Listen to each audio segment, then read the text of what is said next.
Run away! Run away! Another runner. Yeah. I gotta do it. Where is it?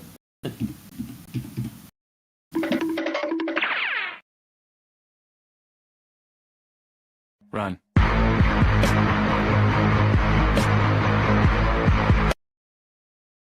Yours is like evil runaway. I like mine better.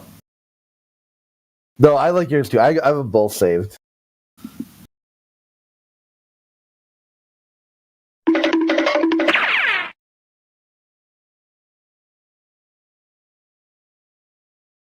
Problem is, you never seem to have it on hand ready because they sort of sometimes they hang around for ages, and other times it's something stupid gone.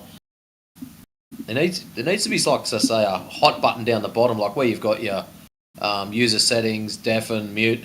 You should be able to put, say, 2 of your favourite sounds or 3 of your most used sounds down the bottom, so you can just send it.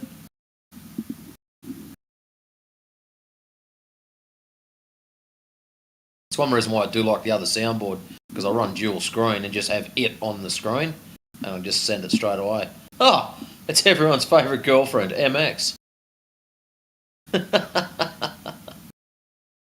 Ah, what proofs have you got today, child? Stop the cap. None.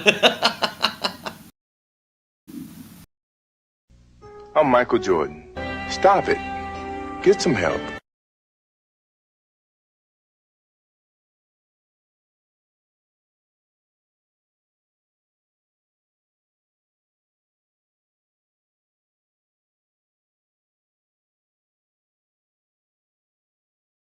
Oh, come on, Dove.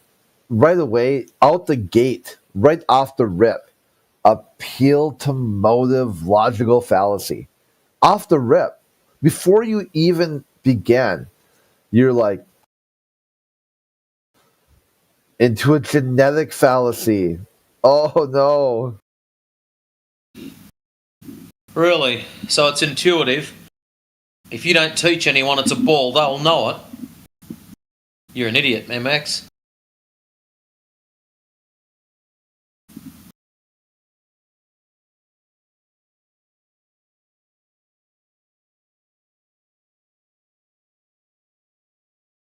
So based off what, about 15 frames, you're going to say the Earth's round. What about the multiple laser measurements that show not round? What about the rest of that video that shows Earth round bending the wrong way? That'd be a bit of a problem. Concave Earthers?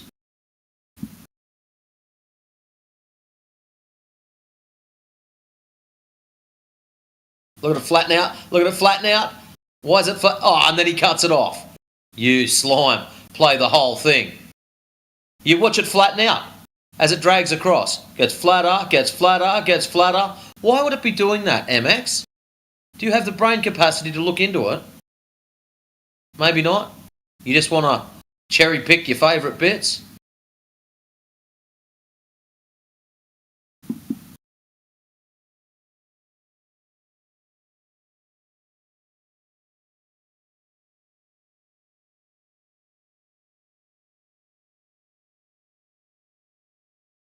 Next you'd be telling me those YouTubers on the Mount Everest with their GoPros can see the whole world.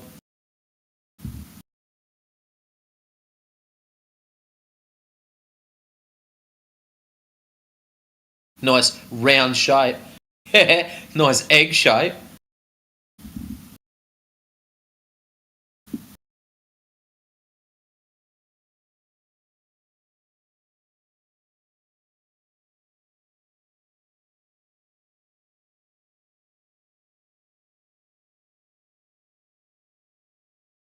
Oh, here we go.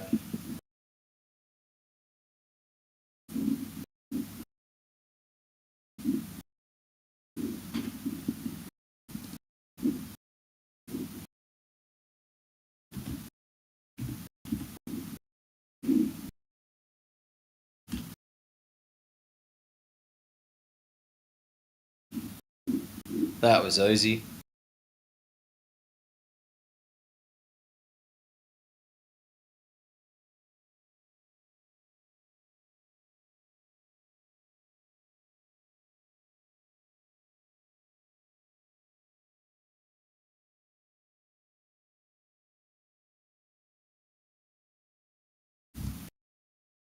Did you save it, Tristan?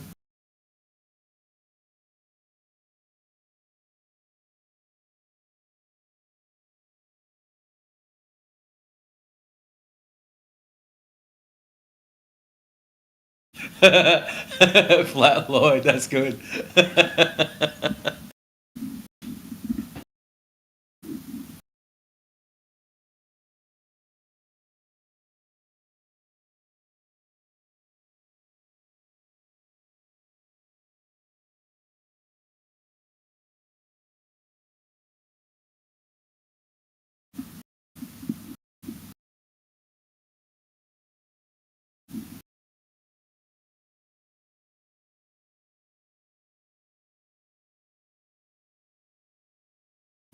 No, that one's not Flat Earth related.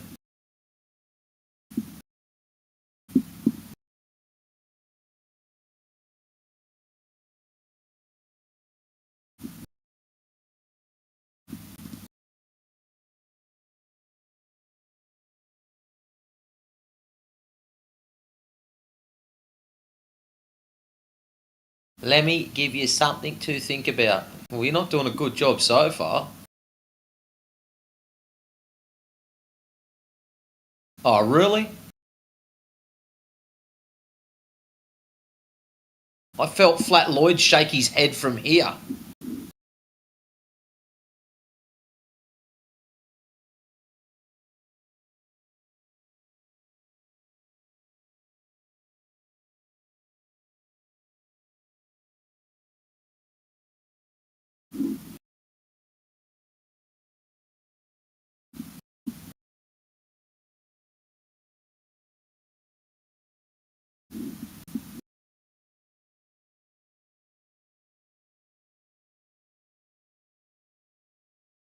Perhaps take it up with him. Perhaps you should look into it a little further, MX. I'm pretty sure he's the one that someone did take it up, and he folded like a little card fucking house. Just collapsed. Had nothing. And push come to shove, he didn't have the authority to fly wherever he bloody well wanted.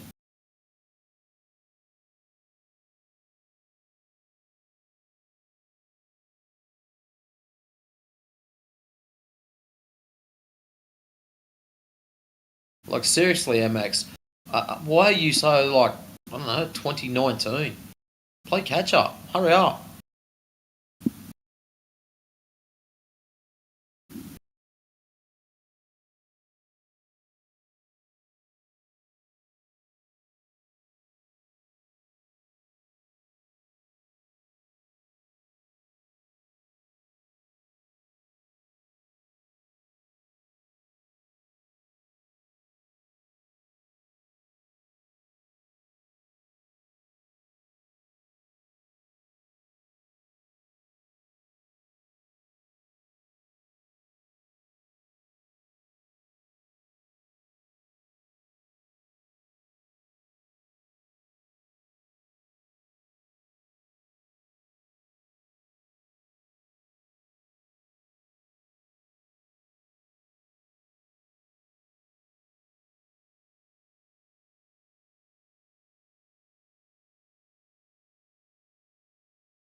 No, MX, we don't see the world as a fucking cartoon. That's your broken soul.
I mean, first of all, I've talked to that dude named, I don't know, that old dude, the black old dude. I don't know if you know him, the J something. Yeah, what about it? Didn't see Okay, the so other- he was saying like I could debate with I've done many debaters, and I could debate with non-religion or the people that are saying there is no God, and I could confront them to there is a God. And I just wanted to talk to him and bring him to this channel because there is a debate in relationship advice about like no God and there is a God like Christianity and Islam and atheism like Hindu this is stuff. Like since he's not here, that's very unfortunate. So yeah, this isn't a Christian chat or debate room. Yeah, I know. But like he said Yeah, like I want you to do. I would Yeah, you compare can do them. that in another channel with him because definitely not in the Flat Earth channel going to debate whether God is real or not. Like he was a flat Earth guy. He was a flat Earth weird. guy. It sounds weird to want to debate that. Yeah, I mean he was a flat Earth guy. He was So saying, what? yeah, I've conferred so many people. They are weak. They cannot debate when it comes to knowledge. They don't have any knowledge for debating, even about the flat Earth and the. What do you call that community? Like bald Earth? Oh, you Globers? Globers. Okay, so they call them Globers. Okay. I mean, sorry about that. I just have a question. Can I send an image because it proves my point? So, but I don't have image Dude, permits. I have a P900. I take pictures of the sky too. None of that tells me that I live on a ball in a vacuum. I just want to send an image. May I? Plus, you think Jupiter's a gas ball. I can't help you if you can't send images. I don't give you permission to Have do you that. ever been able to convince someone that the Earth is flat? I'm curious about that. Yeah, I mean, if your point is that No, that strong, I'm not here to convince anybody of that. no, but if your point is strong, you're not going to be afraid of an image I'm going to send you, right? Yeah, I'm but not- don't you think that if you convince someone, it will be in here. a strong testify to your ability to explain and the rationality of what you're saying? The Globers do all the convincing, so the flat earthers get the information out there, get the person interested, but it is then the Globers who prove that Earth is not a globe with their ridiculous arguments, and that convinces people that Earth is flat. Most people who I talk to have come to flat Earth like that. But like, But no one is convincing, no flat earther is convincing a glober to. It's done by the globers, as far as I understand. that's so interesting you're- to me that like all the people in Yeah. the flat Earth community, they are mostly from UK or they're British. Like, That's not true at all. That's like just the top most you're of them. on in Europe. That's just when Like you're I've on talked to Europe. most of them. Then they're like they're just British. They have the British accent. Brazil, No, you're Brazil. speaking in generalities, dude. Yeah, you're speaking in generalities. It's very bad practice, dude. I wouldn't do that if I Brazil. were you. Why? Brazil But has like the why? most flat earthers, not America. Like why or would you even Because do it shows that? your Like, Brazil. it shows your lack. It shows your lack of intelligence if you're going to speak in generalities like that, dude. okay, but like That's I why. would talk. I mean, I did talk to multiple of them, and they were British. I mean, that's what I. You probably felt like talking at the time. Yeah, is from experience he's talking. Yes. So what? So you're going to base your opinion about the global about any population, about the globe believers and the flat Earth believers, based on talking to like a handful of people out of the out of the entire population. I mean, that Look, makes zero sense. That's speaking in generalities. I've been to But this that's channel speaking in multiple times. generalities, dude. Based on yeah, that's one channel. I mean, Okay. you think all flat earthers are on the channel? No, Does that they're make not, any but sense like, either? oh, I mean, I that's like didn't saying all say Christians just go to one why- church, why all can Muslims be go to as one fast mosque. as people. I said because I've been here multiple times and I talked to these people, and these people mostly were British. I've never seen I've- you before. No, I've been here before. Actually, you weren't there, but like I've been here multiple times. The guy with the name Jay something, he knows me.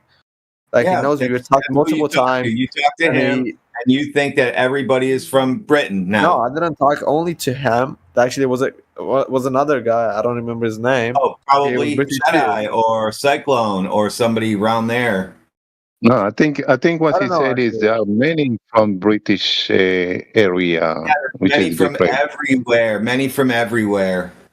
Not Like from mostly everywhere. British. That is generality. Yeah, You in cannot say general, everywhere. everywhere, Yeah. all over. Do you have the information about Greece? I don't think so.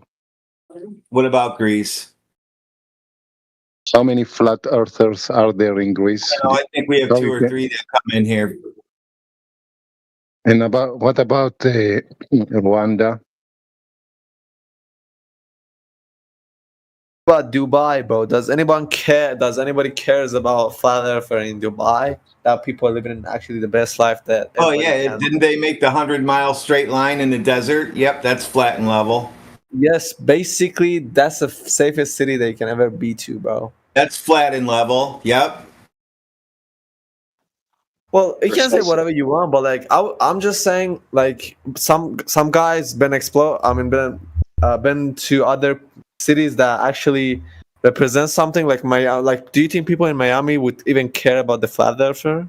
I mean, no disrespect. Like, Oh my god, what? dude! Like, what are you? Why are you talking about what other people would think, man? Like, This that's the is whole why he problem. got. You're Yeah, this is speaking why No, of. he but got like kicked every time. I'm just saying, like thinking that Earth is a flat thing or is a bally thing. I don't know what do you call it, but it is just so. What about You're you, so black bored, dude? What do you think? What do you think, black dude? It's not bro. about. Don't worry about what other I people don't think. know, You'll never know what other people believe. You'll never know what other people know. bro. I You'll would only say know what other Earth people is tell like a you. ball. I'm not gonna lie. I would say Earth is like a Okay, ball. so and you base that on and you base that on what? Are you here to argue? Are you here to argue for the globe? Like Or are you here to in a school, talk about what other you people would know? taught that basically Earth is like a ball in a school. Okay, If there it you was a go. ball, it should be an age. So why we don't see the age? And actually, like you see, people been to the moon and they took a picture from the moon, and the Earth is like a Okay. flat. And what evidence Earth do you is have not that they went flat. to the moon other than some pictures? What other evidence do you have of them going to the moon other than I some mean, like, pictures? look, what do you need, bro? Like, you have literally pictures from above the Earth that shows Earth is like a ball. Like, what else do you need, bro? Do you need to see it yourself?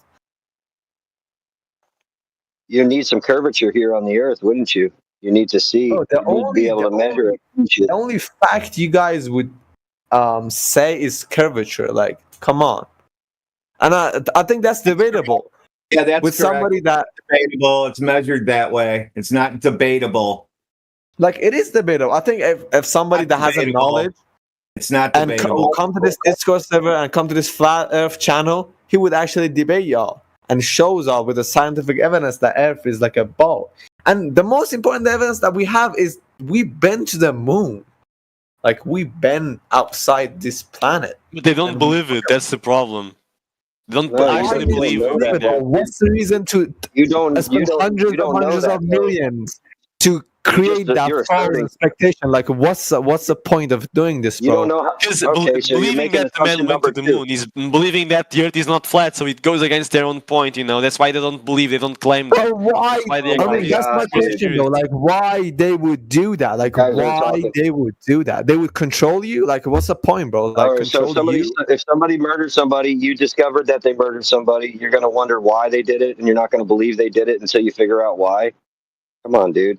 The evidence is Okay. there's zero measurable drop over distance. Does that Yeah, make sense I think to you? I think what So he's trying to ask. according to your sentences, you say, you say basically we didn't go to the moon. That's what you said. We did not go to the moon. If we went to the moon and the Earth is a sphere that has a radius of 3,959 miles, you would have to find some evidence of curvature, some drop over distance, some measurable distance, some measurable curvature over a distance that corroborates with that radius. If you do not find that, then obviously you have an issue here.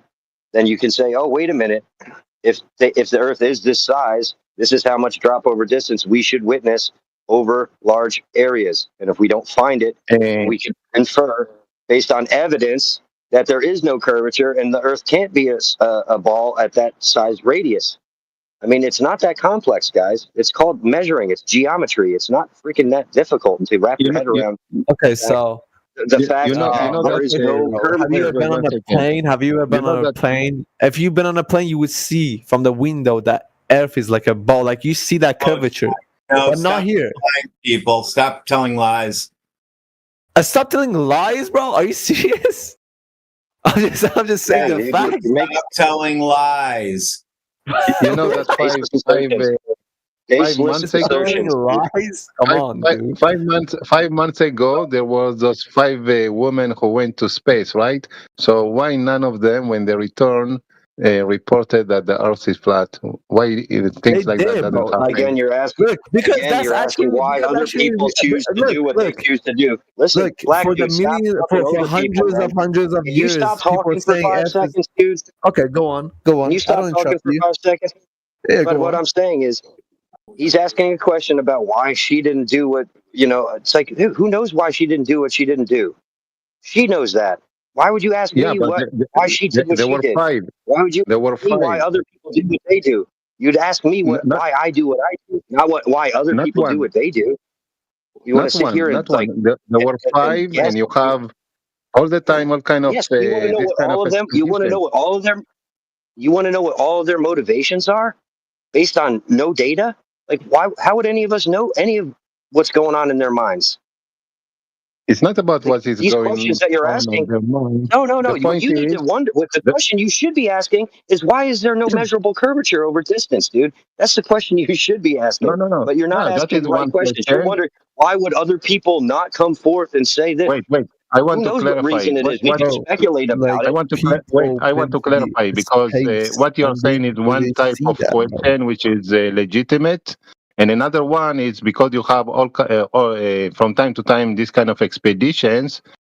The idea that all of them will be in some kind of conspiracy to hide the truth is not likely. If the truth is there, someone will have to report it back, right? Yeah, sure. If they sign an NDA or whatever, you have no idea what these people have gone through. You don't know their personal experience. You don't know their motivations. You don't know what agreements they came to before even doing this whole expedition. So, I mean, to talk about this stuff is a waste of time because you have no data, right? That's what the whole purpose of doing something and proving it, right? You have data, right? So if you say, all right, the Earth is this size and everybody's agreeing upon it, and then we go and we measure based on that radius, and we don't find any curvature, and then everyone wants to talk about all this other stuff, not about the elephant in the room, the lack of curvature. I mean, come on, dude. Makes zero sense why you guys are going to all these other topics and not addressing the elephant in the room. That the radius that they've proposed doesn't match what we measure here in reality, all over and over and over again. That's the issue. But you guys still want to look at the sky and make all these assumptions and act like you're not making assumptions. But you wouldn't have had any of these ideas all on your own. You base this stuff based on the people who told you this stuff. So it's a. But like, yeah, I have a it's a cool question. narrative, Did you trying to measure understand why other people. yourself? Did you measure yourself? Listen, yes. I've done my own observations, brother. And yes, Okay, what was the observations? Did you travel to the country, specific country? listen, and I already spoke to people who were in this chat earlier before you joined that I'm getting to a job. I have to train some employees today, so you guys are going to be You're stuck with basically traveling for measuring. astronomer crusher today, and he's unfortunately gonna have to let y'all know what for. And you got Dot 68 here, so. And you also got Secret Asian Man in the chat. So, yeah, I have to bid you all adieu. Yeah, I would yeah, accept good, that, you guys. but I'll be the listening. question that I have is when you flat earthers talk about the Earth is flat, you don't answer some questions, including the sun. What is the sun? What is the moon? What? Yeah, you never stop talking. We're here to talk, are we? Not continuously over the other people. As he was Bro, talking, he was you done. kept He was talking done. and Listen, talking and talking. He's done. What are you talking about, bro? Did you listen? Yeah, I listened. How did you listen and talk at the same time? No, he was done, and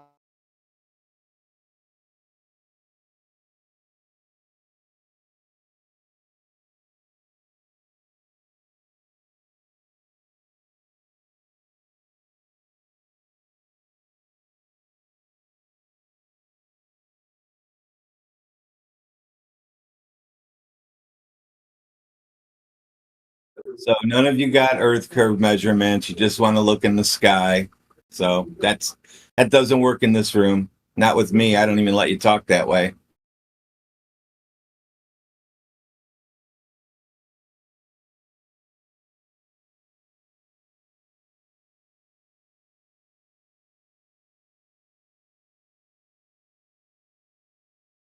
I mean, yeah, but we see every single thing as a sphere, man, in the sky. All the planets, all the moons, even our own moon is a sphere. Everything is a sphere. Prove it. Prove it's a sphere. Well, you can just look at it. It's that easy, Just mate. looking at it doesn't prove it's a sphere. It proved. You just need to It look at does, it. it does, because Celestial, look at it. every body is 3D body. Do you? All right. Exactly. So how do you look at something and say it's a sphere? I mean, if I look at something, even if I look, in front of it, it's 3D. It just needs to be 3D. If you look at the sphere in front of you, it's gonna be like a circle, But the sphere, it always looks like a circle in every single direction. But it's a sphere. So what? That's proof that if you have a sphere in front of you, it's going to be like a circle because you're going to see it So in it 2 proves if you have a dimensions. sphere in front of you, you're standing on a sphere. No, if you have a sphere in front of you, you're going to see it as 2-dimensional because that's the characteristic of a sphere. So if you see a 3-dimensional sphere in front of you, does that mean you're on a sphere? Well, if you see a 3-dimensional sphere and every single thing that you see, yes or no? Yes, it is. Yes, it is. If you're on a sphere, if you see a sphere, that means you're on a sphere. So Yeah, when I look exactly. outside and I see trees, that means I'm on a tree. Yeah, because you're stupid. So maybe you're a tree. I don't know. It might be. That's all you got is I'm stupid now. I mean, yes, because everything we see in the sky is a planet. It's a sphere. The moon is a sphere. The sun is not a globular planet type. in the sky. Jupiter is a sphere. You can even see solar eclipses in There's Jupiter. not a gas ball in a vacuum. Jupiter has moons, and there are spheres as well. Just Saturn is a sphere. They have moons. Oh my god! You just don't stop talking. Yeah, they exist because I see them. I see them. So you're wrong. You're fucking wrong because I see them. Incredible. So gas balls don't exist in a vacuum. What do you have to say about that?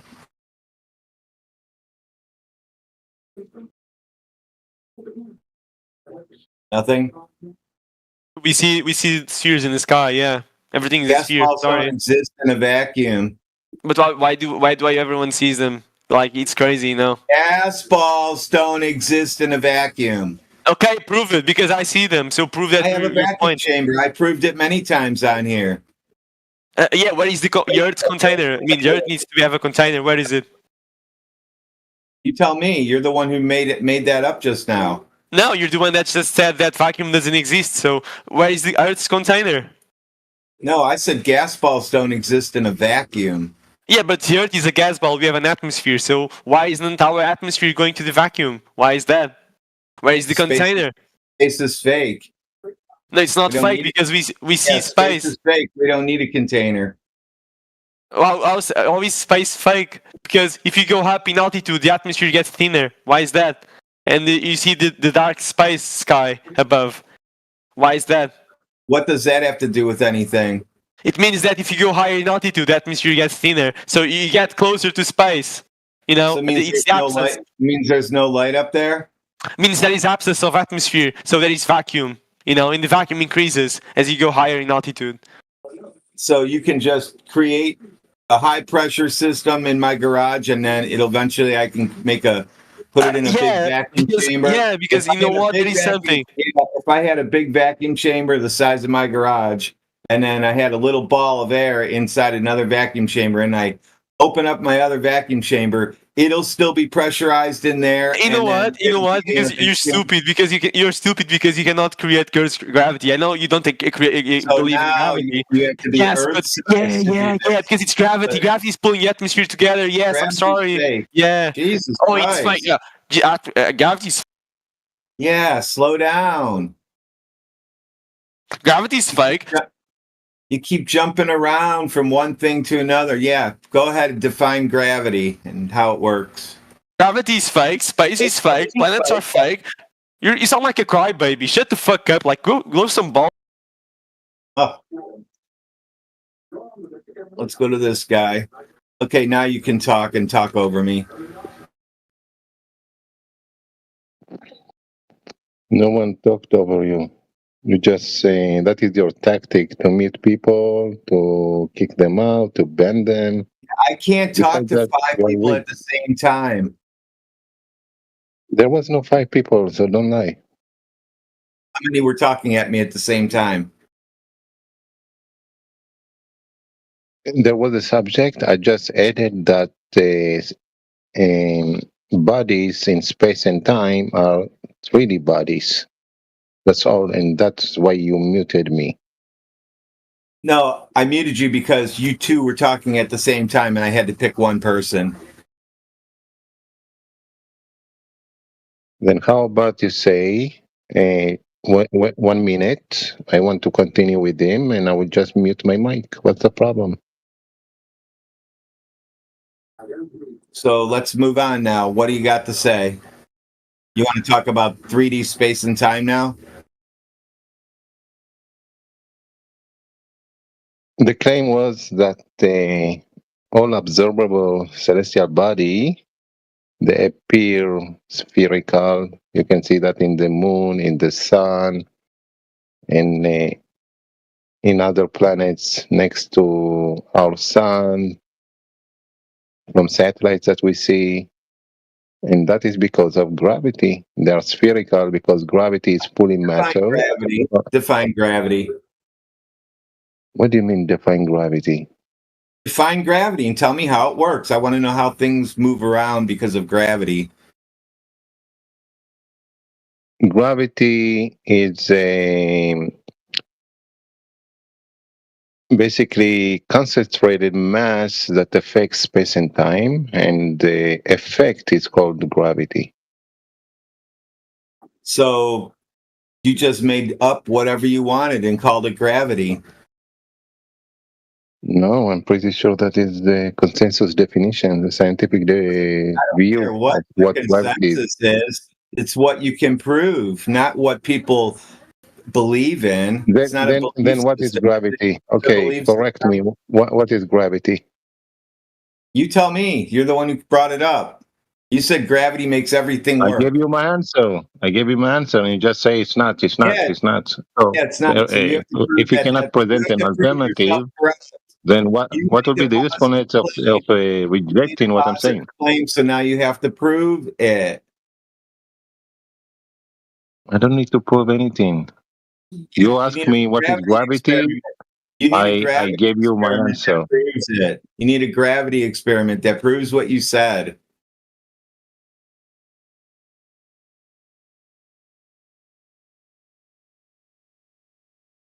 You just say shit and say, "Oh, that's the way it is."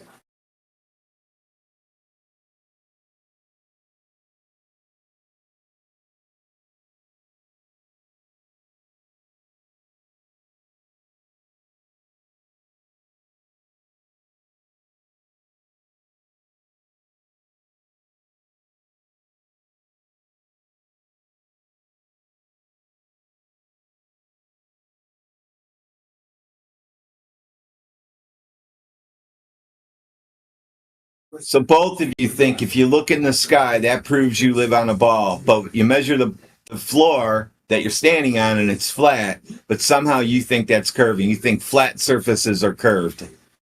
That's crazy that you think that way.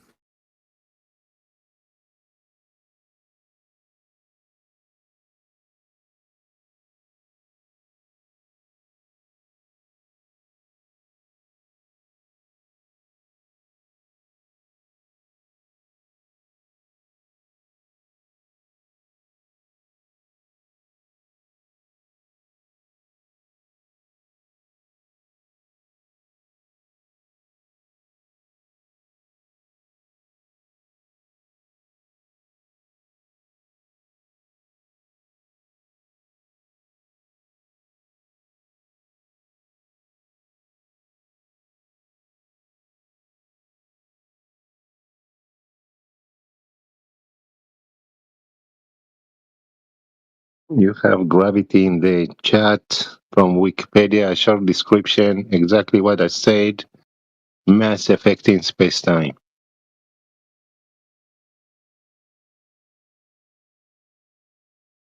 Now you say, prove that, prove that. Yeah, prove that the triangle exists first. How about that? You want me to prove every foundation of mathematics, logic, and physics?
Mike is a little bit kind of distorted, but it's fine. Like it's discernible, but yeah, it's just not crystal clear. I'm probably not either.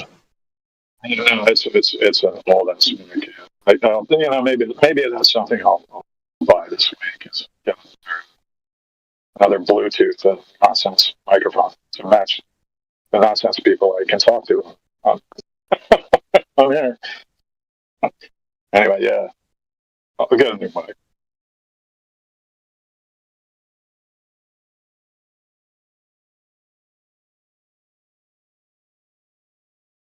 So how high is your hill? For me, it's very high. ice. Maybe half of the Sears Tower. The moon Wait, is a sphere. Therefore, Yeah, it's a sphere. Tell us more. yes. Therefore, the Earth must be a sphere too, because of the sun. Yes. Facts. Why?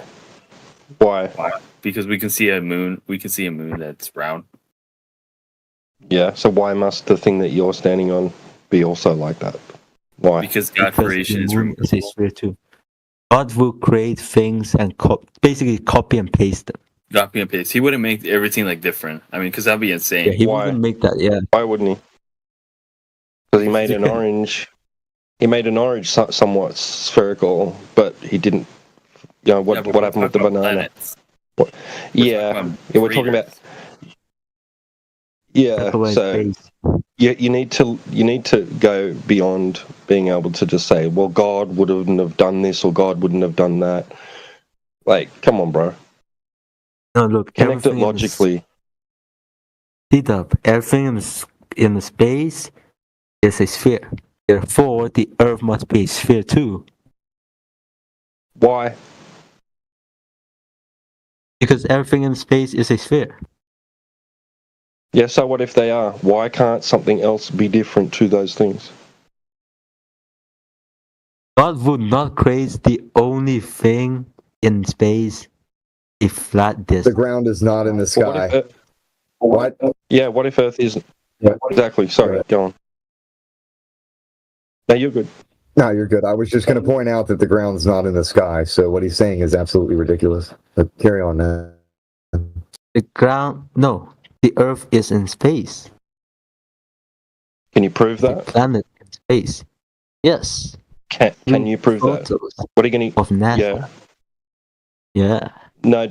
No, don't use something that relies on somebody else's story that you can't verify to be true. Use something that we can all identify with. Curvature. Earth's curvature. Yeah, where do you find that? In real life, like climbing a tree. In real life, like with your mountain, eyes, you can see it anywhere. Water hills, Yeah, like so many that. things. Yeah, from a plane. I've never seen Even it. seeing objects I've going never below seen the it. curvature. That's the craziest part. I mean, that's God creation Yes. showing his remarkableness. Okay, so you see something that appears to be obstructed from view. Yes, because there's supposed to be Yeah, a different okay. horizon, which occurs on a globe, right? Yes. Because it's curved. So are you affirming, Under. right, that because you can't see the bottom of an object that's on the surface in the distance, that the Because it's surface curved. is curving? Exactly. Yes. Yes, Okay. exactly. Is it that It's the called Earth is horizon. curved, right? So which way does it go? So is it knowledge of the Earth's curvature which tells us why that appears to be the way it does, an object being obstructed bottom up in the distance? Or is it the appearance of an object being obstructed bottom up in the distance that tells us that the Earth is curved? Which way around is it? It's being obstructed because of the physical horizon. No, but which one are you starting with first? So Earth is curved. That explains why the boat appears to be obstructed bottom up. Or is it because the boat appears obstructed bottom up, therefore the Earth is curving? Second option. The second option would be affirming the consequent formal logical fallacy. Now you may say that it could be indicative of that, right? But then you're left with having to prove that is the case, and how you've eliminated all other potential possibilities. The reason why my boat goes away from us when it appears smaller, it's because the Earth is curved. It's going beneath. Can you prove that? Can you prove that? Yes, you can prove that. Yeah. With your eyes. You can Right, see it getting smaller. All right. So your standard. So your standard is, right, that it appears to be as such, therefore it is such, right? Exactly. Mm-hmm. Okay, Yes. so when I look at the horizon, and it appears to be flat, I am justified by your logic to say that it is such. Yes. Yes. Yes, so it's flat. No, it's no. No, Here you oh go. my You gosh, changed the it's not. conclusion, bro. Look, the reason why a boat seems smaller when it's further away, it's because it's in curved, like curved, going beneath the horizon. How do you know that? How do you know that the reason a boat appears the way it does with distance, right, is because of Earth curvature? Look, let's just say with a zoom, okay? Ooh, I see it, Flat Okay. Boy. Dude, Flat Boy looks like Jesus. Are you trying to portray as Jesus? Or are you just hippie? Wait, that's honestly a good question. Yeah. What do you think, Vance? I mean, he looks like So Jesus.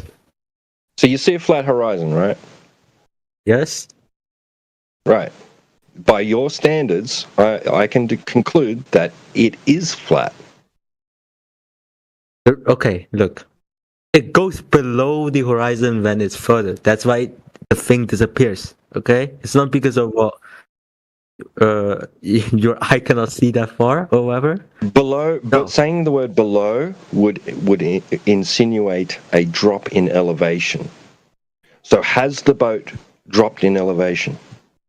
Yes. Yes. Right, so it's no longer at sea level. It's below sea level. Yeah, that's curvature. No, look. The boat disappears in your eyesight. It's because it's going below the curvature. Look, the curvature. What makes you say that? Why are you saying that? Because you can't see the boat anymore. And I can also see that. I can also see that the horizon that you're saying it's going over is flat. So why? So which one are you going to throw under the bus, right? So you see a flat horizon, right? But you don't accept that it's actually flat. But you see a boat appear to go below the horizon, and you are saying that is a fact because I can see that it is. No one's being drawn on the bus. Everyone's going on the magical school bus. So you've got a standard for one part of what you're seeing and not another part of what you're seeing. So why isn't it that the Earth? Why isn't it that your horizon, which looks flat, why isn't it that that's actually the actual thing, and the boat appearing to go below it isn't the illusion? You're saying that the flat part of the horizon is the illusion, right? And that the boat going over that illusion is, in fact, what it seems to be, like it's going down below something and being obstructed from view. Okay. So how do you determine the difference? Determine the difference. What's the illusion? There's no illusion. That's what we see in reality. What are you on about? Yeah, it's because of the curvature. This is going below the horizon. All right. So where's the curvature? Where am I seeing the curvature part? Oh, you can't really see the curvature. It's kind of hard to see it, but I can draw it for you. Right. So you can't see the You can't see the curvature that you're claiming is responsible for you. You can't see the curvature which you are claiming is responsible for not being able to see the bottom of the boat. Yes, it disappears. Right. You can't see that thing. Right. So how do you know if you can't see the curvature? Right. Then how do you know the reason you can't see the bottom of the boat is because of the curvature? Okay, what?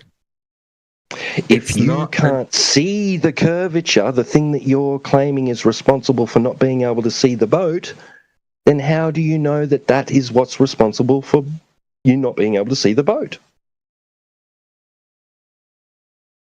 Okay, I'm just saying that you can see the curvature because the boat disappears. Because it's under the horizon. Is it going over a flat horizon? Is it going over a flat horizon? Does the horizon? If it's a flat horizon, then we can see it forever. Is it? Yeah, we can go you see Japan from the United States. You know that, right? That's how it works. You agreed that vanishing points. No. 1 sec. Okay. Can you stop? Can you stop jumping in? We just want to talk to Vivace at the moment. Not you, Ethergrass. Talking to Chris.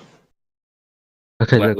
I was trying to yes and something, but then he started talking, so never mind. Sorry, man. I wasn't talking to you.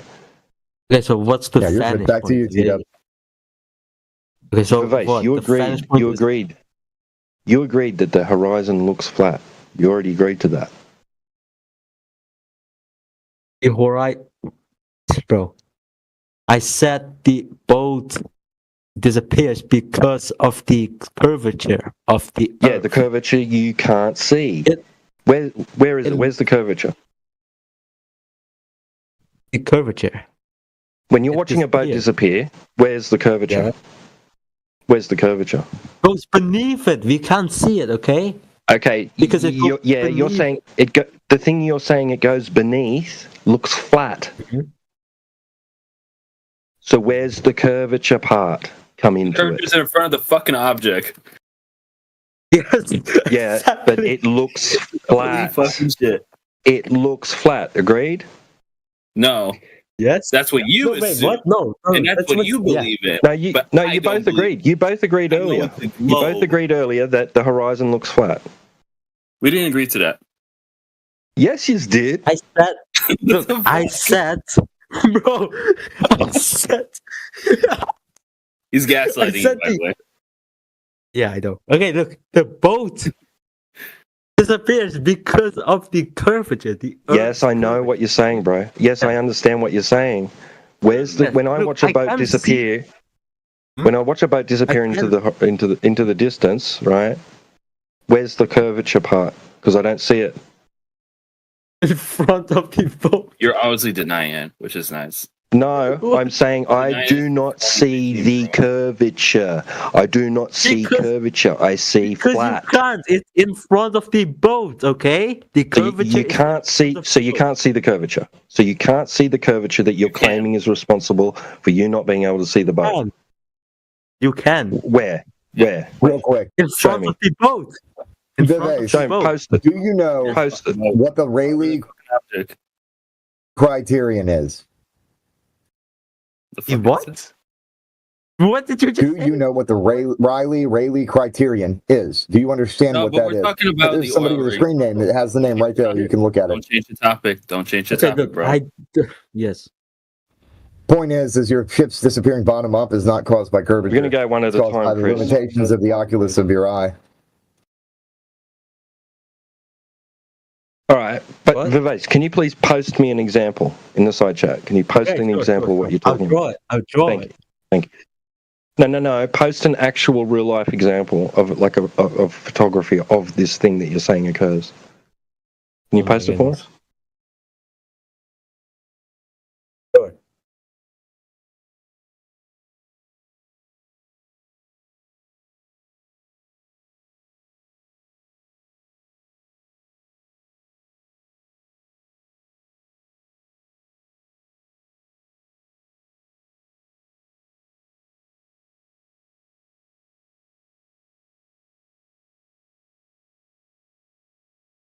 I can't post it. But look, I'm saying that the curvature is in Is it front. Send it to me. Okay. Send it to me. Oh yeah, he may need permissions. Yeah. Okay, sure. Let me post you this. Okay, I found a very good one. All right.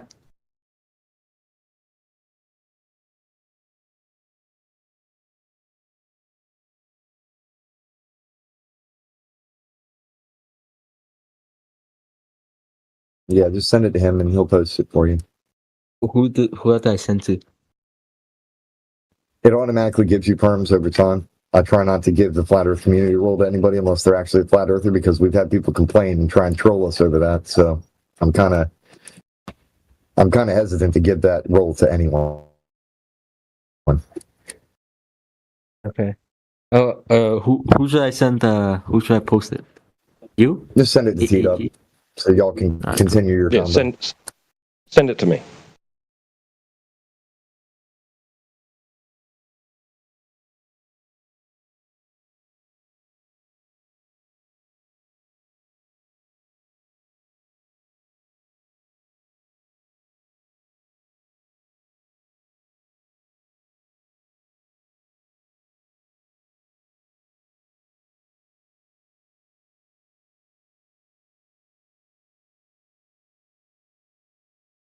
Look, that picture shows the different distance you see curvature. Okay.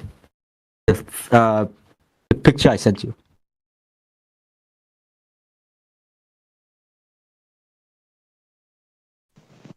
Okay, so what have we got here? We got and Yes. I'd say that that horizon there doesn't look too flat, but that's probably because of ocean swell. Because if you actually had Earth curvature at that rate, you'd be looking at a tiny, tiny little Earth. So we can't use that as an example of horizon looking flat, although it could be just Are you serious, could be man? deceiving. It could be deceiving. It could actually be. But what you're specifically talking about is the apparent obstruction of view of the bottom of a ship, right? Okay, dude. Yeah, no. Look, Listen. You're talking about the apparent obstruction of view of the bottom of a ship, right?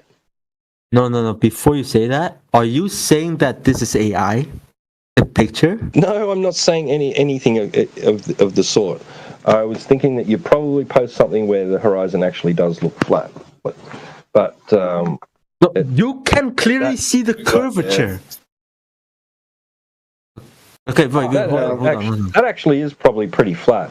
Anyway, right. So what you aren't talking about the horizon actually looking like it's curving. What you're referring to is the reason why you can't see the bottom of the boat, right? Okay. What? Right?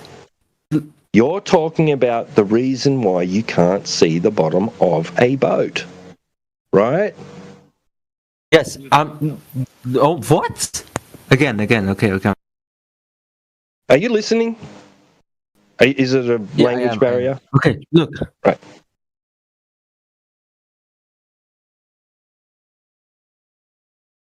Okay, so we got some things here. Overseas Yellowstone. What's this? 7.7 nautical miles? Is it NM nautical miles? Energy Panther 6.5 nautical miles.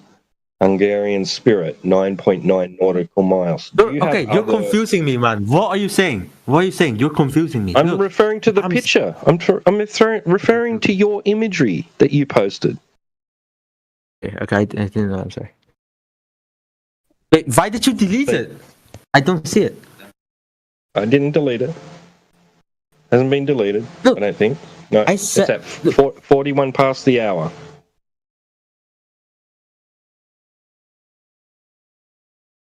Yeah, I don't see it.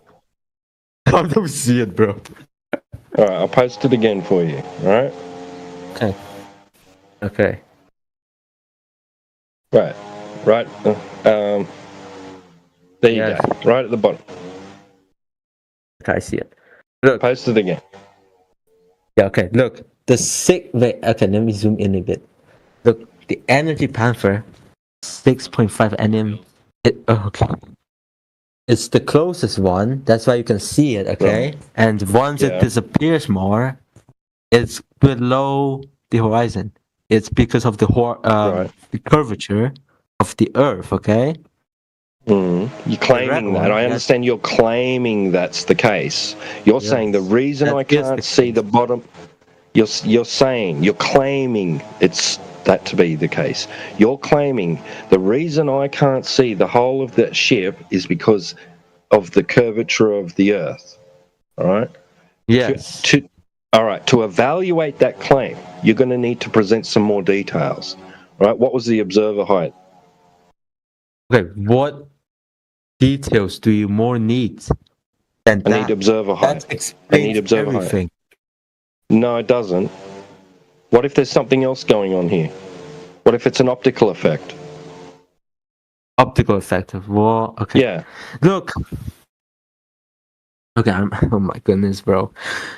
That view attempt to go to that curvature. Okay, it keeps showing it elsewhere as you're on a ball. It keeps showing you elsewhere as you're on a ball. Okay, you absolute dumb fuck, bro. You can't go to the horizon. Whoa. Yeah, relax, man.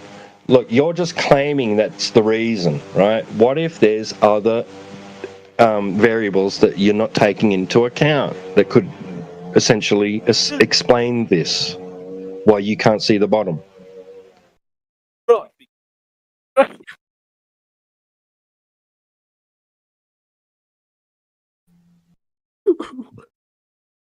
my god.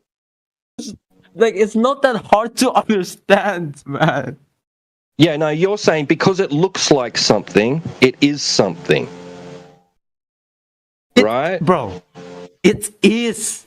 Like, you can literally... shows literally what it is, man.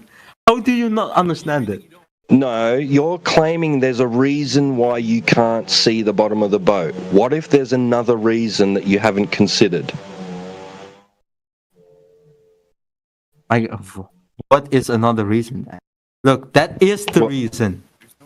There's no other variable. How do you know that? How do I know? Yeah. Oh my goodness. Yeah, how do you know? Yeah. I find it weird that you imagine that there's no other possible reason. Like, it's... Well, okay, what is the other possible You're so reason, stuck man? on one point that you actually think that there can't possibly be another reason. The Wiley criterion. Look it up, learn about it, get to know it. Look it up. That is the only reason. Why? How did you determine that's the only reason? Oh my goodness, bro. Look, I need to say, okay, there is no other variables, okay? Okay, what's the observer height then? Okay, no, we're going to question it. What's the observer height in that image? How high was the camera? It's shown in the picture, bro. No, it's not. No, it's not. No, it's not. There's a distance. I see a distance. I see distances. White and red. Gonna have an aneurysm. Green, white, and red. Green, white, and red. What was the observer height of the camera? Sounds like. What was the height of the camera, bro? What was the height of the camera?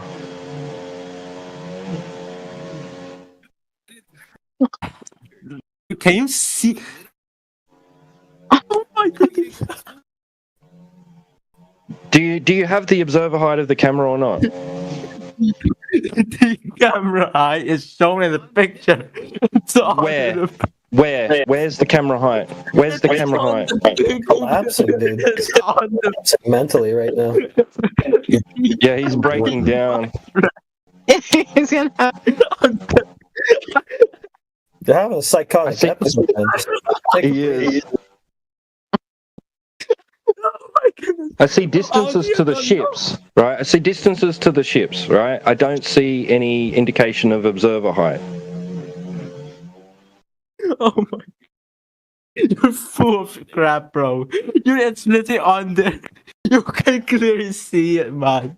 Okay, so you're saying right. Your standard is your standard is I see something, therefore it is that something. All right. So if I look at the horizon and it's flat, therefore it is flat by your standards. Dude. No, it does not. You can see the curvature in the picture, man. No, I can't. Oh my goodness, man. Dude. Yeah, there's absolutely no curve in that pic, dude. Try again. What that was do I need to tell you? Pathetic attempt. Well, give us some details, like the observer height, the height of the camera above the sea.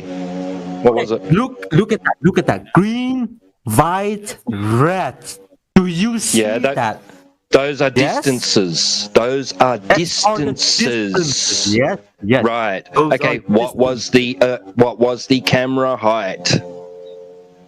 It's shown in that picture. Where? What does it say? Look, you first asked for the curvature, right? And I gave it to you. What's it say? Camera height. Dude, camera height. Accept it. Camera height. Focus. Camera height. What does it say? Holy shit. This guy's bricked.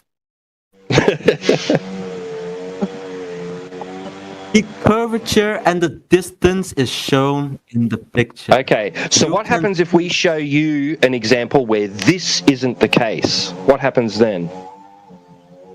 There is no other case. Oh, okay. We can show you. Okay, maybe you. No, we can show you. We can show you an instance where that's not the case. All right. Okay. You want something? You want an object, right? You want an object? And we can give you more details than what you've given us. Give me a second, I'll grab it for you. Just give me a second, I'll grab it for you.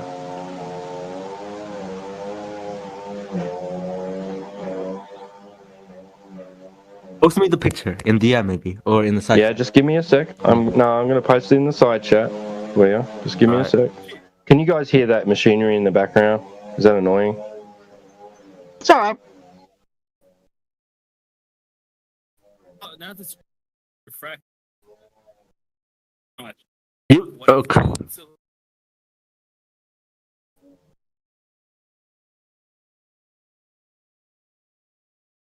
Hey, let me see.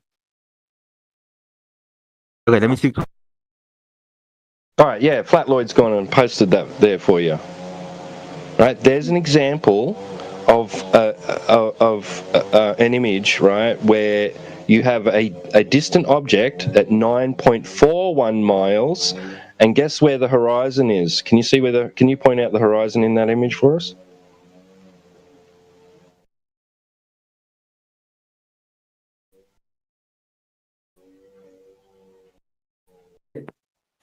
In front of the first oil rig you see, okay? That's... You're telling me that where the sea appears to meet the sky is in front of the first oil rig? Yes, in the very first oil rig, okay? You're welcome. I don't see that. I see where the sea appears to meet the sky behind the oil rigs. Which is the first oil rig, on the right or left?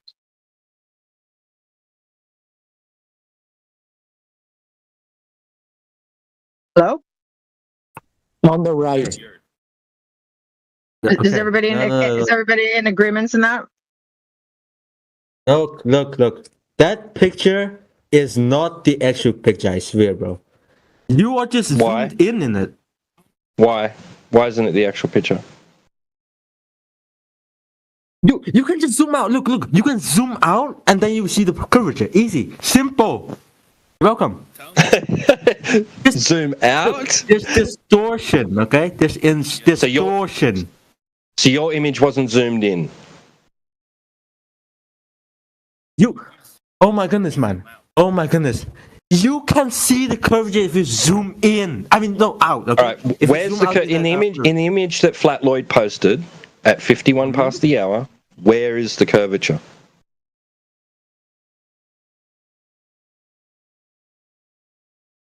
I think we need to get him to tell us what a horizon is first. I don't think he knows.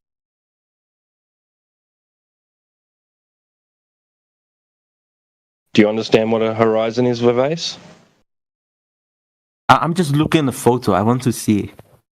Look, yeah. Yeah, you're struggling to find that curvature, right? Because you're zoomed in. Okay, look. The horizon is the line that meets the sky and the water, okay? Okay. Where is it in that image? It's physical. Where is that in the image that Flatloyd posted? Okay, look, it's in the front of the oil rig, okay? It's in the front of the oil rig. The sky reaches the water. The sky reaches the water before the oil rig. Are you serious? The sky reaches the water before the oil rig. In the back. It's behind both of them.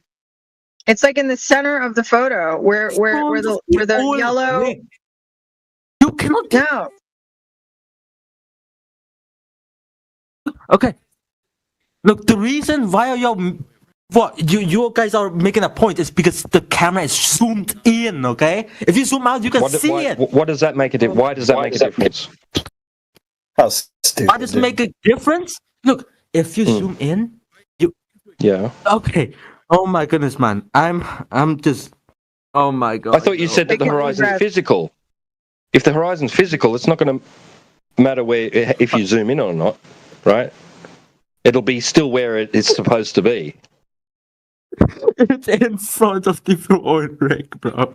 I don't see that. No, I think the you're being horizon dishonest. is the farthest. It's the farthest away from you. That's why it's You're being- the horizon. Yeah, you're being very dishonest. If you zoom in, Where? you I don't see it in front of those oil rigs. I see it behind the oil rigs, just like everybody else does, except for you. Why are you being dishonest? the horizon is in front of the oil rig, okay? No, it's not. Oh, he might read backwards. Where's he? Where's it from? Assuming. You're retarded, If man. You're the sky, retarded. Vivis, slow down for a second. If the sky were to reach the water in front of the oil rig, you would not see any of the oil rigs. Now you're changing it again, Brian. Okay.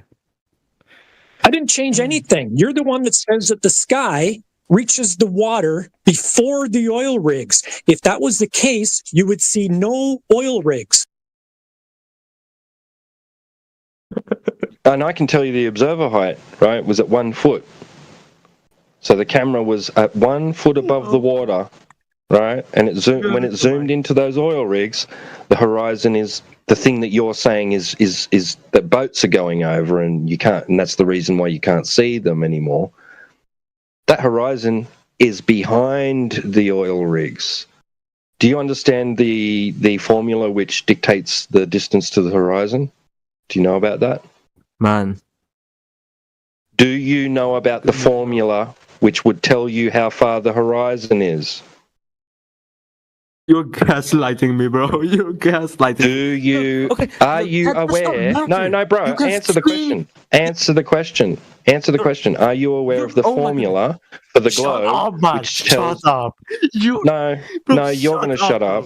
No, you're going to shut up, bro. You are tainting my verse.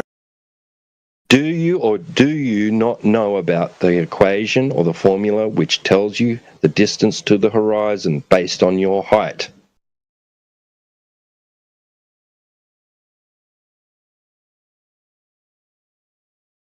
Curvature is already shown.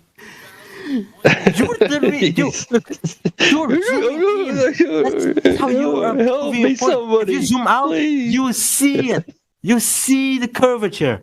Oh my! Do you know? Do you know where the horizon? Do you know the distance to the horizon?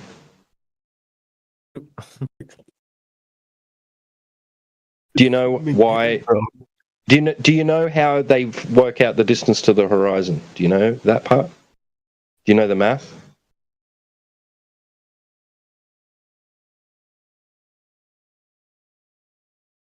I don't even know what to say anymore, man. I just said Are you aware, bro? Are you aware of the formula which tells you how far the horizon should be? Yes or no? Who cares about that, bro? Who cares about that? Because it's important to your claim. Bro, if you don't acknowledge the map, look. Oh my gosh. Oh my gosh. How about guys, how about let's talk about what we see instead of the map? Okay, I see a flat horizon. I see a flat horizon. Oh my gosh, bro. I also see a flat horizon. You don't the horizon is horizontal, you could say. Right. You could say that the horizon is horizontal, yes. Obstruction. No, you're saying beautiful imagination. Yeah, you're claiming that's the reason, and we're trying to evaluate your reasoning, right? And by trying to teach you your own belief system, you won't have it. I'm asking you: are you aware of the formula that is given for derive? You're gaslighting me again. No, it's a simple question, bro. Are you aware of the formula which is given to help you derive distance to the horizon? Yes or no? Format does not matter, man. Math is reality. Okay, so let's check that then. The formula. I'll inform you. Right? Circles, bro. Oh my gosh. I will inform you. Just relax. I will inform you of the formula by which you are supposed to derive distance to the horizon. It is based on the radius value of a sphere Earth of 3,000 with a radius value of 3,959 miles. then your distance to the horizon should be 1.225 miles now you're going times the square root of the observer's height in feet. This is why I asked you what the camera height was in your image.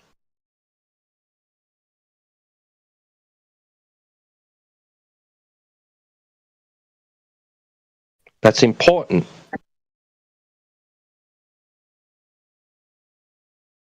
Is the math important or not? Otherwise, the Earth is flat. The Earth is a globe, not that. Like,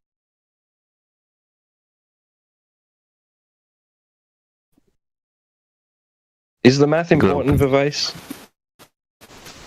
The Earth is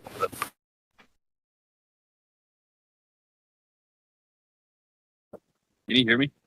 the Earth is a globe. He's just going to chant now.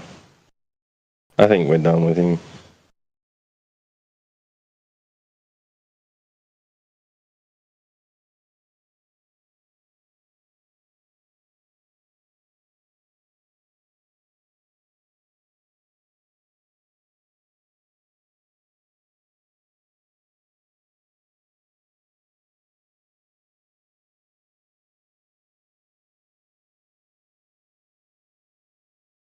I mean, Vivace, you were the one that set the standard for what, things being what they look like.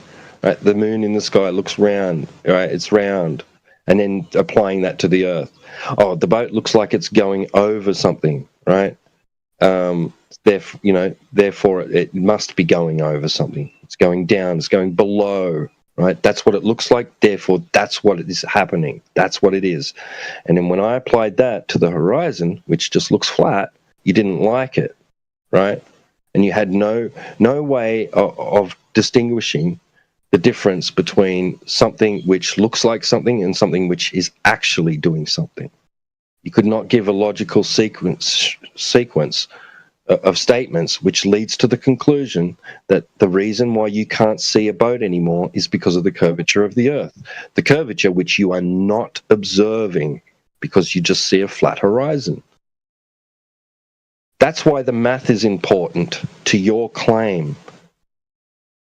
Objects should become obstructed from view bottom up beyond 1.225 miles times the square root of your height in feet. If you can't demonstrate that part to be true, then you don't have a claim to make. You need to show an instance where that is the case.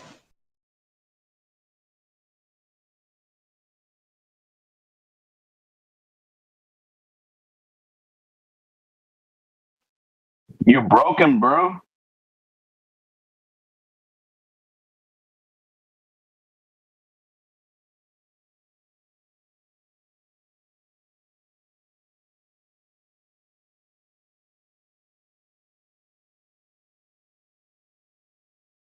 He dipped. You broke him. Yeah, he's gone. His like brain turned to mush and came out his ears. You broke him. There you go. Maybe he has a new brain. Oh, he's back. Maybe he has a new brain. Let's see. Let's go, Vivace. I'm going to mute up for a bit, so if he's got anything more to say, guys, take it away.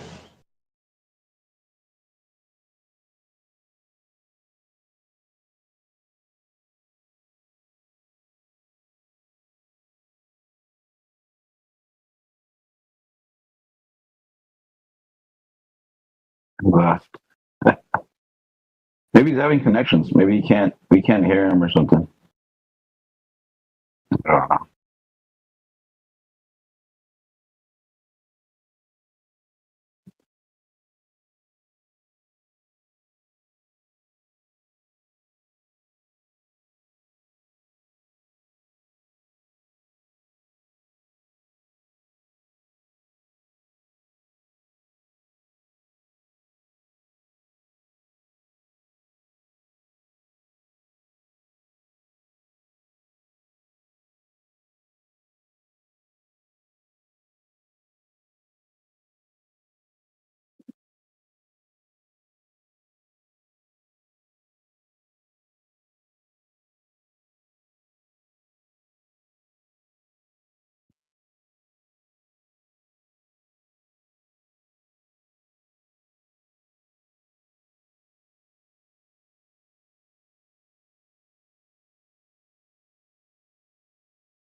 I don't understand why they think the horizon is before the oil rigs. I don't get that.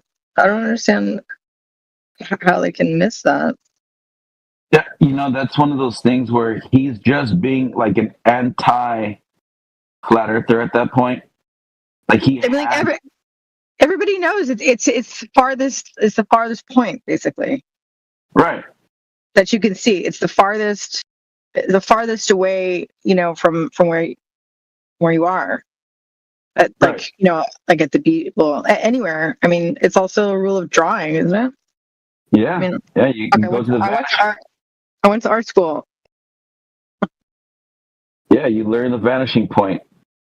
But these anti-flat earthers, he literally in front of everybody on full display for everybody to see, he's shown himself to be just completely a complete liar. Everybody saw it. He completely lied. I think Matthew would have been like, no, we know that that's not the horizon. I must have missed it. I didn't hear what he said. He said that the horizon for the Black Swan was before the first oil rig. Imagine that. That's your buddies. Yeah, no, the apparent horizon is behind the last one, right? Right. But he was for sure that it was before the first oil rig. That's what he said, Matthew. You got to keep your Globers in check, man. You're making you look bad. Oh, he's not under my jurisdiction. I mean, well, just say horizon, because the horizon, by definition, is apparent. And we only see one horizon. So whenever someone asks you to detail in an image where you see the horizon, you just say, I see the horizon, not the apparent horizon. You just say, I see the horizon at, X in relation to it. That's redundant. Y or Z. Yeah, apparent horizon is redundant. Yeah. Yeah, because the horizon is simply the apparent junction of Earth and sky. Right? It's already apparent. You don't need to specify the apparent part. Right. So that's what you missed, Matt. Because Matthew says it as if there's some other horizon, right? Well, Globers, they do that. Yeah, the only other horizon would be a theoretical geometric horizon, but you can't see it, so I don't know if there's any point in bringing it up anyway. But don't you realize how then that becomes just part of the lore? Like that's just the story. Well, of course. I mean, if the Earth is a sphere, there would have to be a geometric horizon. But the problem though is just like you said, but we don't see that though. So it literally debunks the globe at that point, literally. Yeah. So it's based, if you assume the Earth is a globe, then there would be a theoretical place called the geometric horizon, but you can't see it anyway. So, it doesn't help either side. Yeah. Well, then why do Globers use that though? Then as like a. Well, actually, I take that back. They ditched that a while ago. when it got debunked, they really stopped bringing it up. They turned to refraction, which oddly, that's what flat earthers used to say. Before, it's almost like it flipped, like the tables flipped. Yeah, it's kind of funny apocrypha. Like flat earthers used to say, like a refraction is why you don't see the bottom of a boat. But and then now now it's like flip. Like we're like, yeah, it's because this is the position. You're like, no, it's refraction. Funny, quite comical.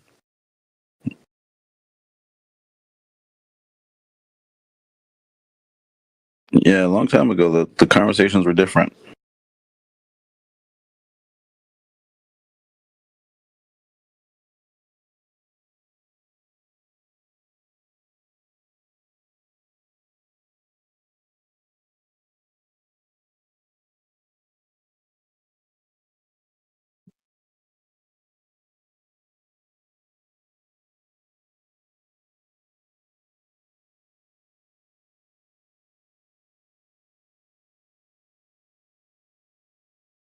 Oh, Vivace, you're back.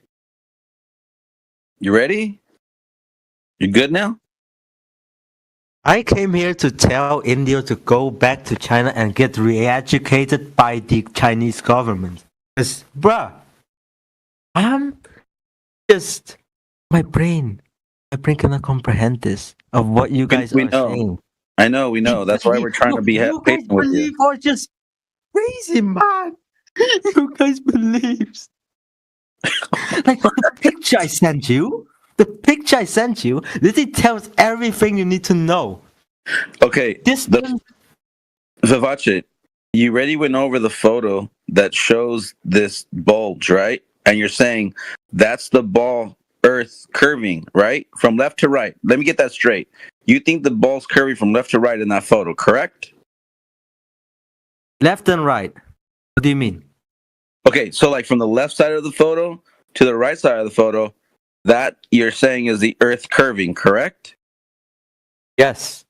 Now, if you were to continue at that radius, right, of going in the circle, how big or how small do you think the Earth would be?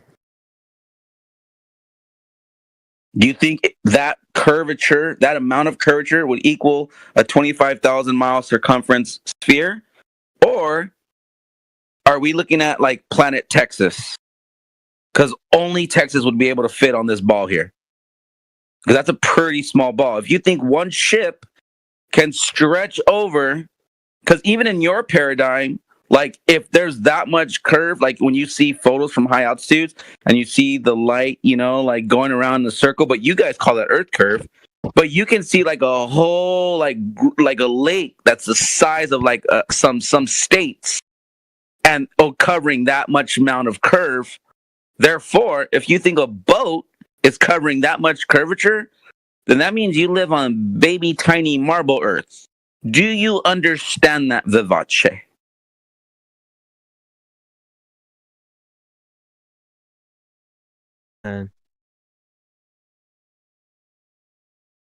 Yes or no?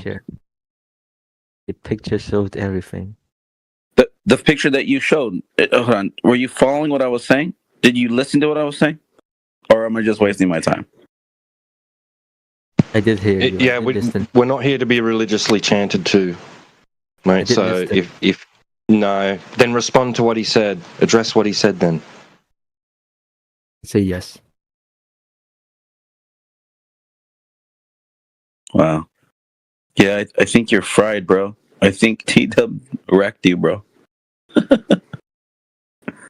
By the way, your picture didn't tell everything. I asked for the camera height and you couldn't give it.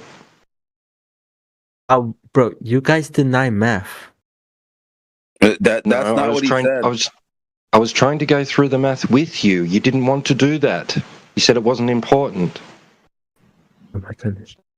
You spazzed out, and when he asked for the camera height, and you spazzed out when you're like, it's on the picture, but that was supposed to be the distances, not the camera height. So you kind of looked foolish, but we took a laugh at it, but you're still stuck, dude. How about you go through the math again properly, Vivace, before you just disappear again? How about we go through the math from start to finish, Paul? Let me go back to the picture. Look, you can see the red line is the furthest, right? And it's under the flat horizon. Under it. That's because of the curvature. Under the flat horizon. You said under the flat horizon.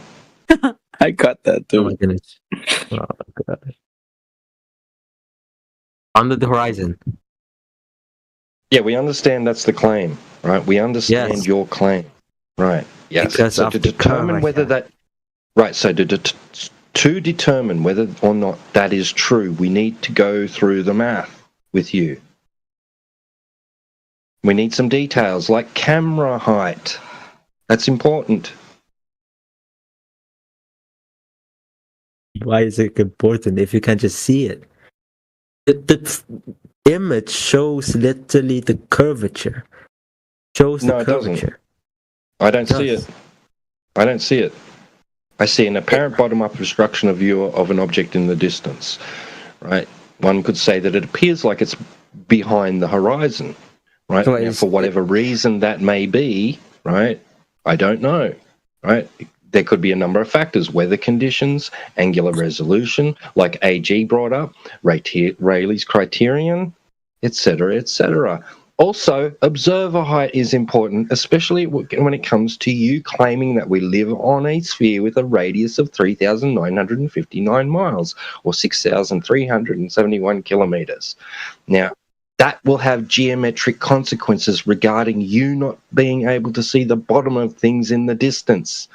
So we need the camera height because it's important. The horizon would be at 1.225 miles times the square root of the observer's height in feet. So we need to know the height in feet of the camera. Some other specifics would be good too, like the height of the ship.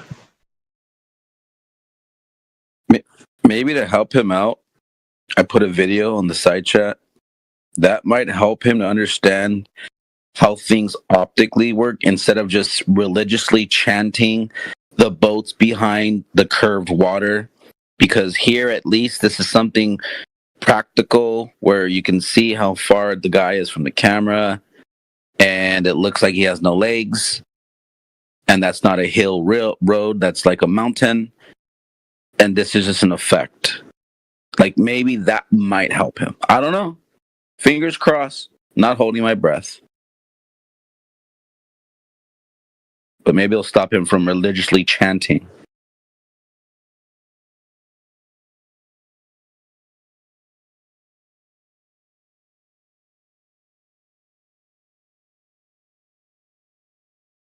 Vivace, do you see that video? Or Vivace, whatever, however you say your name. He's on deafin at the moment. He might be he's watching deaf himself. Oh, okay. Oh, yeah, maybe he's watching it. Oh, that's good.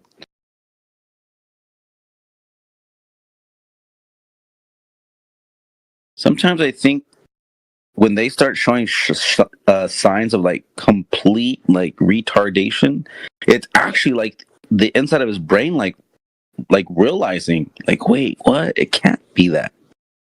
It's almost like it's one of those like there's steps to coming to the truth. Right now he's at a step where he's like full denial. And he can't believe it. And and it's making him go crazy. Like literally. But hopefully that's like where he's gonna get like, oh, okay, he's finally gonna get it. We'll see. Only time will tell.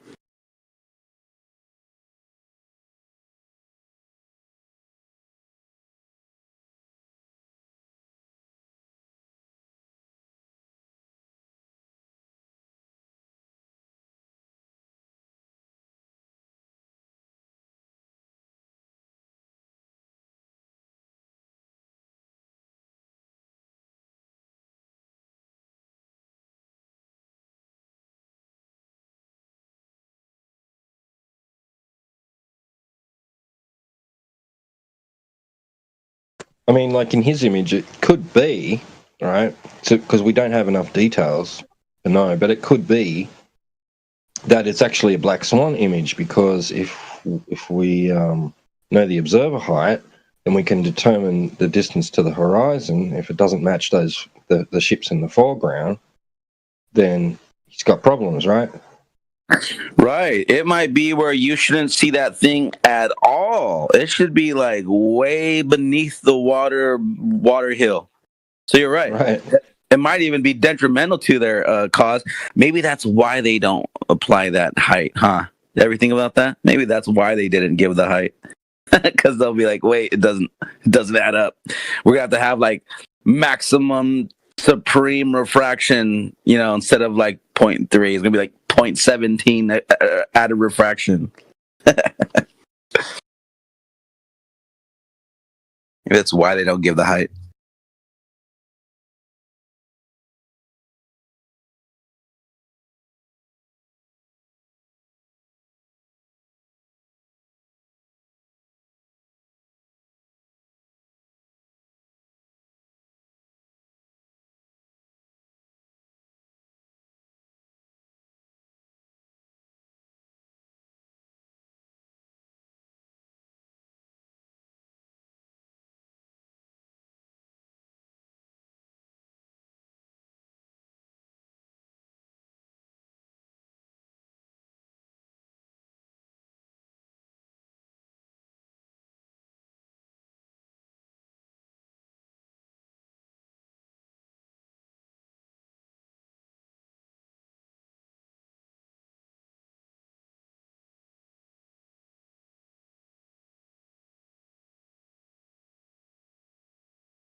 What was the question did he ask, by the way?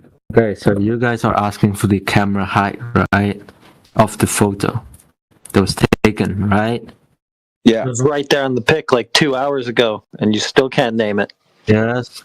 But why does it matter? How does it matter?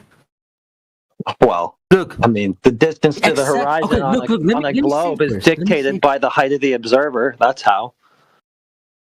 First, okay? Look. The exact height of the camera, okay? You're asking for the exact height of the yeah, no it's shit. not the point, okay?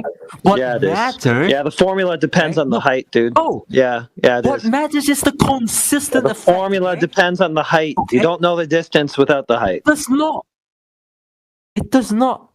It does Yeah, not it matter. does. You fucking idiot. You can okay, what's the distance to the horizon formula on a globe? It doesn't matter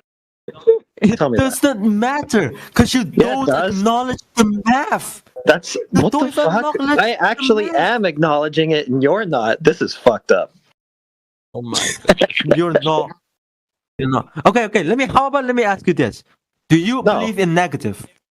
No, don't ask me anything. Just give me the distance to the horizon formula on the globe. Distance to horizon formula, dude. What is it? You want me to tell you? Okay.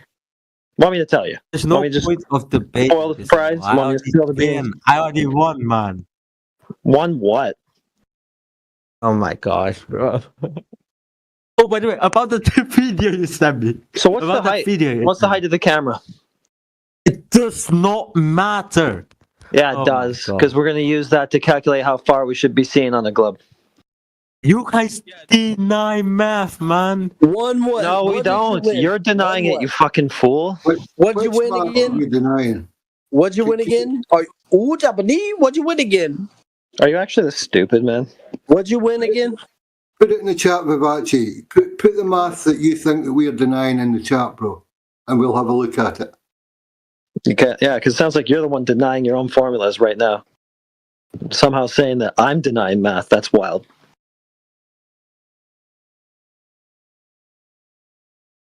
Yeah. About the video, okay? The video is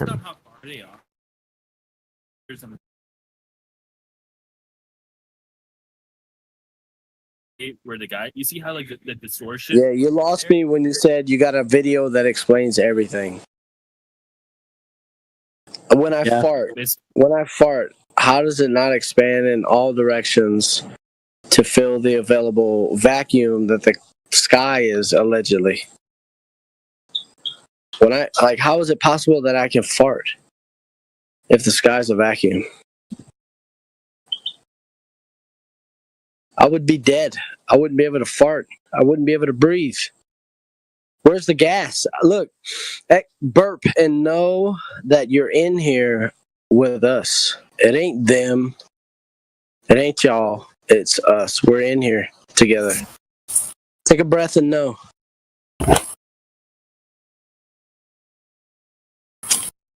You ever seen an internal combustion engine? That's evidence. He's currently deafened. Of gas pressure. He's trying to study his claim or something. Watching his video now for the 80th time in 2 hours. Trying to figure out the first thing about it. Let me go on mute too. I'm gonna go on mute. Okay.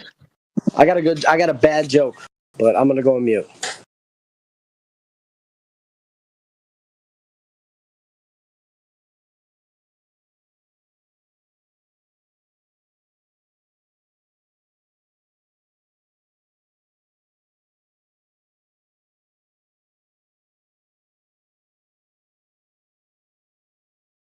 How are you today?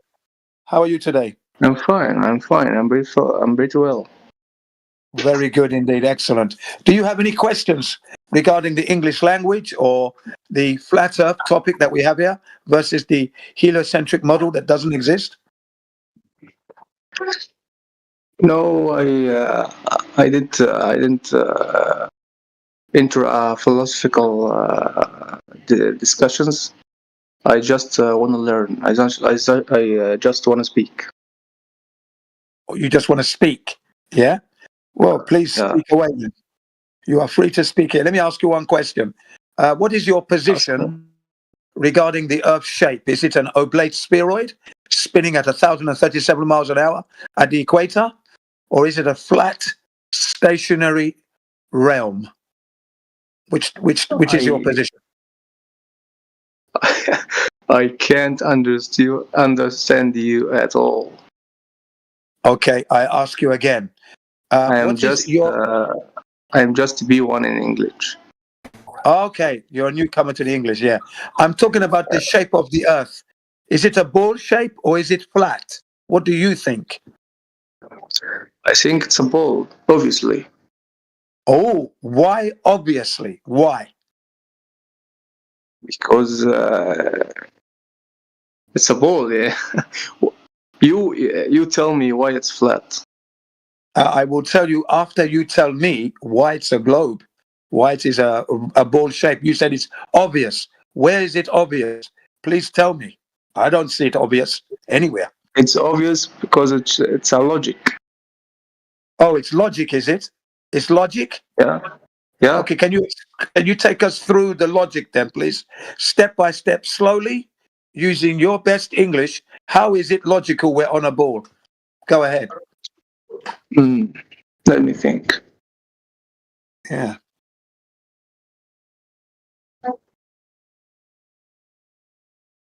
So you can ask me a question and I answer to you.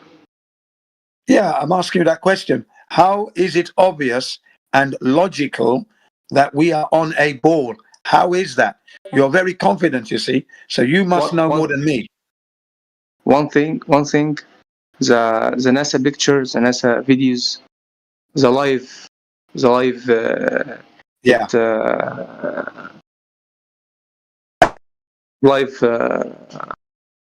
which NASA live footage, download on internet. Live footage. Yeah. Okay. Yeah, live footage. Okay, right. Now that live footage that you're looking at is live CGI footage. That's what that is, ladies and gentlemen. It is live computer generated image. It is not a live image. It's not even live. It's not even live. Okay. It's just recorded and played. I am with you, man. I am with you. It's you see it's CGI, right? Well, it's according to my colleague here, it's not even that. It's recorded. It's not live. It's recorded CGI image. is what it is. So, It's not live. okay. Let me ask you a question. Yeah. Why the NASA could be lie to us? Why they want to lie to us? Okay. What's Why the do benefit? NASA want to? Why do What's the NASA benefit? want to lie to us? Well, NASA has Yes. been around for at least maybe 70 years, roughly, and they've been receiving money from the government, right, to perpetuate the idea that they've gone to the moon. Okay, they haven't been to the moon once. Why did they go to the moon? To try to convince us that they can go to the moon, firstly, and that the Earth itself is a ball, when it is not. So the government remember, NASA is a government agency. Okay, it's a government agency. So the government agency called NASA, funded by the government with our taxpayers' money, that would be American taxpayers' money, is lying to the world. The government is using NASA to lie to the world that you live on a globe. That's why NASA is lying. They're making a lot of money from this. So you say NASA use the ball, the Earth ball is a financial method to earn money. Well, basically, they're making money by lying, okay? Because the government has already lied to us that we're living on a globe. Now, in order to reinforce that lie, to make that lie stronger, so people believe forever, they sent NASA to the moon. But they never went. It was all Hollywood. And everybody believes that they went to the moon. And because they went to the moon and took a picture of the Earth from the moon, and on the way back from the moon, this is how they make the lie stronger, so people believe, and then make more money as well. Remember, it's taxpayers' money they're using. They're making money like tsunami.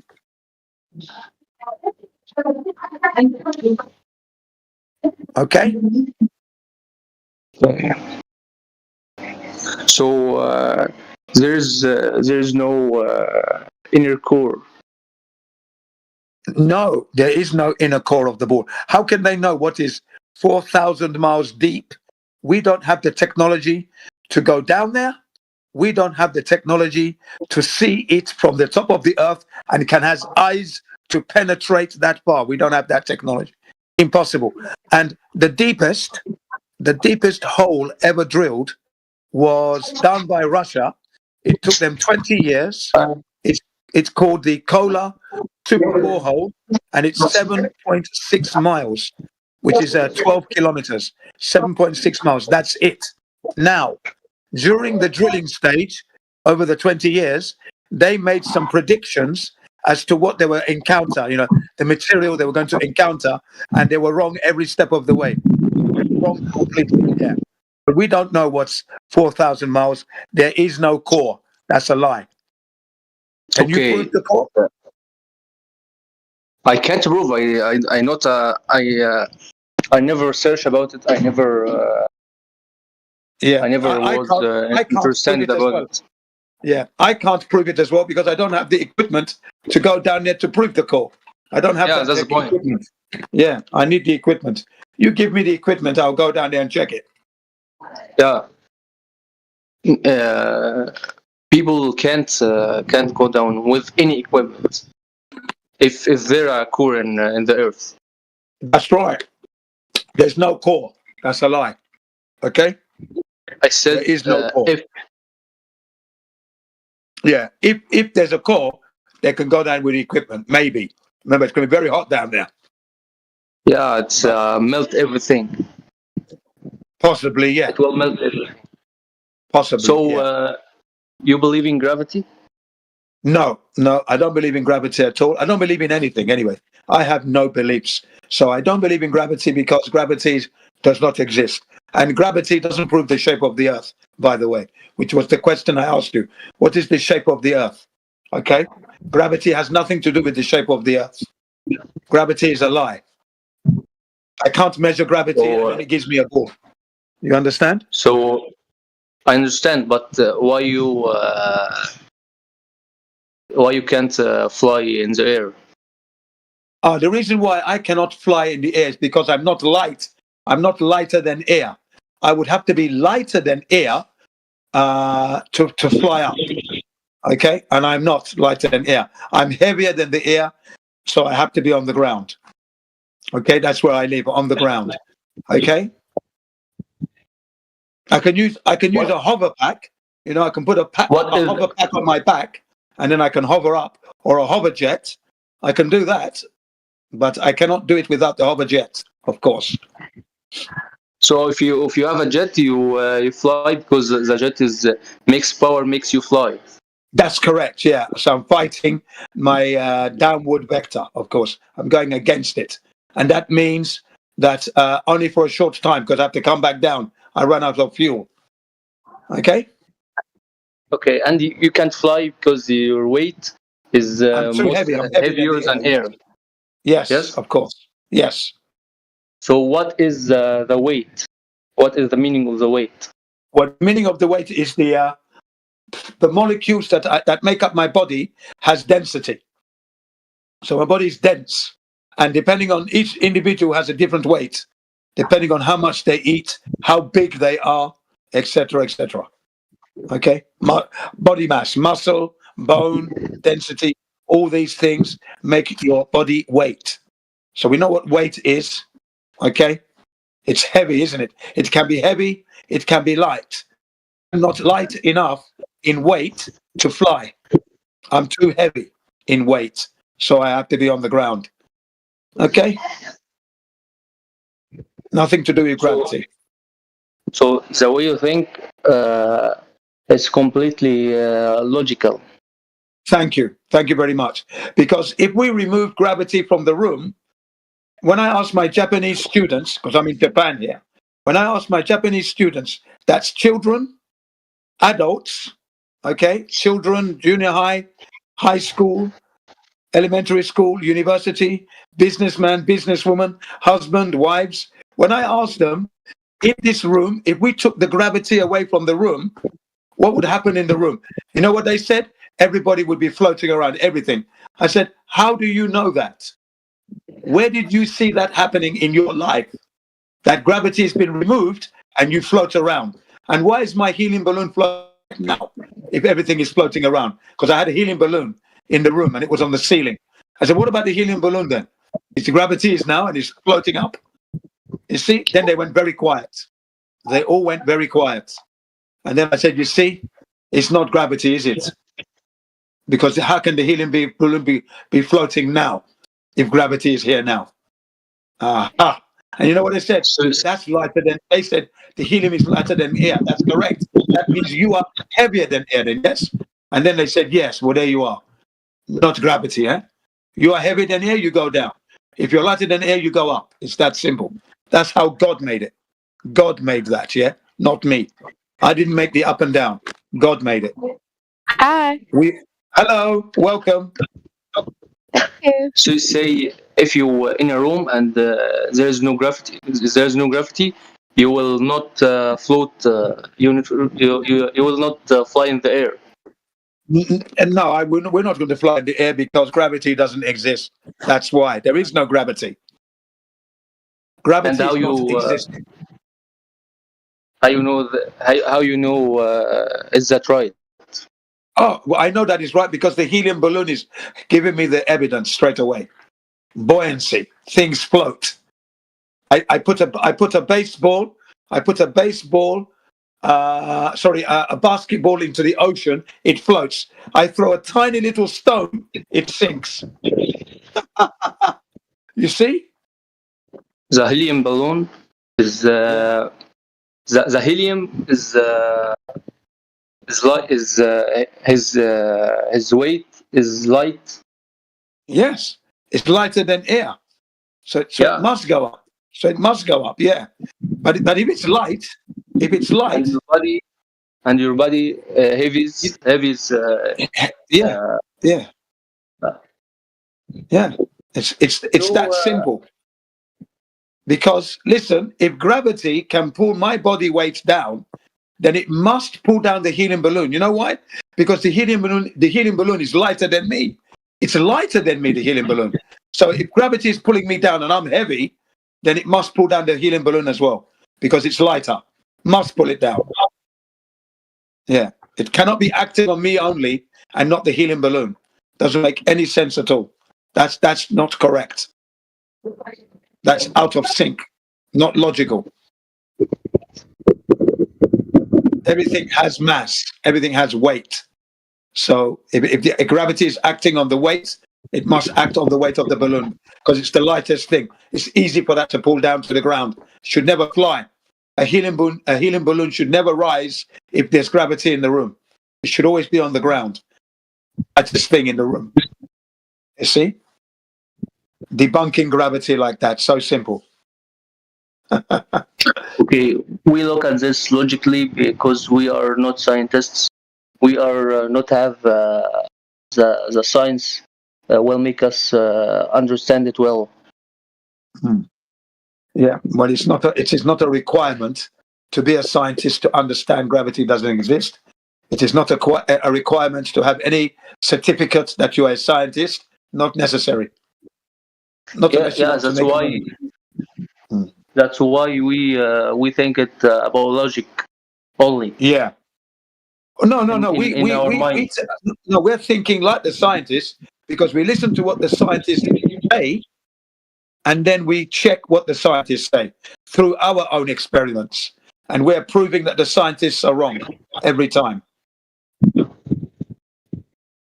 You know this is like what? When you see the magic trick. Yeah, gravity is a magic trick. It's a lie. Yeah, exactly. Good. Magic trick is a lie. And you as a watcher, when you see it, you impressed, or you say, "Wow, it's no logic." But That's correct. When you know the secret about it, you understand. Yes, that's correct. Yeah. So, remember, so I say, say the scientists have the secret. We doesn't know. We don't have the knowledge to make us understand it well. So we use our mind only and think about logic. Yeah, but that's not true. It's the scientists don't have any secret as such. Okay, they don't have a secret that we can't find out. Remember, they're telling us things, and we have the common sense to check what they tell us. And if it doesn't make sense, we say, "Look, this doesn't make sense. What do you mean by this, this, and this? Can you explain, please?"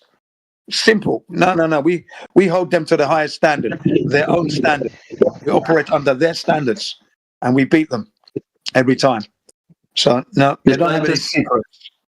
The scientists say told us a few things, and that things only we can understand, because the other things, the critical things, we can't understand because we are not have a science. We didn't study it.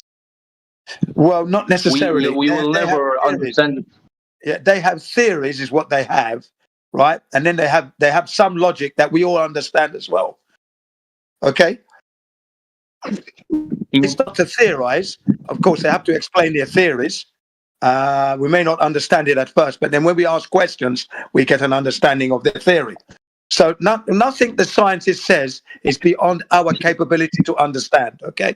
We can understand the scientists as soon as they tell us what they're telling us. And if there's something that's not making sense, we say, "Excuse me, Professor, that doesn't quite make sense there. Can you explain that area? Because it's not matching my reality. Can you explain again, please?" Simple. Okay, you can be a scientist yourself. So, like I said, so gravity doesn't exist, okay? It's been debunked. You understand that now. The scientists don't have any secret about gravity. The only secret is they're lying. That's the secret, okay? Okay, so tell me, what is the Earth's shadow on the moon? That's nothing. The Earth's shadow on the moon doesn't prove the shape of the Earth. Okay? Why? I don't look at the moon and say, "Oh, there's a shadow there. The Earth must be a globe." That doesn't make sense at all. That's a very big mistake. The number one thing. I just posted what a shadow looks like on a ball from a stick. There you go. So it must be a stick casting the shadow on the moon, right, dude? Yeah, there you are. Can you see the shadow? With a stick. Radwin's posted it. Thank you, Professor. There you go. Can you see? So I the have Earth is a a last stick-shaped. question. Okay. No, hang on a second. Can you Doesn't even acknowledge? acknowledge. He's not even acknowledging that I posted that. I'm trying to do that. I'm trying to do that right now. I'm going to say to him now, Thrag, can you acknowledge looking to the moon and seeing shadows don't prove the shape of the Earth? Can you agree now?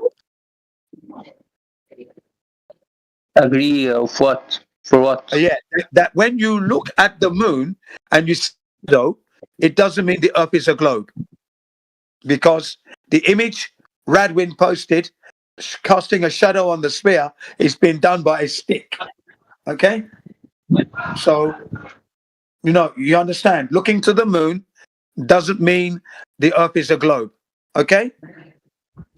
Do you agree? Forget the moon. Forget the moon.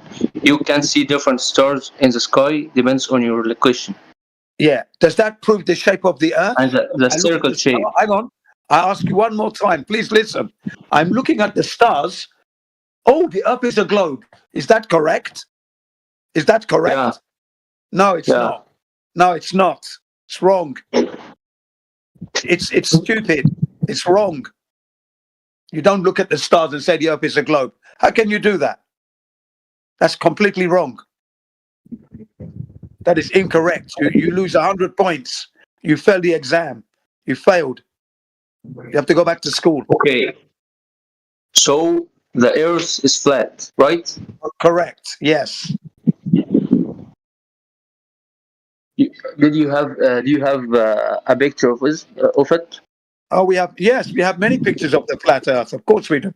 Let me show you something. Hang on a second. What's under the Earth? I don't know If what's it's under flat. the Earth. I've never Oh been my there. God! Just one question after the other. He's not even listening to you. Yeah. I don't know what's under the Earth. I know there's water, in some parts, and that's all I know. Finish. I haven't been under the Earth. Do you know what's under the Earth? Do you know? Have you been there?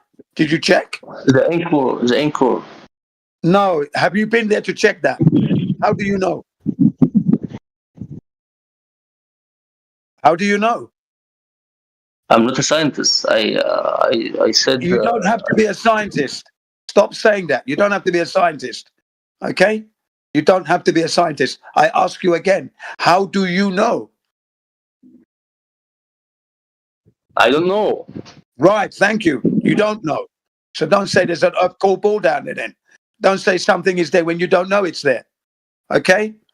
That's not honest. Thank you. You don't know. Right, nobody knows. We don't have the equipment to check. The scientists are lying. Okay? That's the honest answer. Stop trusting the scientists.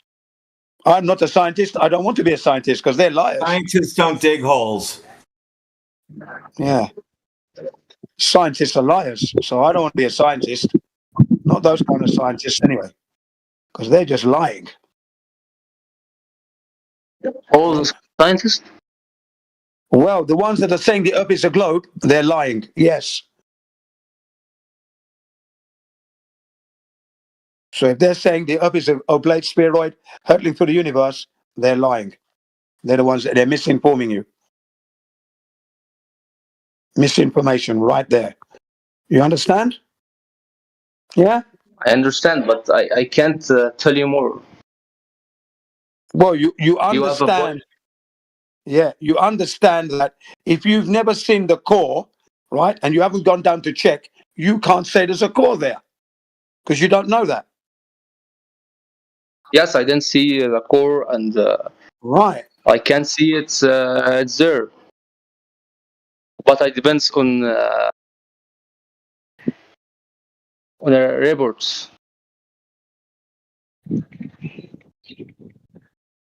It depends on what? Reports. No, The NASA report. I'm not understanding what you are saying here.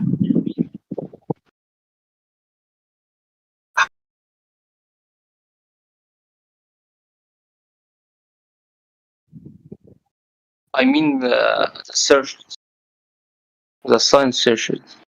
The surface of the Earth. Okay, right, yeah.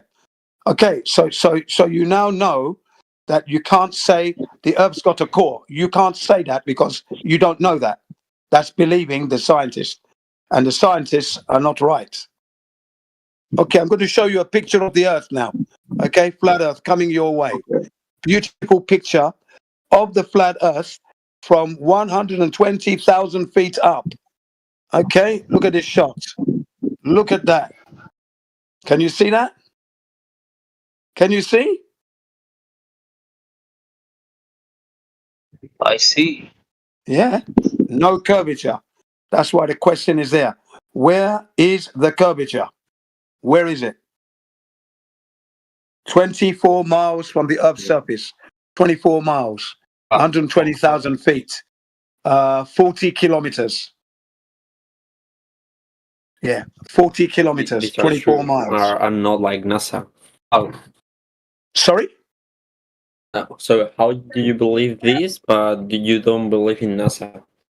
Why would I believe NASA when NASA's giving me CGI images constructed by Photoshop, CGI, by Robert Simmons? Robert Simmons. So how do I know this is? And here I'm looking at a real image of the Earth. Real image.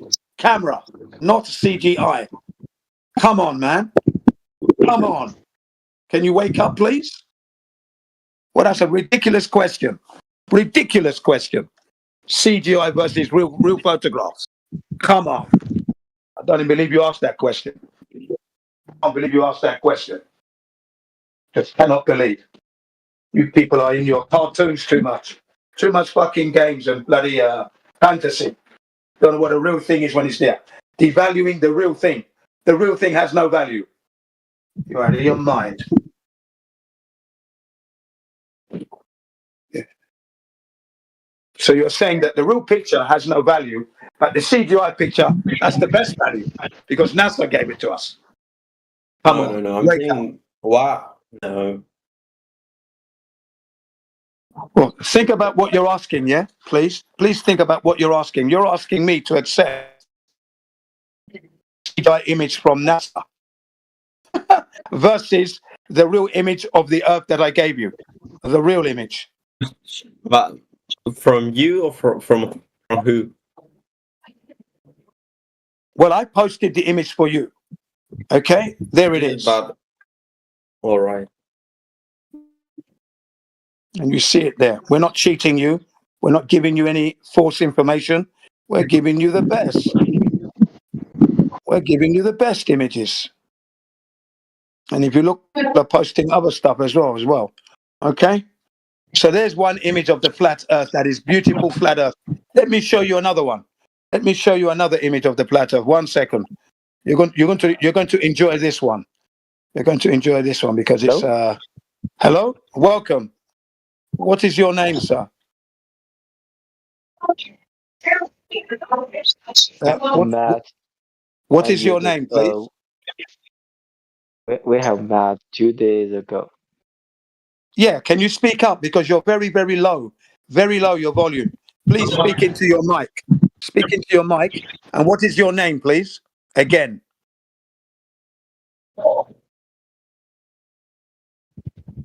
John. Who? John? Yeah. Was just that met John? 2 days ago. Yeah, was that John? Was it John 2 days ago? Okay, yeah, well, speak up, man. Don't get me wrong. If I've only heard your voice once, maybe I can't remember it just one time, yeah? You know, maybe we didn't speak too long, 2 days ago. I can forget your name like this. I'm speaking to many people. So, you know, speak your name up, speak your name, speak loud, and then I can remember you. Thank you. Wow. I'm saying hello anyway. All right, Hello. Greg, we're going to have to mute you since you can't mute yourself, and all we hear is noise from you. Yeah, terrible. Yeah, just mute him. I get muted for less. Right, here we go. Let's give him another mute. Why am I unmuted? Sorry, I'm confused. You want to be hear muted? from someone new? You want to be no, muted? I just don't understand. Well, We would like to hear your voice. You were confused on Well, why hello. you're muted. We like to hear your lovely voice, you see. That's what that's all about. Oh, well, hello. Hello and welcome. Nice. All right. Sounds like you just woke up. Sort of. All right. There you go. Do your stretching. Oh, yeah, there you go. Yeah. First stretch, first cigarette, first Peugeot. Oh, terrible. Cigarette. Nasty. Nasty way to start the day, ladies and gentlemen. Cigarette first thing in the morning. How horrible. Absolutely. Absolutely. We're It'll not make giving you out suffer, medical, make not you giving out cough. medical advice on here, that's for sure. Don't do it. I shouldn't, No. but if you smoke cigarettes, yes. Very dumb. But anyway, for the young Thrag, there's a picture of another picture there of the flat earth. Look at that picture. Salt lakes. The water is dead level. Look at the reflection of the two runners. You can't do that on a globe. If the surface is curving, the picture would be distorted. See that? Look at the globe was big enough. I think you could. It's real hard to tell just from us, for us. No, it's not. Those words, real hard, are just real hopeless. No effort there at all. Real cop out. Not even beginning to try. You get a minus F for that one. Minus F. Oh, sorry. Oh yeah. You know we don't I'm do not this up to the standards in this VC. No. I only joined a minute ago. I didn't. Yeah, that's okay. You'll learn. You'll learn that the standards we operate on are not Give Up Avenue. We don't live on Give Up Avenue, mate. That's not where we live. You know, there is no such thing as we can't do. That word "can't" isn't even in the vocabulary, and it's not on the menu to be selected. Can do, sir. Yes, sir. Can do. Will do. Absolutely. Must do. Yeah, that's it. So, Thrag, if you are there, Thrag, can you see the image I posted of the two runners running across the Salt Lakes, flat, beautiful? Look at it. Look at it. Where's the curvature there? Look at it. Huh. Nature doesn't lie.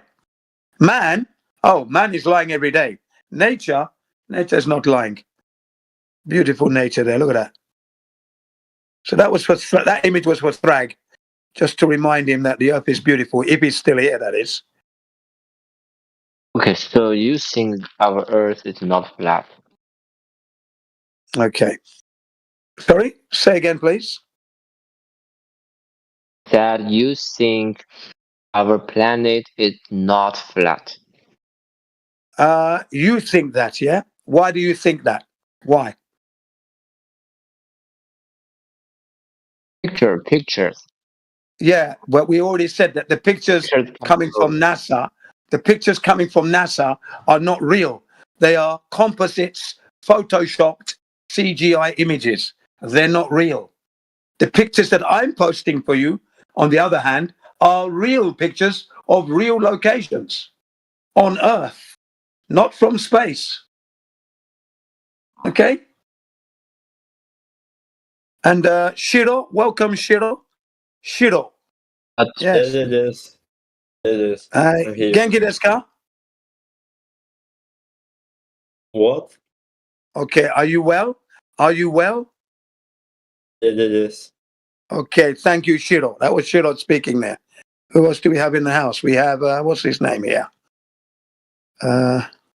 Your micro. Rocassette? Okay, Rocassette. How are you, Rocassette? Welcome to the server today. How are you? One question. One question. Yes, we Shiro, were talking yesterday about dinosaurs. So why do people lie to us? And why did they say that? Why did they say that dinosaurs existed? Is if you said that they don't? Why? What I can give you two reasons, right? First off, the most obvious reason is, of course, they're making millions of dollars. millions of pounds. Okay, it's a multi-billion-dollar industry now. So the industry is making money. Secondly, it helps to develop and bolster up the evolution theory. Okay, the theory of Darwinism. Okay, so they're trying to keep the evolution theory alive with the dinosaurs, of course. And then the idea that a asteroid from space came in and hit the Earth, okay, and ended their life means that the fact that something came from space means we can go to space, you see. This is the other thing. Don't keep talking when I'm talking, please. When you hear me talking, I don't want to hear voices. You got to wait, man. Sorry, what do you want to say anyway? Carry on. No. Keep going when you finish. No, I finished now. Now, what do you want to say, please? And that, well, some people say that it was because of meteorite, but others say that it was because of another reason. So, what do you think if they extinguished by other means?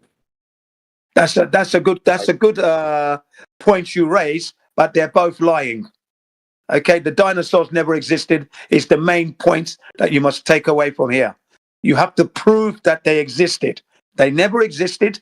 The real paleontologists, those who dig up the bones, and the reporters, they've never ever held a real dinosaur bone in their lives. That's what they report. They've never seen one. They've never touched one because they're locked away in a special vacuum type vault. I say, I want to see that vault. Open up the doors. Yeah, and then make the vacuum of glass so we can actually see the bones, and then give us a section that we can touch and examine. So yeah, that's what they say. So no, as far as I'm concerned, no asteroid, no meteorite, no comet came to Earth, ending their lives. It's a lie. 65 million years ago. All right. From where does petroleum? What's the source of how it was created? All the petroleum. Holy crap. Dude. Oh. Oil doesn't come from dinosaur bones. What's wrong with you? Yeah. Well, sorry, I can't hear you. What? Who's talking, please? That was Radwin. That was Radwin speaking, and he just said, "Yeah, Radwin. Oil doesn't come from dinosaur bones. What's wrong with you? Right. Are you feeling all right? Because oil does not come from, dinosaur bones. Oh, it's sorry. impossible. All right. Our ground is not borderless. Can you say that again, please? Said our ground is not borderless. Our ground is not borderless. What do you mean by that? Because when you look at the ball, there's no border there. It's a circle, empty space, empty ball with no barriers, no container. So can you express yourself a bit better there, please? Yeah. Go ahead, please. That our territory has boundaries. Yeah. Which territory are you talking about, sir? As humans. Yeah. What you've said doesn't really match, or we're talking about here. We're talking about how do we know that the Earth is a globe, and how do we know that the Earth is flat? How do you know it's a ball Earth? What's your best proof? I've posted images showing flat Earth, for example, no curvature, right? The images, your side is offering us NASA images, which are all not real. Computer, Photoshop, CGI images. That's what NASA gives us. On the other hand, we, the flat earthers, are giving you real flat Earth pictures, real locations. You can go there and see for yourself. We don't give you CGI. Countries although can improve our globe is Yes. Ha ha ha. That's his name, by the way, ladies and gentlemen. Ha ha ha ha ha ha ha. He said something funny. Yeah, go on. Carry on. I just said other countries' image can prove that our planet is globe, like No. China. Unfortunately, that's not true. Number one, Earth can never be considered a planet because planet, when it's from Latin into English, it means wandering star. Earth is not a star and Earth is not a planet. Earth has life. Those planets don't have life. We don't see anything there that's got life on it. They don't have a pistachio nut. They don't have the carrot, tomato, lettuce, yeah, cheese, bread, ice cream, yeah, chickpeas, peanuts, cashew nuts. They don't have that up there. So Earth is not a planet. Earth is different from that. Okay, that's the first thing. And then what country can prove the curvature? Can you prove it? You show me. Go ahead. Show me how you prove it, please. The Earth is a planet. Show me. I'm waiting. Where I find it. Yeah, I'm waiting for you to prove that the Earth is a planet, you said. Go ahead, show me. He's crazy. Yeah, please show me the proof.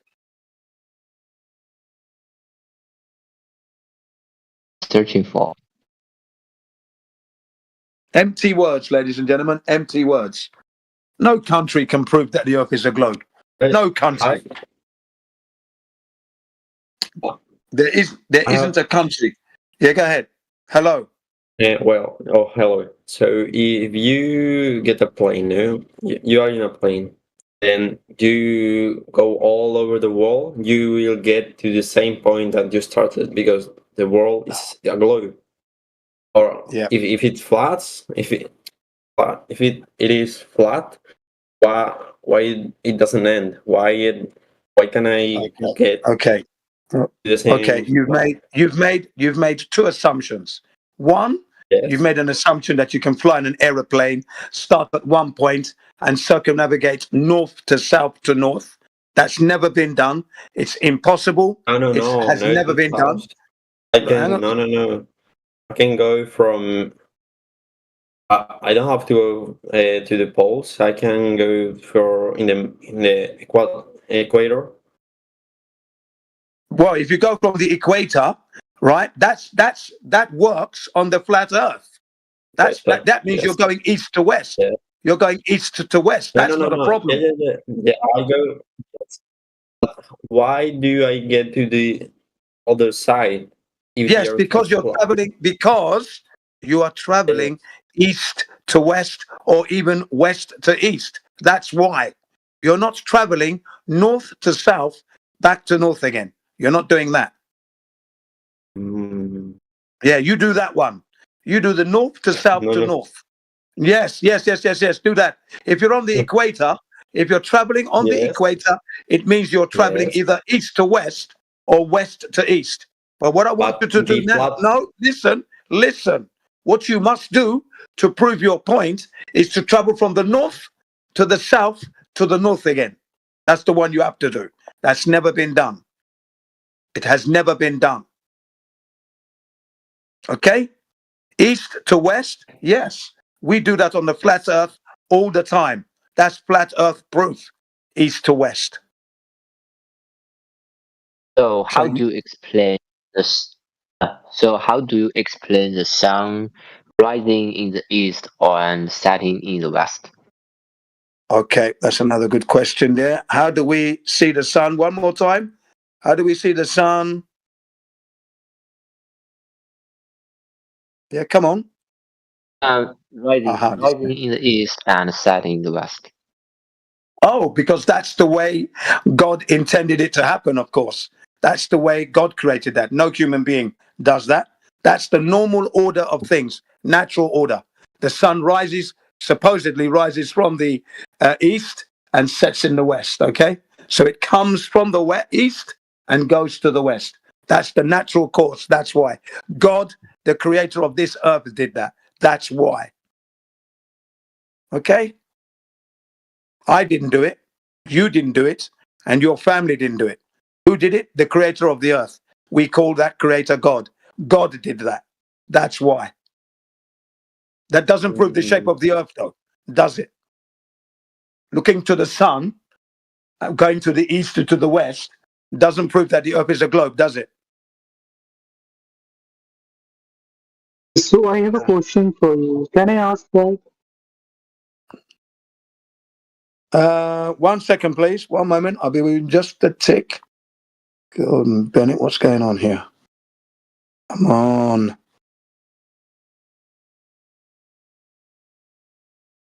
Okay, what is your question, sir? Okay, so do you think Earth is flat? What is your opinion about how the day and night happens? Okay, yeah, it's a that's a very good question. And another, I want in addition of that, like there in some countries, like in India, right now is evening, and some other country like there is morning. So if Earth is flat, so this means if sun goes, so everywhere there should be a day and everywhere there should be a night. Okay. This can only be proven by sure. He's just going to keep talking if you don't cut him off. Yeah, I've cut him off now. I've cut him off. Someone else is talking in the back. Please, when someone's speaking, don't keep interrupting, yeah? Otherwise, I'll get them to mute you and you'll never speak for the rest of the day. Don't keep interrupting. If you've got something to say, you may say it right now before I answer his question. What do you want to say? They only want to talk when other people are talking. Yeah. When I hear your fucking voice again, you're going to get fucking muted. All right? I'm telling you. Excuse the French, ladies and gentlemen, but it is rather annoying when somebody new by the name of Raven has come in and asked a pointed question and we've got a bloody idiot speaking in the background. Really rude. If I catch your fucking voice, you're leaving, mate. Watch it. Okay, Raven, the question you've asked is, how is it that the sun doesn't shine across the whole earth if the earth is flat? The reason for that, ladies and gentlemen, is quite simple. The answer, I'm hearing your voice again. Who is it this time? All right, here we go. We're going to do this. I'm going to catch you. You're going to be fucked up in a minute, I swear. Now, ladies and gentlemen, the reason why that question is good is because everybody gets a misconception here. They think that because the earth is flat, the sun would be able to shine right across the flat earth. Everybody can see it. Well, no, that's not true. You know why? Because the earth is much, much, much, much, much bigger than the sun and the moon. So the sun is able to shine its light, its luminosity across the whole earth. Impossible. That is why we have a good morning, good afternoon, and good evening. Good morning, good afternoon, good evening. Good morning, good afternoon, good evening. You see, as it goes through each country. Okay, ladies and gentlemen, that's how it works. The earth isn't smaller than the sun, like in the heliocentric model. What it is that the earth is much, much bigger. Much bigger. That's why the sun cannot shine its light across the whole earth. Does that make sense now to you, Raven? Yes? Okay, Raven, I did give you something there. Yeah, it is. I think so, but you assume that the sun is, much, much less, smaller than the earth. Yeah, actually, that is not an assumption. That is not an assumption, ladies and gentlemen. So he's just misrepresented my position. That is what we observe. So that when you observe that, that is not an assumption. When you observe that, and when you've measured, when you've gone out to measure the earth, and you've traveled around the earth, you will see that the sun is smaller. So please do not assume. Please do not misrepresent my position and the position of the flat earthers. You yourself, sir, you haven't checked to measure the curvature of the earth. For if he did, he'd be a flat earther. So we know he hasn't checked that. Okay? He doesn't know the model. He's asking the questions, and now he's saying we're assuming. Please be very careful with the language you use, sir. It's very offensive. Okay? I am not assuming. I don't give you assumptions, theories, or speculation. I only give you facts, or my mouth is not going to open. I guarantee you that. Okay? Now I'm going to post a little video for you to show you how this sun and the moon is orbiting on this flat earth. It's not 100% accurate, but it's very, very good. You will enjoy it, I promise you, because that's the whole point. The whole point here is enjoyment, because I enjoyed doing the research of the flat earth. It was a very, very enjoyable experience, and I want you to have the same. I want you to know, like me, like the rest of the flat earthers, and then you will be invincible in question time and debate time. You will be invincible, unstoppable, unwavering, unceasing, a super champion. Yeah, that's what we flat earthers are, man. Super mind. We take down all professors like that. At the flick of the finger. They don't stand a chance. Okay, here it comes. Short video coming in the chat. Please look. Okay, Raven, for you, special delivery. For Raven, there it is. Okay, that's 15 minutes video. It shows you the sun and the moon and how the seasons work on the flat earth. Enjoy it. By Rob Skipper. Okay, thanks for your enlightenment, sir. You're welcome. Anybody else now? As we go through, we're answering all questions. We're giving you little presents, little gifts to take away with you. Flat earth gifts. You know, and I mean presents. Flat earth presents, videos, images. Take them home, watch them, and you're going to be a flat earther. I guarantee you. Prove me wrong. Okay, so we've enjoyed Raven. We've enjoyed Thrags. Someone else has just come in. Welcome, whoever you are. We've got Raven, we've got Shiro, we've got the ultimate Effie, who's driving onto his destination, but he's listening. We've got Tistrian. I like licking windows. I don't know why, all that dust and grunk. Ooh, no thank you. And there you go. Now we're going up, we're moving up now. We've got I called it, oh, that was a music bot. Oh, nearly did a rookie there. Put my foot in the bucket again. Here we go. Now we've got someone else. We've got this Phil. What's this guy's name? Phil Cannon. Oh, Phil Connors. Sorry. Okay, Phil Connors. How are you doing, sir? Welcome to the server. If you have any questions, please don't hesitate to ask. Any questions to dealing with the English language, of course. Sorry. And then the topic matter today, it's the heliocentric model versus the flat earth truth. Well, let's see how we get on, okay? Phil Connors, welcome. Moving on. Who else we got here?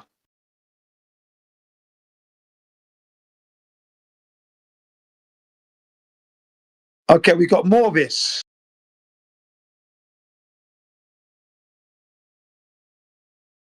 Morvis the Yetid. Okay, Morvis the Yetid. Underscore there. I hope you're doing well. Welcome to the server. Please don't hesitate to ask your questions if you have them. Morvis, he's a mod. Sorry, Morvis, I didn't know you was a mod. Sorry, mate. I'll give you the nod because you're a mod. Okay. The nod. That's the salute, by the way.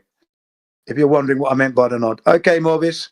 Well, I've just returned back, so I'm beginning to learn all the names again. Thanks, Radwin. Don't shout at me, though. I got to shout over you because you talk a lot, so I got to make sure I break in at any given point so you can hear me. That's all. Okay, it works. It works. It works. Thank you. Matador. Yes, welcome, Matador. I called him Spanish yesterday. Welcome back again, Matador. You've been here a few times. If you know the story, if you have any questions, please don't hesitate. Just Ross, he's doing good. We know what he's about. He's slowly becoming a flat earther. He's actually investigating and he's enjoying it. So that's good. Yeah, flat earth in the making. And then we've got, who's this guy here? A second, let's check out his name. Oh, Kingsley. Yeah, he was here a few days ago. Welcome back, Kingsley. Any questions? You know the score. Unless you're already a flat earther, I think. I could be winding you up there. Not intentionally. Yeah, I'm a flatty. Yeah, I knew that, yeah. And then we got John. John, who's busy working today. But yeah, he's coming. He's very articulate and eloquent in the way he puts across the flat earth truth and the heliocentric lie. You know, people love him, love to talk with him and that. So yeah. but unfortunately he can't be here today. So you've got Jin CBR1, rough and tumble expert. But I'm trying to be nice and passive today. Okay, there you go. Jin, yeah, Jin, that was funny, Jin. You said somebody was licking windows. Yeah, that was the name of a character that's in here. Yeah, yeah. I don't know how you'd like to lick windows with all the gunk and dust on them. Oh, no, thank you. Make me sick. Okay, and then we're moving over to another guy here. His name is Daz. Daz88. The only Daz I remember is the soap powder in England. Daz, for the bluey whiteness. That was the advertising, right? Daz, D-A-Z, washing up detergent for your clothes. The bluey whiteness of Daz. Yeah, okay. Well, Daz, welcome to the server. Any questions? Do not hesitate to ask. Our wish is your command, mate. Your wish is my command. And then we've got here, who's this guy?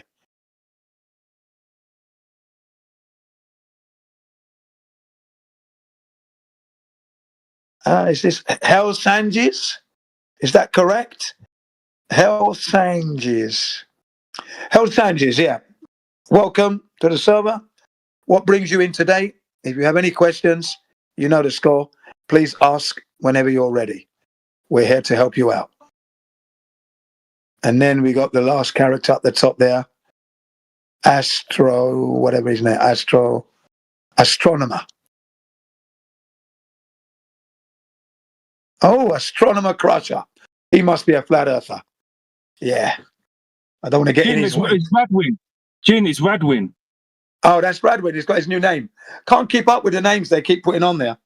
He was Professor the other day. Now he's, what is he? He's Astronomer Crusher. Okay, Radwin, cheers. I've now memorized your logo. I won't make that mistake again. It's the first time I've actually gone through all the names properly, you see. So forgive me if I pronounced your name wrongly or whatever. I do mean well. I mean to deface your name. I know how important it is. I just don't like licking windows, that's all. I mean windows licking. Jin, stop that licking window business, Jin, man. It's cracking me up. That's the funniest thing I heard today. Yeah. Hey, Jin, yes, sir. Just the FYI, the guy beside you is Hell's Angles. You know how Hell's Angles. Yeah, they say you gotta take elevation angles to the center of Earth, so it's kind of a play on that. I think it's kind of funny. Yeah. It's a clever play on words there. Sorry, Hell's Angles. Do apologise for that. And then we got Carrie. Welcome, Carrie. If you have any questions, please don't hesitate to ask. Remember, we are here to help you all the way to the flat earth truth and relieve you of that ball and chain that's too heavy to drag around, yeah? The globe ball and chain. We cut the chain off and you get a balloon. Flat earther. Rising above it all. Yeah. So, now we've gone through all the names. Anybody got any questions? Yeah. So just to reiterate that the sun itself cannot light up the whole earth just because the earth is flat. You know, that would be a big problem. And then God has made a mistake in his design. Everybody's burning hot everywhere. No one is sleeping because it's daytime all the time. No. Obviously, the earth has to be much, much, much bigger. That's why the sun cannot illuminate the whole earth. And then you have your good morning, good afternoon, and good evening. Good morning, good afternoon, and good evening. Good morning, good afternoon, and good evening, all the way around the earth. And it does that every day of the week. Every week of the month, every month of the year, all the way through your life until you die. And then the sun carries on. Never late, ever. The sun and the moon. Always on time. Reliable, dependable, repeatable. There you are. The sun and the moon. Dynamic duos. The pair of them. Yeah. Orbiting on a flat earth. So, sunrise. Optical illusion. That's what that word is doing. It's describing an optical illusion because you look out east in the morning and the sun appears to be rising up. Well, what's happening is the sun is coming from your vocal point and the vanishing point ahead of you. It's a great vast distance. That's why it appears to be coming up. And then if you stay there watching it, it'll be 12 o'clock and it'll be above your head, right? And then it starts to move away heading west. But the altitude at 12 o'clock, let's say for simplicity's sake, for simplicity's sake, it's 5,000 miles. It remains at 5,000 miles all the way around the Earth. That's not the actual distance. That's just a arbitrary number that I've given you to explain to you how the sun remains at a fixed height that God has fixed. So it doesn't go down. You know, you've got the sunrise and then sunset or sundown. Because when you look to the west now, the sun looks like it's going down, doesn't it? But it's not actually going down. It's actually moving away from you and it's heading to the vanishing point, the way our eyes work when we look at things, especially from a long distance. And I'll give you a perfect example of another optical illusion. You're looking down the road, right, and you see a car down there, it's tiny. Now, is that car really tiny, or is it its full size? In actuality, it's its full size, only it's at such a distance, it's small. But as it approaches you, it becomes bigger and bigger and bigger and bigger. And when it's right by you, it's at its full size, it drives by, and then it starts to get smaller again. Optical illusion, because the distance between you and the car is being increased, and then it gets smaller and smaller and smaller and smaller. It's not shrinking, actually, is it? That would mean the people will be shrinking as well. No, it's just an optical illusion. So sun up, sunrise, sundown, sunset, these are optical illusions because the sun is not going down and it's not coming up. It's coming across and it's leaving and going away. So coming across and then going away. Coming across. Okay, I'm going to jump in really quick. Oh, wow. Phil Connors, answer the question.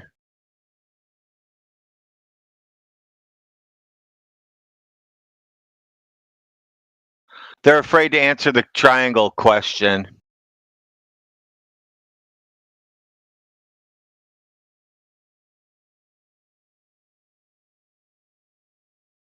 Well, I'm not surprised.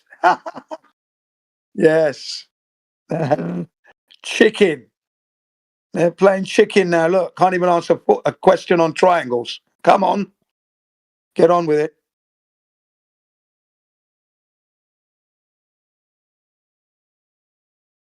Come on, Phil Connors. Oh, I'm sure they're trying to DM him the answer right now because he's afraid to answer. Come on. Come on, Phil. Don't be shy. Yeah, they make it this far and they don't get one word I have to out. get rid of this Tristan now since he wants to play games with me. Unfortunately, Tristan, you're gone. And I server mute them first so they come back and they have to fucking be aggravated and everything else. Yeah, I've heard Tristan on the go and he's not very polite. He's interrupting, a little bit obnoxious from time to time. But it would be nice if they could just prove their globe and shut us up, embarrass us, make us look silly. Just prove the globe. That's all you got to do. What you've got to remember, ladies and gentlemen, is that I believed the globe for 48 years. Now, how is it that a man who believed the globe for 48 years is now a 10-year into the flat earth truth as a flat earther? How does that happen? What happened? Well, obviously, something went wrong. What was that thing that went wrong? Or should I say, something went right in my case? What it was is I went out to check. I didn't check for 48 years because I trusted that the information that I was given at school was absolutely correct. And you don't have to check it, do you? Because you check it, you're ticking all the boxes at school, you're getting your little stars, and the stars are going on the chart.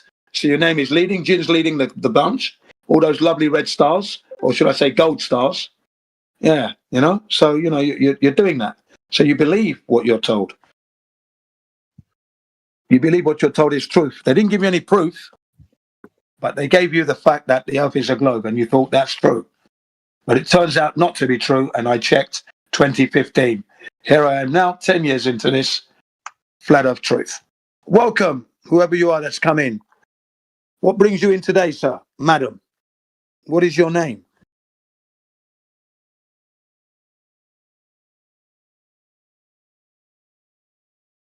It's a flat earther.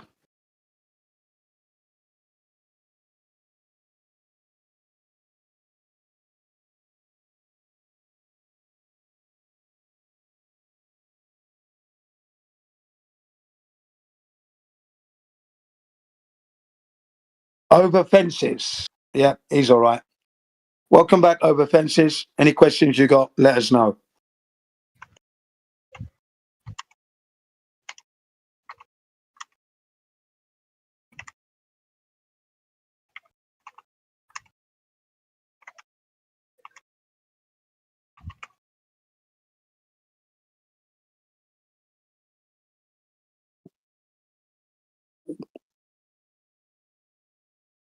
We've got D Kid. D Kid in the house. Welcome, D Kid. What brings you in today? How can we help you? Do you have any questions, any queries? Any queries on the English language? Please go ahead.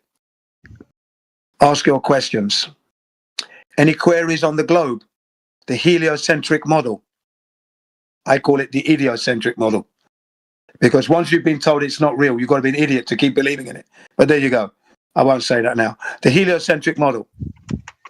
Or the flat earth truth. The reality where we live. The place to be on the flat earth. Not on a spinning ball that throws you off into the vacuum and die. Yeah, none of that stuff. Yes. So, okay. We're doing okay so far. Holding it down, ladies and gentlemen. Trying to keep it entertaining for you and informative. Mainly informative, of course. And that is okay. So you understand now that the sun can no way shine its light across the whole of the earth, flat earth, because the earth is too big. Has to be. So everybody gets a good morning, good afternoon, good evening, okay? Right. Now, what else did we cover? Oh, yeah. We're talking about the thing that's elusive, the most elusive part of the ball, the curvature itself. Where is it? Where is it hiding? Is it on the table? Hang on a second. Nope, not there. Is it in the cupboard? Let's have a look. Nope, not in the cupboard. No. Where is that curvature, ladies and gentlemen? Just can't seem to measure it and find it. And that would be odd.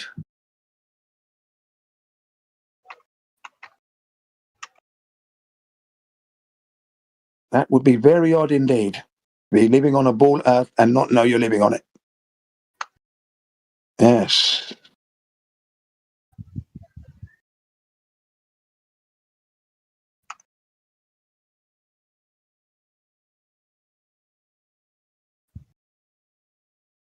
So that's the main problem we are having. Not able to find the curvature. Drop over a distance. Drop over distance.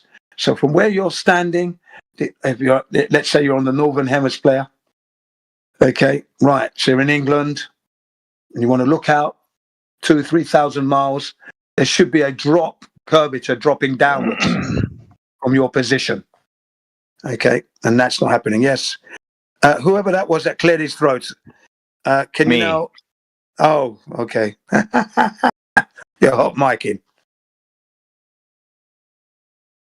So there should be a drop distance, okay, ladies and gentlemen, if you're living on a ball earth.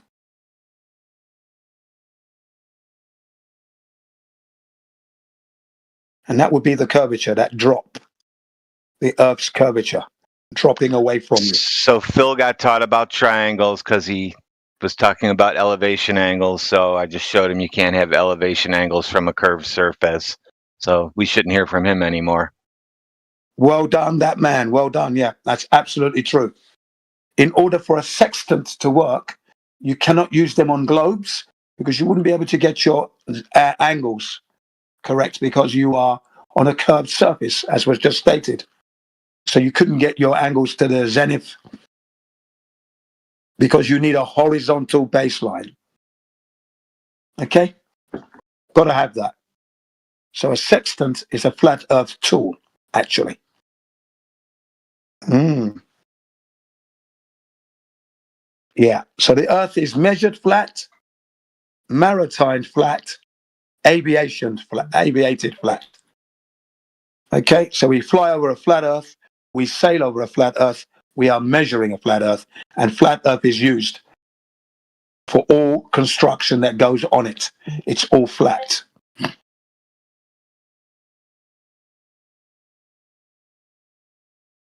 Very important to remember that.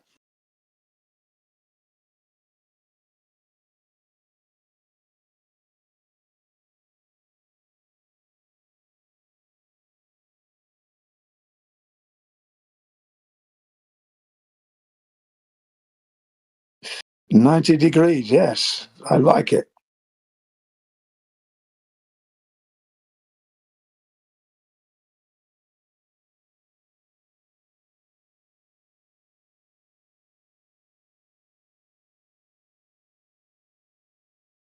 Yeah, you got some great memes going on there, man. Wicked. Thank you, Radwin. Good stuff. It's all happening in the chat.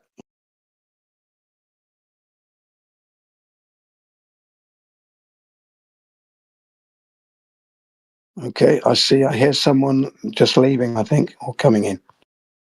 Pudding.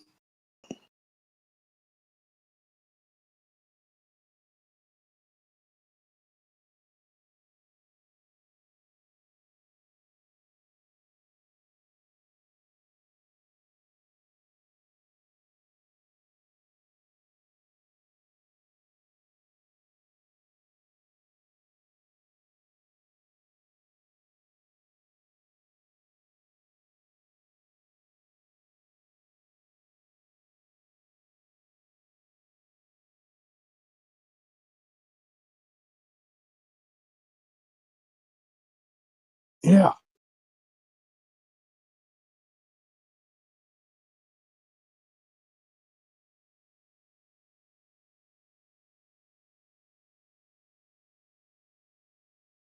And then the other thing we have is the rotation of the Earth that cannot be detected. Einstein, back in 1922, at the University of Kyoto, Japan. I'm talking to you from Japan right now, where I am. Kyoto, Japan, in 1922, to all the university graduates, and that he stated that he had come to the conclusion that no optical experiment can be conducted or could be conducted to detect Earth's rotation. Albert Einstein, 1922, University of Kyoto, Japan. Okay, stated that he could not conduct an experiment that would be able to detect Earth's rotation, but somehow he knew it was rotating. That made me laugh. Okay, so yeah, it's not considered in aviation when planes are traveling around the world, flying from one point to the next, one destination to the next. They're not landing or taking off from a rotating Earth. Stationary, isn't it? And the plane takes off. Yeah. Otherwise, you could sometimes get an assist from the spin. In fact, it can assist you when you take off. You know, help you to take off. You know, but no, we don't get that assist, right? And then when they come to land, it would mean that the runway could be moving from your right to left or your left to right, depending on which way you're heading. If you're heading south, it's your right to left. You're heading north, it's from your left to right. That could be problematic, or it could be coming towards you, and you want to be careful that you don't overshoot. So if you're going towards the rotation of the Earth, heading westward, and your runway is coming in as you're coming to land, you could overshoot the thing. Can you imagine that? And you run out of runway. Yeah. And then if it's heading eastwards, now you're having to try and catch it up because it's moving at the equator, especially. It's moving at 1,037 miles per hour. Okay. And your airplane can only do 600. So how do you catch up to a moving runway? Yeah. Can you see the problems? Right. So we know the Earth's not rotating. Okay. It's not. There would be problems for aeroplanes taking off. Maybe not taking off as such, but landing is the problem. Okay. Landing. Yeah. And then, of course, we talk about the military now. You know, waste of taxpayers' money, of course. I do not condone any war. of course, and the deaths that happen have been a waste of life and taxpayers' money. But when they fire their weapons of mass destruction, they don't take Earth's rotation or curvature into consideration, which you would think they would have to, wouldn't they?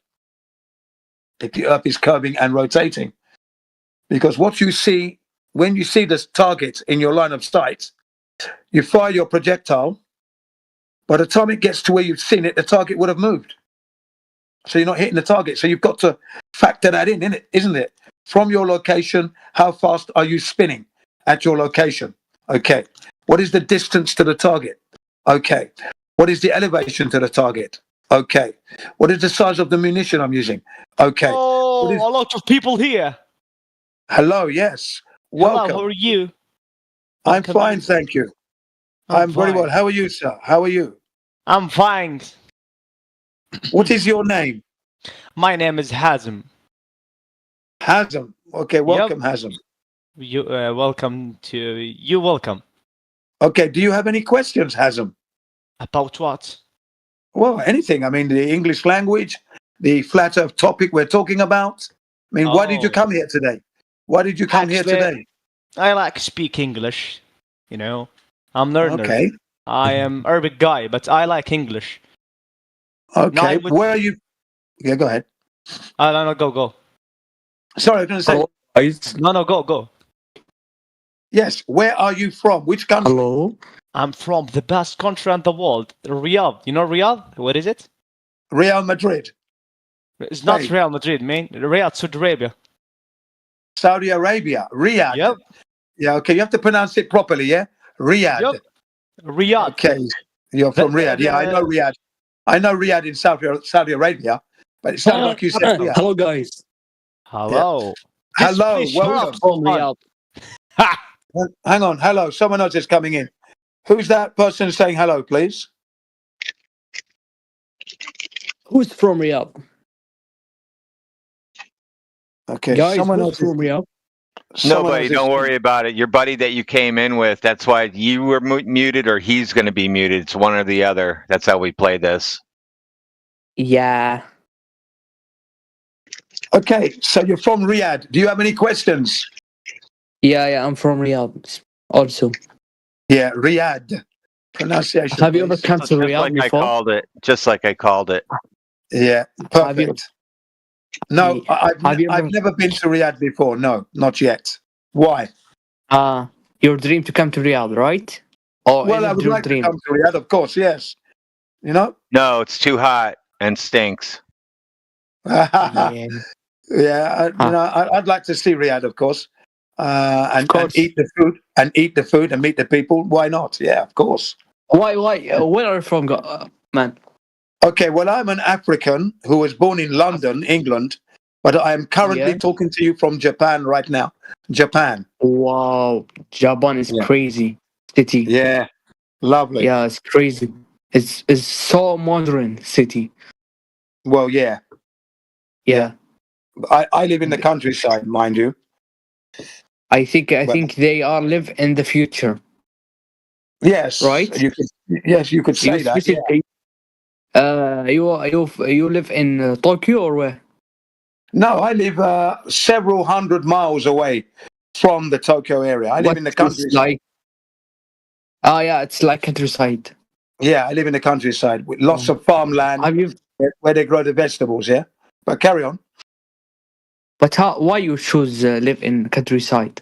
Oh, I choose to live in the countryside purely because the house is cheaper to build. It's more expensive in Tokyo. Yeah. So building a house in Japan is cheaper to go to the countryside. That's why. How far to Tokyo? Many hundred miles. Many hundred miles. That's all you need to know. Yeah. So, yeah. And I recommend you to come to Riyadh. Yeah, I would like to come to Riyadh. Don't worry. I'd like to ride my off-road motorcycle in Riyadh over the desert and that as well. That would be nice. Yes. I think it's crazy. You can't do it, man, because it's, I like it's it. hard I like to do it. No. I'm very strong. I can do it. Don't worry. Look at my image. And strong And flat our earth. weather it's so hot. You can't do it, man. I'm an African. I can definitely do it. African, I'm an African. you are strong, right? Yep, absolutely, yes. This is your photo, right? That is my photo. That is me in that photo, yes. Yeah, you are sound so strong. Yeah, I can definitely ride my bike in your heat. That's not a problem. Not for me, anyway. It's my dream to do the Paris-Dakar, you see. I've been to Morocco. Yeah. From London to Morocco, I've been. Yeah, so I definitely can ride the bike in your country. But yeah, what are your hobbies? What do you do in the free time in Riyadh? Actually, no, I'm study abroad in Malaysia. Okay, so you're actually in Malaysia now. Okay, right. Yeah, What are you and studying? after a few minutes, after a few days, I will come back to Riyadh. Okay, what are you learning in Malaysia? What are you learning, studying? Just I learn English in institute, then I come back to my country. Now I've been in Malaysia like 1 year, Okay. so it was long time. Yeah, yeah. So what are you working now, or are you hoping to get a job in the future? No, in future. Now, still I didn't go to university. Okay, so you're young. I've just graduated from high school. Okay, all right. Okay, so you're a high school graduate. So what do you hope to do in the future then, as a job? Of course, I want to enjoy in university. I go to study IT information. Okay, technology. information technology. Yeah, IT. Yeah. So you want to be like AI, yeah? Yeah. Okay. But information what's your technology. name? My name is Jin. Jin CBR1. Jin. Yeah. Jeans. Just a few minutes, okay, and I will come back. Okay. Okay, no problem. You take your time. Yes.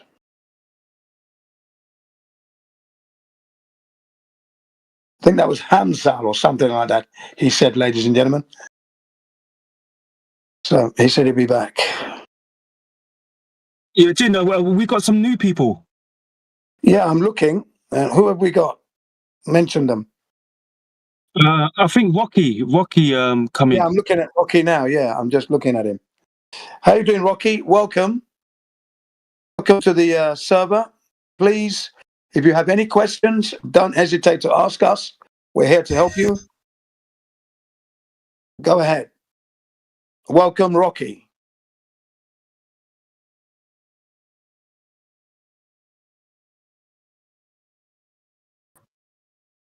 Okay. I tried to good listener before. Okay. You were listening before, yeah? Do you have one question?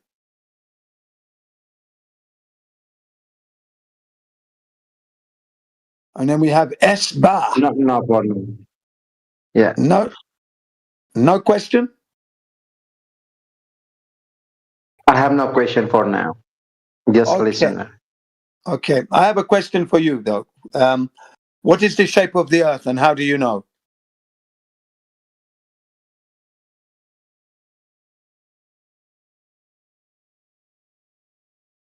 Yeah. What is the shape of the Earth and how do you know? Rocky. I don't have any idea. You don't have any idea. What did they teach you at school, Rocky?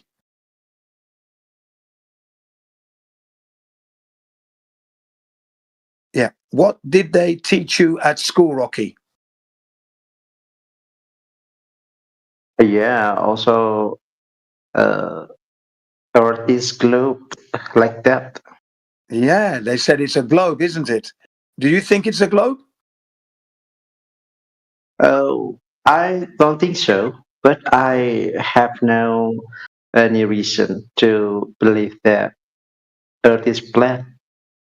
Maybe you don't can have explain any. it. Okay, we can help you there. You don't believe it's a globe? Well, that's good news. The reason why we say the Earth is flat is because we are not able to measure the curvature of the Earth's surface, number one. Okay? That's the first reason. You know, if the Earth is a ball Earth, then there must be a curvature that we can measure. Do you agree or disagree? Yeah.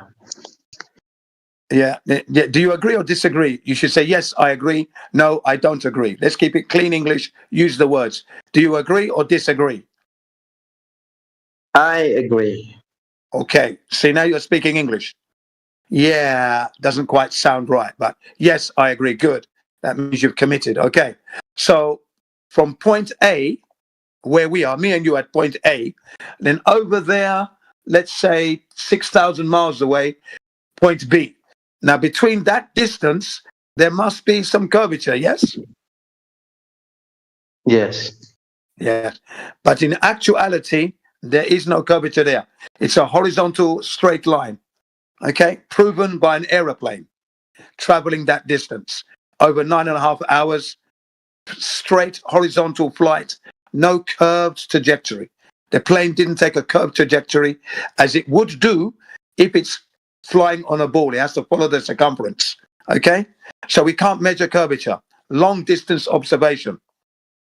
The longest distance camera shot is 275 miles. Taken by a Japanese camera, Nikon P900, over the France mountains, okay? There should be 9.5 miles of curvature. That's not there. That's a record. What do you think?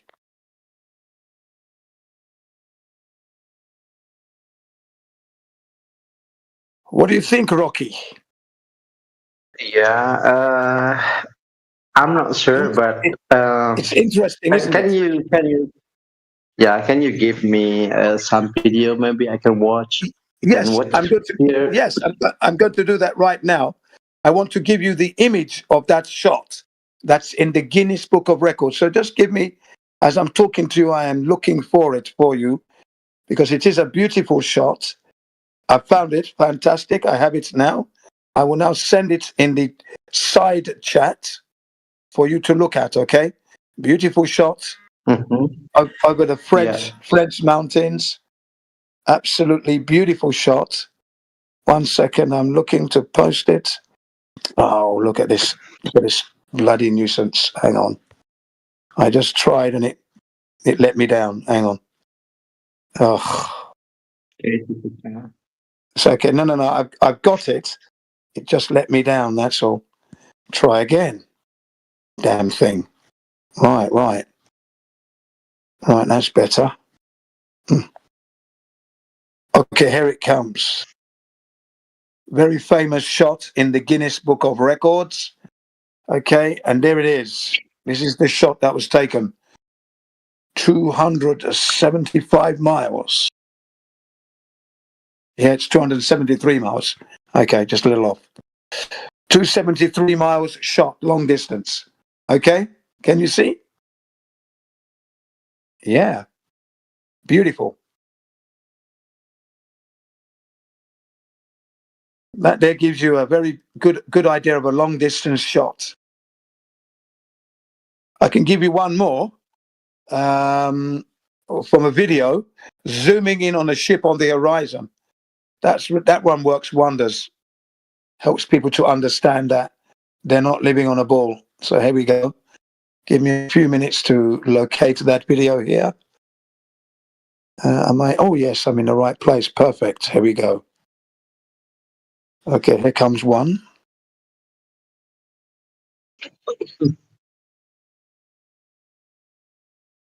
So thank you, Ultimate. Yeah, you restarted the conversation there. Well done, man. Because I was looking. I saw two people come in. I was just about to get to them, and you prompted me and helped us out. So well done, that man. The Ultimate FE.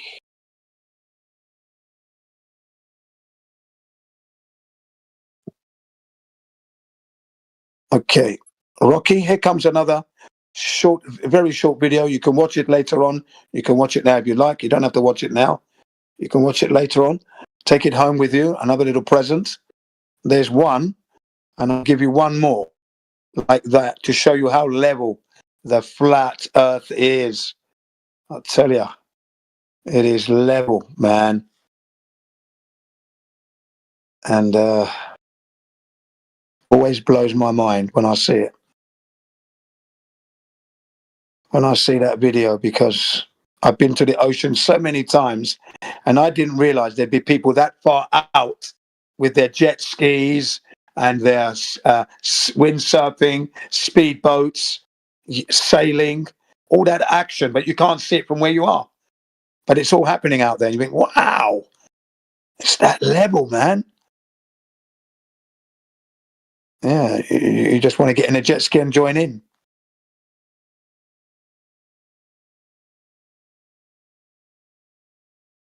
Okay.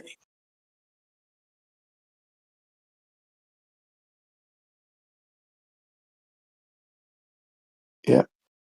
It's you know, I can never get bored of talking about flat Earth and living on the flat Earth and seeing the flat Earth.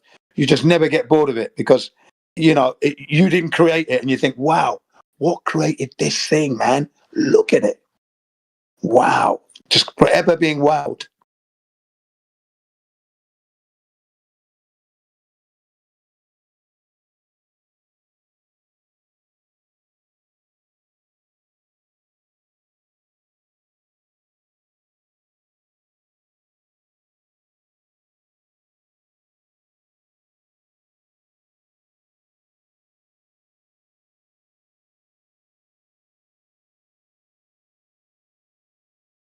I'm just trying to find. Here they are. Yeah. I was getting a bit worried. Where's my collection gone? Okay, here we go. One more for the collection there. From the collection, put it in. You will enjoy this. There you go. Okay, here. Oh, yeah. Fire.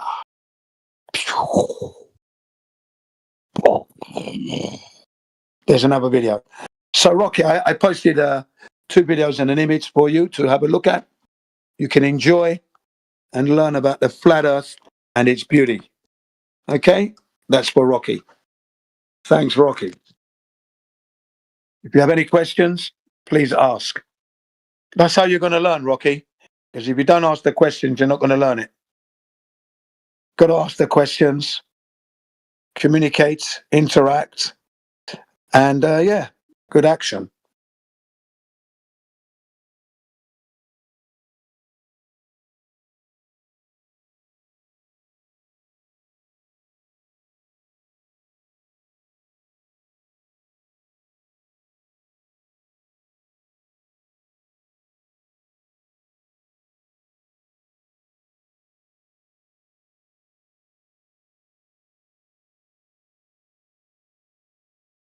I don't know if that's nasty or rusty.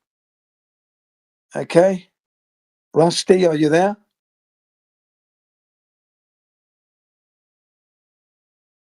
Rusty BBM. Welcome to the server. What brings you in? Have you come to improve your English? Or have you come to question the flat Earth truth? Or have you come to prove that the Earth is a globe? Please open your mic and respond.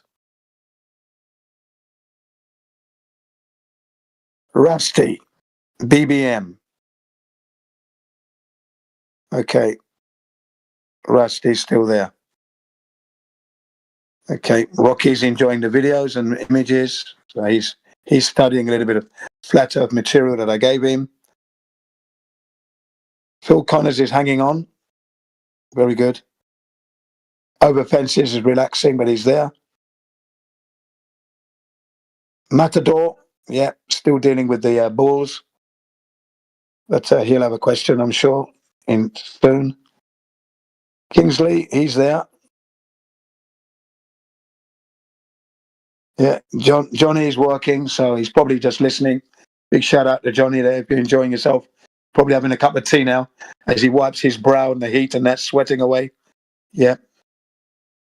We're keeping your seat warm for you, or should I say, keeping your seat chilled as it's a hot day.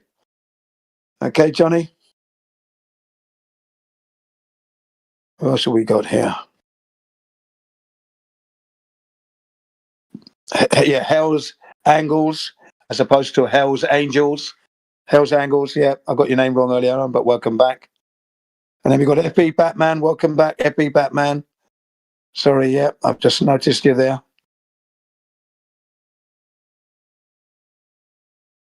Yay.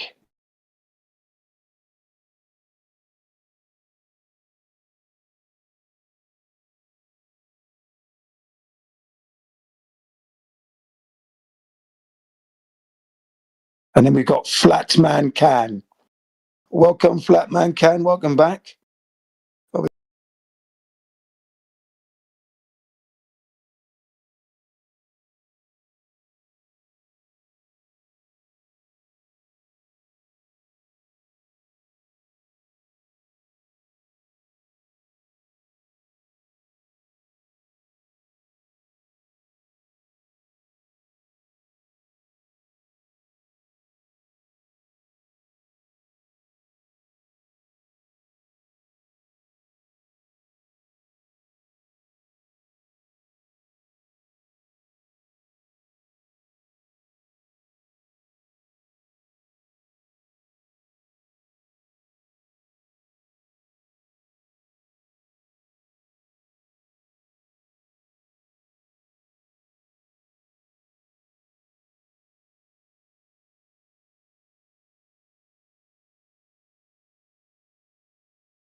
Hell, Ford.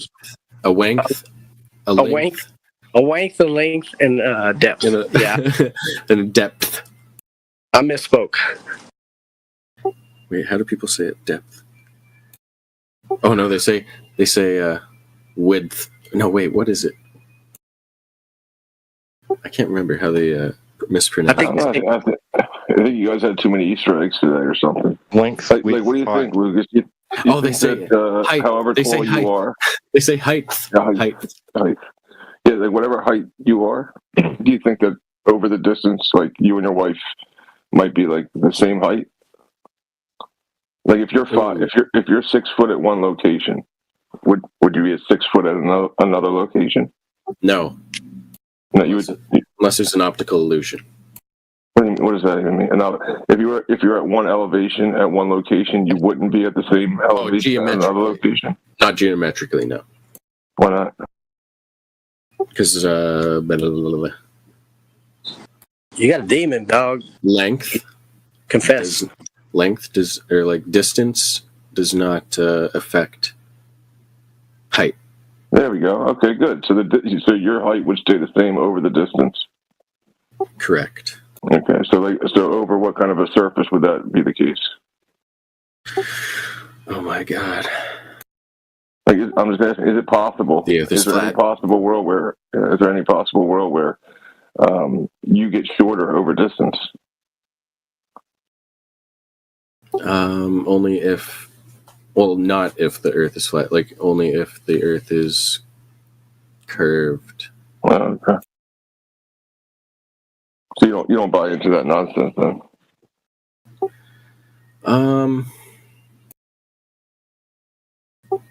I've seen two 6 foot tall people standing next to each other on a level surface. They're the same height.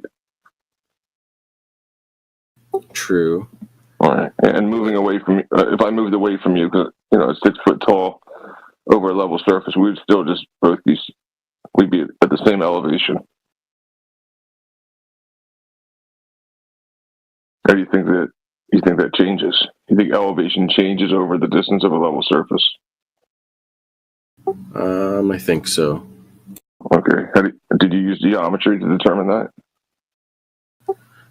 No, probably visual observation. So it could be optical illusion. Like I'm not even discounting that. Nice. Like light does some messed up things. But it could be just regular delusion. Right? Oh yeah. For sure. It's just like if we I don't even know. Like, if we were staring at each other's eyes, like we were just standing there perfectly vertical, and we're looking out horizontally. Me and you are staring at each other for some reason because you like my eyes or something. I don't know. Or I like yours, and we walk away from each other over a level surface. At no point will I be looking like, straight, but at your, waist, right? We'll just be looking right at each other. Oh yeah, I see what you mean. Well, like from that far, it would be hard to tell, like the exact degree that your eyes are up or down, I guess. You just don't move. Wait, you've already both agreed that you're on a level surface, right? No. No? Oh, I thought the hypothetical involved the agreement of being on a level surface. It could have done, but I didn't think it did. Oh, I'm pretty sure I heard No Tanks specify that part. Oh, my bad. I probably missed that, actually. I was thinking, I would have to be. I was thinking level surface because I was busy thinking about his beautiful eyes. Yeah, they are nice. Like eyes up here, sir. Like, you know what I mean? Like, and it would be easy to do over a level surface, dude. If you were just looking out horizontally. I got you. Yeah.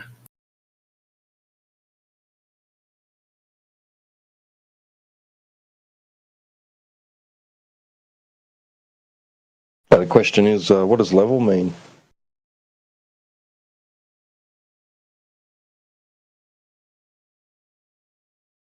Let me see.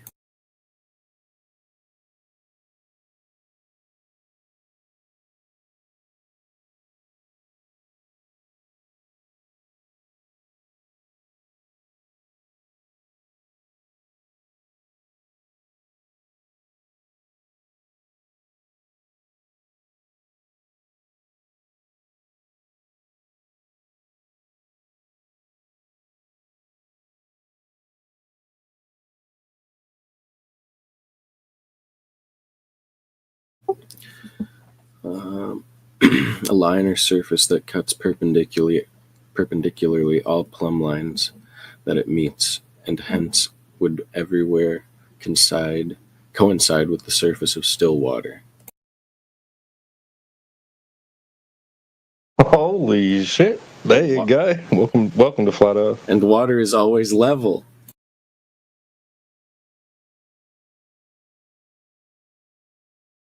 Well, water always seeks its level. That's true. Timbo, you old dog, you welcomed him to Flat Earth before I had a chance to. Good on you. Happy Easter. It's teed up, but yeah, cheers, man. Happy Easter.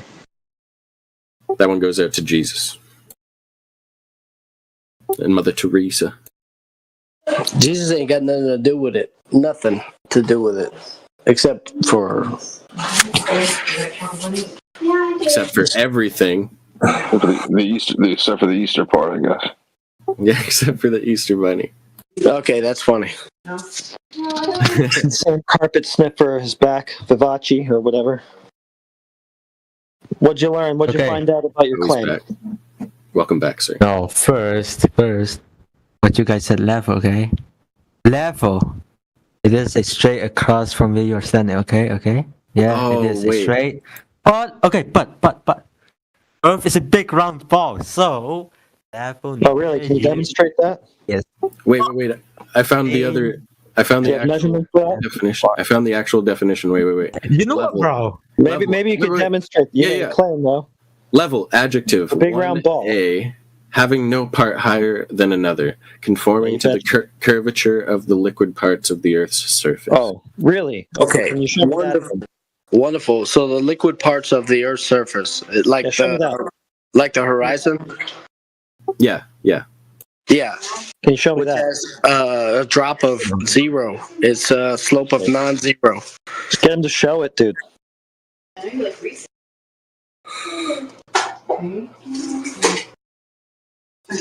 Yeah, nobody's gonna, right?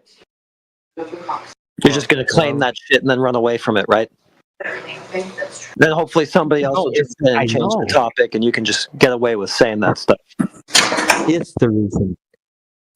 Oh, is that the blaspheming definition? I forget. No, I'm just wondering if you could show me the curvature of the liquid parts of Earth's surface, please. I've never seen that. No, it's not blaspheming. It's paradox. The first statement says no part higher than another. Then it contradicts itself in the next breath by saying liquid parts curved of the Earth's surface. You can't have no part higher than another on one hand, and at the same time have curvature that have parts lower than the other. So the whole definition is a paradox, and no one caught on to that?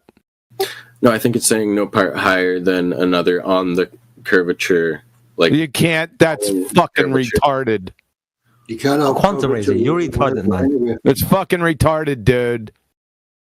Like relative to the relative. It's fucking retarded. It's a paradox.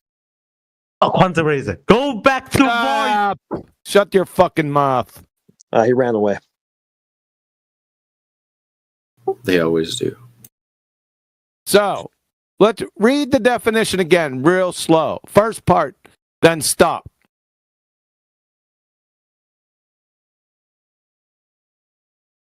Before the semicolon, stop. Oh, yeah. Having no part higher than another. There you go. Having no part higher than another, then conforming to the curvature of the liquid part. Stop. Curvature, by definition, has a rate of change of slope. That's a rate of change of elevation. It's a paradox. To the first statement. Get it? Can't see that? I do get what you're saying. Yeah, I do get what you're saying. Yeah, it's a paradox.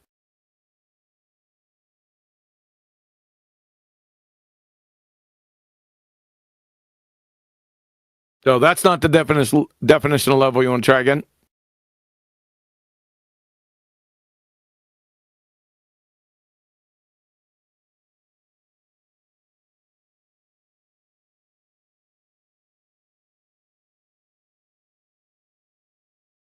Nope. Isn't he the same one that gave a good definition and then he changed it? Is that the same guy? Correct. Yeah. Go back to your first one.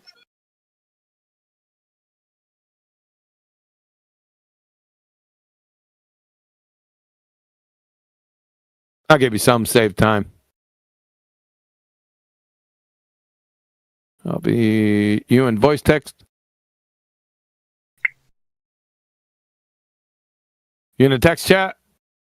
Lucas. Oh, 10-4. Yep, there you go.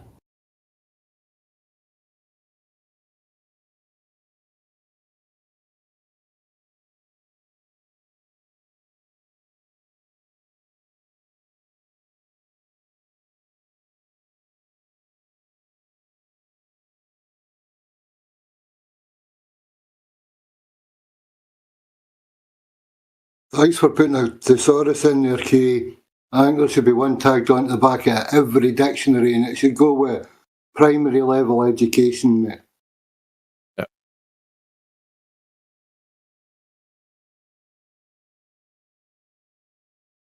Oh, by the way, if you hit Merriam-Webster level synonyms, it'll say even, flat, flush, plane, having no curves. But yet, in their definition above, the one that you quoted, it said conforming to curvature. Contradicting themselves a second time within the same reference. That's a huge fail. So somebody better give a call to Merriam-Webster and bitch slap them.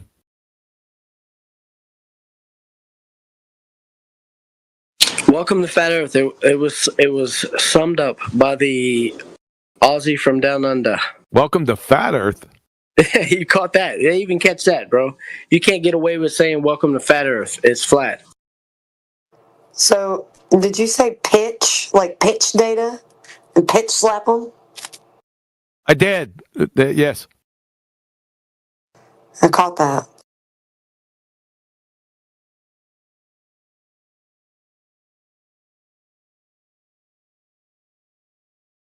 Part of my charm.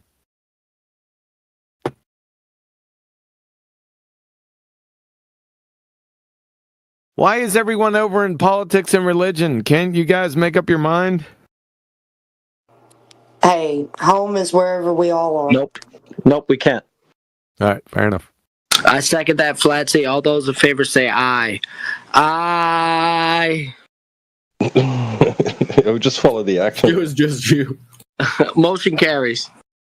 Muhammad, what can I say? You kind of get a slightly different type of idiot here, so it's kind of fun to just shake it up. That's a different type of idiot. Well, bring him on in here. We'll pitch slap him.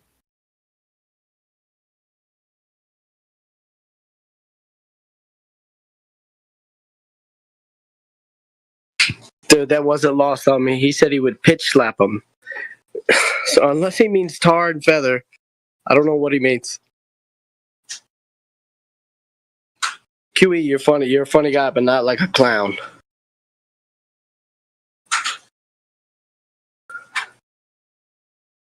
You don't amuse me, QE.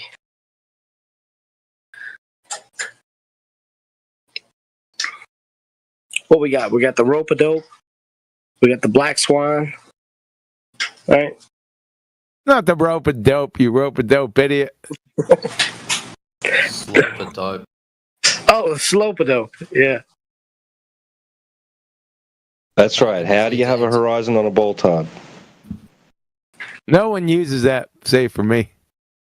QE, the one you got, bro, with the relationship between the surface and the celestial bodies, that's the great one. That's a good one. How much slope could a zero slope if a zero slope could slope dope? You got it. That's good. Yeah. QE, to be fair, I did hear someone the other day bring it up. They didn't articulate it the way you do exactly, but they did have a go at it. And I can't remember who the heck it was. Well, that's cool. All right.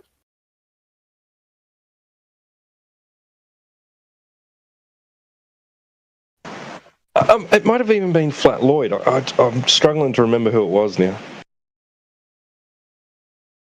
Can you have Clipcord record it the next time and then send it to me so I can give kudos? Or I'll give kudos anyway because no one does it, right? Even if they fuck it up. Since no one does it, then I'll still give them kudos for trying. Yeah, I'll keep an ear out, man. Yeah. I don't see what the difficulty is. You guys heard it like what 200-300 times by now, some more. I do. I know you want to argue.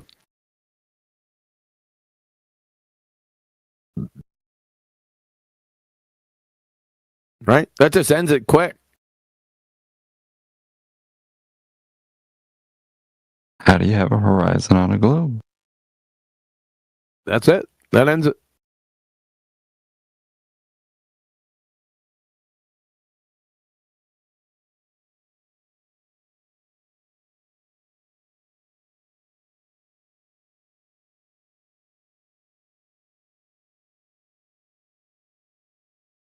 Flat Lord Right, you're so right. How do you have a horizon on a globe? How do you square the circle?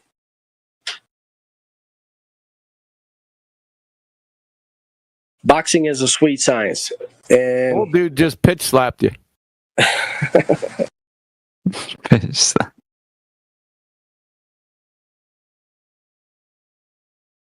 That's another easy one, right? How do you acquire pitch data on a globe? Done. Connected to horizontal or horizon. See, you see how this is going? Yep.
Keep trying your Scottish accent. Somebody might find you funny.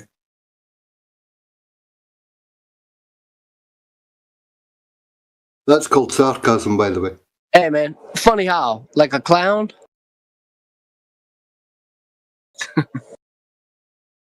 Do I amuse you? Like, no. Yes.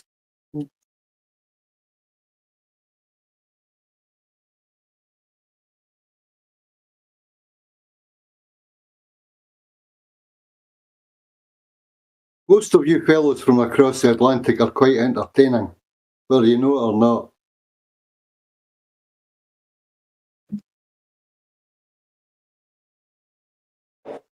Right, and I respect you for not calling us all Yankees. You caught that, did you? It's either that or Canadians. Yeah, the Canadians. I try and hate everyone equally, man. Of course you do. And Godspeed.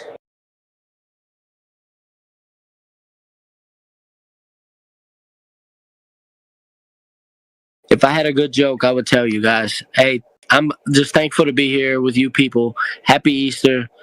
Lord Jesus Christ, he rose from the dead, he ascended to heaven, and he's coming back. He's going to resurrect everyone, and then he's going to judge us all. But there's good news. Well, he better hurry up and get on about it, because I'm busy trying to tell everyone else about Flat Earth before they all get condemned. It's nothing to do with the physical and natural world.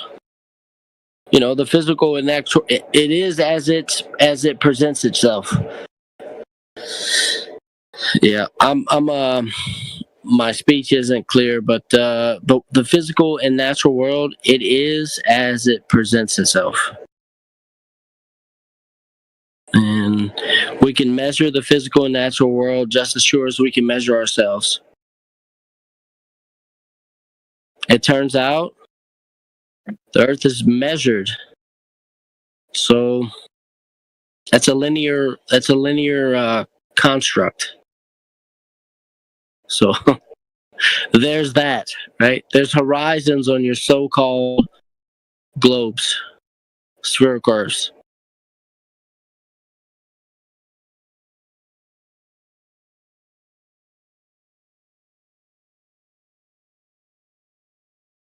I'm trying to self-actualize, but it's just not happening.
They're beating around the bush. Let it out, buddy. Welcome to Flat Earth.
they shut down the politics 24/7 again?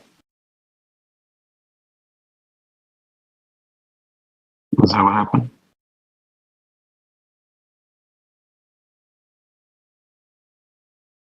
Nah, just everyone jumped in here today.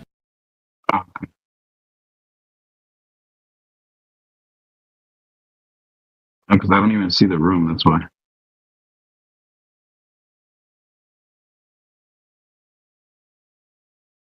No, the room's there.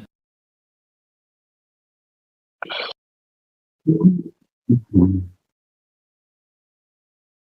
see it? Oh, I don't see it. I can't see it. Yeah, there's about 6 in there, it looked like. Oh, people are in there? No, I can't see it at all. I don't know.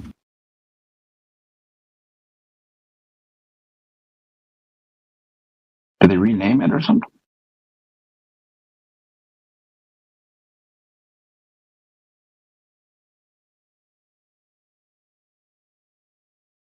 No, 24/7 Flat Earth No. Speculation Sunday. When there's not a mod in the room, Apocryphon, the room doesn't show up. Oh, makes sense.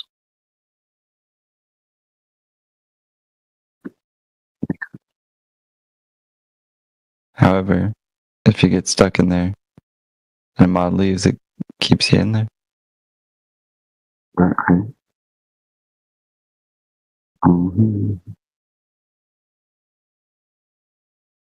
24/7. Dude, I don't see it at all, to be honest. Not even on the list. That's weird.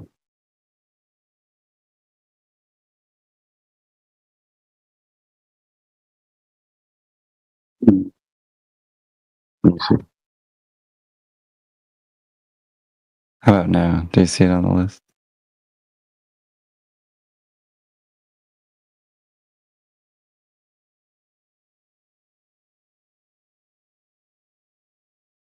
Yeah, it was just my Discord. Had to reset it.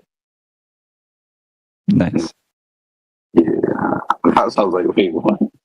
He's like, there's 6 people. I'm like, wait, what? I didn't see nothing. I didn't see the title of the room.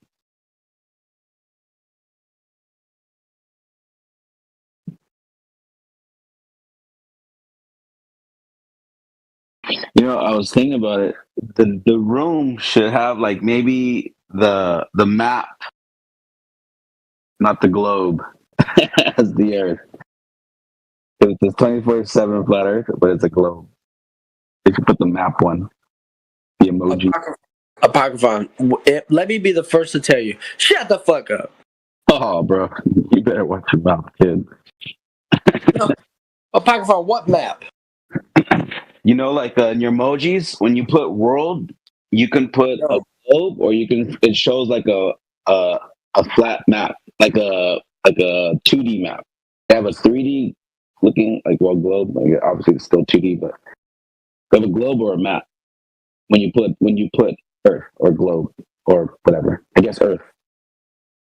I don't understand what you're saying. I'll show you in the side shot. Hold on. I'll take a picture. I'll type it for you. A 2D map, you say? What map should represent my imagination? Look at that. There you go. Okay, so see the difference? See how hold on. Not a ball? That's kind of the point. It's all right. Sometimes it just takes a while. Put anything, but it's just a ball though. It's like I should let that map take over my imagination. You can call it a mapination. A what? A mapination? Well, I was just kind of throwing it back at you because earlier you're saying some corny puns. I thought I'd just kind of play with it with you. But don't worry. It's not that serious. It's not a theory. What? Wait, is that a Pac-Man? I'm just saying, is that a Pac-Man? What you got? The sun goes east to west? I believe that's a Mercator map. And it comes back out in the east. I believe that's a Mercator map. I think that's what the phones use. I could be wrong though. I don't know.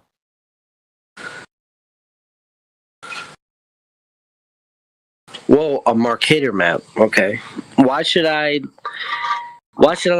You shouldn't do anything. You don't need to do anything but just listen to the conversation. That's all you have to do. Don't worry about it. It's not that big of a deal. It's all good. Okay. All right, we agree. Good.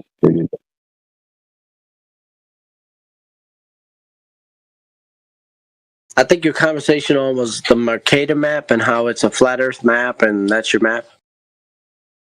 And I should subscribe to it. Like, why should I subscribe to the map? Because it's 2D. Because it doesn't matter. It really doesn't matter. At this point, so it's just you miss the forest through the trees right now, buddy. Don't worry about it. It's okay. Just wait for a Glober to come in.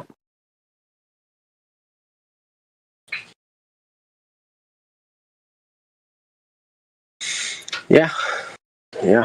It's like, as an example, it's like when they captured flat earthers saying, "Oh, there's so many flat earthers around the globe."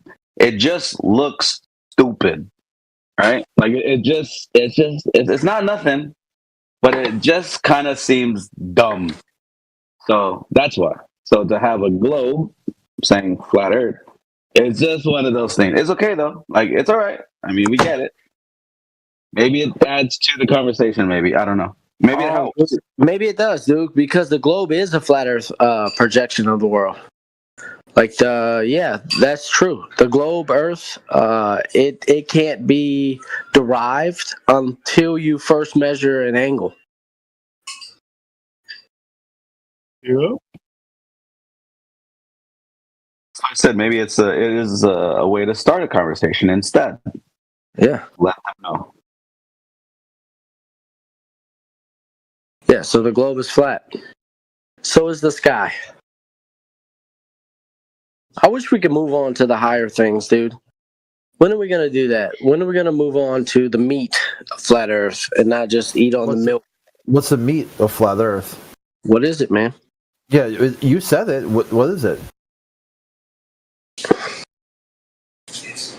Yeah, I want to know too. I mean, I guess he's just waiting for it. He hasn't seen it yet, so he doesn't. Maybe he can't tell us.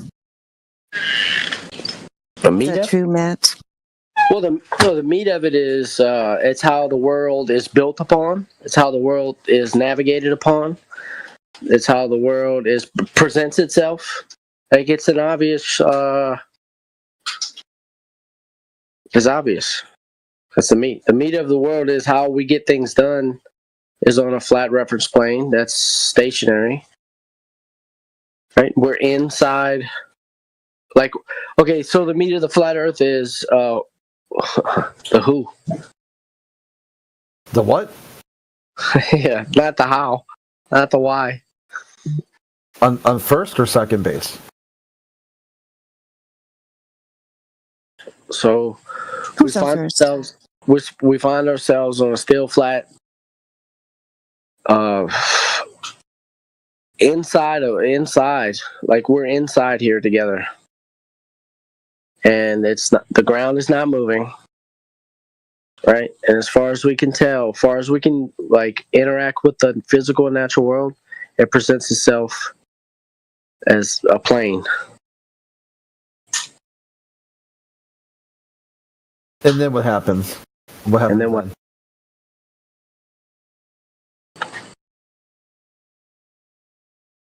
You can build. You can interact with the world. You can build a city. That's about it, bro. I guess you still don't know the who. But you need, I know what light is. I tell you what, I know what light is. You know, there's a bunch of people that tell you what light is. I'll tell you what light is. There's one light of the world. His name is the Lord Jesus Christ. He was crucified. He was dead and buried. And 3 days later, he rose again. He ascended into heaven. and he's coming back. Everybody's going to get judged. Everybody's going to get resurrected. The Lord Jesus Christ is the light of the world.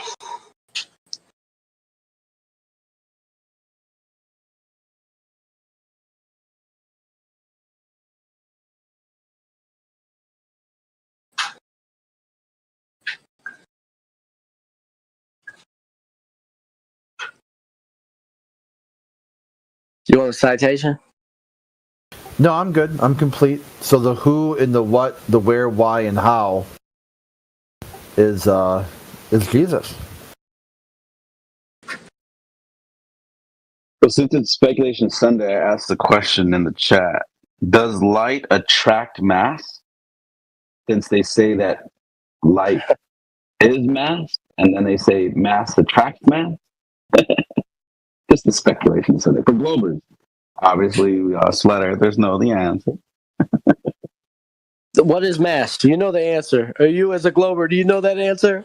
What's in physics? In physics, what is mass? That's the question. There we go.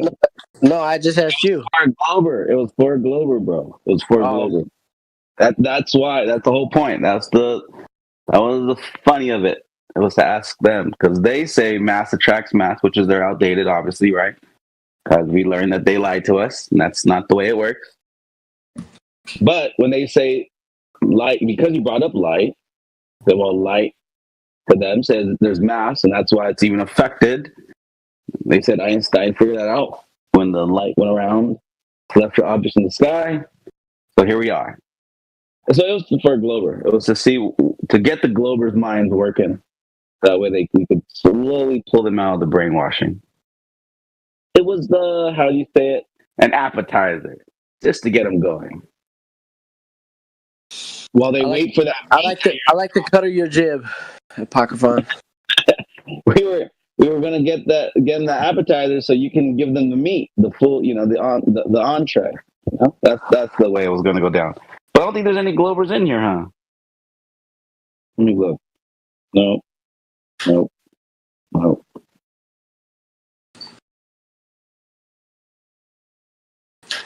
Oh no. Oh, I don't know.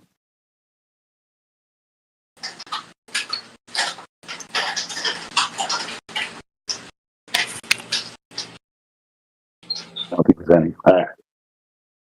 I'll be listening.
Buttermilk biscuits.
Very quiet.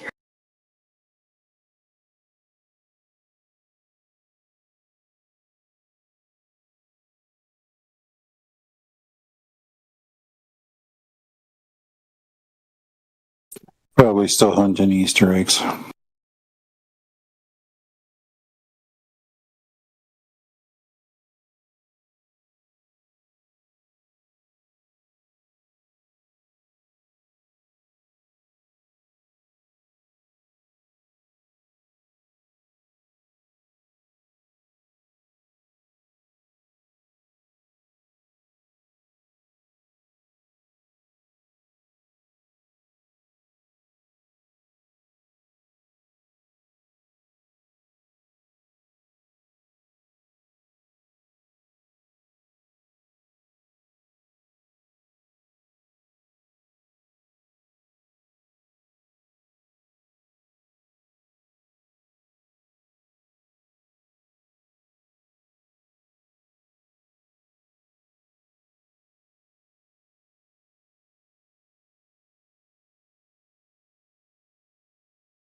Then we reserve the right to question what they tell us. After all, they're using our taxpayers' money. You do have a right to ask them a question. Welcome, whoever that is that's just come in. Welcome to the server. How can we help you? Okay, so my point is like when I'm when I try to explain someone why God exists, I can bring up the fine tuning theory. And if that person just says fine tuning theory is like false, then it would be like a lot harder for me to convince him that God exists. Same is with flat earthers. Like, if you are not just if you just disagree that this is fake or this is not real, then it would be harder for me to put up an argument. Well, not really, no, because the truth is the truth itself. The truth doesn't have that much effort. It's the lie that has the effort. And if people are believing, that means they don't know. They've got to check it. It's simple. They're not checking, yeah? I don't want to convince anybody. I want them to check so they can convince themselves. That's how it works. I don't convince anybody. All I do is put the information on the table that what we've been told at school is incorrect. This is actually what's going on. Go and check. Because if you don't check it, then you're going to keep on believing the wrong thing. Okay? It's easy. For me, it's easy. It's easy for me. It's for you to go and check now. You're here. You're asking all the questions. And I always say to you, you've got to go and check it. You know that. Because until you check it, the questions will stop. The questions won't stop unless you check. Go ahead. I mean, you're telling me to check, like you're saying that you put the information on the table. I'm saying that the schooling system or like the science also puts experiments on the table. So like, yes, yeah, but both experiments are true. Yeah, the problem is this: the scientists are giving us experiments that are fake, and we debunk those ones. That's how you do it, by doing the tests and checking is how you debunk them. Of course. What, do you think the scientists are always telling you the truth? No, they're not. And we know that. So we take their experiments, we look at it, and then we find flaws and faults, and we highlight those, and that's not true. So how did the scientists measure the distance to the sun? And I told you, they used mathematics and assumptions. They didn't do any measuring. You see, nobody has measured that distance. It's been suggested from an assumption. That's the scientist for you. Yeah, that's what they did, Anonymous. They just lied, basically. Clever maths. I have heard about, like, in 1969, the Apollo mission left some retro reflectors, and they did some like laser ranging, and that's how they calculated the distance. Yeah, that requires belief. I say to you that they don't have that technology, and the only way we can confirm is for Jin CBR1 to be on the moon with a receiver. Okay, send your laser beam now, please, and your signals, and let's see if my receiver receives. That's the only standard I'm going to accept. Outside of that, it means believing, and I don't believe anything unless I can confirm that, especially with the distance to the moon. They said it was 238,000 miles. So they're saying they're sending a signal that far. Yeah? They're not sending a signal that far. We don't have a technology that can do that. Our Earth, if you're looking at the globe, that's only 24,901 miles, okay? So how can they then send signals 238,000? Okay? It's ridiculous. We don't have that technology. How did we validate it? How did we confirm? In order to know your equipment can go that far, you'd have to be that far and receive the signal, and then you know the range. You can't just do the range on the paper and then say make this equipment and it's going to work. You have to test it, and the only way you can test it is to go to the distance and receive the signal, and then you say, yeah, okay, yeah, that's right, it's working, right? No one's done that. We can't go to the moon. But they're lying. Simple. I don't accept what they tell me. I say, take me to the moon now then. Take me to the moon. Let's go. We can go. Let's go then. Bring the equipment. Tony, you get ready, yeah? Stand by the scientist. Make sure he doesn't do any cheating. Right, I'm going to get in the rocket with Tony, with Stephen here, and we're going to go up to the moon. I set up the receiver, and you hit me with it, right? Okay. That's the only standard that I'm going to accept. No other standard. That one only. The top. That's the only standard. You have to go in the rocket, get to the moon, stand there, and see the machine work. Outside of that, it's not doing that. That's a lie. They're lying. Computer trickery. What do you I say now, can, Anonymous?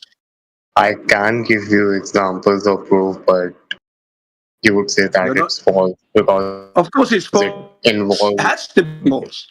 It cannot be the truth because I know that we can't go to the moon. I know this. I know that the phenomena known as outgassing will destroy anything we put in there. But the thing about the laser beam, it's going to have to keep focus. We don't have that. It's going to diverge. Then if it hits the moon and come back again, the Earth is rotating, so it's not going to come back on the same place. It's impossible. We don't have it. We don't have the technology. That's what you don't know. You're believing because you didn't do the research. This is why we put the information in the server for you to look at, okay, digest. I know it's in English, which is difficult. Maybe one day you'll be able to take a video and then put it through an app that will translate it into your language as you watch it. That'll be the next app that's coming next, I'm sure, if they're not out there already. Because you can get these, if it's out there, that'd be a good thing, but that's the next thing we want. An app that can take a Japanese film and you put it through the app and it's translating everything into English as you watch it. That's the app we want next. Then we can start to learn about each other. You know that technology actually exists. Like there are glasses which can like translate in real time. Like you could be speaking Japanese, and if I have those glasses, they can like translate it for me in real time.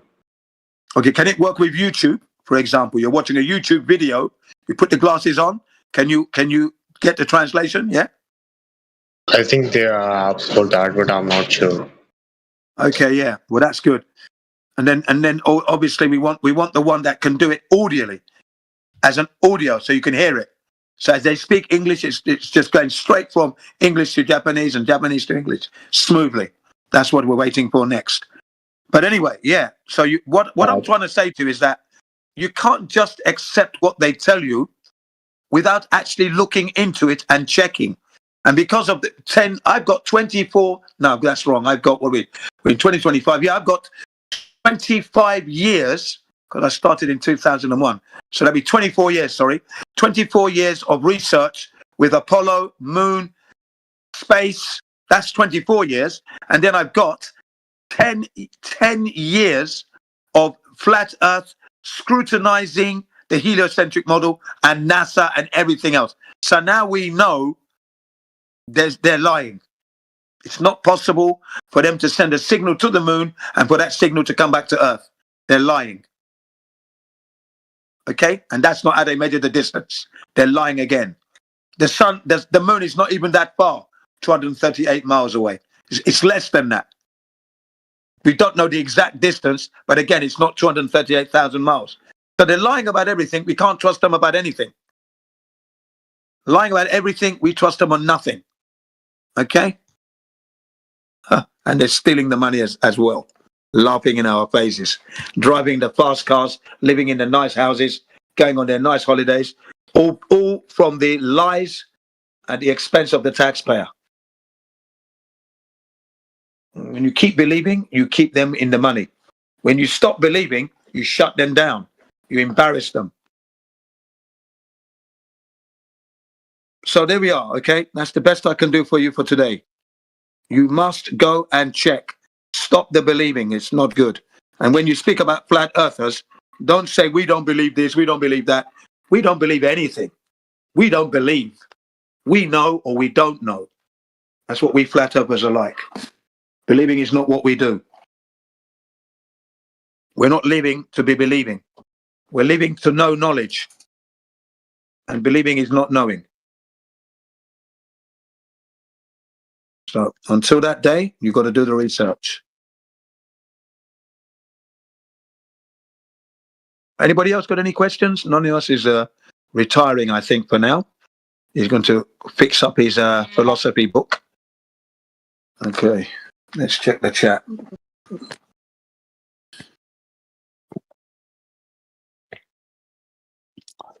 But you can understand, ladies and gentlemen, when you're believing everything, you're not knowing anything. Simple as that.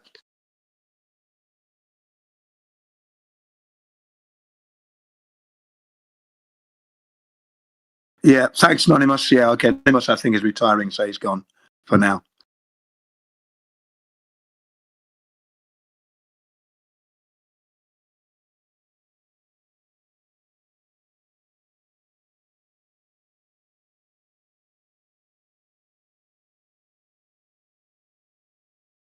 His parents are screaming at him. So he's got to go. Okay.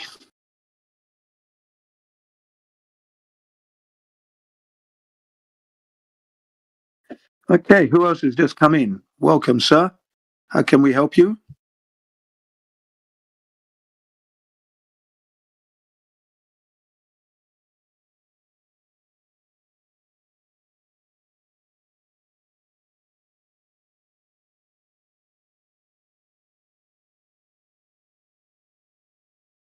Oh, Hungarian King. How you doing, sir? Welcome to the server. Welcome. We got Hungarian King in the house. If you got any questions, any queries on the English language, anything to do with the flat earth truth versus the globe lie impossibility, yeah, please don't hesitate to ask any questions. We're here to help you.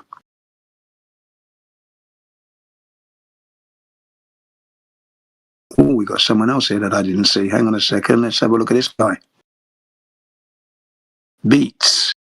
Welcome, Beats, to the server. What brings you in today? Hope you're well. How can we help you? Can you hear us, Beats? Okay, looks like he's just gone. Never mind. Oh yeah, Berserker, he's all right. Berserker's cool. We got him sussed. He was having his lunch.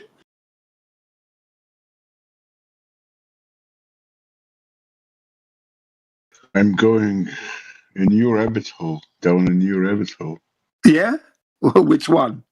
Have you ever heard about a conference called Confronting Gravity? Yes, I have actually. Yeah, why? What are you going to do there? You're going to watch it? No. You're gonna do you know by whom it was organized? No idea. When I heard Confronting Gravity, I just switched off because I know gravity doesn't exist, so that's what I'm like. Perhaps I should do it then. Confronting Gravity, yeah, because it could have been Confronting the Light, could have been. But no, I don't know. No, do you know? wait a minute. Do you know?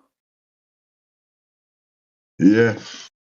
Who is it by? Yeah, it's real. Did you put it in the chat? I will put it now. Yeah, good. Yeah, I've got a chance to recover then. Usually when I hear gravity and I just switch off.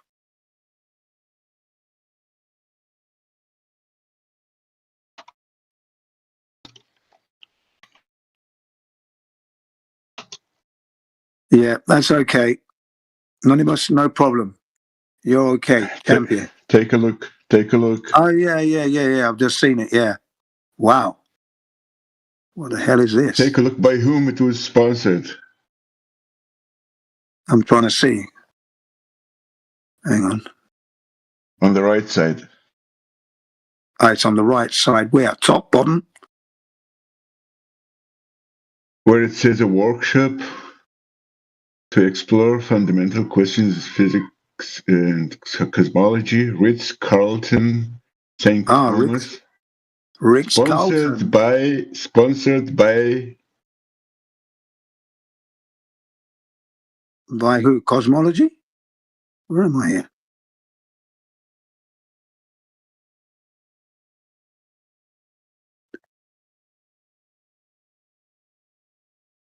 It's on the right side in the green zone.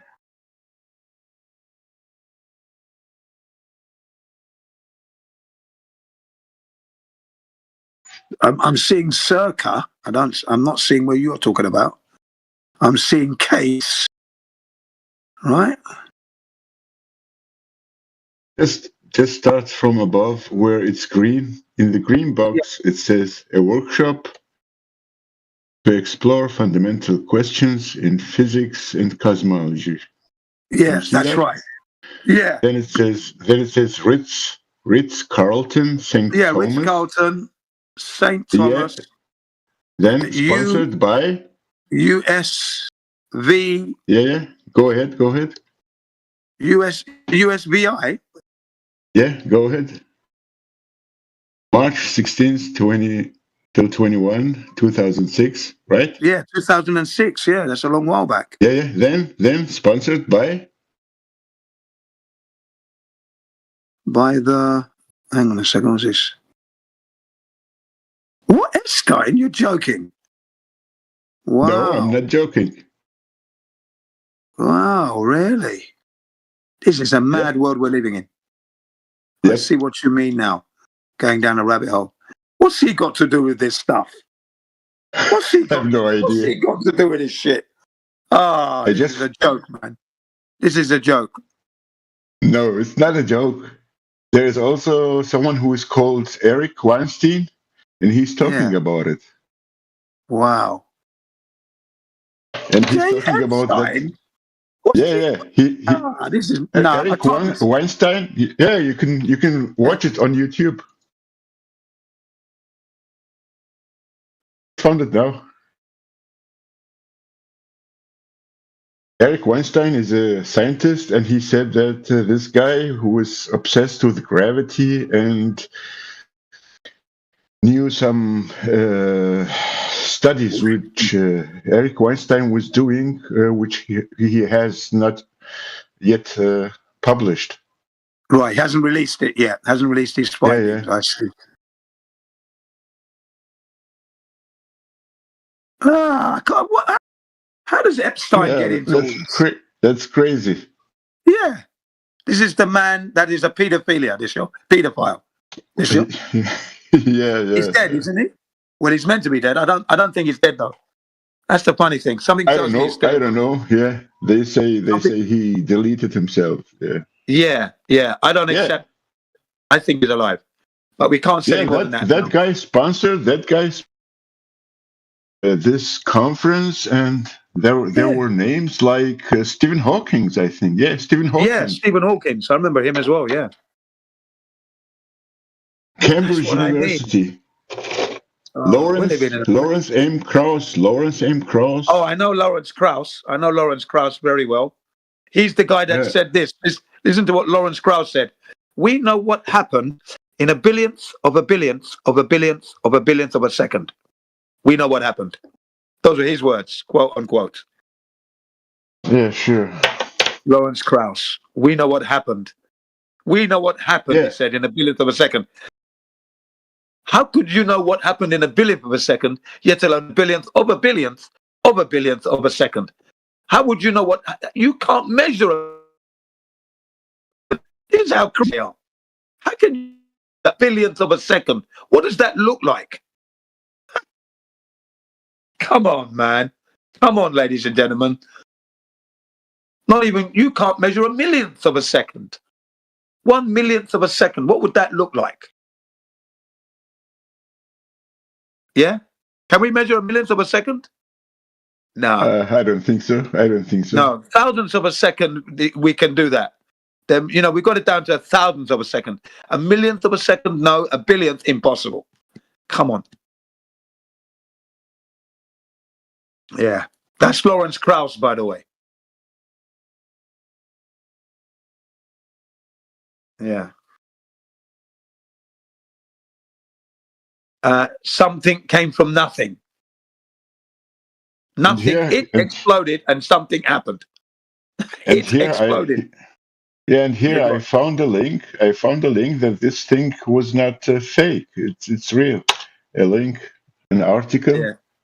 They call them science activists. Yeah. Can you see? Science activists. Yeah, that's a new title he's got there. Yeah. Give it a new conference. title. Science activist. What is he activating? Lies. That's what he's activating, ladies and gentlemen. Science activist, as if there's such a thing. An activist for science? The man is a pseudoscience specialist. Oh, this is crazy. Everything they do is pseudoscience. They don't do science. They don't do science. These guys, they're not following the scientific method. So how they can call him? Why does he sponsor a conference about gravity? Yeah, I don't understand. Well, they understand because the flat earthers have exposed the fact that Sir Isaac Newton didn't agree with the mass attracting mass, and that can't be proven. And Albert Einstein's bending and warping of the space-time fabric is just word salad, because when you drop the pencil on the floor, it's not proving gravity, is it? Basically, no relationship there. And we don't go to space. So this is why they're doing these conferences challenging gravity. What kind of... I'll have to watch this one now. What kind of stories are they going to bring up? Very interesting you did that, you know? Because I heard of it and then I switched off because gravity doesn't exist. So I thought, I'm not interested in this nonsense. But now you've just opened my eyes, okay? So thank you. You're welcome. Did you put the link in so I can actually watch it as well, yeah? I can put the link from this. Yeah, so I can actually watch the video. Or can I watch the conference? Is it possible? Jay Epstein to do. What has Jay Epstein to do with gravity and science? Yeah. What the fuck? I can put a link. Thank you. Science activist. Jeffrey, what is going on? You see, I've been trying to avoid this guy anyway, you know, because, you know, he's come up recently in the courtrooms. I'm just not interested in this guy at all because of the things he's been up to.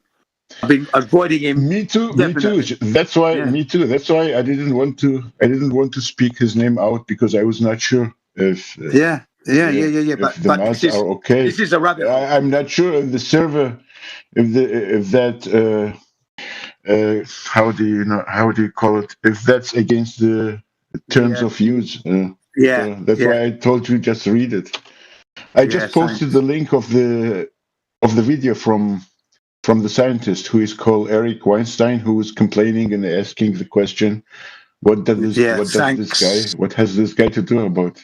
Exactly, that was my reaction. What's he got? What is going on here? Yeah, mine too. What the fuck? What has he to do with science and gravity and Stephen Hawking and Krauss? Nobel laureates. It says all those who have got the Nobel Peace Prize. So what is it? So what's his name? Obama should be there then.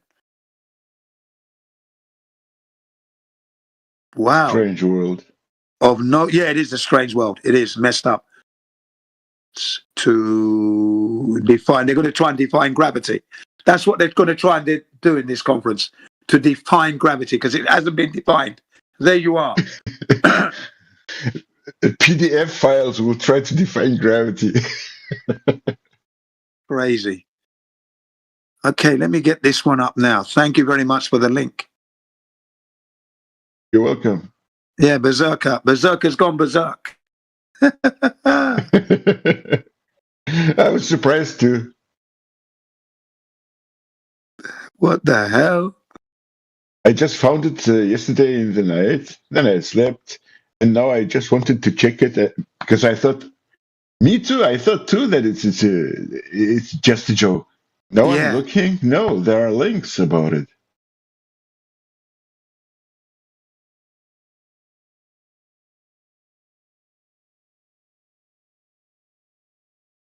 Yeah, I'm going to share the link now quickly. This is already going to go viral.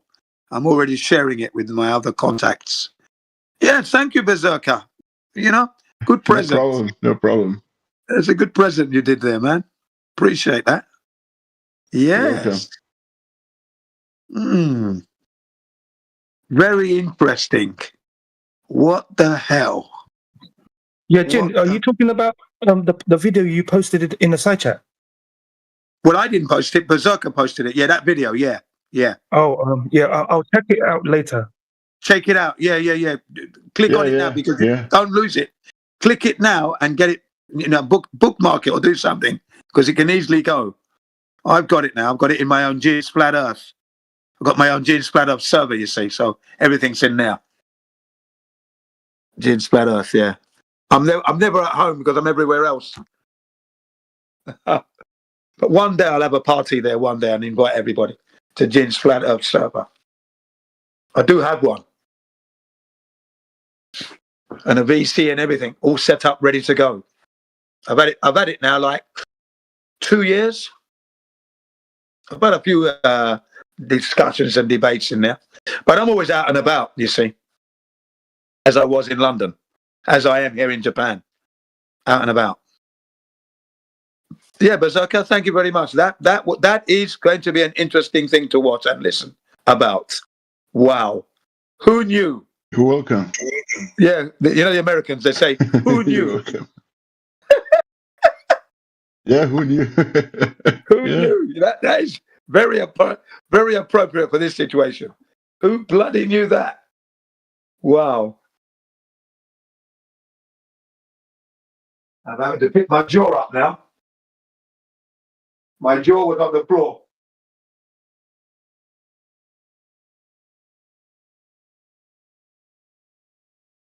Really? Yeah, I was shocked too. Well, yeah.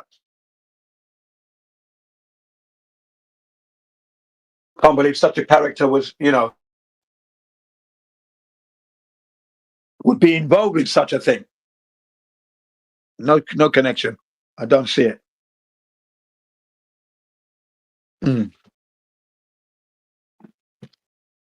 Yeah. I'm enjoying my new case for my iPhone 6 Plus from 2014. That's kicking ass. It's still kicking ass. I got a new case yesterday. My son got it. We got it online. Yeah. And yeah, man. It's the third case in 12 years coming up now. Third case going on now. Yeah. The third case. It's done well. Oops. Don't let me down now. Oh yeah, there we are. There we go. Nice. Ha. Yeah. Every phone I've ever had always had a case. I don't like phones without cases because you drop them on the floor, I'm not in the habit of dropping my phone though. No way. And I always place it, if I'm not using it, face down so that nothing can smash the lens. I've been very careful with all my phones. And they're all immaculate. But anyway, yeah. That knocked me sideways. Honestly. You said you're going down a rabbit hole. And I fell down there as well now. Only sideways? Well, it's sideways and now I'm down the hole. So that's it. I'm picking myself up now, dusting. Wow. Yeah, I appreciate that. That was a very good nugget. Because we're always looking for, good information. And I think this one is very interesting because he's in our world. We're busy disproving the science and the scientists and the pseudoscience and the cosmologists, right? We're proving that they're not using science. And then we find this character in the middle of it all. Wow. Wow, man. You just opened the door. Fucking hell. What's going on, man?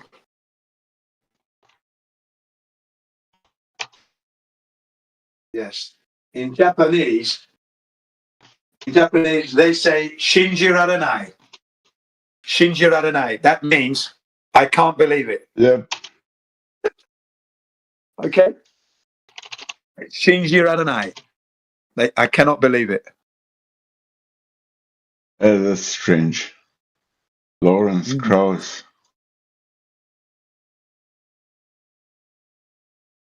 I can't believe it's not butter. Is that how you say it? Yeah.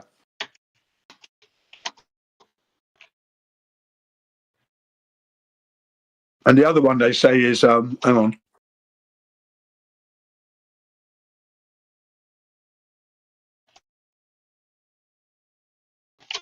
Anyway, let me just welcome Jemsy. Jemsy to the house. Welcome, Jemsy. Did a good job yesterday. Excellent.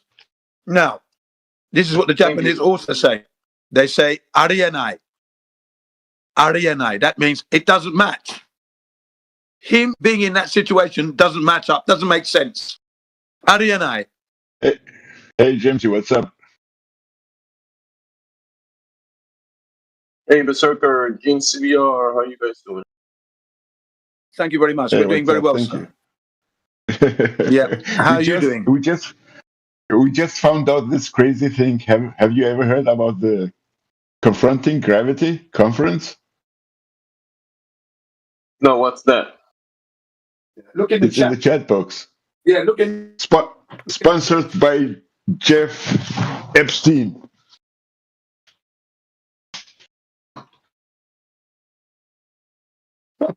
Unbelievable. Yeah. I found this yesterday and I thought it was a joke. And I went to sleep. I just woke up and man, I see this is Yeah, not I a mean, joke. how did you find it? What were you researching to find that? There is a funny video about him escaping the prison. I think I was searching about that. There was a funny video from Asmongold about the missing 1 minute. Oh yeah. I think I was searching for that video, and then this one pops up with Eric Weinstein. Well, I'm really glad you came in, Berserk, because you've given me something there that I'm going to look at now. I've watched, like, the what's it called? It's called Scientism 1. Then there's the sequel, Scientism 2, and there was the principle. And I found those very interesting. Now I'm going to find this interesting as well now. Wow. Huh. Honestly. I've been looking for something. This is it. You just give me something interesting. Thank you. You're welcome. You're welcome. I'm looking for the funny video. Where is it?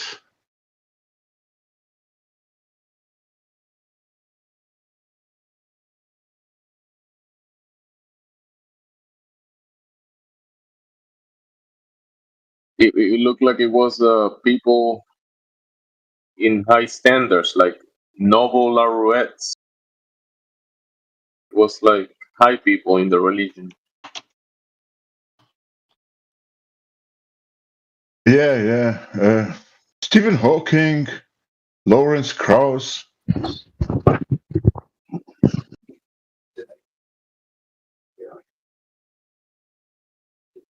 I mean, they also got a party, Epstein was the party guy, so he took them to the Virgin Islands. They did like a public face appearance talking about gravity or whatever that is, and then they go to the after party, like they do.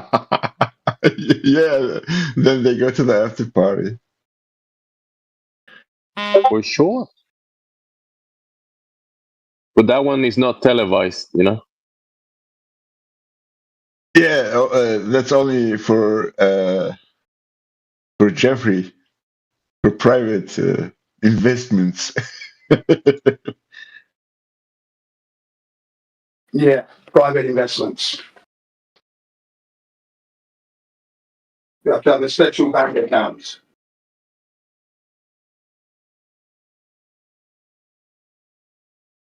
Jeez. Yeah, I was looking for for this video. This is really funny.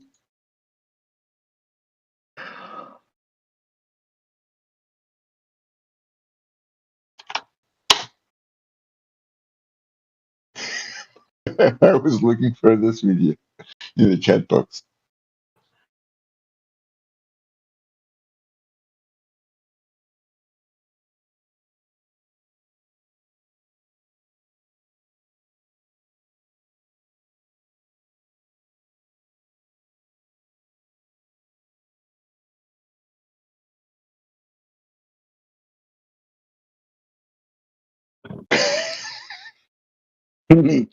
Yeah, I'm going to watch it later on.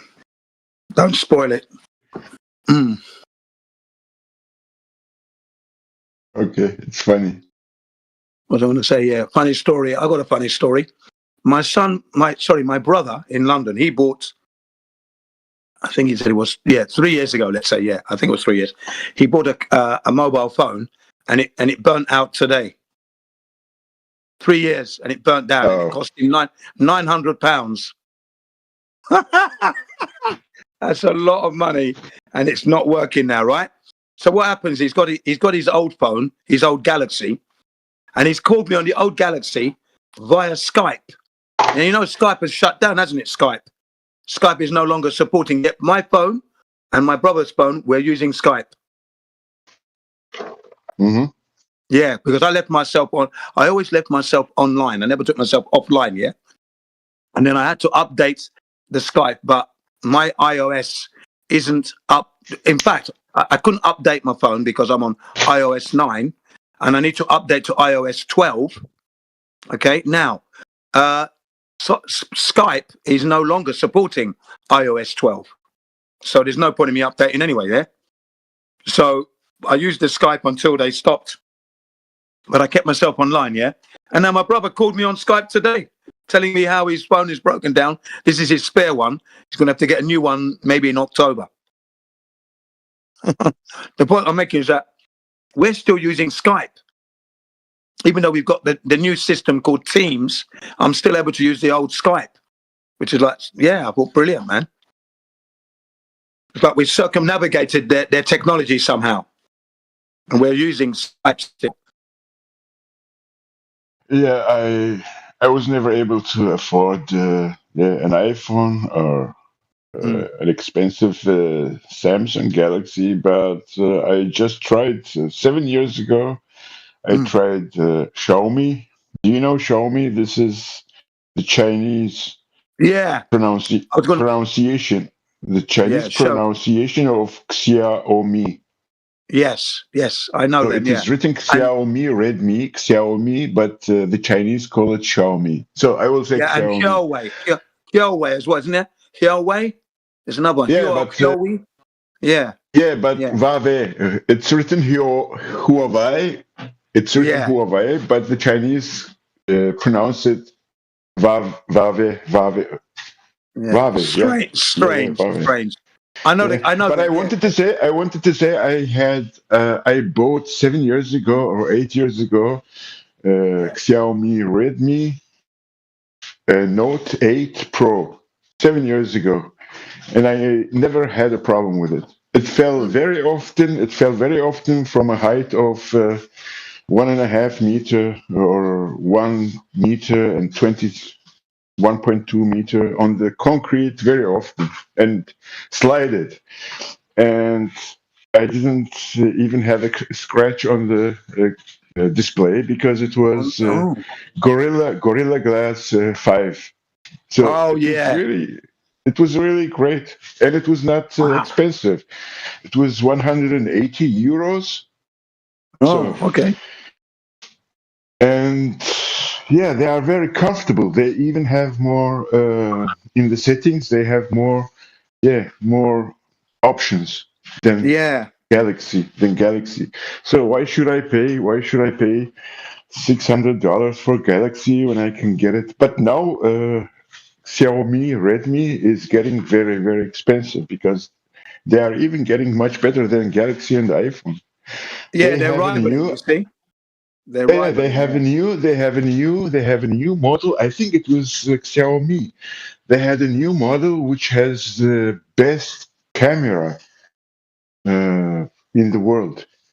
You can even stick a lens on it.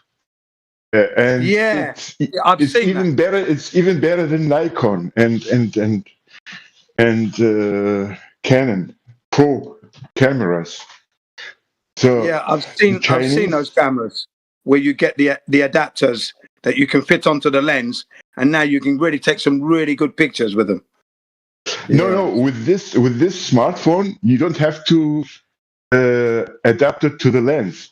You just have to stick it. It sticks like a magnet to the backside of the smartphone. You don't have to put it on the small camera. Yeah, that's what I'm saying. You clip this adapter on, iPhones have got them, I think, as well. But the Chinese are getting very good. with the smartphones.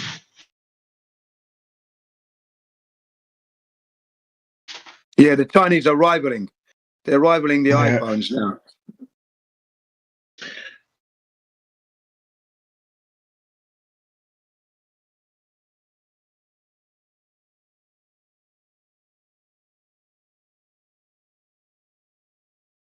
Let me just slide this down and double check. So 180 euros is some man is saying yen. Oh, okay. 150. So it's 155 pounds you paid for it.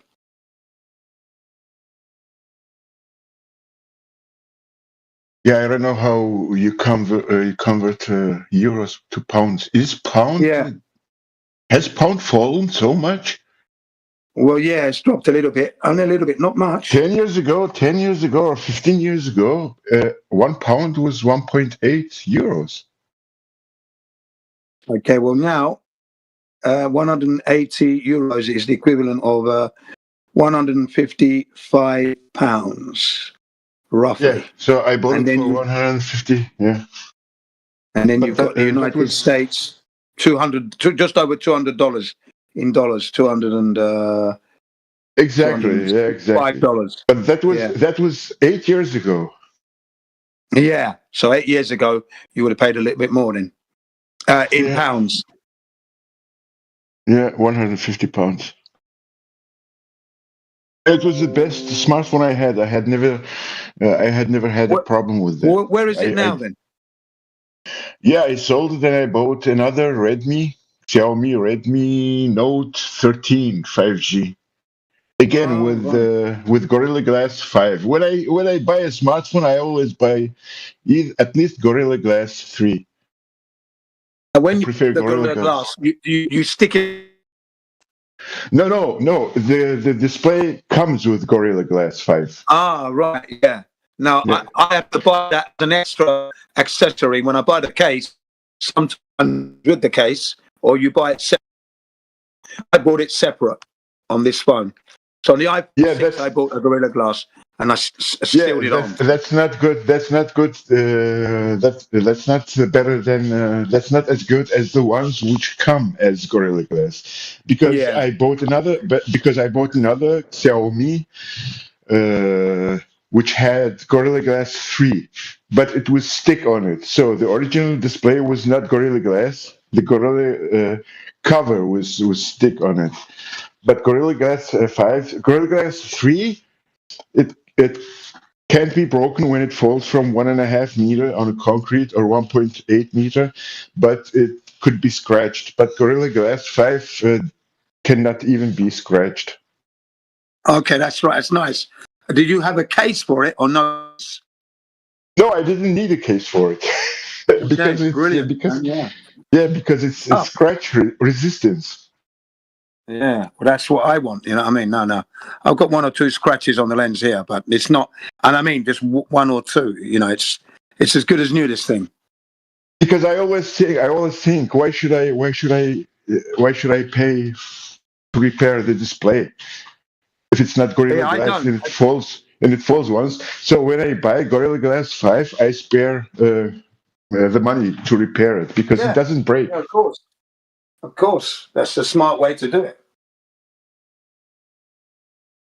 Yeah, the problem is when you want a Galaxy with Gorilla Glass 5, then it would be very expensive, at least 350, 400 euros, something like that in the region. And this conversation is happening on the Flat Earth, by the way, ladies and gentlemen, just in case people think we're off topic. Don't worry. We're not spinning through the universe. We're talking about our galaxies, even though we can't go to the galaxy itself. But we do have these galaxy phones on the Flat Earth. And they do well with the Gorilla. The Gorilla lenses are tough. Yeah. Just in case. You got any questions? Please fire them up. Any question you like. It doesn't matter what it is. Within reason, of course. You trolls. But yeah, anything related to the English language or to improve your English, that would mean we can strike up a conversation. and help you to improve your English. Or you can improve your English through the topic matter that we have here. That's the flat earth versus the heliocentric model that doesn't exist. That's right, you heard me right. The heliocentric model that you believe in is not real. So, yeah, let's get on with it. We were just discussing rather berserk strong gorilla type lens that display lens that he has on his phone. The screen,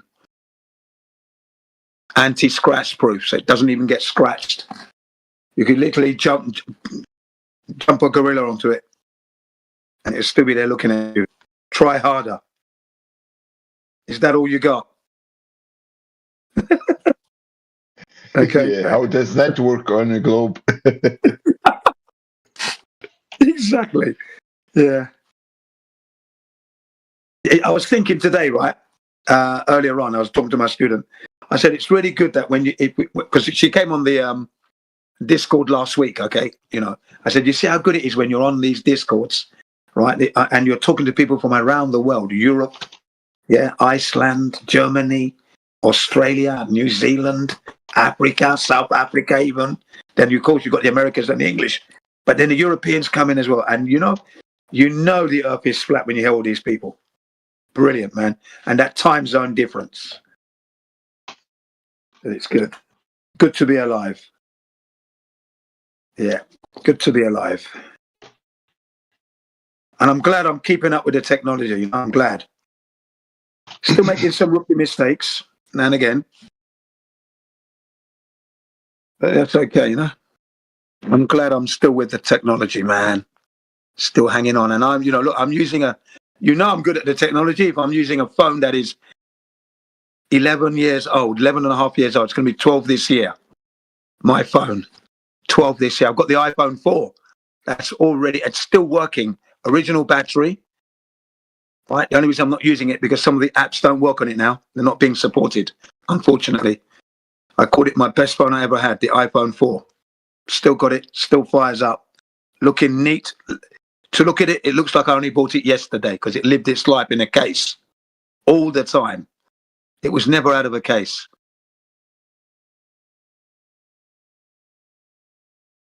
(2009), this one. 2009 iPhone 4. That's nice. Absolutely. Yeah. Still working, brand new. Still looking good. Original battery as well, by the way. Charges up fully, but I'm not using it as much. I use it sometimes when I'm going out jogging and that, listen to the music, listen to some news and that, do a little bit of safariing, but, doesn't run any of the major apps that I used to run. They're not being supported. But then my iPhone 6 Plus. And then the latest news is 3 weeks ago, the student that came on Discord last week, she gave me this phone 3 weeks ago. iPhone 11 Pro Max that her husband wasn't using. He was using it for his business. Yeah, you told me last time. Yeah. Absolutely great, isn't it? Donation. Yeah, that's great. I'm iPhone rich. Yep, iPhones are always good. Yeah, I'm iPhone rich, ladies and gentlemen. Drowning in iPhones. I've got 3 iPads. 3 iPads. The original first generation iPads, all batteries, everything's still firing up. And then the second generation iPad, I've got one of those, which I use as well. And then I've got, hang on a minute, 1, 2, 3, 4, 5 iPhones. 5 iPhones I've got. Yeah. Got the original iPhone that came out the first time, I think in 2007. The white one, little small thing. White on the back, curvaceous. I called it the ladies one because it was very curvy. Okay. It was white on the back. Still got it there. It fires up. Works. App's not supported, but it's there. Looking good. The screen is immaculate. The back's got scratches because the wife had it in her handbag. Of course, all the keys, car keys, scratching the back up. So the back's just that little bit scratched up. It's not ugly scratched up, but few scratches on it. You can see the Apple logo there. It's taken a little bit of a hit. A few scratches, but it still cleans up beautifully, buffs up nicely, and it's curving your hand. It fits your hand beautifully. Okay. Then the following year came the iPhone 4, which I've got here. Very square, masculine, very square one, you know, and that one easily slips through your fingers. You've got to have a case. Got to have a case for that. And I got a case for it. As soon as I got a case, I realized that it was not going to be something you could have around without a case on it. And I had it for like 5 years straight, using it beautifully. And then 2014, they stopped supporting, Skype stopped supporting, and YouTube. So I was really angry. I thought, why did they do that? And I had to go into Safari to find out why my phone wasn't working. Oh, they've updated, so they're no longer supporting. Oh, bollocks, really? Shit, I've got to go and buy a new bloody phone. Yeah, and it was just ridiculous because it was going to cost me £250 for a new iPhone 6 Plus. I'm glad I bought it in the end anyway, and it's still working today. Even the Skype still works, yes. And YouTube, everything's working perfectly on the iPhone 6 Plus with its new case. The third case. I put 3 batteries in there as well. So it's had 3 batteries in that time. It's using its 3rd battery now. I do it myself. It takes about 2.5 bloody hours. All those tiny little screws and the Gorilla adhesive that they use on the battery. You can't get it out. You need a pneumatic drill to get the damn thing out of the phone. Yeah, and I lost weight. Sweated buckets. My hands were trembling. My face is sweating. But I did it. I succeeded. Yeah. And then what I did was, with the battery, I only put 1 Gorilla strip rather than 3. So if I have to change the battery again, it's just going to come off like that. Yes, ladies and gentlemen, thinking out of the box, of course. You got to be when you're glad of that.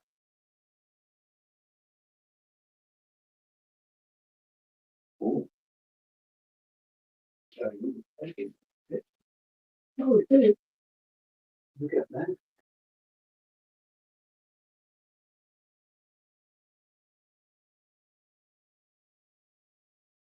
Yeah.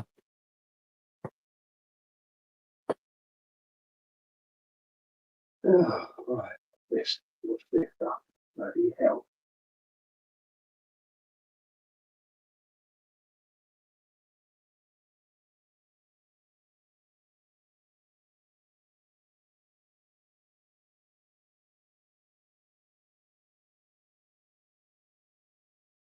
It's this.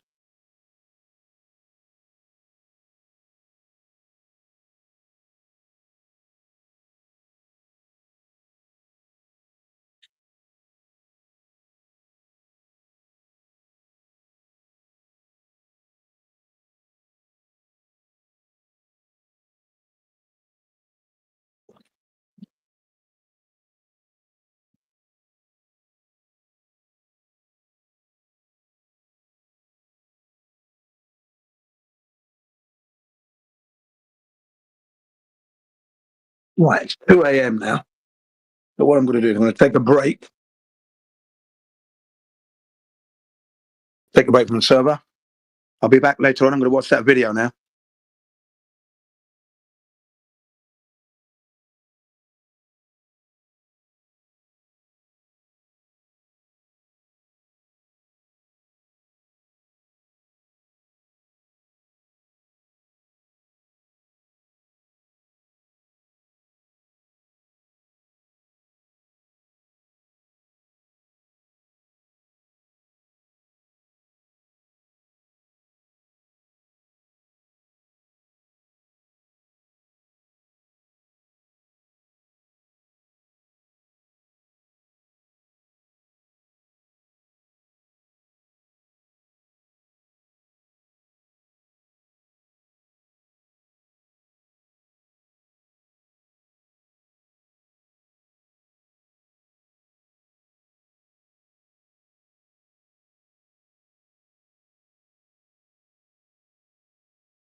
mad about the fact that a flat earther's going live. You know, like that's so hilarious, and that's what really happens. There are people that are like, "This guy's so stupid.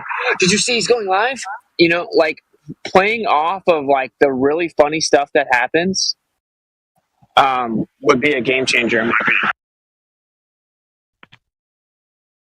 You know, like where people just don't want to. It's the cool kid. It's the cool kid approach. It's like people don't want to be the one that's so lame that they're like angry about flat Earth. Just have FTFE talk about if you can see your hand right in front of you, and when the guy's like, "Yeah," he says, "Is this your hand?" And the guy's like, "Yeah." He's like, "No, it's not." That's pretty. Well, the average person don't. I guess, call them that. Let's say the run-of-the-mill person that's not in this topic. When they say that, they just think that's a one-off crazy person. They don't know that this is like every single Glober is like this, psychopathic. Right, so they just go, "Oh, that's just some crazy Glober," and they just dismiss it. You kind of like, it's what's it saying? It has to be a comedy towards, you know, the general masses that aren't like familiar with the topic. I mean, remember Matt Powerland stand up? Anyone? Yeah, you guys seen it? Matt Powerland stand up? Yeah, Powerland stuff is wild. Yeah, that was like one of the first things. Yeah, that's one of the first things I watched, and I thought that was hilarious. And like the thing about comedy is like I heard Jordan Peterson say this. I mean, I've heard it from other people. Is that the only one that could tell the king the truth was the jester, was the court jester. Everybody else had to lie so they didn't get their heads chopped off. But the court jester could make fun of the king, make fun of his appearance, make fun of like all this stuff. Right, for the comedy, for comedy, and everyone would laugh, and the king couldn't chop his head off. Right, so we need to take that same that vein. I agree with you, though.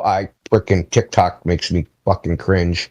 I hate TikTok. Yeah, but it's just you can't get it. I know, man. You got to go to where the people are. Like you can't be like, "I'm making a restaurant in the middle of the ocean," and god damn it, if they don't come, that's their problem. You can't. Yeah, exactly. Freaking middle of the ocean.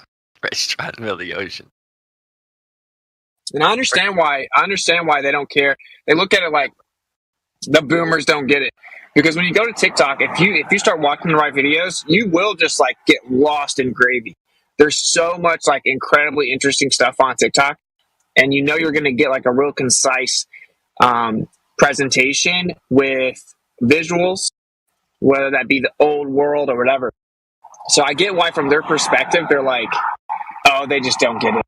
You know, TikTok is super lame in lots of ways. Like all the you know what they're doing today. They're dancing to this song or whatever, right?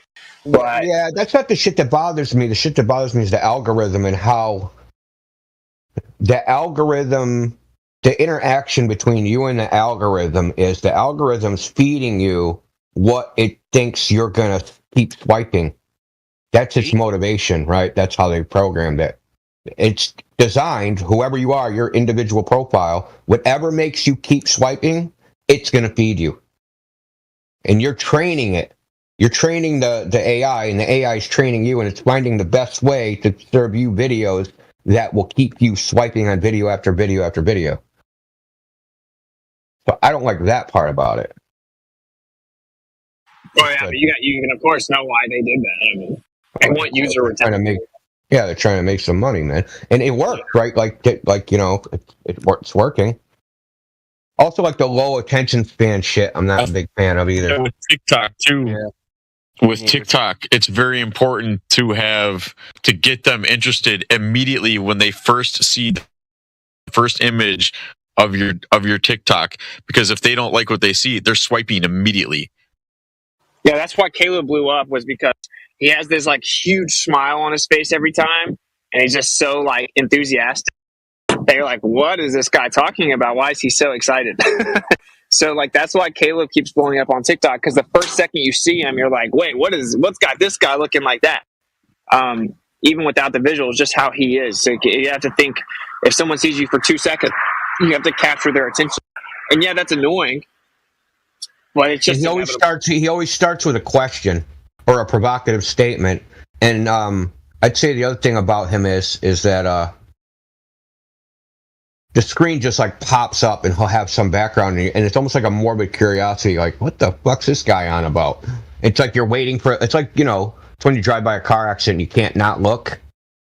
So for a normie, it's like you can't not look. It's like this guy's a freak. I gotta watch this, and then and then the algorithm keeps feeding you the same thing. Yep, but they did finally drop the hammer on him because he was freaking.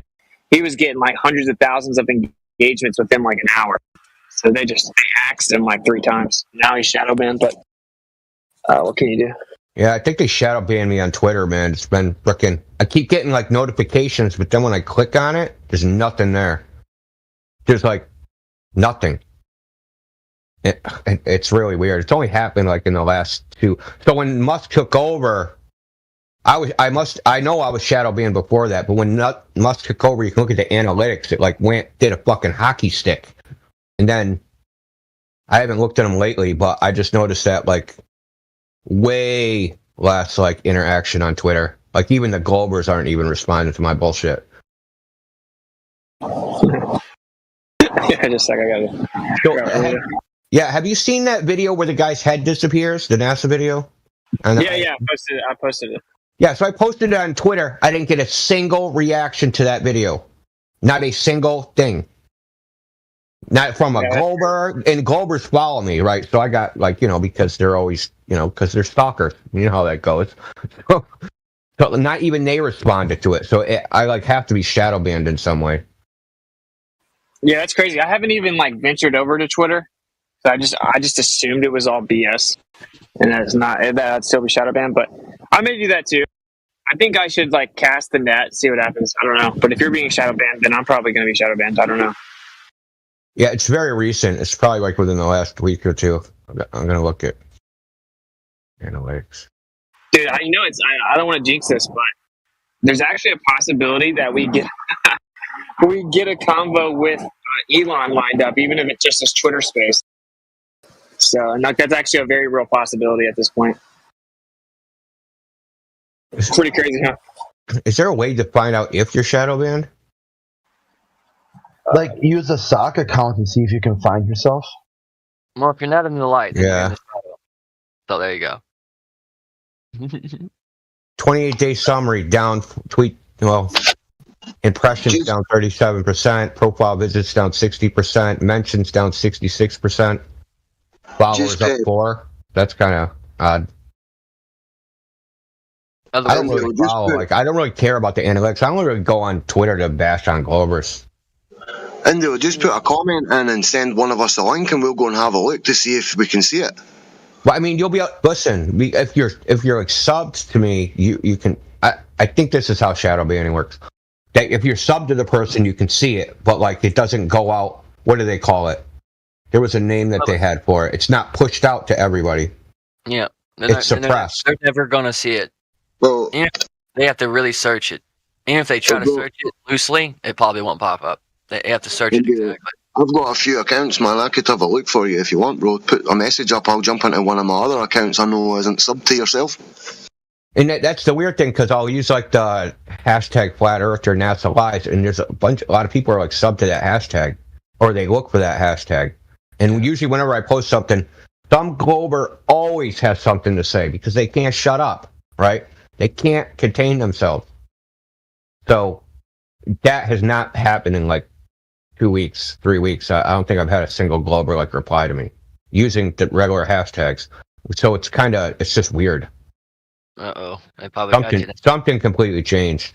I don't know what it is. Well, I called that though. I knew, like, say hypothetically they really remove shadow banning. I'm like, it won't. If that even really happened, it will not be very long. Like, you cannot let Flat Earth just be free. Flat Earth is it's almost tailored to glitch out the Matrix. Because even people that think it's stupid, they can't not look at it. They're like, and then they start getting obsessed with it. That's why we have anti-Flat Earthers watching it for 7 years. I have the same anti-Flat Earthers in my chat and comments every single time I go live. So, like, they have to shadow ban Flat Earth or it has to blow up. There's no way. What's up? Damn. From 7 years ago? Five. Yeah, I mean, my channel specifically is not even near that old. It's like 3. Yeah, if you look at any of the comments of like Nathan Oakley, it's like the same people that have been hanging around for 6 years, same people, making the same stupid comments. The ranting still haven't figured it out yet. Yep. Well, they're just actually really lame people. I'm just gonna. That's actually what it is. Right. Yeah. So it's like, and this is what's so crazy about Flat Earth. The reason people get obsessed with it and try to hate on it is because they think they finally found a situation where they can be the smart person. So, like, if you come across someone that wasn't smart, but growing up, never really could understand concepts or get people's jokes and stuff like that, then they see Flat Earth, they're like, oh, here's my opportunity to be the smart one, and I can talk down to these other people that are stupid. That is what it is. That's actually what it is. Like, we're going to cut the truth straight. Yeah. That's what it is, bro. It's like even though they know, like for example, they'll come to me and I'll just like slice up everything they say, but they'll still come back the next day because they're like, there are these vague catchphrases you can say to gaslight the flat earther, and then you get to look like you're the smart one. So I don't know. I think it's all lame and gay. But if that being said, that's why Flat Earth has to be shadow banned. That's what I'm saying, because even the people that hate it can't look away.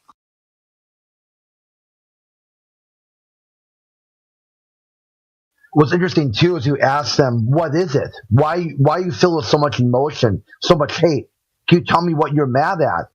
And they can't do that either. They can't even tell you what Flat Earth is, but yet they spiral out of control over it all day, every day. Get them to say they don't know. They can't admit to what they don't know. They don't know. Because that's a big one for me, man. If you can't get someone past that point, I can't talk to you. It's really hard. But they're great to recruit new people, though. Like, when people see people act like that, they're like, "What the? I don't want to be anything like that guy." Definitely had my mind. They're treating us like one world, lying and deceiving people. That's why. That's why they're full of hate. They think we're the odd ones out. Well, the globalists aren't really growing. They're just like the leftover rejects of third wave atheism who just got trounced in your early 2010s. So they tried to get a quick win to stay relevant, and they picked a fight with Flat Earth. And they got roasted again. So they're going to eventually just die out, and then, a new social movement will come along, or, or something else will get their attention. But yeah, it's interesting because they think they've seen this episode. It's all entertainment for them. But every day they'll cue in to say the exact same thing they said yesterday. And nothing changes that. Give them like a fake launch. They still still spiral off Flat Earth. Give them Elon Musk to entertain them. Maybe run as a Republican vice president for DeSantis. Nothing changes. They're still laser focused on Flat Earth, and they can't get off it. It's their own fault for why they're this freaked out. They made it up in their own mind, a version of something that no one else is even talking about, which is why they can't articulate it, because they lack an education. They can't articulate their ideas because with education comes articulation. So they have an idea in their head that they can't express to the world because they lack the language skills to be able to do so. So they spiral. They act emotional because that's what they do know. They do know that as a baby, when they cried, their mom gave them the cookie. And that's what they want now. They just keep crying till someone gives them the cookie. Yeah, I've said before that there's plenty of lame douchebags out there that will fit that perfectly. But then there's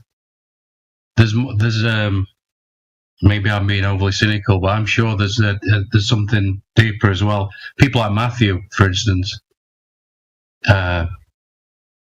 he makes no bones about it. He says it's up front, doesn't he? Why he's here. He's here to dissuade new minds. So they keep making these comments under these videos, and they're not really even talking to you. That's the reality of it. So I've been looking into all these dark magicians and white magicians and all that, and it's very interesting. The dark magician he tries to control others, but in doing so, destroys himself. I'm going to keep reading up on it, and then I'll talk about it a little more. Sounds about right. Yeah, that's actually a very good point, though. Like, that's what happens. They're not talking to you. They're just trying to be seen by the other people and convince them away. That's why they talk right past you. They never acknowledge their reputation because they don't actually think they can debate like a well-researched flat earther. They're just trying to posture for the new person.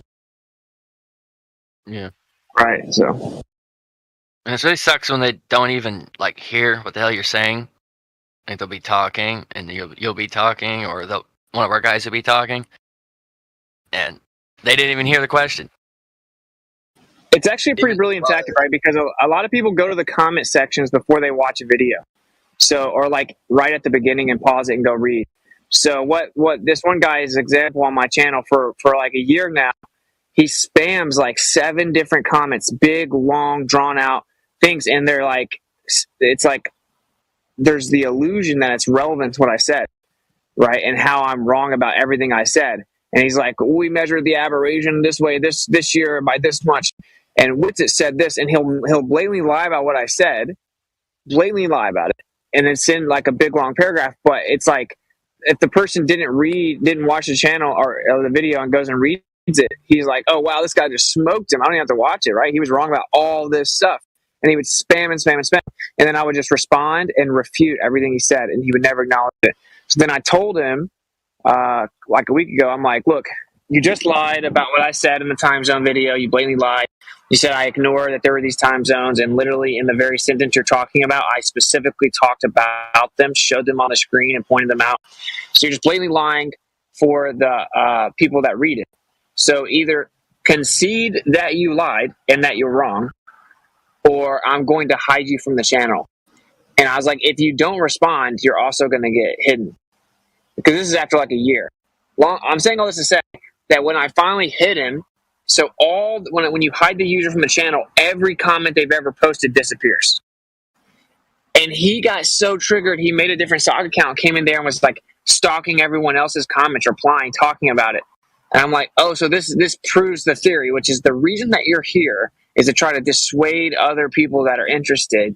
And that's why you're so mad that all that work you put in for a year to do that is just gone overnight. So, like, you have to kind of know what you're doing with it. Why the fuck do they care so much, man? If it's that stupid and we're that retarded, why the fuck are you constantly in comments making fucking bullshit statements? It's like they hear a couple of words and then they just jump on a couple of words and they make up stuff. Yeah, which I do the same thing. We get all these like alt users that keep coming back over and over again, and I know it's an alt. I'll right in front of them, I'll delete all their comments on the server. I've seen that, yeah. So don't come like, listen, you come talking that smack, dude. You're just wasting your time. You're talking into the air because I'm gonna just delete all your comments and it's gonna be like you were never here. So if you're gonna come in lying, saying stuff that isn't true, talking about us, talking crap, like, you know, no one's ever gonna see it. You're literally wasting your time. So come in, be honest, and you're fine. Bro, what's crazy, India, too, is what they do is they go around then virtue signaling, claiming that I'm censoring them and that I just want to echo chamber. But in reality, on my channel, I specifically tell my mods not to ban Glovers. It's like, as long as they're making arguments specific to the subject and then they're like responding to the rebuttal, then I don't care. But when they're just like talking past you and just lying and stuff, that's whenever like I'll hide you. Right. So it's not that I want to echo chamber. I specifically want ballers to represent the other side. So someone can come to the channel and be like, oh, I heard both sides and the blow was stupid. But they don't really do that. It's almost like it's just a psychological problem. Well, it's a game. It's a game for them. So they'll come in like, you banned me for my opinion. Yeah, your opinion was flat earthers are stupid. Okay? Like, yeah, you're right. I banned you for your opinion. Your opinion wasn't like the earth is a ball. That wasn't what you got banned for. But they always try to do that, right? They'll come in a group and you'll ban one of them. Like, this place is censoring people. It's an echo chamber. You ban him for his opinion. It's like, yeah, he said all of us should kill ourselves. Like, yeah, I banned him for his opinion. You're right. You got me. I'm caught. That's goofy, man. And then like they all do the same thing. It's I don't like the word, but it's almost like demonic. It's like this weird thing. It is weird that it's all like the same tactics. You can go on any of these social media platforms, and they all do the same. Like there's the arguments, right? We know all those arguments are the same, but the tactics, right? The propaganda tactics, the manipulation, and the gaslighting, and all that stuff. So I'm sure you've dealt with this gaslight, right? So Flat Earth is going nowhere. Flat Earth is dying. You're just wasting your time. Nobody even cares about what you're doing. So they're gaslighting, right? So why are they doing this? To discourage you, to get your morale down, and it's just a game. It has nothing to do with the topic. It has nothing to do with anything. It's just their opinion to discourage you, right? And this is a tactic I've seen played out over and over and over again over the period of 5 years. This can't be just some random thing. But where the fuck do they come from? How the fuck do they get the information that you've just put a video up? They're not sub to you. They're never they've not got any other way of finding out that you've just put a video up. But they still, that guy TJ, he's in almost every time I put. He's always asking for a map. He's like the fucking reward is now 1.5 million. How the fuck does he find out when I'm putting a video up? So Panto, like the comments thing, right? So there's certain Globers, right? So if I go to different Flat Earth channels and I'll see the same Glober in the comments asking the same question. Oh, there's no Flat Earth map, and then there'll be some other Glober in every comment section of every freaking Nathan Oakley video and every other Flat Earth video. Oh, there's no Flat Earth model, and it's like they get assigned a task. This is what you're going to argue about. Go in all the Flat Earther comments and make the same argument 50,000 times. The same freaking conclusion that game too. So TJ or whoever has been assigned to you to ask you for a map over and over again, Panto. He's been asking me for fucking 3 years or something, 4 years, maybe more. And he's not sub to you?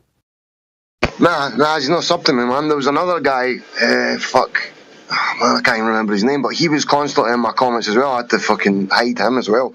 But that TJ dude, he's never been sub to me, and he's in, I've had maybe fucking 8 or 9 YouTube channels, and he's been in every one of them.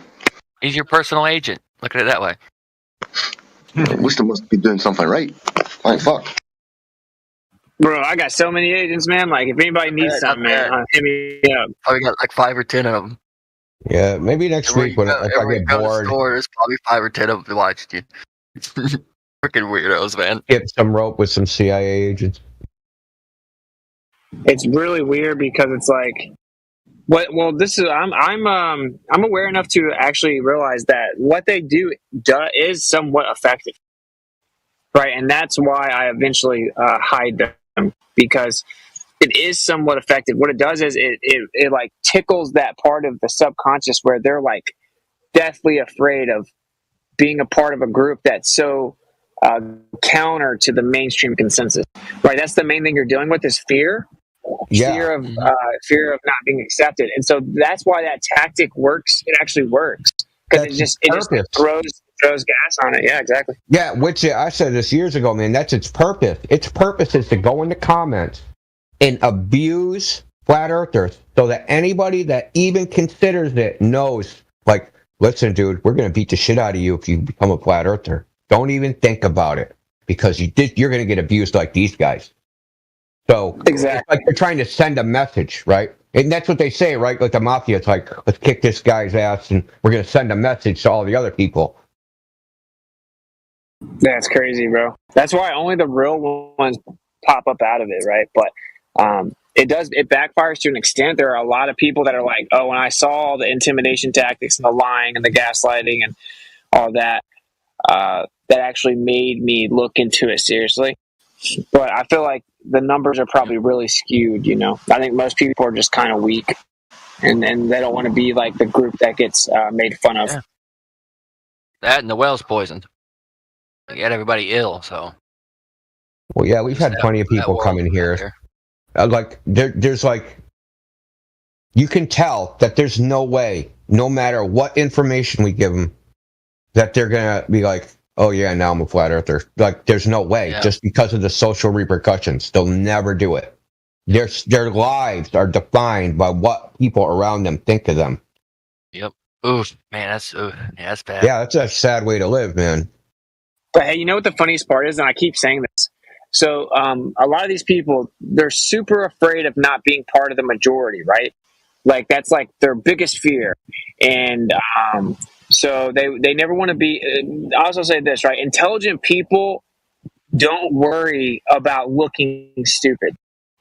Okay, it's only stupid people that are really concerned with maintaining the illusion that they're smart. Like intelligent people don't worry about looking stupid. So it's that part of it combined with just overall idea of acceptance, right? Like being in the majority. The ironic part of all of this, though, is that when flat Earth continues to grow, it's going to eventually, it's not going to just slowly creep up forever. It's actually going to tip over, right? And the Overton window is going to shatter, where it will be societally accepted to speak about flat Earth and specifically be a flat Earth. When that happens, their biggest fear will become their reality, right? Where they now all of a sudden, like if now it's cool to talk about flat Earth and everyone's questioning what the Earth is, they can't do that because they publicly fought it for so long and talked so bad about it. So like their fear of not being accepted is going to actually manifest. They're going to manifest their own fear. And that's probably the most hilarious part of all this is I can see that from a mile away. Like not even that everyone will become a flat earther. It's that tons of people will talk about it. And what will happen is the societal paradigm will shift to where it's like, oh, these people have a lot of reasonable points and they're not just crazy.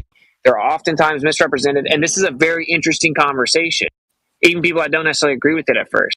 It'll become like normalized to have the conversation, right? It'll be a normal conversation that's like respect. And then their greatest fear becomes their reality, right? Now now everyone thinks they're weird for treating it the way they did. So and then they want to be little dictators. Which have you ever worked like in a large corporation, like a Fortune 500 corporation? Shit. No. Okay, so I've worked at one and I've done work at dozens. And the environment, right? These people that work there, right? And then work there 10 years, 20 years, whatever many years, they're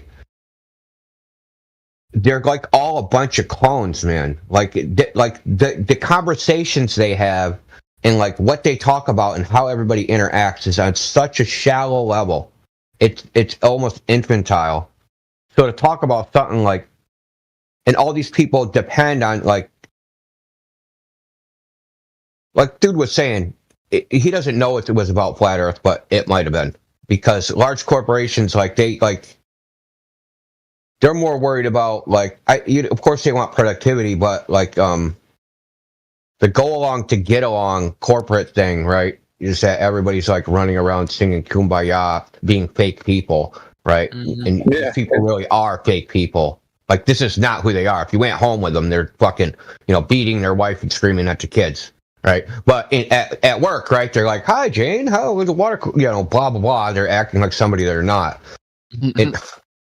It just, I don't even know if I have a point, but just my observation of like, I can't imagine these types of people going, "Yeah, the Earth is flat." Like I just can't imagine it because their livelihood depends on them going along to get along, and they're literally trained. They're the people that made it through the gate. So you got the gatekeepers are like you have to prove you can go along to get along, and like you're not even making it through the gate unless you can do that. But that's what I'm saying. And now these corporations, but the entire corporation is full of these people, right? And the only way you could change those people, they're never gonna go against it unless everybody else does it. So it has to be like a collective turn. There is another facet of like corporate identity in that everyone who works for Fortune 500 assumes that everyone else is an idiot. So like you must have witnessed this, right? So then if they're thinking, well, I'm going along to get along, but all of these guys are idiots, then there is an element of that where they may be prepared to go against the mainstream, but not publicly. Yeah, but this is what I'm saying. Like, imagine. I think what they're going to do is they'll come out and say, like, "Oh, startling discovery! Actually, turns out the Earth may be in the center of the universe or something." I don't know, but like, and then They've already done that part. They've already done that part. It hasn't like made it into like the mainstream press, but the cosmic microwave background radiation, the axis of evil. I'm sure you've heard of that, Yeah, right? yeah. Yeah. So. Course, yeah. But I'm saying, like, imagine in order for this to be relevant, it has to somehow make it to the mainstream. Right? But just say that hypothetically that makes it to the mainstream. Their greatest fear will become a reality. That's what I'm saying. Like, whenever, because I think eventually they'll have to step in and damage control. That's my opinion. Who knows? But I think they'll have to at some point. Well, I mean, maybe we should take probably won't need to. You know, in that given time. You know, people talk about grassroots movements, but nowadays it's more like astroturfing. But like, how do you get an idea into the public from the bottom up as opposed from the top down so that it's commonly accepted by the majority of people? That's the question. Like, has this ever even been done, at least in Western civil society? Like, the government saying this, and everybody underneath is saying some other thing, and it eventually became, like, common knowledge because the people at the bottom all decided that the government was... Maybe England, when they chopping kings' heads off, or maybe the French Revolution or something. Possible, Indio. Well, like the temperance movement? Some sort of populist idea, right? That would you be looking for? Like temperance? I don't know, man. The Luddites, maybe? No, because they were all freaking prosecuted, too. What were you going to say, Crypto? Yeah, I was going to say, I think it's happening now with the LGBTQ stuff, right? So you know that they've now added the number 2 on the front of that. So now it's 2 LGBTQIA+. I don't know if you know about this. But anyway, I know about the numerical values now. Yeah, they started running out of letters. Add the infinity sign at the end and just be done with it. Yeah, why not? So yeah, they started running out of letters. They put a number on the front. No, not really. What? It stands for Two Spirit, apparently. What the fuck that means? Regardless, I think the vast majority of people don't buy into this at all. Yeah, so I read an article on Zero Hedge how, like, you know, all these corporations have done these, like, you know, virtue signaling nonsense campaigns. And all those companies have basically tanked. Target, Bud Light, and people are mad about it. Like, like people are voting with their feet, right? They're voting with their dollars. Like, you fucking promote this? Don't want nothing to do with you. So, like, these corporations are at like, do we satisfy the terrorists, or do we, or do we try to make money? And it's eventually going to come to a head. Corporate is going to have to turn on them because they've utterly failed at getting people to accept, you know, mutilation of children, basically. I mean, it was just as an example of like where something's being imposed from the top down, and the people from the bottom up are going, nah, I don't accept this. I'm not buying into this. Yeah, but I under. Yeah, but I'm trying to think if that's just like an outlier case because what the topic is, because it's pretty basic human biology that there's only men and women, and that's pretty basic common sense that you shouldn't be talking about children about sex way before puberty, right? Yeah, I agree. Yeah, sure. But I mean, to be talking like, but these are like. It's not as it's more grounded in like very base. Anybody understands it as opposed to like flat Earth versus whole Earth. And it should doesn't the obviousness of the conclusion that you should be doing this just reveal the hubris of their like mindset or whatever? Yeah, I mean, like we could try and tie it. I mean. I've tried a couple times in this. You see to tie them together, right? It's the same thing, right? You're basically denying the reality that's in front of your face to accept the concept that someone on high told you, "Oh, you're wrong about that. It's really this." Oh, boys and girls? No, you're wrong about that. There's more than boys and girls. I'm a scientist. Yeah, I mean, I remember a guy going on TV in England and literally saying with a straight face that there is no genetic difference between men and women. And the presenter was like, yeah. I'll see if I can find the clip. And the presenter was like, was this guy on crack? Like, you could, like this. It was like the face of disbelief. Like, you're saying this on television and you're not embarrassed. Like, are you serious? But I think the thing is, right, is that this also leads to a wider culture of disbelief in these establishments because they're saying all this bullshit that everyone knows is wrong. And so it's like, well, okay, I can't trust them about that. What else can't I trust them about? Yeah. Well, Flat Earth is blowing up to a degree. I know that. I mean, we've gotten a good amount of people. We had that Fresh and Fit come over here. We went over somewhere last night, and we actually got treated normally. I mean, there was a couple psychos, but, you know, they were, relative to the psychos that come here, they were actually pretty tame. It's Princess Leia said it best, though, when she said, the more you tighten your grip, the more star systems will slip through your fingertips. The more it's like they're trying to squeeze sand, and the more they're trying, the more they reveal themselves. Yeah. Yeah, I agree with that, but this is about like leveraging the current state of affairs, right? The current state of affairs being, I don't believe what you're saying about gender stuff, and I don't believe what you're saying about the Mexican beer germ and the Fauci ouchie. That's turning out to be a bunch of horse shit. So, like, yeah, what else are you lying about that's obvious? Right? Because even the Fauci ouchie thing, it's pretty obvious that, like, if you take a couple days to make a thing, and then give it to people and experimentally, and then you're saying, we're going to give it away. It's so valuable, we're going to give it away. Yeah, like, yeah, even people find that hard to believe, or normal people. So this is, like, thing is, we have to overcome a longer time frame and tradition of indoctrination than those other ideas, right? Because the globe concept has been around for a long time, and like, you know, it's not just like we deal with teenagers, but it's also their parents, their grandparents' parents, like going all the way back multiple generations. We have to get like 5 generations away till the average person even consider that the Earth was flat. So it's like we have a bigger hill to climb, is all I'm saying. Well, you say that, but they're doing a lot of hard work. People, we believe in the globe before we believe in Santa Claus. Sorry, it goes back real far. Yeah, I mean, you say that, India, but they're doing a lot of the work for us.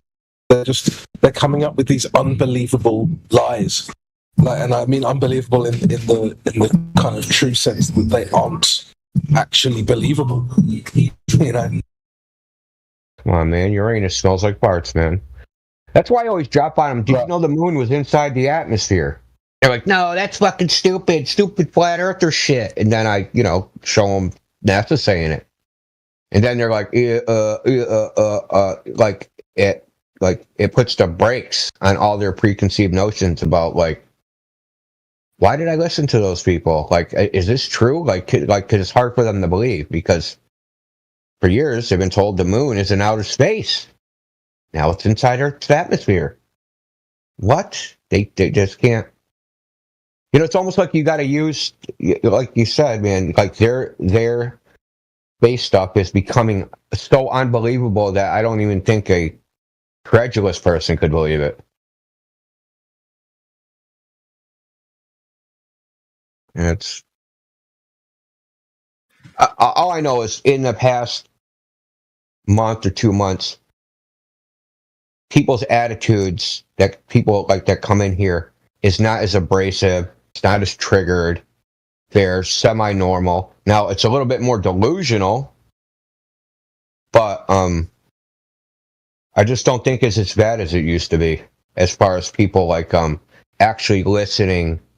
Now, of course, they listen like with half an ear, but you know what I mean. But I just don't think it's as bad. There's something giving way You know what I mean? We do actually get through to some people to a degree. I think that's an inevitable.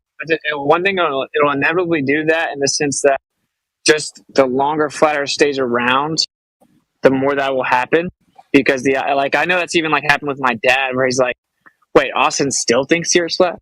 Where he like tried to convince himself it was like some like just phase I was going through, I guess.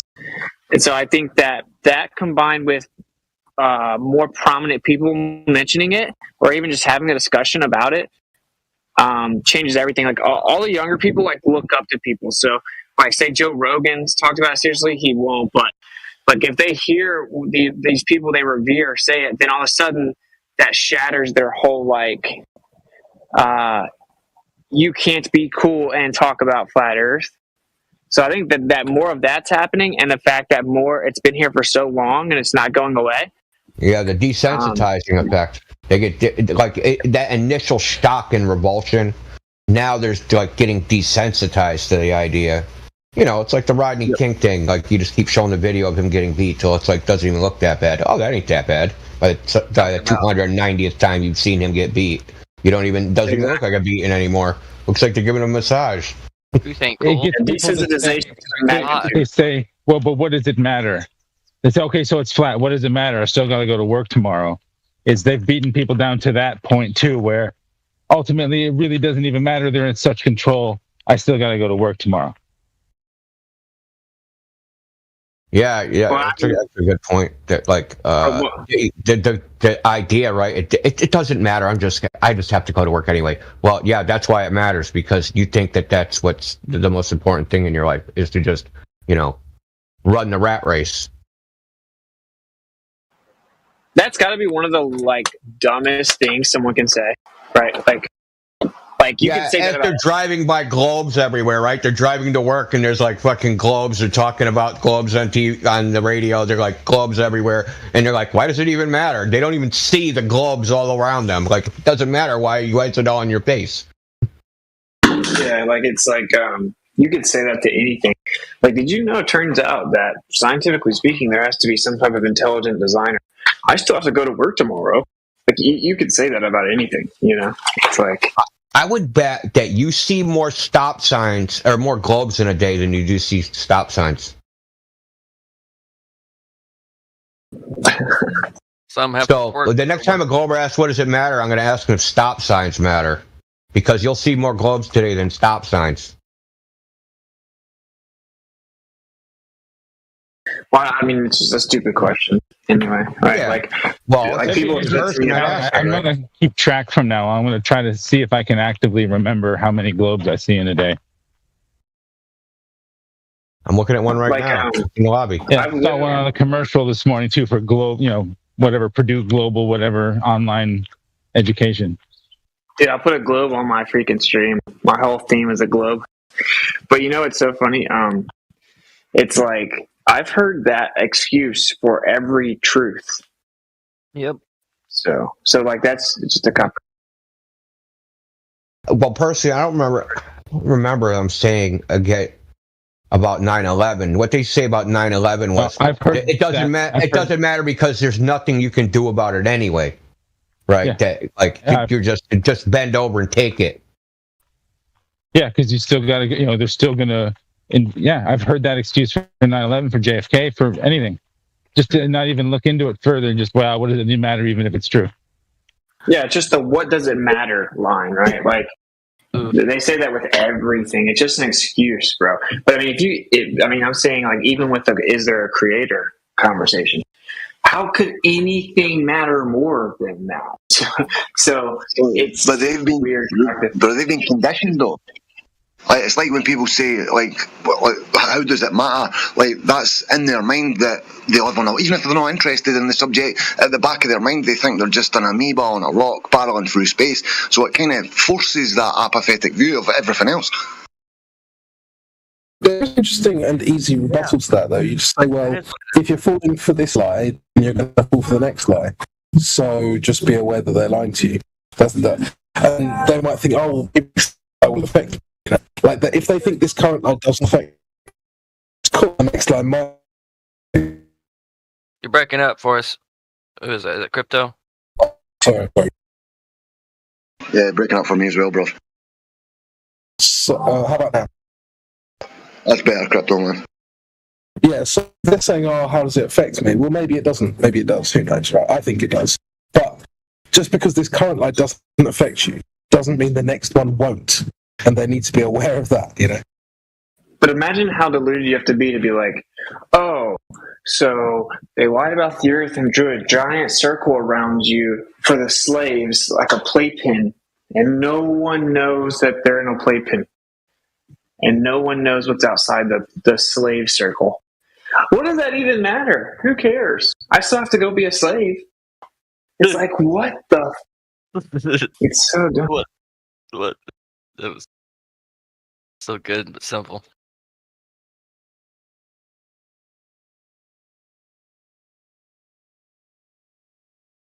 I mean, that's like the real world we live in, right? It's like we actually have a circle drawn around us, and that's really kind of hard to even wrap your mind around.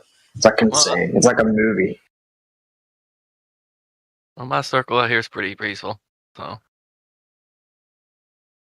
other than a couple things, private. I'm like positive there's more land at this point. Like even inside like what people assume to be a ring around us, which I don't, by the way, but yeah, it could be. I don't know, but yeah, like there's land out in the Southern Ocean. Oh, the Southern Ocean. Yeah, it could be. Yeah, I could agree with that. Like the South Pacific. I think there's land beyond the 60th South latitude for sure that we don't know about as well. It's probably an opening there somewhere.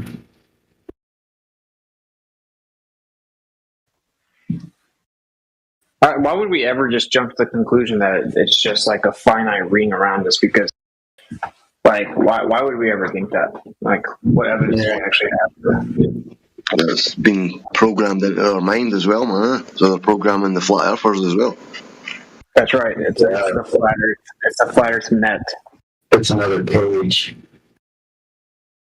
Yeah, I kind of go with there is one.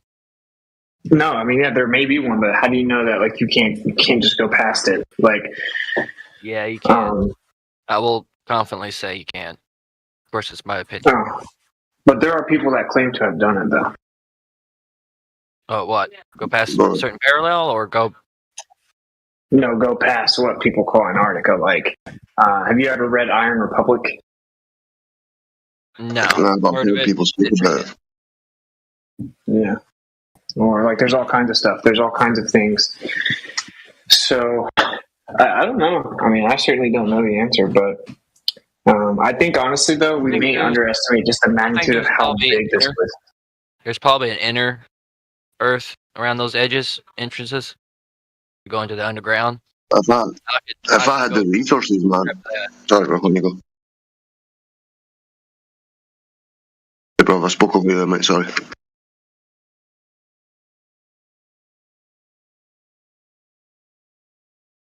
What? Yeah, I was just going to say, I think that, like, if I had the resources and the capabilities, I think I'd be going north, like to the centre where all the compasses are pointing. I think that's just a way of convincing us that there's something south because of the Antarctic Treaty and stuff. I think they've just produced that, they engineered it to make flat earthers think, oh, we need to go south. But this is the thing, right? So if you're in the north, yeah, there's that circle in the north, right? That I agree would be very interesting to find out what's there. I think that they did distract us to the south in flat Earth, but at the same time, so you take a flat Earth and you make it a globe. You have to extend and spread out the north and make it bigger to make it a globe. But when you get to the south, you have to make it smaller, which means they've cut out huge portions of surface area. There are huge portions missing. So why would we think there's not land there? That's what I'm saying. Like, logically speaking, there is, right? I mean, like, if you guys have ever flown over the ocean, there are islands everywhere. Yeah. I mean, there's probably even just stuff going on in the southern Indian Ocean, southern Atlantic that we're unaware of. Yep, and the South Pacific. Like, there are huge portions that are just cut out. I think everyone should make sure they look at where they take the flat map and make it a globe. There's that GIF that like wraps it and turns into a globe, and vice versa. You have to stretch out the north. So what they did was they put a circle around the north, and then they can fudge all the proportions. But the south, they have to just cut pieces out, and huge pieces. So it's like, I don't know why they wouldn't, cut out a piece that has land.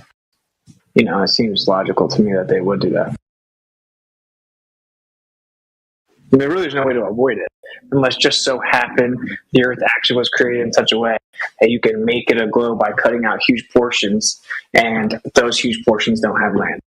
Right? It doesn't make any sense. Talking about like an Australia 2.0 or something? Out there in the maybe. Yeah, like Australia, the way the continent's depicted on the globe is wrong. It's actually much. It's like wider. It's much more like the Gleason projection, but the Gleason projection is a globe as well. So the Gleason projection is also a deception, in my opinion, right? Because Gleason says himself he was a flat earther, but he's like, I couldn't patent a map unless they use a longitude latitude system. Couldn't even get it patented.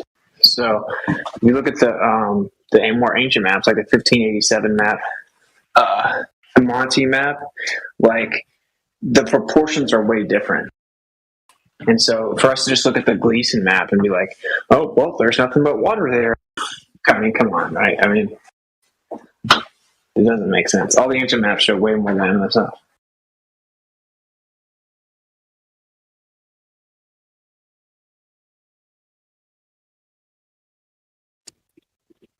Well, a quarter of the circumference is about 6,000 miles. So from the equator to the North Pole should be 6,000 miles.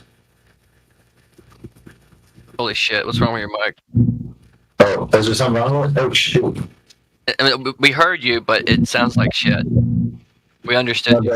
I got the wrong device on. Hold on.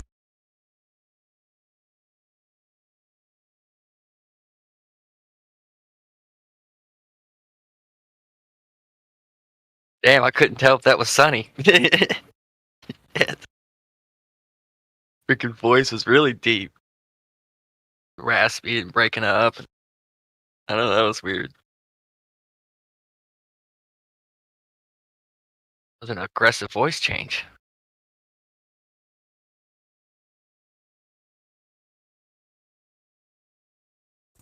All right, my apologies. That should be much better.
Is Indio here?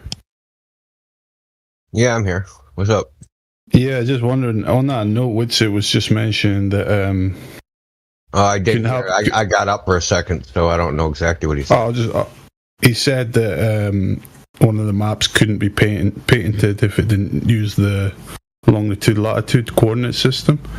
And it reminded me of you mentioning Tesla the other day, who couldn't patent one of his discoveries because of he had a slightly faster speed of light. Yeah. Or something. Yeah. Yeah, in the magnifying it's a magnifying transmitter. Man. And it's just, it just shows how they kind of box in people's discoveries into these kind of standardizations that, well, bastardize them, Even in the patent now, though, it says the speed of induction, and I think it's slightly faster than the speed of light in his patent. But he originally put it like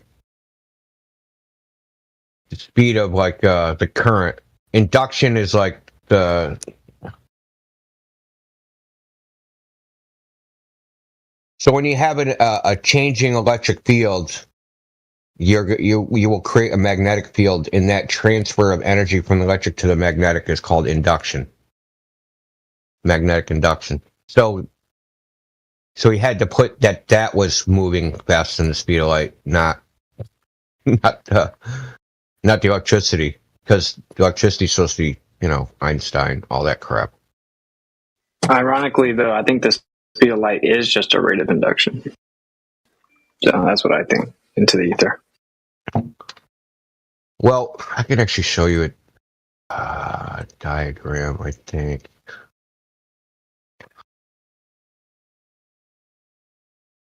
I could find a diagram, but the thing is, he talked about it. So he got sued. He was in bankruptcy court, and he had to testify in his bankruptcy. And he talked a little bit about it. I don't know how it came up in his testimony.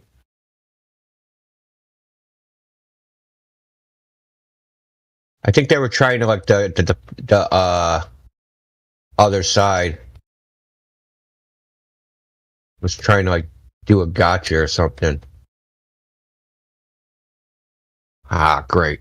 See, this is what I'm talking about, man. You type in Tesla bankruptcy, man, and frickin' Elon Musk's shit show comes up.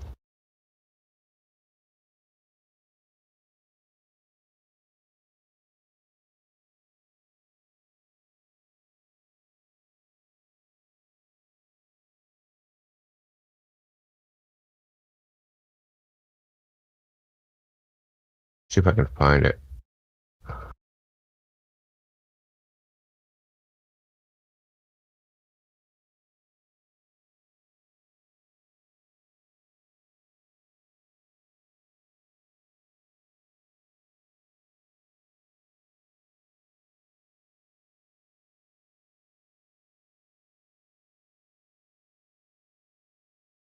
I want Elon Musk, man.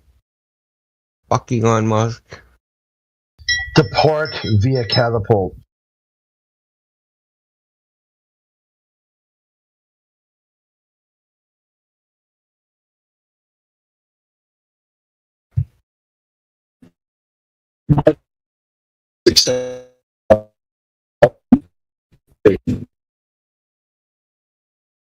He's overstayed his welcome. Time to go. Jesus. Get around.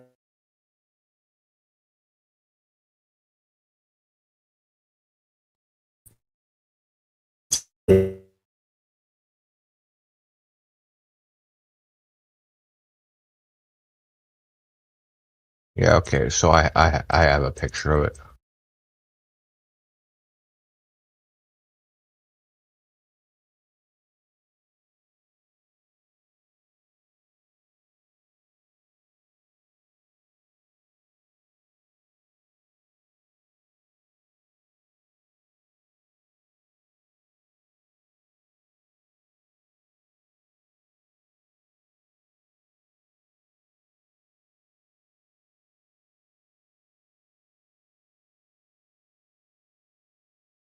So hold on, I'm gonna post in the live stream voice text. That Fresh and Fit just timed me out. They says that that's a Nazi symbol that I'm using in my profile picture. They fucking deafened and muted me. Assholes, man. Is it? Is it a Nazi symbol? Yeah, exactly, bro. Fucking hell, man. It says it's against terms of service. I'm like, well, it's not, mate. And I tried to even like explain, and they just deafened and muted me, motherfuckers. So this is a diagram that Tesla made, and it's in the Electrical Experimenter in an article he published in 1919. This is the year after general relativity made its debut. But special relativity, that's the problem.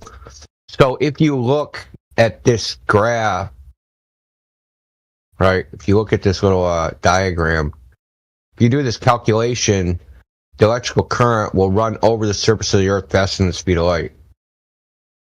And his argument is that, well, it's moving, like if you go from, like, say this is the North Pole and the bottom's the South Pole. It'll go from North Pole to the South Pole at the speed of light.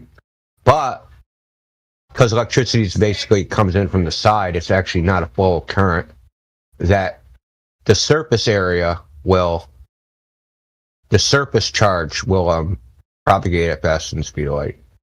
And he had that in his patent, he had to take it out. So he put the speed of induction.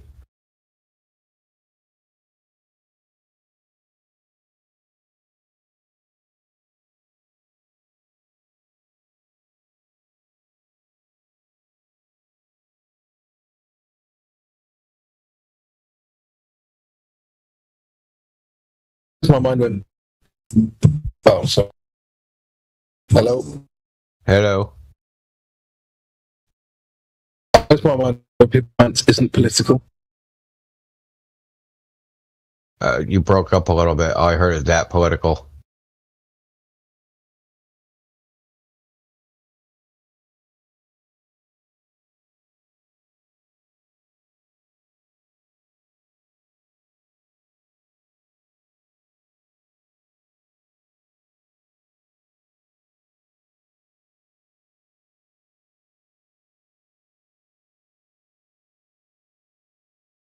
Oh, wait, you think it's funny when people assert science isn't political? It's 100% political.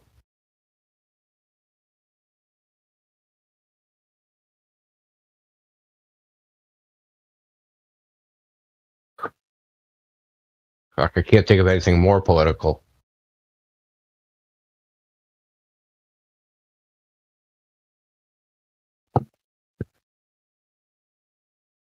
So Niels Bohr in this is in his Copenhagen interpretation of quantum mechanics, obviously it's right there in the words. Copenhagen interpretation. Niels Bohr had a lot of influence on funding in the scientific, throughout the scientific community. And basically, if Niels Bohr said it's a bunch of hogwash, you would not get funding. So people kind of had to go along to get along. And like other scientists talk about this, is like how this guy manipulated the course of scientific research while he was alive. It's 100% political.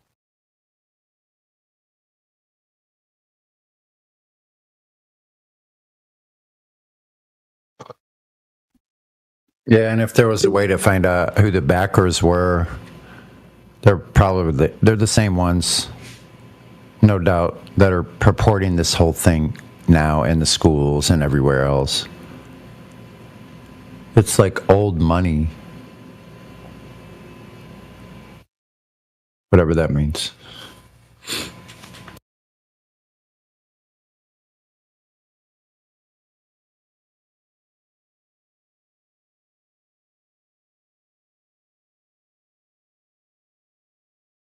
Because the rest of us got no money, no ability to pay debt.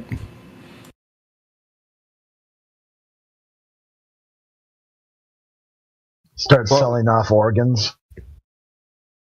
Also, Bohr came up with the Bohr model of the atom, and like he needed people to like, you know, because when in the infancy of quantum mechanics, they were like, you know, like they were trying to interpret the experimental results, and like Bohr basically famously said, just shut up and calculate. Don't think about it. It works. Just do the calculations. Be quiet about it. So in other words, just... And he had... Yeah, he had problems with a bunch of people. I mean, there's like a whole history behind it of like all the people that were involved with quantum mechanics, Paul Dirac, Edwin Schrodinger, they all had problems with this guy. But he kind of like, he was kind of like, he beat the drum and everyone had to march by it. And we're still marching by it now.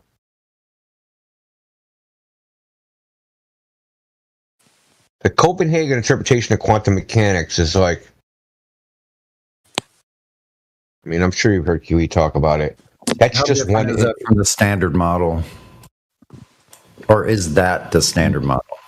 That is the commonly accepted explanation of how quantum mechanics works, wave function collapse.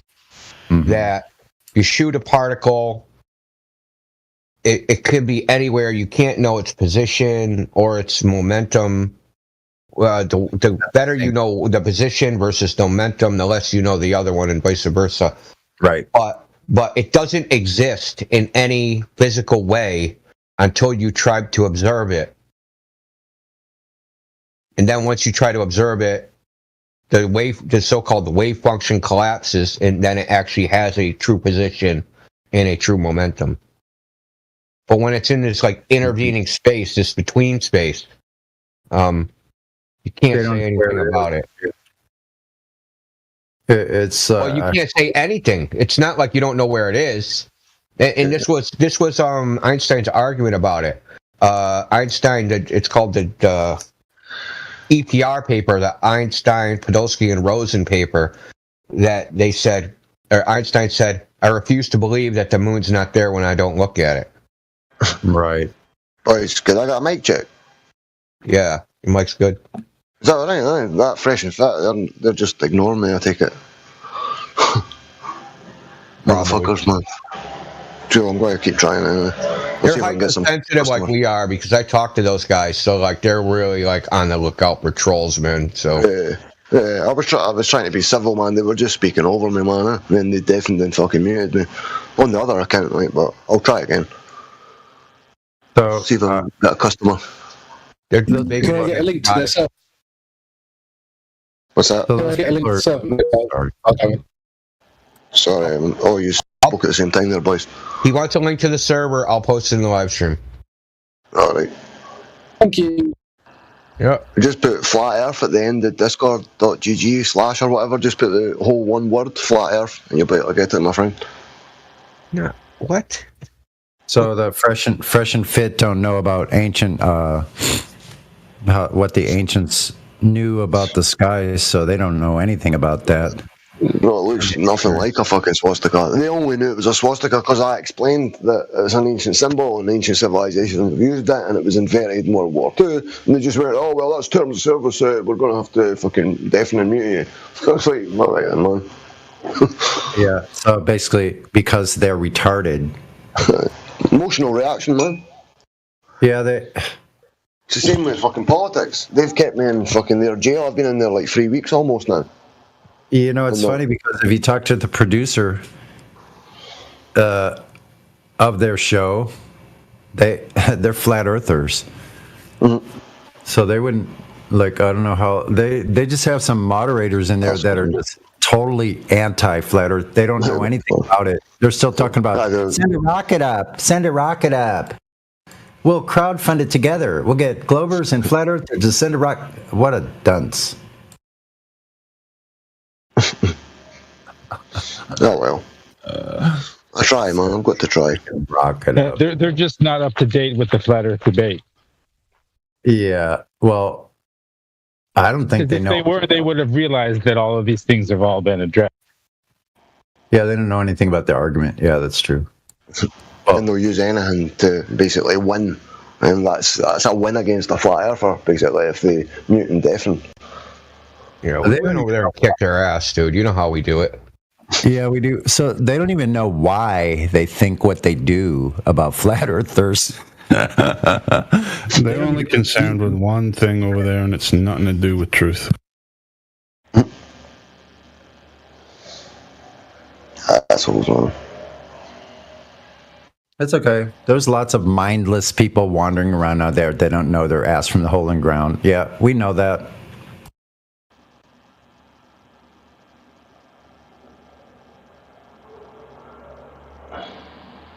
got anybody new in here? What's going on, everybody? Good evening. Hey, it's Edward back again from yesterday. What's going on, Edward? Hey, who is that? Still getting voices. Mayhem. Mayhem. Yeah, good evening, good afternoon, wherever you're at. And Sunny. Yeah. Yo, Mayhem, Sunny. Definitely back again. Yeah, my friends call me Miggy though. My name used to be, well, the handle on Discord was Miggy. Oh, but and I did hear him say that a bunch. Yeah, I still get called Panto. I've had like 3-4 names since then, but I still get called Panto. Cute Panto. Panto? Always will, I suppose. Yeah. Dude, like, listen, I have a weird thing with me. Like, whatever name I first learned, it's that forever. Forget it. It's always going to be that. I don't even like calling people nicknames. Like, my friends with nicknames, I call them like their full, like, Christian name. They get mad at me. I'm like, dude, I'm not calling you a nickname. You're a grown adult. Listen, Charles Wallace. I have a friend, like, his name is Justin McHugh. He's like people call him JQ for short. So I'm like, no, I'm not calling you that, Justin. He's like, fuck you. Only my mother calls me Justin. Except, like, well, your mother and me now.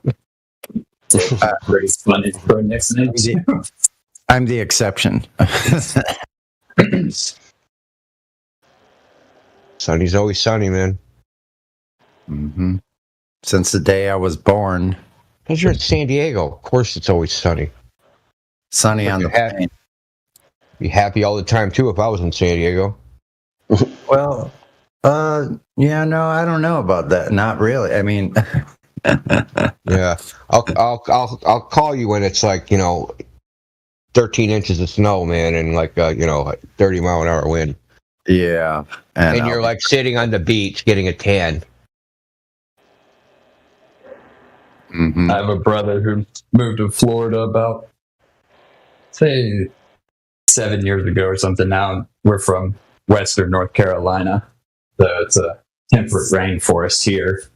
So he makes sure to. He's almost a sadist or something. The way he must check the weather here to then send me a picture of him in shorts while it's like last night. It got down to 45 or 50 randomly. So yeah, woke up to one this morning.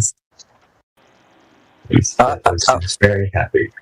I wouldn't say he's a Satanist. It's just like when you live in Florida, you're like, why do people live where it's cold? Yeah. Sadist, sorry. Yeah, he said sadist. Hating it.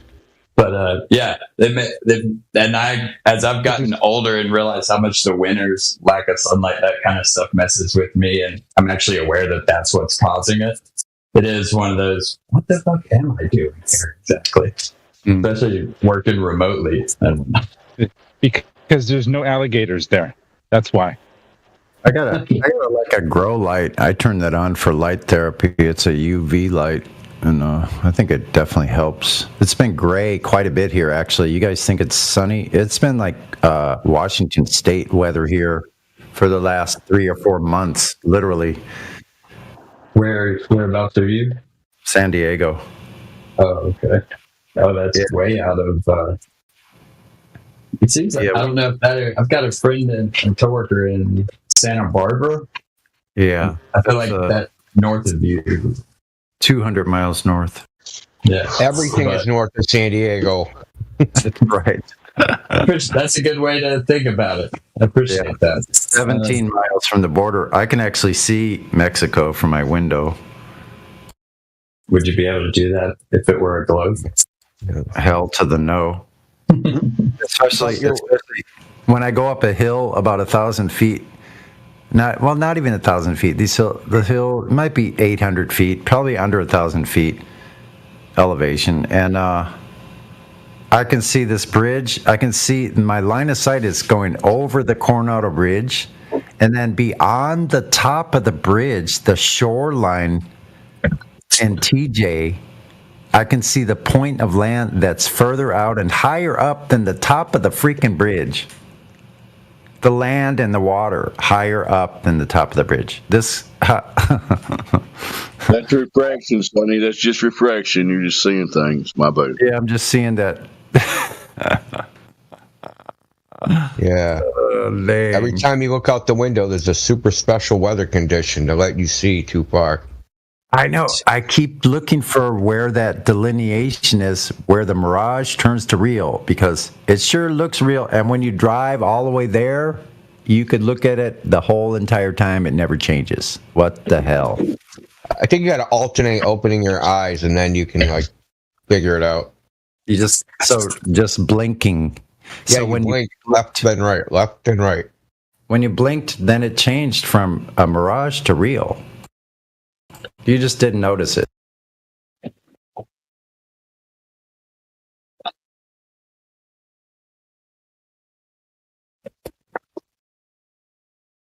By a magic fraction variable to it. So Edward, man, any last night you got the crash course in like the scientific method. Do you have any other like questions, comments about the topic, Flatter? Well, just in general, like I will say that I appreciate what you guys are doing here. I don't know who created the group or really created the framework for it, but I really do. I grew to appreciate it pretty quickly last night. I walked in just thinking it was like any other group, though, right? So we're just going to shoot the shit and badger, talk back and forth, whatever. So it was nice it's actually a really nice environment to come and actually learn and actually I don't want to say test ourselves because I don't know if that's the right definition, but it really is. It was very eye-opening to me. And I've talked to another friend who I've been in other groups with about it. And I even shared the live stream just so she could get the gist of it. And she only started out like the first 5 minutes like, oh, QE's an asshole. I'm like, just give it a minute. It'll grow. But it was good. I look forward to learning a little bit more or a lot more because I left the group and I went and just turned on a Twitter space that someone I follow was randomly in. And they were in there just talking about like the sun wouldn't be able to hit the bottom of the clouds or something was what they were saying. Yeah, we've heard that. See how it's different? See how it's different, Edward? Like what we do in here? So it's you know. Hold on, I want to ask a question. Man. So you're on Twitter Spaces. Was it the one that had like I was on it for a second and they were talking about the 616 mile observation? There was about 27 people on it. Were you on that one last night? They're talking about flat Earth and versus globe Earth. I can't remember what the name of it was. What the name? This was just a random one. I follow this one guy, Sovereign Bra. He's actually from out there in Santa Barbara, but it was like he joined another one. There were a few people in there, 20, 30 people, but something happened where the co-host changed it. It wasn't like about flat Earth versus globe or anything specific though. That just seemed to be a topic that was brought up right as I was joining and ending right as I was joining as well. But they had posted a picture of like a circle with a sun and clouds. Like, how does it possibly do that? But no, so it may have not been the one you're talking about because they didn't speak about that Crete photo or video at all. All I know is when Twitter Spaces only comes up on my phone, so I looked at my phone and I saw it on there. They were running for about 5 hours, and I only listened for about 5 or 6 minutes, and that's what they were talking about. I'm sure they switched subjects. There was about there's 27 people in it. So there's 27 people listening and 10 talking, maybe. Was the host something like Rad Chad or something like that? I didn't. Because there's tons of Twitter Spaces going on at the same time. Yeah, I know. Right? But did they have like a Flat Earth Friday Twitter? Oh. And like get whenever that pops up on Friday, I get it. So like, I'm thinking it's the same thing. I'm thinking we're looking at the same thing. Possible. Yeah. I mean, how many Flat Earth frickin' Twitter Spaces could there be on a Friday night? Like, think about it. Well, and yeah, that's fair. It was great though, because after leaving here, and I addressed one person in the comments of that space, and it was very simple, like, where are your experiments? Where's your hypothesis? Blah, blah, that type of rigmarole, repeating that somewhat. They went psycho, huh? Did they go psycho? They sent the 10-minute video that's Bill Nye, Neil deGrasse Tyson, and that astronaut woman. I don't know her name. And maybe she's a scientist and not an astronaut. Her name is Michelle Thaler. Yeah. So it was clips of them three just making claims. And of course, the very first one is, if you look out on the ocean, you'll see that a boat disappeared. And that was the one that we went through with the Nat Geo thing, step by step by step. Yeah. So it's like, fuck, how do I tried to send the guy a couple clips, like try and find stuff. It was 4 a.m. or something. So I'm just piecing it together. Like, this guy's an idiot anyway. It's probably not going to help. But, and then, yeah, so it was nice, really, honestly, to go from the environment here to the environment there, just to see, and it kind of reinforced that idea of what it's like out. I say out there like it's a place, but just out in the world where you can be like, no, it's round, duh. And it was nice to do that as a very quick reminder. This place kind of holds people accountable for what they say. So it doesn't you can't just be on another forum where they're the moderators and they're the admins, and like, if they don't like what you're saying, they'll just be like, oh, shut up, you don't know what you're talking about, mute. All right, so we're gonna move on. And so when they do that, those other platforms is their playground. They don't have to be held accountable to anything they say. And here they do. You can't escape the fact that you're going to have to answer the question. And so that's why most of them don't like being there, because they're held accountable. So it's a great way for you to refine your argument. So like, you were looking for a way to kind of what it's like, and that's what it's like. It's refining your argument so that you can understand how to dissect what they say in a logically consistent point, so they don't run away. And efficiently. So, and there's a good chance that the video you got sent, that they never even watched it. That happens a lot. They'll send a video, they don't even watch it. Because a lot of times what I'll do, and what we do here, okay, let's go through that video point by point. What do you think the strongest argument in that video is? And we'll go with that first. And then they're like, oh, you didn't watch it. Oh, and they did it. We've watched most of these videos. So almost anytime they post something and they're like, here's evidence of the globe, like, we've already seen it. So we can ask them questions about it because they've never watched it. And that was it. Because I asked for specific evidence. Like, give me some specific evidence of what it was. And his reply was a video titled "Evidence of that the Earth is not flat." Like, that's even how it was titled somewhat. Yeah, of course. So you could tell, like, the first thing that popped up on YouTube. It's anti-flat Earth propaganda. That's all it is. The guy who was in here was an aerospace engineer student, was having a conversation with us. His handle on here is FinBob. And when he was having the conversation with us, he posted something that was anti-flat Earth propaganda that he just really quickly searched on the internet, posted it here as a rebuttal to what we were saying. And then he didn't even know what it said in the specific citation. Of course, we understand McToon, who he is and what he's about. But he posted something from his website or his links. And so when I started to read it to him, like, because I read a little bit of it, then I'm like, you don't even know what it says, right? Yeah, you might want to tell him who McToon is. McToon is like a well-known, at least to us, an anti-flat earther. So he makes anti-flat earth videos, debates flat earthers, yada, yada, yada. And he has a website of things disproving flat earth, right? So a bunch of links. So this dude, FinBob, as Miggy was saying, posted a link to an article on his website and didn't even know what it said in the article. Of course, and which it really is fully propaganda. Yeah, Like, yeah, that's it all. doesn't it is. have to be based in facts. The person that made the website, MC Toon, hasn't even read his own shit. Yeah, so look how bad it is. Yeah, look how bad it is. McToon doesn't even know what he's talking about. And then he's handing it out to people who then again don't even know what he's saying. So how far removed are they from the truth? Like they don't, they're so confused, man.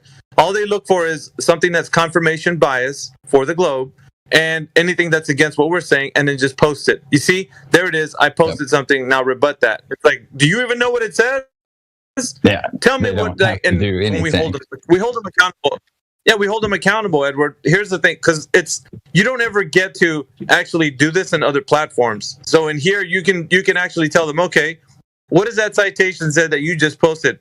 And then you hear them say, well, it just refutes what you say. No, I want you to tell me what it says and what the method was that they're explaining. Explain it to me in simple ways that you can. And so when you do that, they don't know how to respond because they haven't even looked into it. And you find out how much people are stuck in this like cognitive bias, bro. Like you really start to realize the depth of how much somebody will hang on to that information. The Earth is a globe. Like it's crazy. And just playing telephone, like parroting it without any sort of critical thought at all. Yeah, there's another one, right? So there's a web page, or there's some website. There's this is actually posted on a couple. If you Google Flat Earth Debunk, it'll come up and say 7 reasons why the Earth is round. And they'll come in here and they'll post it. And as soon as I see the link, I go, climb a tree. And they're like, what? Number 3 in the list says, you can prove the Earth is a ball by climbing a tree. I shit you not. That's how dumb the shit in this article is. And I'm like, climb a tree. And he'll go, what? I said, yeah, what you posted, it says climb a tree. Because and just to show that they never read it. They never read even what they're posting. They just Googled Flat Earth Debunk, clicked on the first or second pop-up, and then post it in our chat and think, oh, I just disproved those flat earthers. Like, dude, you didn't even read it.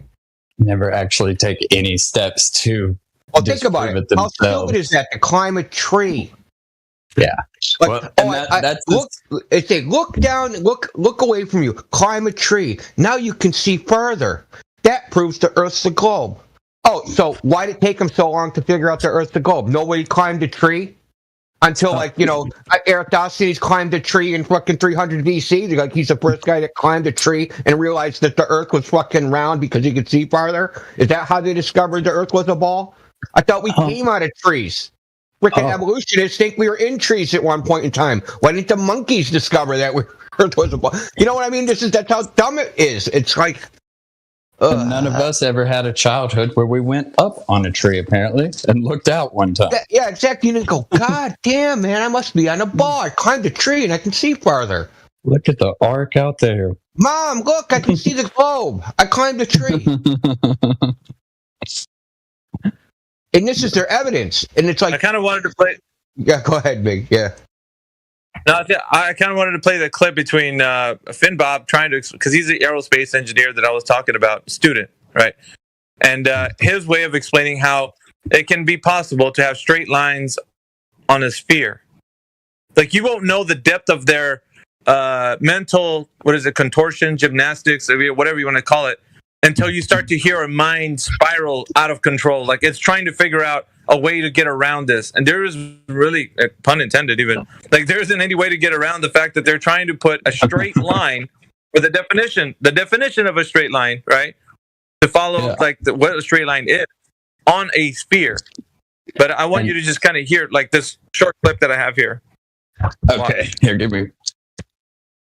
Hey, Finn Bob, do you believe the Earth is a globe, or do you know that it is a globe? I know that it is. Stop the cap. Okay, so it's 100% true that the Earth is a globe? Yep. All right, so if I ask you some specific questions, you'd be able to provide evidence for me? I could look for some. Again, I don't come into these mindsets knowing all the information for the proof of the globe on top of my head. It's not what I do for a living. So I could look for some. Yeah, but that's contrary to what you just said. You just said, I know that the Earth is 100% true, that it's a globe. Now you're not saying because of evidence that I've seen, but I haven't chosen to remember that specific evidence for years in the future where I might encounter people. So something in your mind that you know is to be true, you don't know it to be true 100% because now you don't know what or recollect what that information was about. So essentially, that important information got lost somewhere in your mind. Well, it's not that important because I don't. Information that supposedly supports the claim that the Earth is a globe is lost somewhere, right?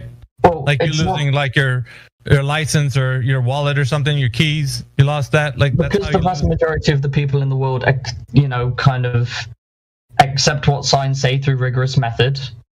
People don't really have to think about all the proofs of Earth being a globe because people don't really have to think about it like ever. Well, right now you're thinking about it. Right now you're thinking about it, and you're saying that thinking about it, you can't think about it. You know it's 100% true that it's a globe, but you just don't know how. I've seen. You see how that sounds very contradictory? I've done experiments years before testing other things. I can't recite those experiments word for word now, but I remember doing them. And What's the scientific experiment or evidence for the Earth being a globe? Well, I wasn't on about specifically testing the Earth being a globe, but you can. There's photos that you can do geodesic surveying. You can find spherical excess. Spherical excess. You can do all these things. These are buzzwords. These are buzzwords that you're saying. I bet you don't know what they are. I just bet they are. I know what spherical excess is. How do you measure it?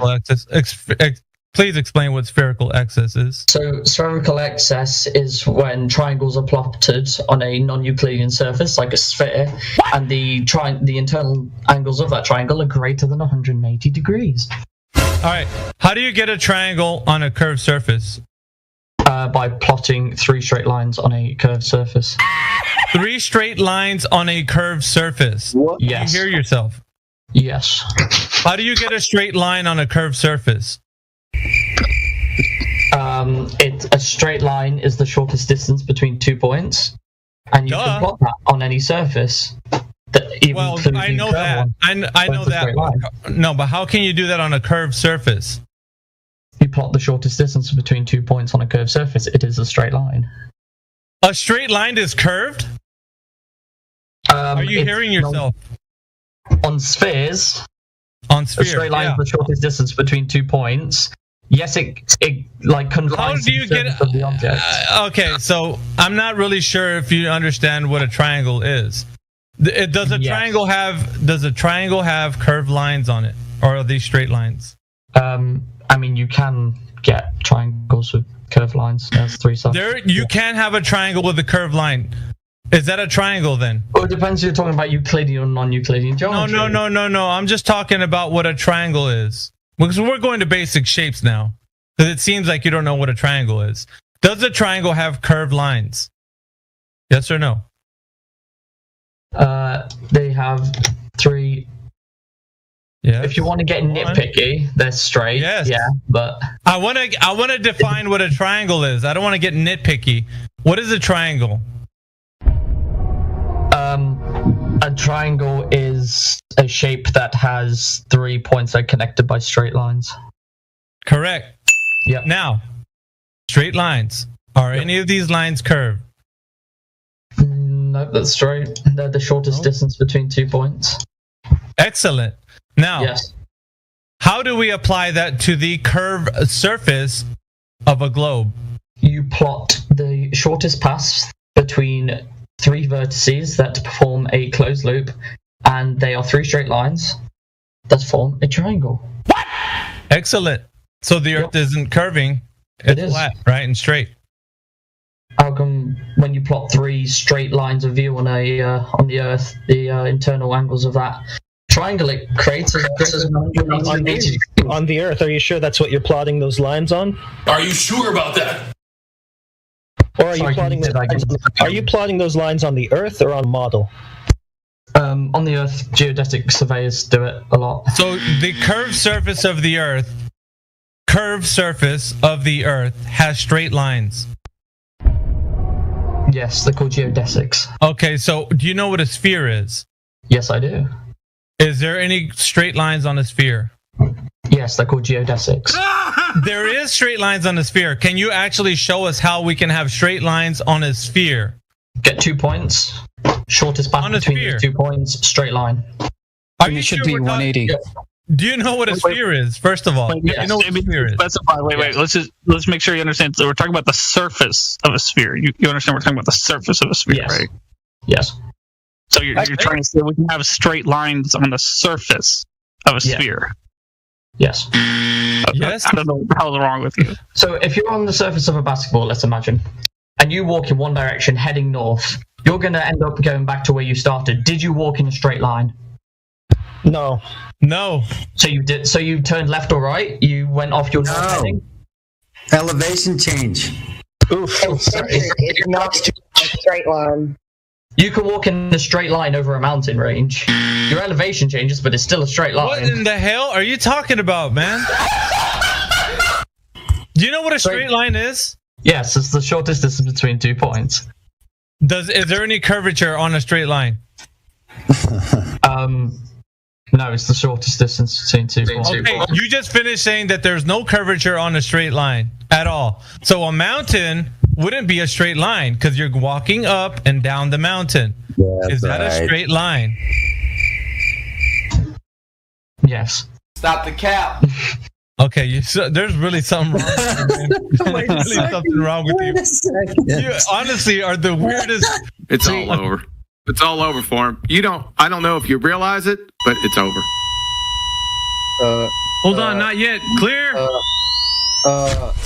Make sure you like, comment, and subscribe to the Wig Snatcher Club. I almost lost it at that point, man. I had to make sure I didn't fall over in my chair. Aerospace engineer. You don't even have a chair, son. Thank you. You're not even in a chair. What'd you say? You're not even in a chair. I'm not even in a chair. I could be floating around somewhere, not in my chair, not in a flat stationary building. You could be a brain in a jar sitting on a shelf somewhere. Yeah, and I guess that other person, who knows? Like, who is Sonny really? If he's a brain in a jar, floating off somewhere, could be sitting on someone else's table in a jar. A brain in a jar. Yeah, it's astonishing that people think you can have a straight line on a curved surface. This is kindergarten stuff, right? It's amazing to hear people hold contradictory positions in their mind and they still think they're right. It's just amazing. At the same time, and saying it with a straight face, like, because they actually do believe it. That's the shocking part. I would expect somebody to bust up laughing after they make a statement like that, because it's a joke, right? Well, also, they're also offended that you're not agreeing with them. It's like, agree with what? You're making contradictory statements. Which statement do I agree with?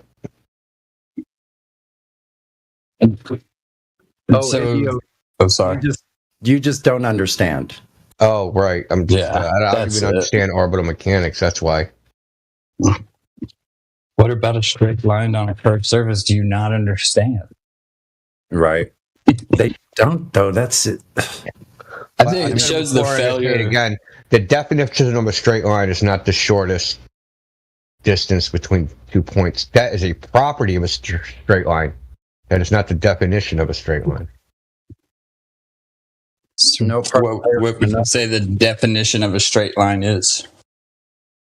Well, a straight line? Euclid's definition is that if you have a point, if you have a line and a point that's not on that line, and you draw another line through that point,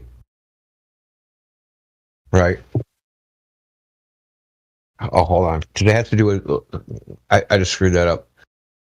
So it has to do with Euclid's parallel postulate, which is actually one of the only, one of the things that hasn't been proved, which is why we have non-Euclidean geometry.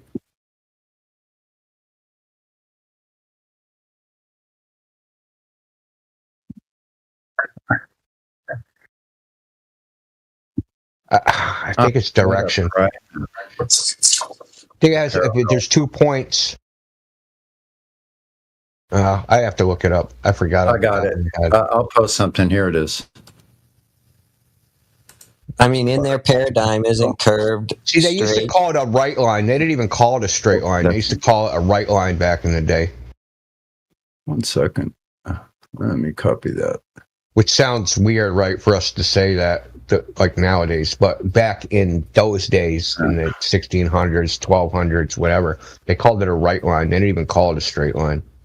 Here it is. If a straight line falling on 2 straight lines makes the... Wait a minute. If a straight line falling on 2 straight lines makes the interior angles on the same side less than 2 right angles, the 2 straight lines, if produced indefinitely, meet on that side on what... That's really confusing. I don't know what the fuck this one's saying. That's bizarre.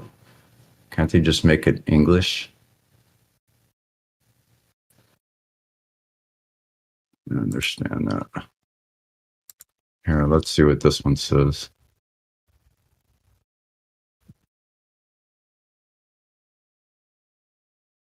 Here's another one. The wording is kind of confusing. Well, according to Math is Fun, straight line is a line that does not curve. Euclid defines a straight line as a line which lies evenly with the points on itself. Yeah, but they define level as curved from mean sea level, right? They don't think there's an elevation change. They totally avoid the elevation change. I never heard them answer, ever. In thousands of them, thousands of people we ask that question. What about the elevation? They won't answer to it. I guarantee they'll go to another question right after that. They'll never answer it. So I don't know what in their head makes them go to these places where they just cannot answer the question at all. Well, if they think mean sea level is like a curved line around the sphere, yeah, there would be no elevation change. From one point to another, there would be. So I just ask anybody here, do you know what the difference between a curved line and a straight line are? Do you know the difference between those two? Yeah. Yeah. So why would there be something so hard about like that explanation for somebody who thinks the Earth is a globe? If we can agree, all of us, like, you know, common sense, we would say like, okay, draw a straight line and then draw a curved line on a piece of paper. You would be able to do it. Anyone could. But then when it comes to like actually plotting something on the Earth, it sounds like, well, it's a whole new concept now. Like we got to think about this. It's like, what the fuck is different? It's the same shit. Yeah. You're going to either be going over a curve or you're going to be going straight, you know, dead straight, like dead rectangle. It's like there's no curve or bending. You know what I'm saying? Like, it seems like, I don't know why. It just seems so much work to actually get that common sense understanding out. Okay, well, I'm going to give you a common sense definition. I got it. Straight line, this is from something Academy, whatever. Straight line is defined as a line with no curves in the coordinate geometry system in mathematics. So a line that extends to both sides until infinity, which has no curve. No curve. That's the fundamental line. Shortest distance between 2 points on the line. And it's not a freaking curve. Dang. Well, here's basically their logic string. Since we already know it's a globe, we're going to take this straight line and imagine it's on a globe. That's it. Yeah. That's all they do. Well, I don't understand how they don't understand that you would have to go through the ground. Like, I don't like, how did they not get this? Like reverse engineer it. What's the definition of a curve? Right.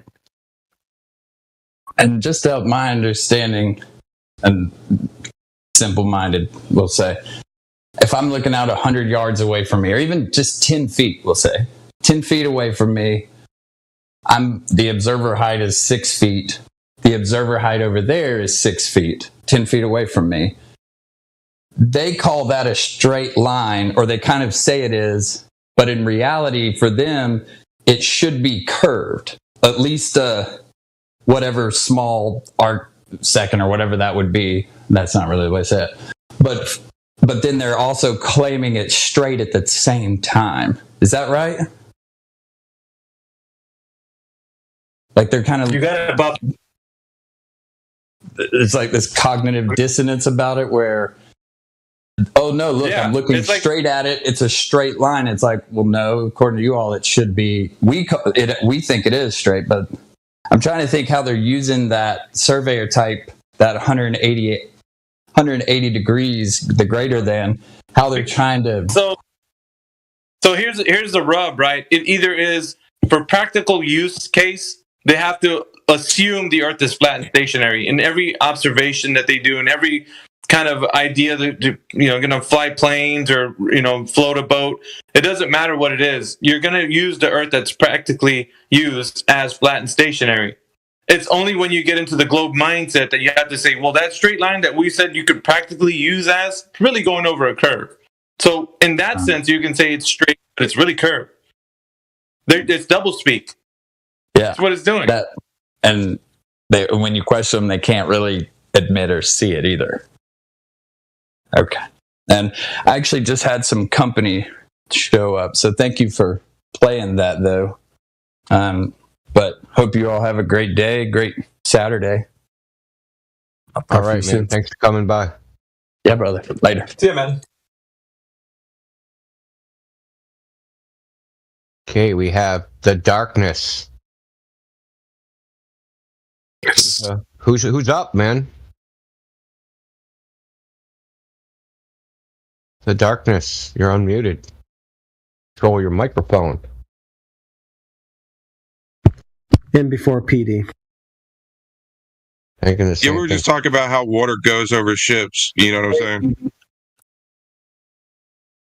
Water goes over ships. See the chat for more details. All the time. Yeah, water goes over ships. They say the ships go over the water or whatever, but it's definitely the water going over the ship. And a submarine, you mean? I mean, that's not a ship, man. A submarine is not a ship. It's something dude, different, right? Your brain is a ship. Dude, it sailed away a long time ago, too. Wait a second. A submarine is not a ship. Can you define a ship for me? Yeah, they float on top of the water, right? No, not they do this, that, and then right. No, a definition. Right now. Okay, a vessel. India, we're talking about Flat Earth Comedy. This guy would fit the bill for Flat Earth Comedy, bro. PD on site. Yo, he's a brain in a bucket, not even a brain in a jar.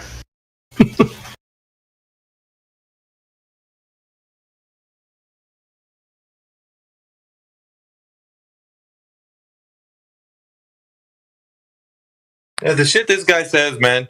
Ants move the earth every day. When you go to the beach, your feet, it moves the earth too. Shut the fuck up, dude. Like, he's so stupid. He's drinking too much of that stuff. Yeah, dude, you're ODing on the PDing. Shut your fucking mouth. You don't know what the meaning of a ship is. Yo, shouldn't we, should I just say bad stuff about him until he kills himself? Yeah, I said it. Yeah, for so, like, this guy said he lives in that existence, though. Like, what is that existence where he has to keep coming in here making thousands and thousands of alt accounts? Don't you have any friends or fucking family doing away? Why are you annoying us? Yeah, that was a joke. I really don't want him to kill himself.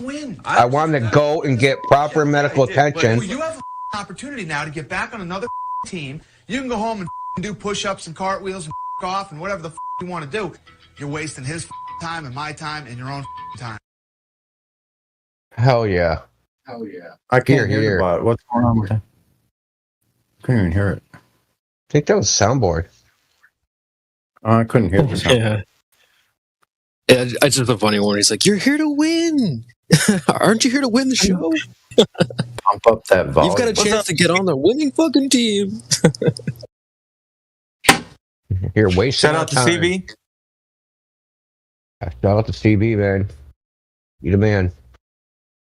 Are you able to manually change the volume on that thing? For me, I'm not able to. the let me join the soundboard. Yeah. I don't know. I'm not sure. I've never used it. I mean, other than to add it to the server.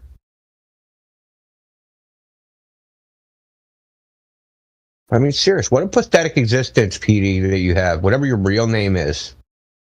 Right? I know this is just an act and a LARP, but really, you know, I'm going to do my best.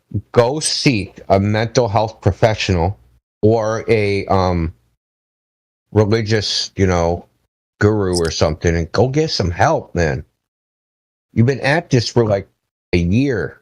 Years. You've created thousands of accounts, dude. I hope you're using a script and you're not doing it manually. He's drunk too much yellow Gatorade, man. His body's already transformed. Yeah, that's what he OD'd on the pee. Yeah, he's OD'd on it, man.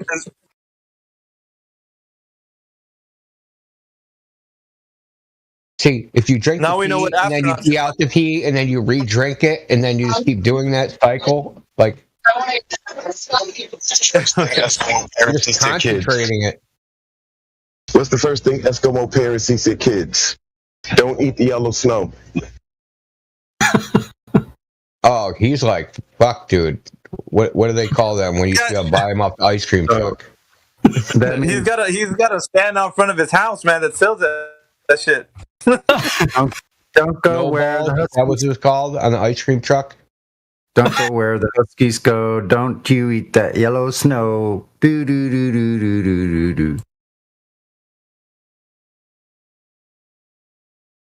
Dude, it's Memorial Day weekend, PD. Don't you have any friends or family?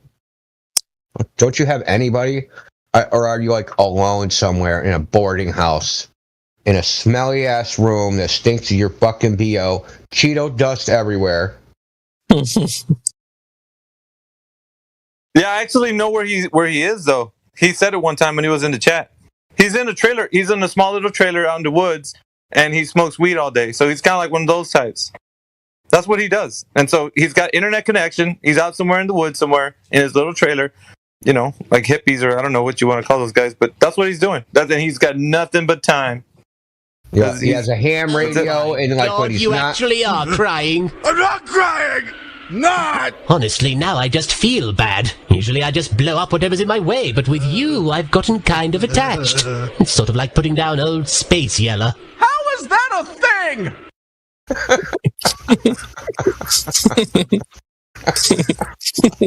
That's great. I know he has like a ham radio, right? When he's not in here, he's annoying people all over the world. Yeah, people in Tokyo, like, they're upset with him already, man. They don't want him on their frequency. Oh, PD, once again! Ah! There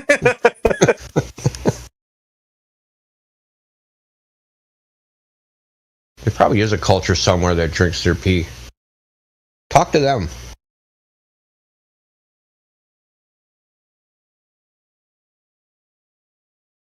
What would that convention Just look like, like, think, dude? think Like, about it for real, though. Setting up like the drink. Yeah, think about it for real, though. Like, imagine tomorrow you're going to get up and you're going to do what this guy has done for the last 6 months. That's what you're going to do with your life.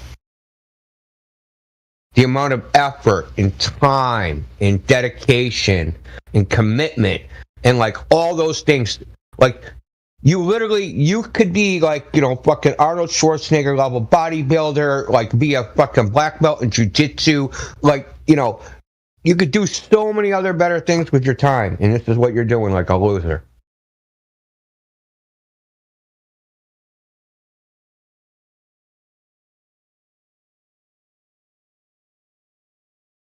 Now remember, I didn't call you a loser. I said you're acting like a loser.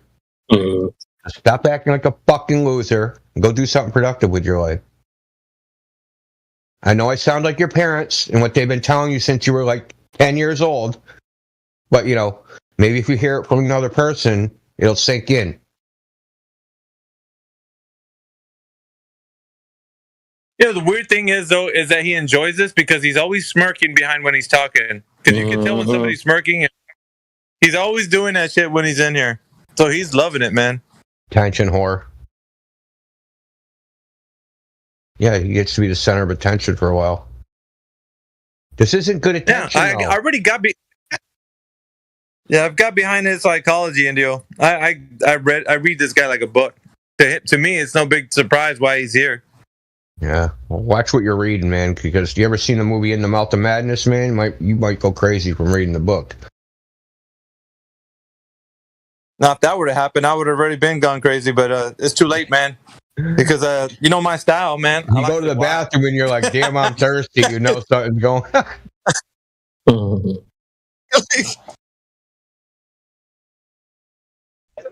DB, shout out. You got a shout out, PD.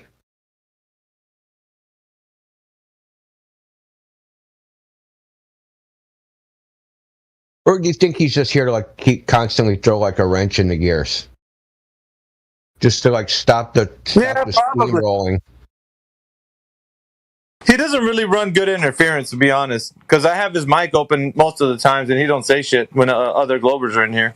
Every now and again, he kind of just gets the umption to do it, but he doesn't really he doesn't make it a point to be like really trolly. Except for when we talk to him, then he just engages. Like you hear him say all kinds of weird shit. So I use him for content whenever it's needed. I'm just trying to figure out like where's the upside in this? I just can't figure it out. Like, what is he getting out of so much effort? Unless like your life goal is to like, I'm gonna spend the most amount of effort to do with the least amount of benefit. I mean, that's kind of turns like, normal human motivation on its head. Because, we try to put the least amount of effort for the most amount of benefit, but like you're doing it in reverse. You're doing it wrong, PD. You're doing it backwards.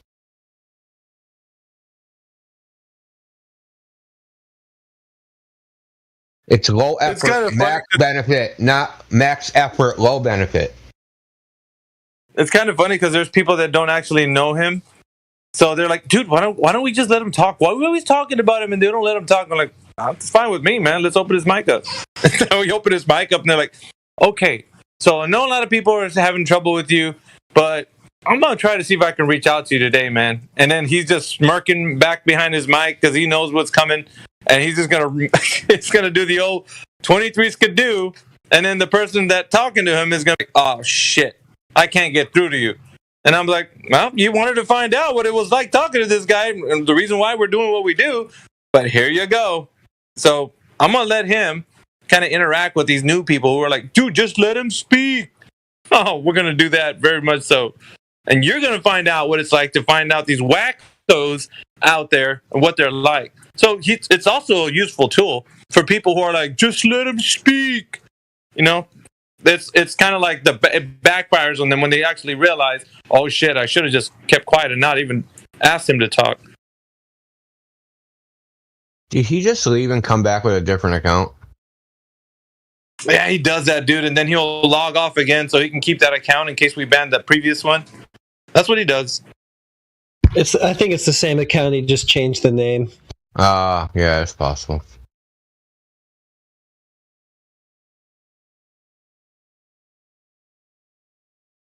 I just looked at the screen. Earth is not a plane. That's him. Yeah, it said Earth is not a sphere at first. So he must have been trolling over on Gem Pandas. And then he's like, shit, I got switch it. I'm on the wrong server, man. I got to switch it to Earth is not a plane. And you know who else is like that? I think there is a club because Rolling My Boulder is exactly like PD. They're the same. Exactly. They troll both Flat Earth and Globe Earth. They get their jollies off of it for some reason. They like it. Dude, I want to see these people a picture in real life of what they look like. I really do. I want a picture like their house, their bathroom, their I have one of that PD. I can send to you. Oh, no. I don't want pics. It's a nightmare. No, you legit have a picture of him? I have one of PD. No. I almost have a morbid curiosity to want to see it. You said it's a train wreck. I'll take your word for it. I trust you. Maybe I don't want to see it. Can Can you imagine what his bathroom looks like? Smells like downtown San Diego, probably. Can you confirm Oh, we need a rim shot for that. We need a rim shot for that. Do you want? I can send it. No. I think Bigfoot is better looking than him. Dude, uncut toenails, uncut fingernails, freaking unkempt hair. It's like he's got dreads, but he didn't try to have dreads. He just hasn't combed his hair in like 13 months. And you're painting him all fucked up, dude. Like he's just like he's like a vagabond, like elevated vagabond or something. He's like, if you were a homeless person, this would be like times 10, like homeless. No, worse than a homeless person is someone that lives like a homeless person but has a home. That's worse. He can't get up from the computer. Probably got a bucket under the desk that he just pisses in. And when it gets full, he just kicks it over. Well, he drinks some of it before he kicks it over. Come on. Oh, yeah, why kick it over? That's wasting it. Like, what was I thinking? Sorry. Get in the desk. Okay, I have a secret. Here we go. Here's my citation. My source is marineinsight.com. Although everyone knows the difference between a ship and a boat, there are quite a few differences.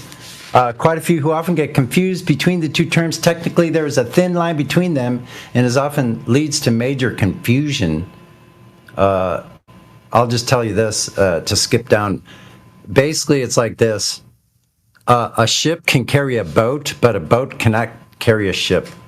Boats are usually used for inland waterways, lakes, and not going over the oceans. So that's the difference.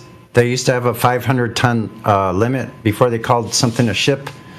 But it's basically considered something that has a continuous deck from bow to stern. At least one deck like that. Submarines do have that. So let's see. One little part I was going to read about the constructor's viewpoint. Let's see. Hold on. I just had it.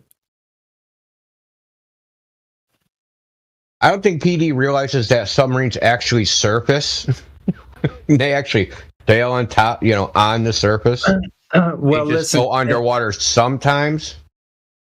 Yeah, listen. Like there is a parlance. There is a way that people talk about submarines. The submariners call them boats. That is true. But technically speaking, I would say you have to go with the definition of what a boat is. A ship can go overseas. That's because initially they were U-boats because they couldn't make submarines big. But now we can. We're better at it. Like the German U-boats, they're small. They are boats because they're not big enough to be considered a ship. But like the Seawolf submarine is gigantic. Yeah, exactly. I mean, and like you said, it probably goes by displacement, right, between a boat and a ship. Yeah, it used to be like the way. I mean, people can think of it a lot of different ways, but if you want technical definition, it has to have at least one deck going fully from bow to stern. Now, boats usually don't have that. They usually have a deck that has an open cockpit or some kind of cockpit that you go in. That's not considered a continuous deck. Well, I mean, you can always walk by the cockpit, though. You don't have to go like off the side of the boat. Yeah, it's true, but it has a hole in the freaking deck where you go inside. That's what I mean. It means a ship that is, like the deck goes completely through. Like, it's going to be a solid deck. Yeah, do you have portholes, hatches, things like that? Yes, but it's a solid deck all the way through. So, but that's a good way to think of it. A ship can carry a boat, but a boat cannot carry a ship. That's it. Submarine's considered a ship. I would consider anything over 100 feet a ship because most of the time they do have a continuous deck from bow to stern. At least one. And that's it.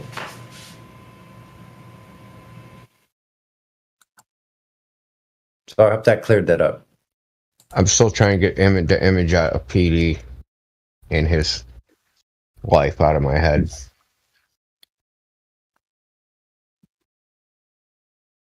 I'd be even more upset if he was like a multi-millionaire with like Ferraris and Lamborghinis and shit and hot chicks. And this Ain't no fucking way, bro. Ain't no way. Dude, you'd freaking die if he was like a Bitcoin millionaire or something. We gotta get him on Fresh and Fit, bro. Oh my god. Yo, what did Earth is not a plane say? He got I see he's muted. We're talking about him because he's a person that's made thousands of alt accounts, and that's not an exaggeration. And he talks about drinking his own piss. So yeah, he's muted. His nickname is PD for piss drinker. He advocates drinking pee, says he goes to the Garden of Eden, that the Garden of Eden is not a place, that he is the only personal mediator of God, and he's in the Garden of Eden. Yo, Earth, you in the Garden of Eden right now, bro? Give me an apple, bro. I need some of the apples.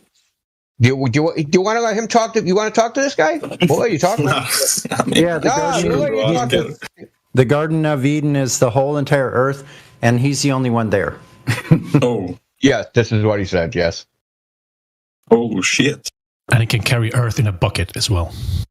I never told y'all. Maybe he is God, guys. Maybe he is God. We did a freestyle together. I've only played it like one time on the live stream. Forever ago. Do you think God laughs at the jokes that some people say that are funny as fuck?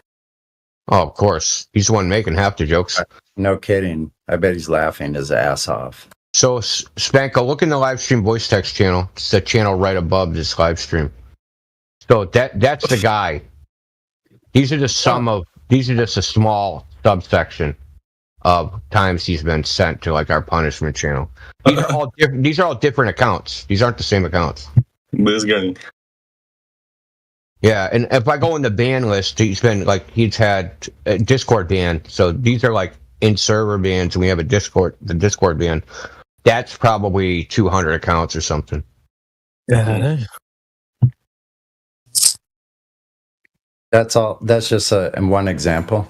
That's just with that one name. He uses other names too. Oh, it's P Drinker. Yeah.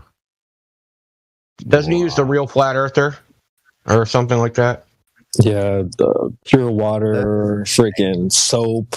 You know, like you can always tell, dude. Every time. Yeah, it's scary with how water you sports. can identify it. Yeah, dude, you have a weird fetish. He has a bathroom fetish. That's why I just want to see his freaking bathroom, dude, because I bet you it's a pigsty. Biohazard. A tub filled with piss. And he doesn't use soap, so can you imagine? Oh my god, the guy was so gross. Well, that's just a confession that he never goes outside.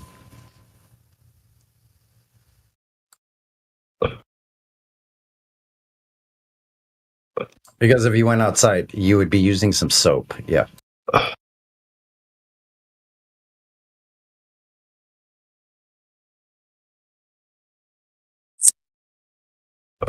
Should I play this time? Oh my god. I just got a ping from that Love Speech server. The debate stage is open. The first topic of debate: TradCon versus Red Pill. Question: What con? What's the question? Traditional conservative. Yeah. Oh. Initially said income inequality, but he just changed it. Income inequality. What the fuck? Is that the survey you went on last night? Yeah. Did you recorded that? Yeah, the recordings. It's unlisted on my channel, but the link is in the VC. What the hell is it called? In here. VC live stream locker room. Oh, okay. Yeah. I'll repost it. It's not that far up, so I don't have to repost it. It's at 9:38 last night. Banco in the panel here was with us over there. He's hanged up in that server. Banco, if you want the link to the recording last night I made, I'll send it to you.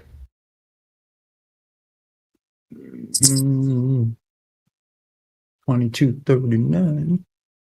There it is, fresh. Okay, wait a second. Oh, that's fresh. It's most of it's pretty good. There's a section of it which is kind of fucking train wreck. Everybody's screaming over each other. It's okay, but it doesn't last long. It lasts like maybe 5 minutes. Which relative to a 2-hour interaction, that's not that bad. I'm looking at all your posts right now. Talk about a laugh. Yeah, dude, have a good time, man. Dude. Holy crap, man. Dude, literally, man. I'm like, I can't tell if I'm the ringleader or the lion tamer. It's pretty crazy, man. It definitely the cat herder. The cat herder, yeah, that could be it. The cat juggler. Mm-hmm. Those cats are flying. Must be gravity. Cat juggling's fine until the cats land in your other hand. Then you're fucking screwed.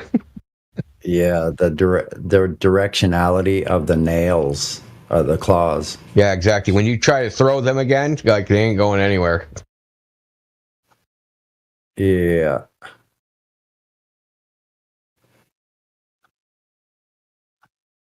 I threw a cat off of my second floor balcony into No, I was muted, bro. My bad.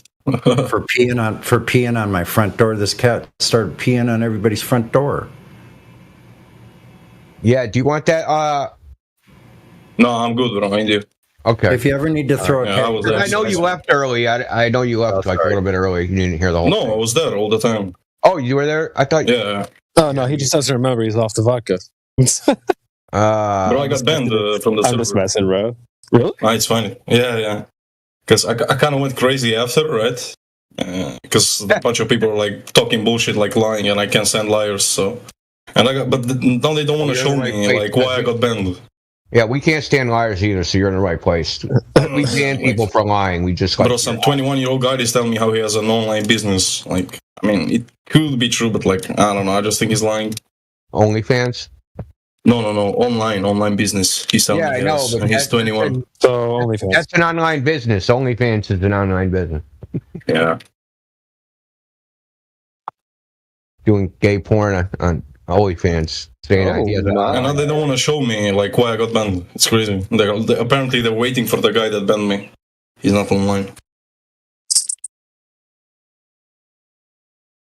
Yeah. How long have you been on that server? How long have I been there? Yeah.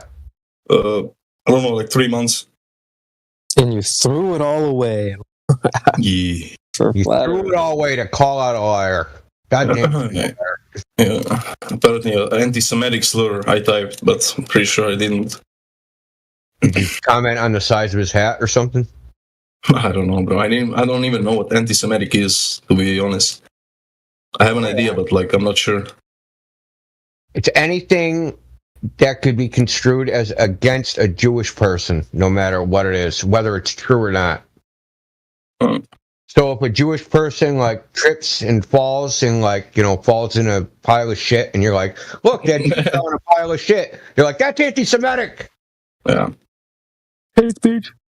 Hate speech. You observe reality. You're not supposed to notice the beanie. Oh, sorry, yarmulke. I don't want to be anti-Semitic. The boys. Look, I know people with Jewish people generally. I do have a problem with their religion. Because anybody that's running around saying, oh, God likes us better than everybody else, like, I got an issue with you, man. That's some pompous bullshit. What's your religion, India? I mean, I believe in Jesus, but I wouldn't call myself a Christian because I don't like that term. Because that term is Greek Neoplatonist bullshit. Christian religion was kind of co-opted in the beginning.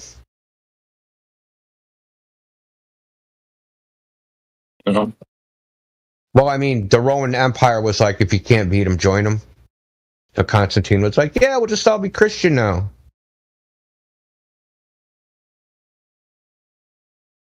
I believe in Christianity, but I don't like practice it. Like I always say, like I believe it in my brain, not in my heart. Because like I sin a lot, you know, I smoke, I drink, I do bad stuff. Yeah, one thing has nothing to do with the other, really. I believe in Christianity. Jesus was risen from the dead. No. And like as far as like any organized religion or formal religion, I think that's a bunch of shit. I follow, you know, what it says in the scriptures. I don't follow what people say or tell me I should interpret the shit as. Doesn't say in the scripture, oh, let the guy over there interpret this for you. It's written for everybody, and they'll read it, and they'll, I believe, read what they need to see. They'll see what they need to see. It doesn't have to be told to them what it means, what they're saying. I can't stand that shit. That's like TV news. I always ask the atheist, why do you think Jesus was this? Why do you think Jesus is the most famous man on earth? Like they always give some bullshit answers. For like example, what do you mean he's most famous? Like they compare him to like Justin Bieber. It's crazy. What? They actually think that Justin Bieber is the same famous as Jesus. That's insanity. That wouldn't even be close. Yeah, it's not even close. Huh? The Bible's the most written book in the world, man. Like it has. Like literally every human knows Jesus. Like almost everyone. Well, they say that the end times will happen when everybody has heard about him, so that nobody has any excuse. You know, because that's always an argument. Well, what about the people that never hear with Jesus? Are they going to go to hell too? And the argument against that is no one, the end times won't happen until everyone on earth has heard of it, has heard the gospel. Bro, Andrew Tate is the Antichrist.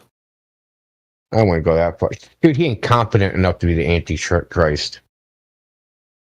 No. What did he say? You said Drake? Who? No, Andrew Tate. Andrew Tate. What? Andrew Tate's the Antichrist. Yeah, Haram! Oh. That's haram.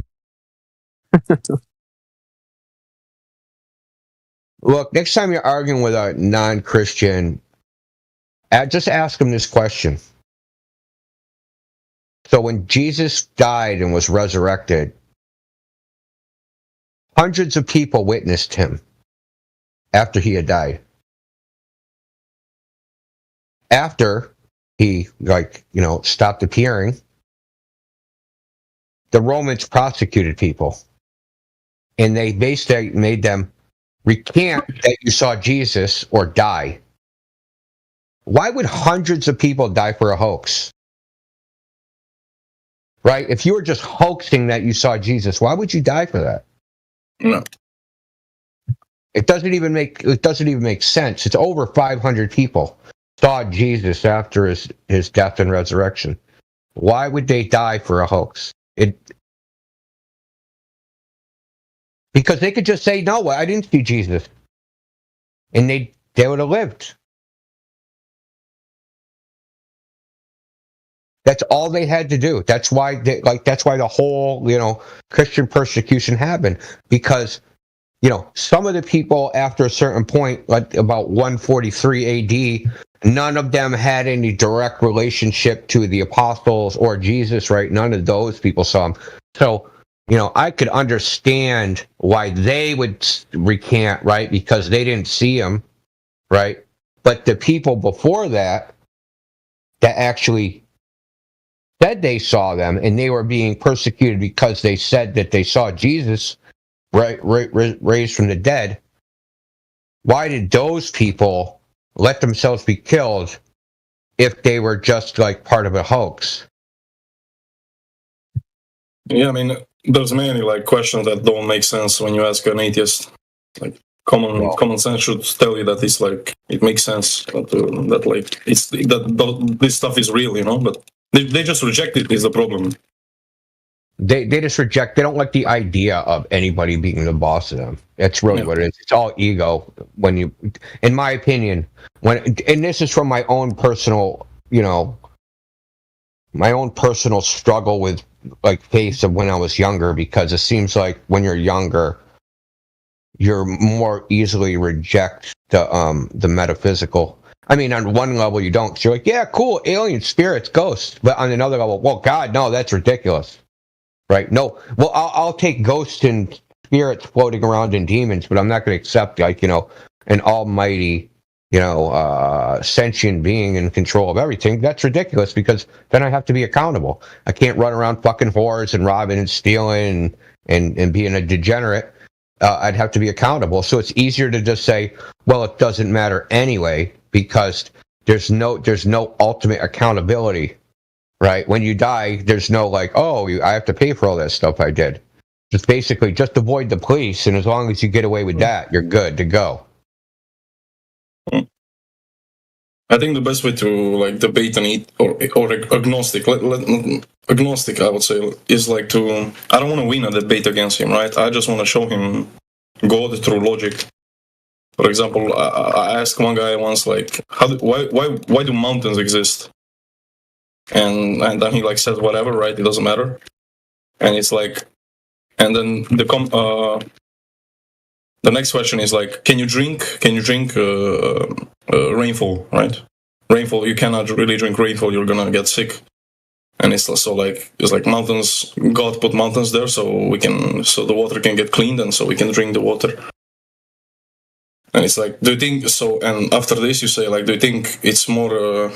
Is there more chance that the mountains were created for that reason, or these mountains just existed by chance, right? So it is more probable that these mountains were created, right, than them being here by chance. So that's how I do it, but they still reject it anyway. So, well, I mean, they reject it because they're not thinking. There's no probability that people were created by that life was created by probability. And I'm not like exaggerating. So if you had a single protein, if you had all the amino acids, right, that can proteins are made of amino acids. Now, if you had all the amino acids to make a protein, and you put them all together, and let them go at it. It would take. Now get this, dude. Hold on to your seat, and this is indisputable by anybody. The odds of a single protein forming randomly by chance is 10 to the 164 years. That's a 10 followed by 164 zeros, which is a pretty big number, right? That's a pretty big number. It would probably take you like 30 seconds to write it out, right? Go right now. Go write 164 zeros on a piece of paper. Mm. Okay, so that's the size of the number, and after that, you have one protein. One protein. So how do you get a lot of proteins? Because your whole body, you're a big bag of protein, right? So where did they get all the proteins? Yeah. They don't there's millions of proteins in a single cell. So like, where did you get all these? You can't even get to the fucking basic building block of life by randomness.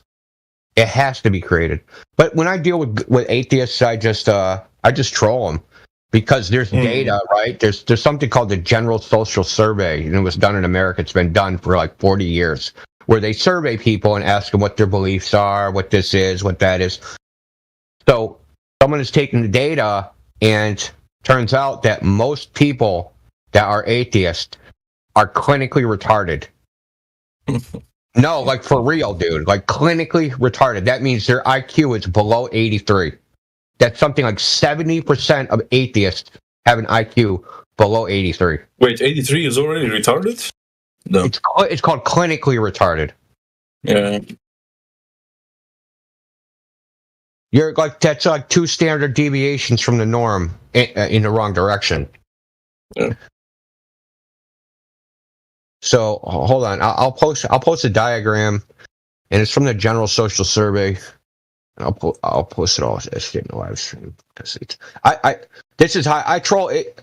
So the funny thing is, right? I'll post this graph, and they'll say, "Oh, that's a bunch of bullshit. What's your source?"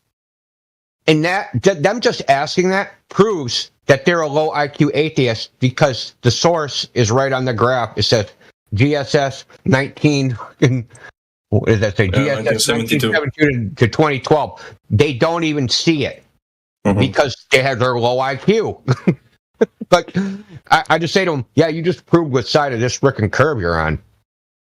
Right? You're not one of the smart atheists. You're one of the dumb atheists. Because I can't deal with atheists. I just troll them, man. Like, they're like clovers. There's almost no point in dialoguing with them. They're out of their mind. Yeah. They're legit insane. But yeah, like, legit, think about it. Just say, oh, some sky daddy created the universe out of nothing. That's ridiculous. Well, they think nothing created something out of nothing. Yeah. Which is fucking retarded squared.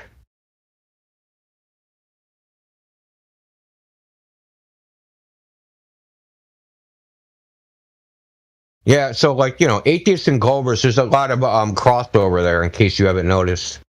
Yeah, of course.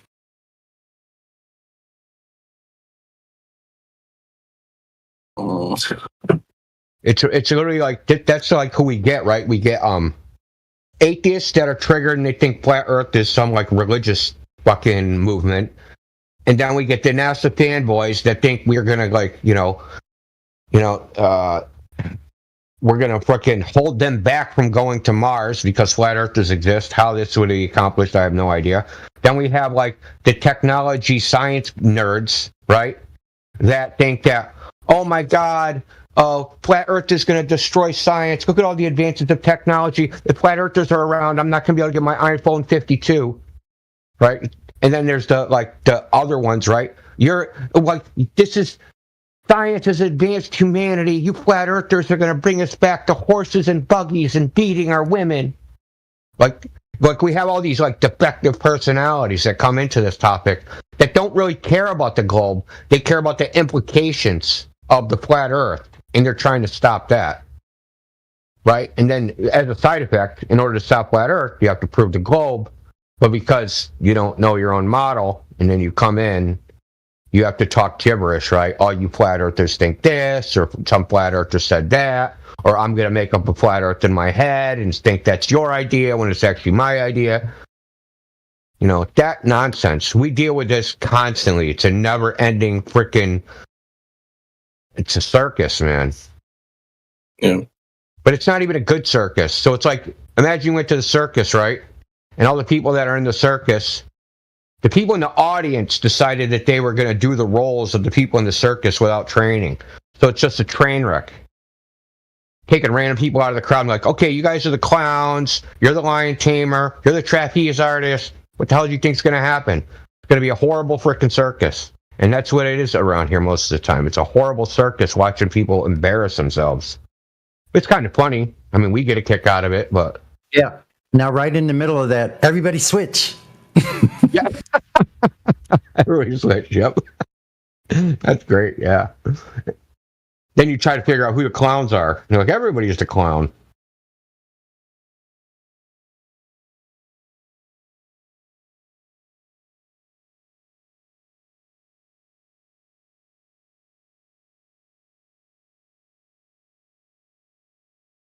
And you're banned. You said you're banned from the Fresh and Fit server. Yeah, from Fresh and Fit as well. Yeah. Would you call someone out over there too?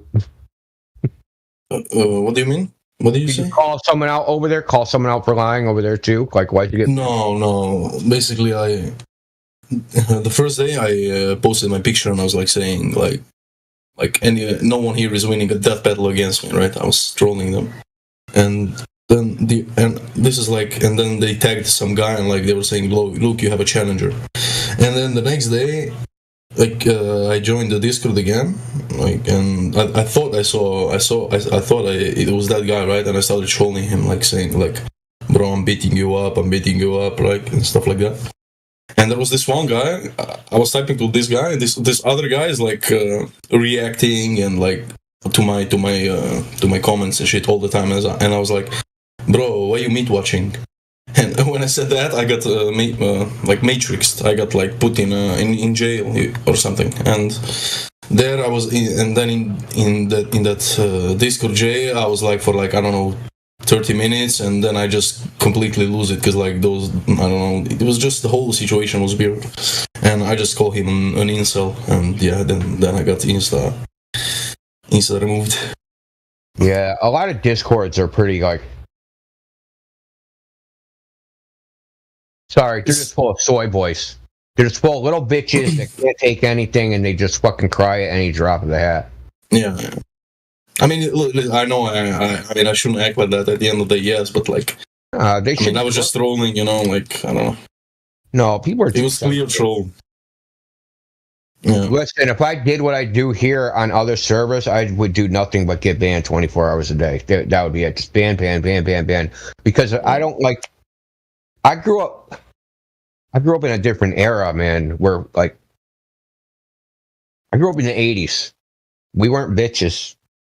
You know what I mean? To me, like, if you say something to somebody, they get offended. But like, it's just normal for me because when I was growing up, nobody would be offended by it. Nobody would take it like, you know, like it's just like normal. To me, it's normal to just like to have interactions in a certain way, right? You know, like there's certain lines you don't cross, right? You can rib people, but there's like you don't cross lines. You don't talk about their family. You know, you don't make like comments about their sexuality or their girlfriends or like, you know, there's certain lines you don't cross.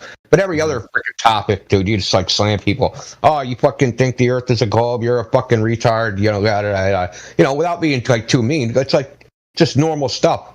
But like nowadays, the kids that are like in their 20s. Dude, you say anything crosswise, dude, it's like you just like, they're literally like women. They just start crying, man. Yeah, it's crazy. Like whatever happened to stoicism? Like, dude, it's like, yeah, hit me, I can take it. Not here, it's like, hit me, I can whine like a baby. Yeah. Bunch of bitches. Getting an order of protection. Yeah, exactly. They're getting a restraining order on freaking Indio for freaking calling them a pussy. I've had to tell full-grown adult men, just put on your big boy pants. Are you gonna fucking use your words now instead of just fucking crying? Yeah, dude. It's all like there's a man code, man. Whatever happened to the man code? Now there is no man code. Like the man code is gone. It's like now the man code. We've adopted the woman code. Like literally, I know what you mean about growing up in that era. Like literally, people were ready to throw down. Like exactly. You knew where that line was, but the thing is, you knew where the line was. You wouldn't cross it.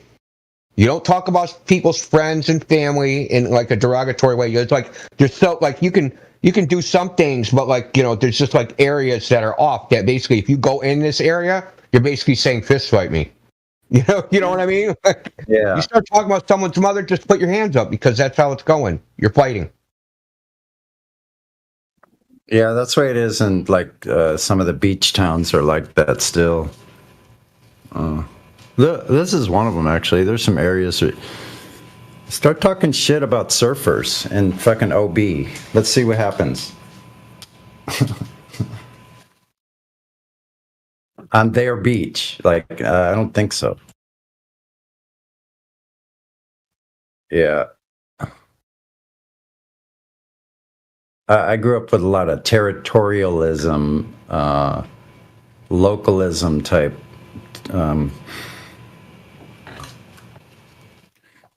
Yeah, these young kids, you'd be like, yeah, your mom's a whore. She sucks dick. And they'll be like, yeah, you're right. She does. I watched her do it. And they'll just like, you know, they'll play along with it.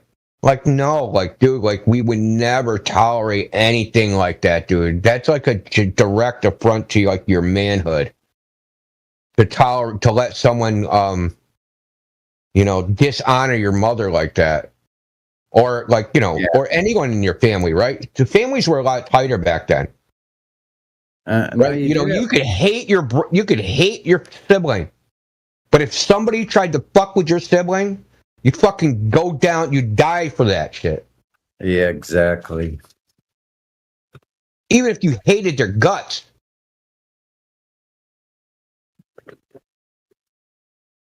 Like, listen, I'm going to protect you right now, but I hate your guts. And as soon as I'm done kicking his ass, I'm going to give you the ass beating they were going to give you. Then you beat up your own family member, and then it would all be cool. Like, but you wouldn't let somebody else do it. Like, that's the thing. Nobody else gets to do it. Like, if there's going to be any violence in my family, it's going to be by us. Yeah, but you would literally die for your sibling, though, too. Also in the same foot, like when needed, like. Yeah, there's no honor anymore, man. Just no honor. The whole concept of honor and honesty and doing what you say you're going to do when you say you're going to do it. All that shit. It's been replaced by this. It's been replaced by this relativism. It has to do with. It's the whole globe thing. It's just another projection from the globe into the other areas. It's everywhere. It's this relativism. Oh, it doesn't matter. What I believe is it's the only truth. And you can have your truth and I can have my truth. What a bunch of bullshit. Like, I'm so sick of that. Oh, this started with the timeout bullshit, right? The timeout rooms. Johnny, why did you bring a loaded firearm to school? You need to take a timeout. A timeout? That's You need a timeout for trying to shoot your classmates. Oh my God, the wishy-washy. Fuck you, teacher. I'm going to call your mother and she's going to wag her finger at you sternly. I would call your father, but nobody knows who that is. Hasn't been located yet. He was last seen getting a pack of cigarettes at the gas station. Oh, you had to go there. Yes, I did.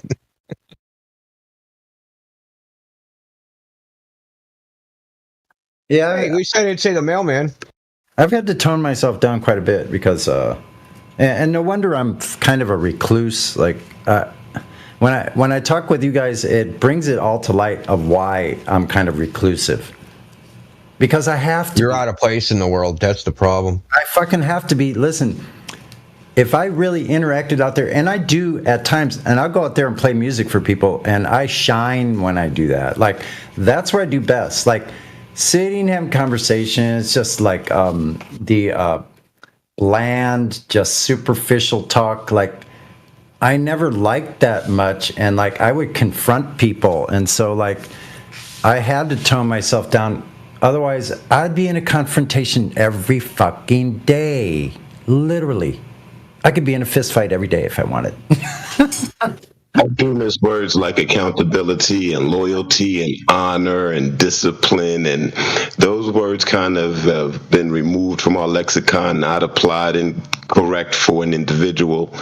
And, we don't have these sort of practices. And, in my opinion, I have to stand on what Indio is saying. I grew up in the same era, basically, and things have changed. I mean, I guess this is progress. But, I'm a sticks and stones sort of dude until you cross certain lines.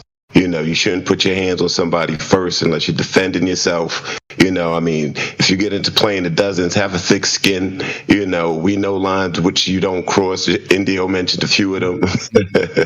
Yeah. And there's a way to be able to say what you want, but words have now been weaponized where you can't even, we've always had certain words that were, like buzzwords, but now words have been weaponized where you can't even offer an opinion that's differentiating from the current narrative without being offensive or being, assaulting someone all of a sudden. That's crazy.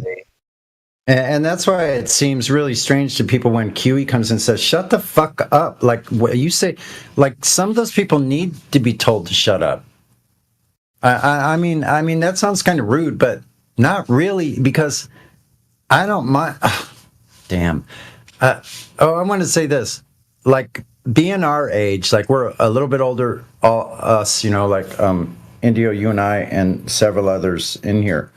I think that in order for myself, I'll keep it on my side, for myself to be able to fit in at all in society, I had to just ignore a whole bunch of shit that I saw was wrong, because it's just too much, right? And we cannot take on the whole weight of the whole world on our shoulders. So like, for survival's sake, we have to like learn to forget and ignore and forgive, I guess is a good word, you know, forgive those, because none of us here are immune. We've all done wrong, but in having these conversations about intellect and honor and I don't know, those kind of things, I mean, I think they do need to be called out, even in public, if necessary. If the timing's right, like I can have really bad freaking timing sometimes, but sometimes it's right on key, you know. And I think sometimes there is a time to say something, to speak out against ignorance. Yeah, I mean, how revolted are these kids, right? Like, they've grown up in the era of, like, you don't have wrong think, so even having the wrong idea is offensive. It's very disconcerting to them when someone is going right at them, like, in talking about, like, them directly, right? Saying things that are it's worse than, like, having the wrong idea. It's like, we're talking about how fucked up your brain is, dude, and how messed up it is, and like how you're like how you're analyzing this problem is seriously deficient. But it's everyone gets a trophy generation. So like they've never been criticized, especially criticized harshly. Because but in the era I grew up in, like, listen, I remember going to school and growing up, like, in my 20s. Like, dude, you just sit there and crack on each other constantly. You're constantly just fucking with each other. Constantly. Right? But no outside group can fuck with you in here, boys. But you just fuck with each other all the time. So, like, to be, like he was saying, thick-skinned, right? I can take, people can say whatever about me. But there's lines I cross where I'm, like, defending, it's not even like, it's defending my family's honor or the honor of people I love. That's when you cross the line. But, like, you can say whatever you want about me, unless it goes to, like, a level where you're trying to publicly disrespect me and punk me, then that's a different story altogether. If you're trying to bring shame on me personally, then you're going to fucking reap the whirlwind right there, bro. So, like, you know, there's different nuances to it. But these guys, these kids nowadays, one harsh word and they just melt.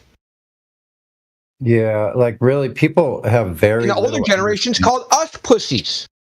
Like you know what I mean? People have very little understanding of this thing. Like, I mean, like, I don't know why I would go here, but maybe it'll be handy. It's not the person. It's not the man in the fight. It's the fight in the man. And so you can be really as somebody that's being an aggressor and a bully can be really misunderstanding their opponent. In martial arts, this is deadly. Like, you don't. Dude, I've seen like. You don't ever underestimate. I've seen people your of all opponent. shapes and sizes get fucked up at all different ratios of people. Yeah, like, it doesn't, like, you know. Listen, I remember competition, right? There were winners and losers, right? In competition when I was growing up, right? If you won, you got awarded for winning. If you lost, you got a pat on the back and told to try harder, to put more work in, to, you know, put more effort in, you know. But nowadays, everybody gets an award, gets a medal, and it gets reinforced that losing is okay, you know. And so they become complacent where they are, and they think where they are is okay, and you should accept me for what I am, and I shouldn't have to try any harder to be any better. We didn't grow up like that. We grew up with, you have to try harder every day. You try harder every day. You learn something. If you make a mistake, you accept your mistake and you learn from your mistake, and you don't continue to do the same mistakes over and over and over, right? That's insanity right there. So, we grew up with a different measure and different message. So, I think when you grow up and you're rewarded for, coming in last, that's sending the wrong message, perhaps. You barely got rewarded for coming first when I was growing up. Like, say you won the state championship in football. They'd be like, congratulations, you won the state championship in football. But, not the college championship. If you won a college championship, like, it's not professional football championship. Like, there was always, like, this thing of, like, not like, you don't get too high on yourself. You achieved something, but you haven't achieved, like, you're not at the pinnacle. So, keep it real, right? Keep going because, you have more improvement to it. Because there is an actual top to everything, right? And like, having these, like, little sub-leagues of, like, championships, you're not actually at the top. You're at the top of, I'm the first place loser. That's what we used to call it. Yeah, you're first place loser. You got like, out of all the people that came in second place and under, you're the top of them. Who cares? You know what I mean? Yeah. So sorry. Yeah, exactly. Get better. Get motivated. Get mad. Get angry. So fixate on what you want. So when you go from, like, a rough family where, like, I had a very strict father I grew up with, like, military, like worse than that, worse than my drill instructors, like worse than that. So it was a rough place. But then at about 12 or 13, I decided I'm just going to be on my own. So then you have other rules that apply. Like then it's the streets in the neighborhood that determines those kind of things. So you learn a different level of, like, this is the real freaking world. And there's dangers out here. So you're either going to be dangerous so you can protect yourself, or you're not. And the ones that were not in my age didn't do very well. So, like, what I realize is I have to tone myself down because I can be a very dangerous individual. Like, I know I could be deadly. So I have to be really careful of that. Because I don't just, like, use that, but, like, that's just in self-defense in, like, the physical form, But,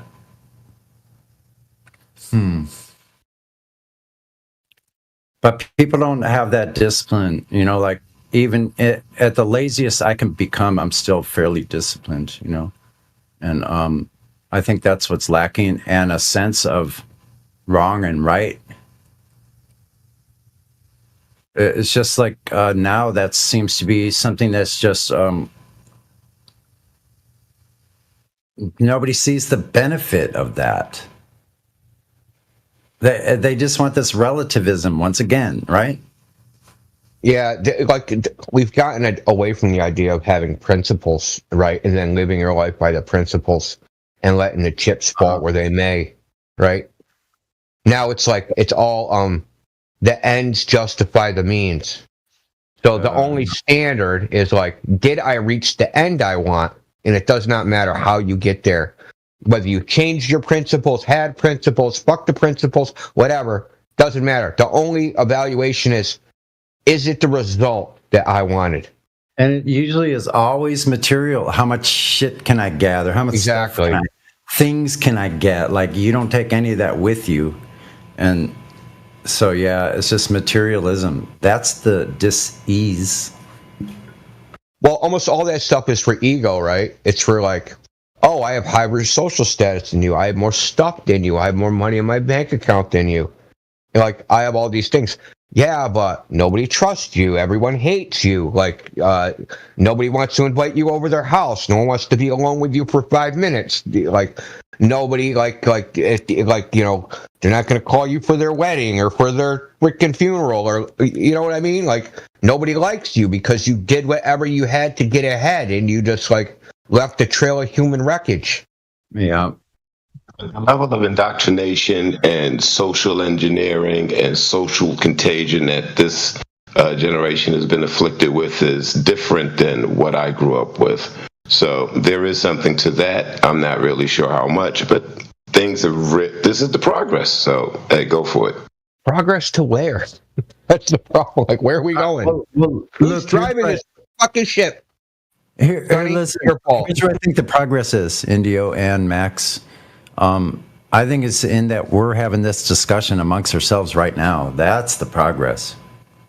Yeah, I mean, I guess, really. Yeah. I mean, think about that. Like Indio, you started this quite a long time ago, but all of us, like I've been on here 3 years, like it's thousands and thousands of people. Like after talking with that many people on here and all these different discussions, we learn to know each other better, you know? And yeah, and it's hard for us to just like some might come through and we might have an influence on them. We're not going to see that, right? They're not going to come back and like do a progress report for us. Let alone the people that just hear remotely on YouTube and just hear that one thing that they needed to spark that wanting, that curiosity that we had as children about like what is left unknown. Like you're telling me all this stuff, but I know there's a bunch. Like we were inquisitive. Yeah, the best unknown is not even knowing what's unknown. It's an unknown unknown. You don't even know what you don't know. Totally. One spark to start a flame.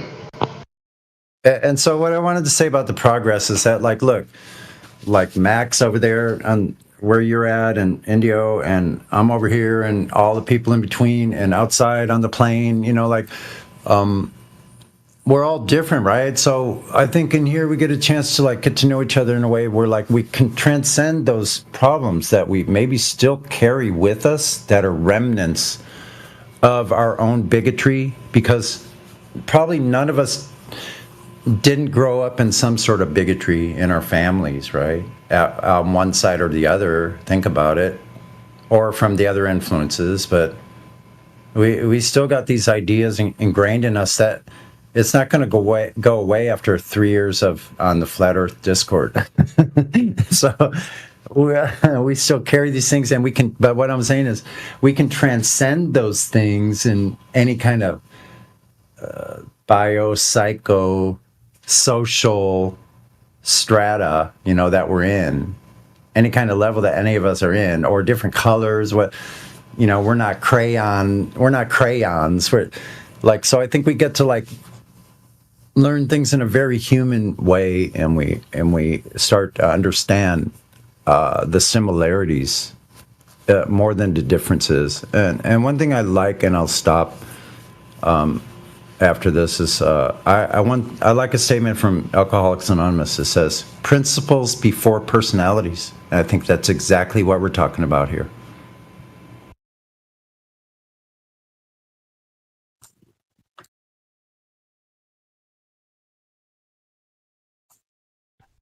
Yeah, I would agree with you, Sonny. I think everything that we're talking about is basically just a human condition, and people understand it more so if they're in the Western Hemisphere, and people over there in the other parts of the world, they could certainly understand the things that we're speaking of too, I'm pretty sure.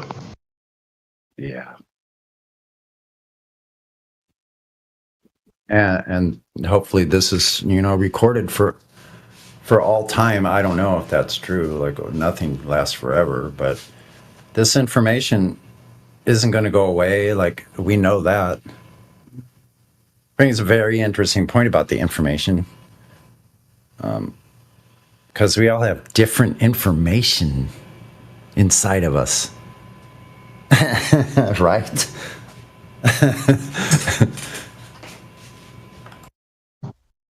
Surf is so much beyond just the title.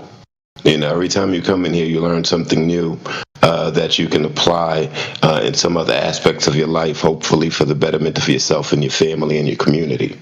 But, you know, the 24/7 Flat Earth topic is a great one. It's a skeleton key. If you get to understand that, you get to understand a lot of the other things that might be going on in the reality around you. Mm-hmm. And about stepping into that void of not knowing what you don't know. Yeah, it's scary a little bit. It can be. But it can be really exciting as well. So that's where I stand. Like, this has become exciting because there is so much more that we don't know, and I don't know.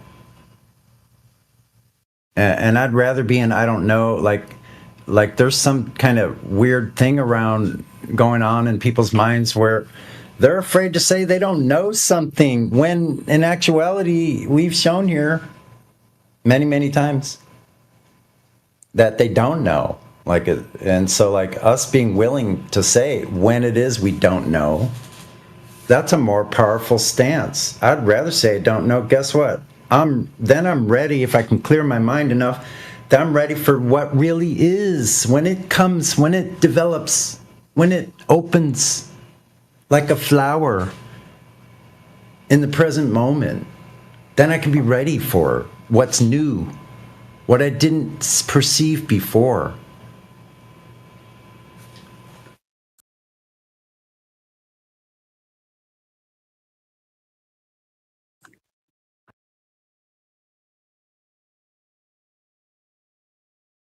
So I'd rather be like, I don't know, because then I get a brand new world. I mean, it's the same world, but it is a brand new world. I can wake up and have a brand new day.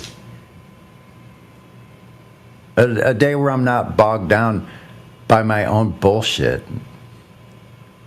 So when I become aware of my own bullshit, how effective is going to be a outside bullshitter when I encountered that? When I've already encountered my own bullshitter and put it in its place. Sonny, you're right. You got the I don't know, right, with the follow-up that I don't care, right? And, that's like a dismissal. And then you got the I don't know, but I'm willing to look into it, and I'm looking into it, right? So you have those two different I don't knows. One of them is a dismissal, and the other one is, well, I don't know, but I'm going to look in and I'm going to find out, and I'll get back to you on that, So that I don't know, I like it as well because it denotes honesty. Right, it denotes your humility. When you can say I don't know. If you know everything, then why are we having this conversation? Yeah, because if you're here living with us on this place, in this place, on top of this place, actually, we and we're thinking that we live somewhere else completely different than where we actually are sitting. You might want to reconsider that, because what we do here is we separate the mind from the actuality, right?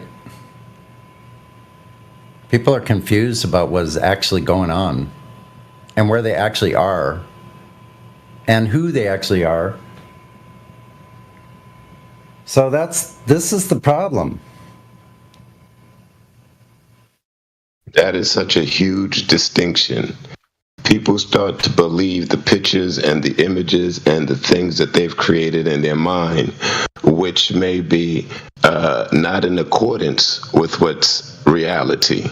And, that goes to show you just how strong and how powerful the condition of humanity is, where, you can accept something that's outside the frame of reality once it's been presented to you. That's deep. Mm-hmm.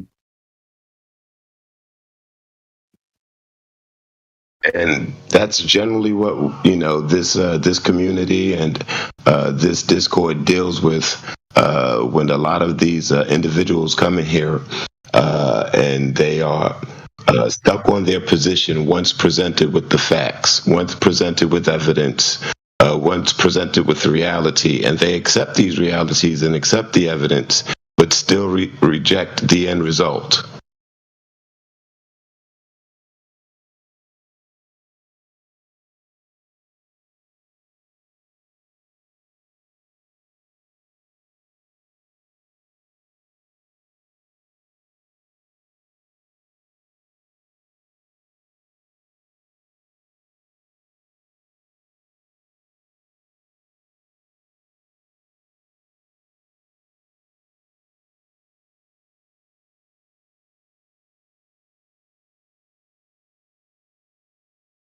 Yeah, and it's a good Saturday morning.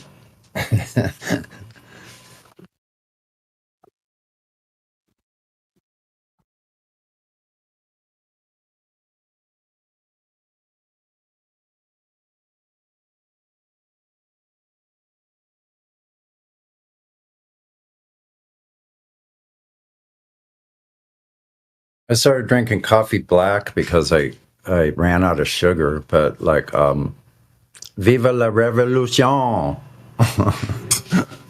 You gotta have coffee anyway, right? Being silly. Right. Now.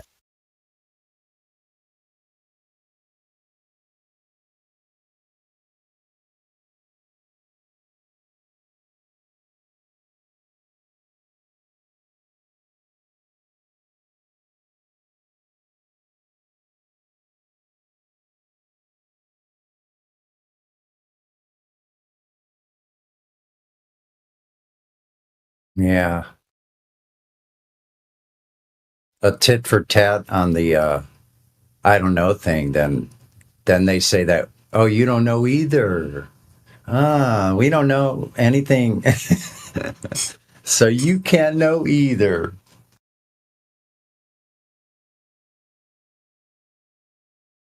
And unfortunately, the world outside there, Earth outside, doesn't obey those little made up rules.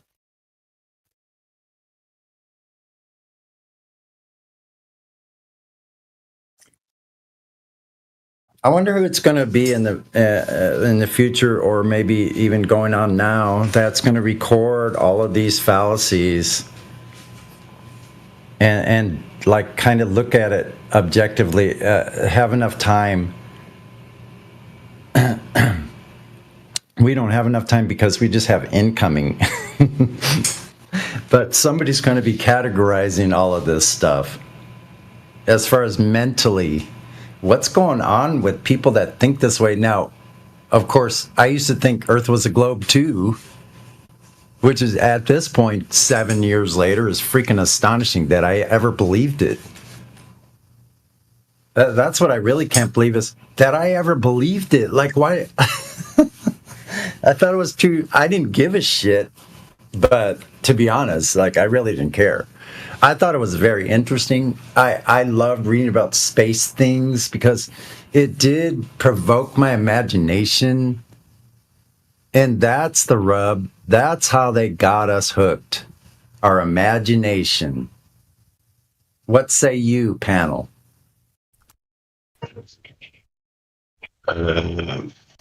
Yeah.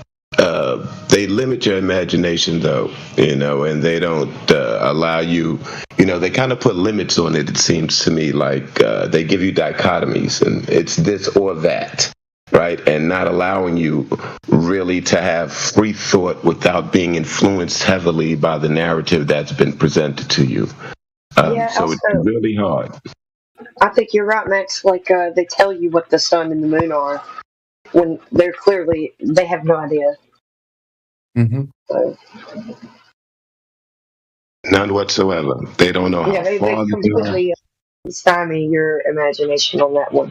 But I see where you're coming from too. Like, they give you a whole void because what does your brain want to naturally do? It wants to fill voids, like missing information. So they tell you that you live in a void. So that's what's going to happen. It's going to make your brain want to fill the gaps. Maybe that's why these people are just filling the gaps, like on the spot, like when they run out of an excuse, then they jump to some other. No doubt. It's really weird. Look, I still imagine what's out there with the stars and the planet, the other bodies that move. I still wonder what's out there. My imagination has not went away because we've changed. I've changed the paradigm that I now agree with based on information that I've accepted. So I mean, I still have a very vivid imagination, and I still think incredible things, just not impossibilities and things that have been falsified. But you can still have, the thing is they don't let you explore. That's the thing. They don't let you really, take your imagination where you want it to go. So, with these things in place, it's, but we can still have healthy imaginations. There's no limit to it. Flatsy.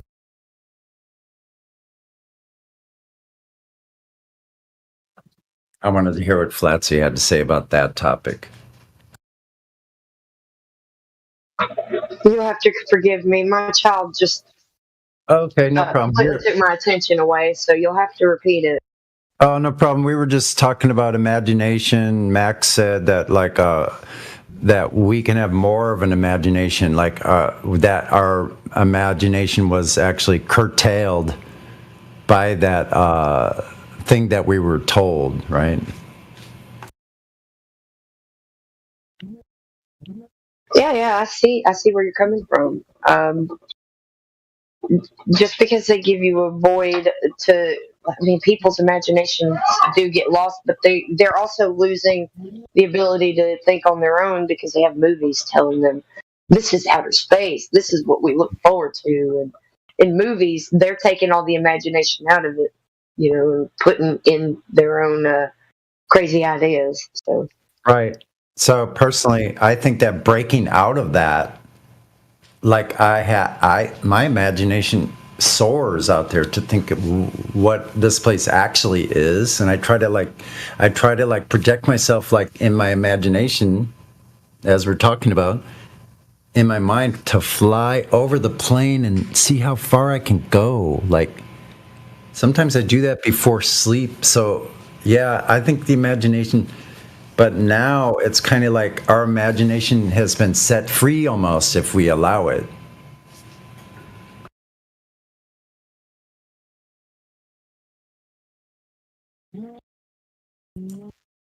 Mike, trying to speak up. What say you?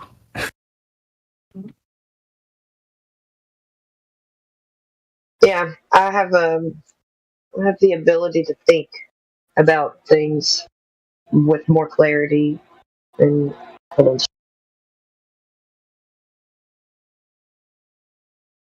discernment and all of those things. Now that I know the truth, so Yeah.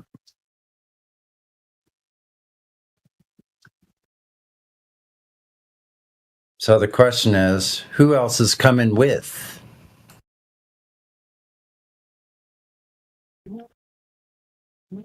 As ODG said quite eloquently,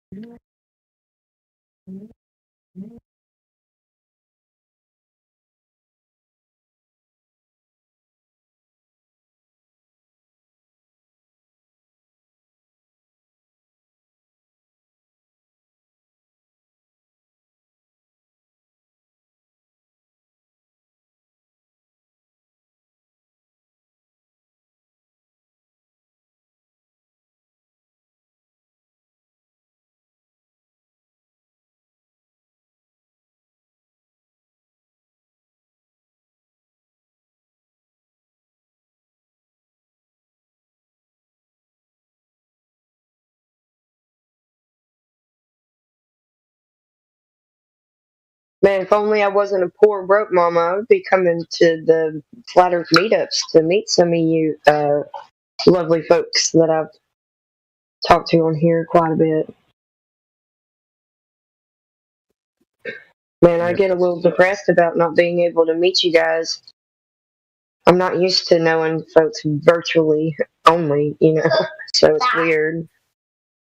it is kind of, yeah, for me also. But still the best time ever. Yeah, I just I don't know. I'm a very social, and I like talking to people, especially face to face.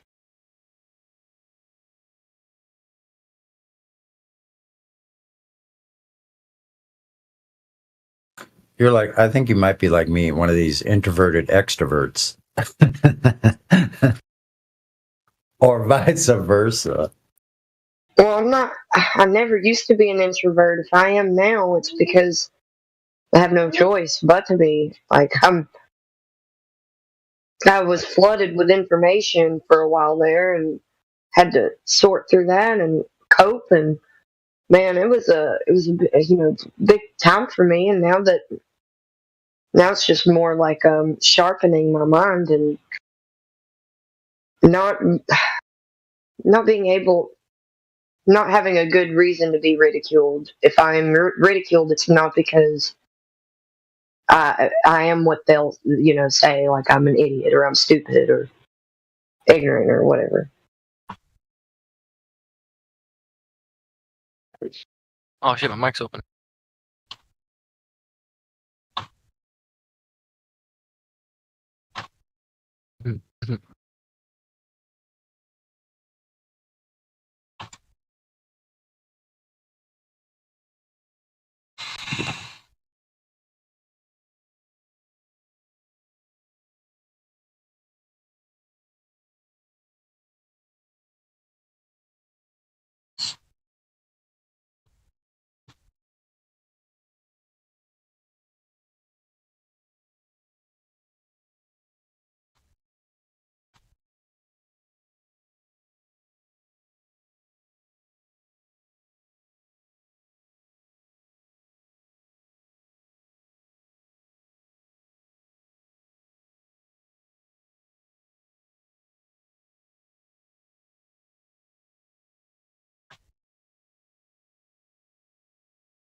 Witsit, when he was in here earlier, gave me I got a good idea when I was listening to him talk, and I'm gonna put it out there and tell it to you guys, because in case somebody wants to try to beat me to it and do it first, I don't care, because the more the merrier. But he was talking about how to sort of get attention to this to younger folks and get them interested and really spread this Discord out there. And I want to create a TikTok page, and I'm going to hire a model, put her in lingerie, and I'm going to give her an easy, simple, flat earth proof and have her explain it. And I'm going to film it. and possibly people are going to stick around at first just for the girl, and then maybe if they stay long enough, they'll hear something that intrigues them, and maybe they'll look into it.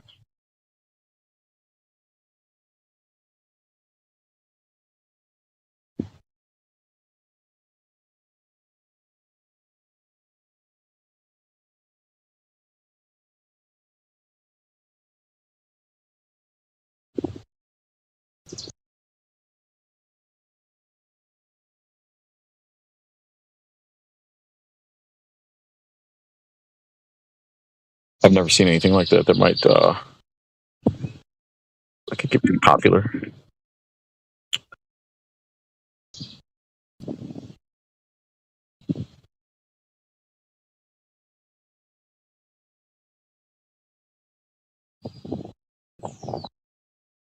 Oh shit, I gotta take this call.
Also, if anybody knows anyone that's in here that is from Wisconsin, I'd also be interested in maybe getting together and getting a billboard and put the Discord on a billboard. I'd be interested in funding that if anybody else would be interested in that.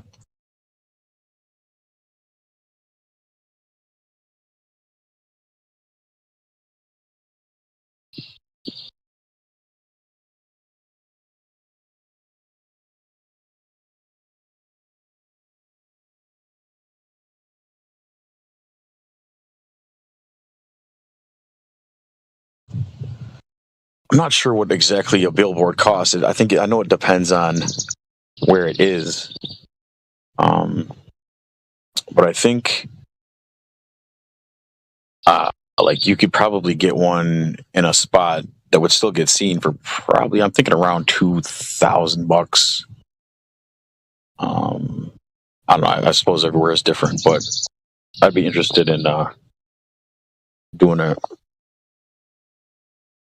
So if anybody's listening and is from Wisconsin, we can talk about it. Message me.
Hello, everybody.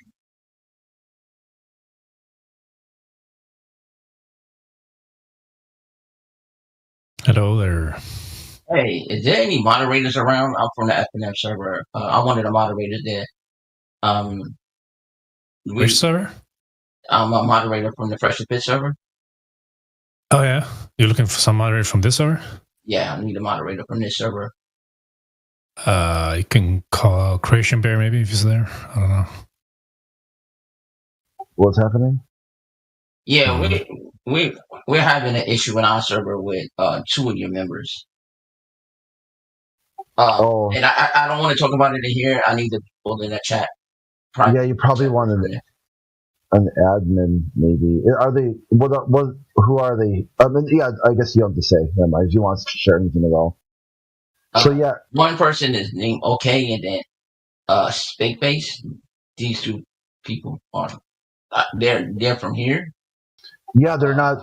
Yeah, I think they're just regular. You said A-OK? Okay, number. I'll tell you the exact. Yeah, if you could send it to me. They're not part of the staff at all. Moderator or admin. No, I know that. But they came in our server and started something with somebody that I can't have this conversation with in this channel. Yeah. Yeah, we probably, don't have any real control over, it was like, you probably want to talk to a moderator then for sure. Well, I was hoping it wasn't like some... the moderators and stuff know me and Dev. So Can you do me a favor, when they come around, just tell them to ping us or whatever, and then we'll come back. We can come back later and address it at that point. We want to make them aware. Want to make y'all aware of what some of y'all members are doing. So, Yeah, but I think we got going on is the members you're talking about aren't aren't really someone who is a really part of the community. Well, then maybe I might want to get them up out of your community because what they did is a really bad look. I can't talk about it. Yeah, I gotcha. So. Yeah, we're going to deal with it on our side. Trust me, believe that. But we want to make y'all aware. So, something y'all might want to address with them yourselves. So, just let them know whenever they come around. Just ping me or Deb, and if not, we'll be back. We'll probably pull up later tonight, my time, US EST. So, can you DM me the 2 people's names? I'll put a note here so then when the next mod that comes in can see who the 2 people are, and I'll add that to the note.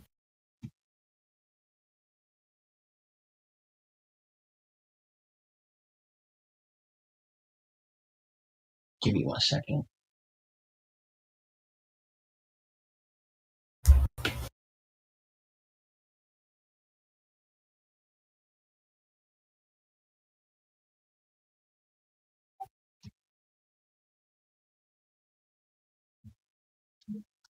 Here you go.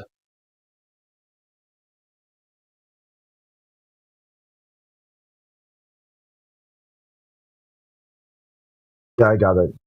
All right. Thank you for all your help. Yeah, for sure, 100%. Yeah, I gotta go back and deal with it. So just let them know, and they can ping me. Me or Dev. We're in the server. They know us by our name. So. Okay. Yeah. Thank you. Yeah, you're welcome. Thank you. Good looking out, man.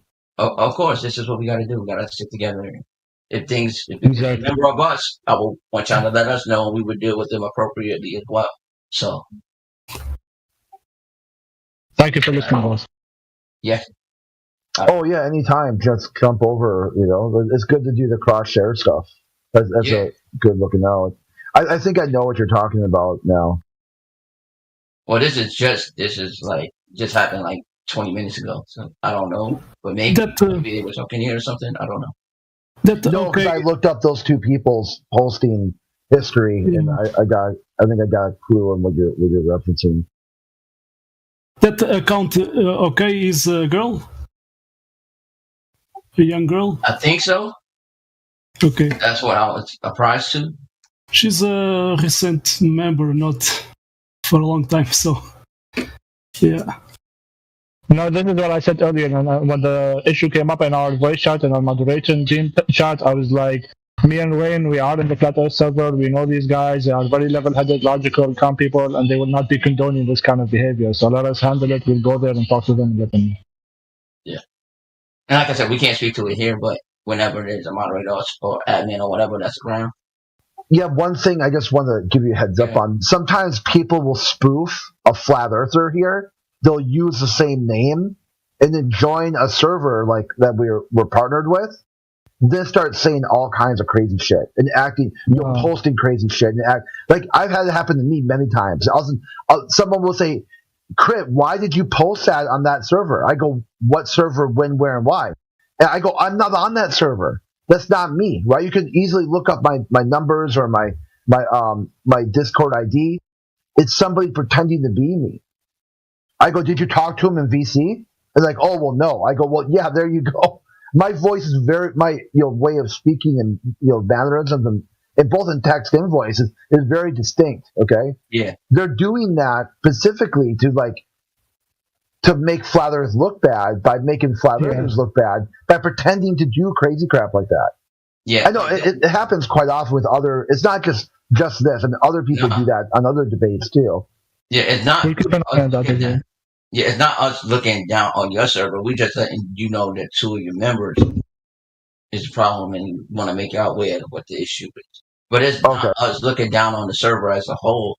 Like, trust me, we have all types of motherfuckers doing dumb shit, but that doesn't fall on the moderation team. It ain't us, right? We deal with it appropriately. So y'all still the homies in our opinion.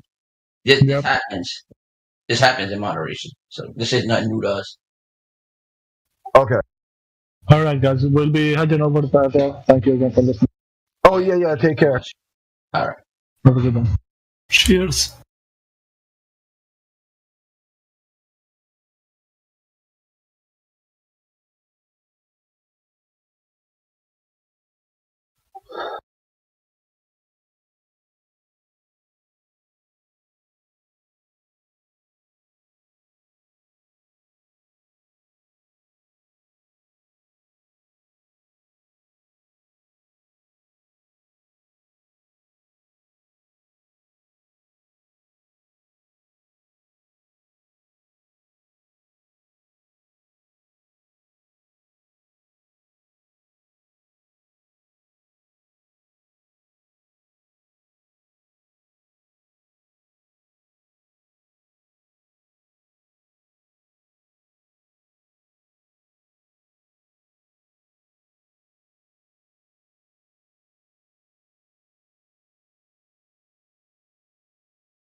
Dun, dun, dun, dun, dun, dun, dun, dun, dun. Dun, dun, dun, dun, dun, dun, dun.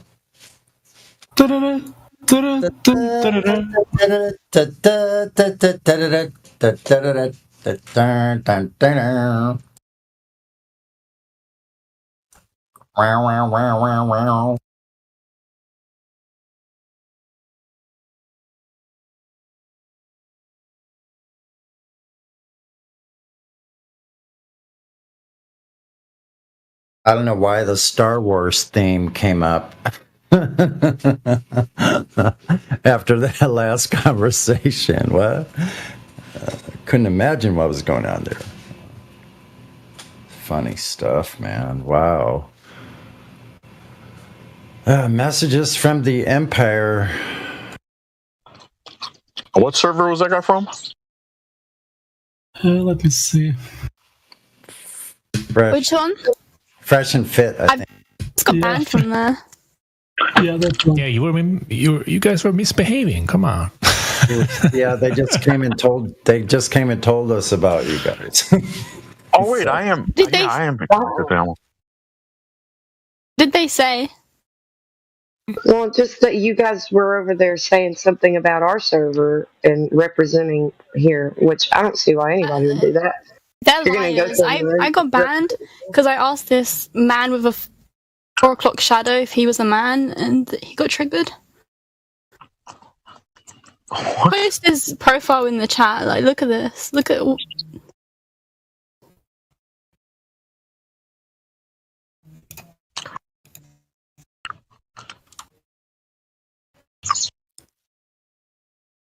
I posted it in lobby. I'm banned because of that. I didn't say anything about flat Earth.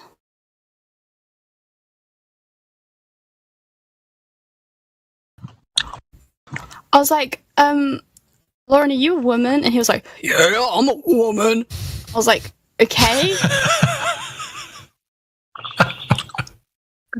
When I was over there, most of the people in there were all right, except there was a couple that I know there was one guy that he kept barking at people for interrupting him, and we don't do that over here, but he was constantly interrupting immediately to then afterwards, which was kind of funny.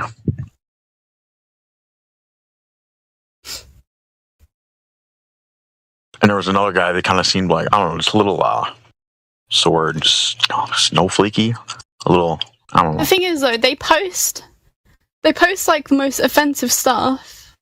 They'll post like people like Well, yeah, Hitler they can, sympathizers, but then dish you it out, say but they can't take it. there's like a hierarchy of people with like the roles. Like, you can't talk to badly about anyone with roles in there.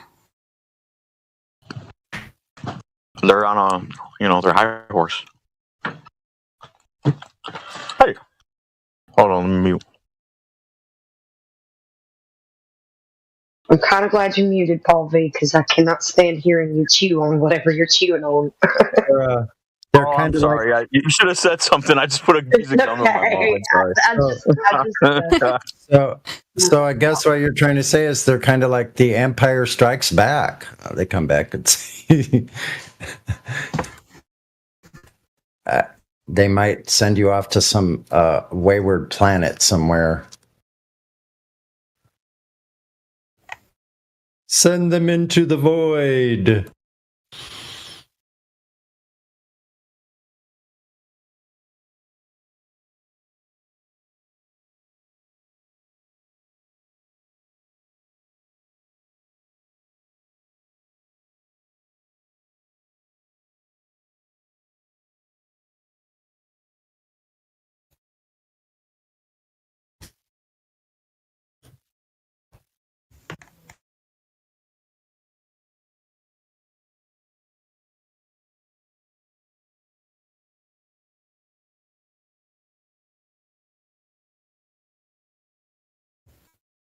Yeah, they're okay. They're just like, I don't know. I don't know how they allow that.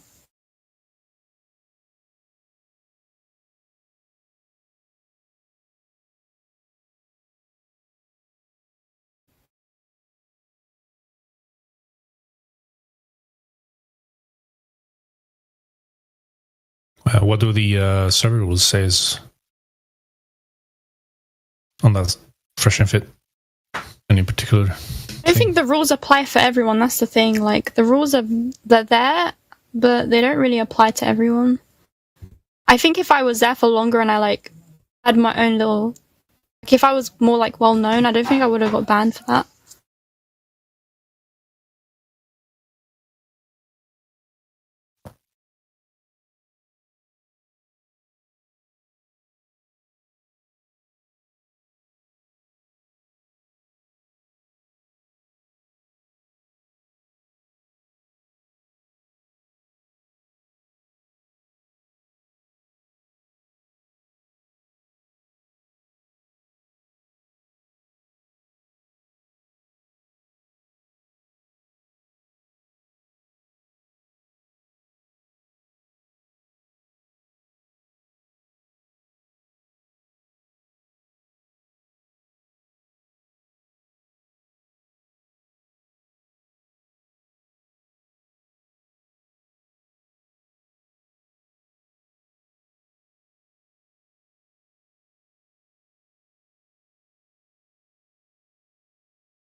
blindly too. Like, and that answers a whole other question. Like, what does it matter? What do they gain? Well, they gained you.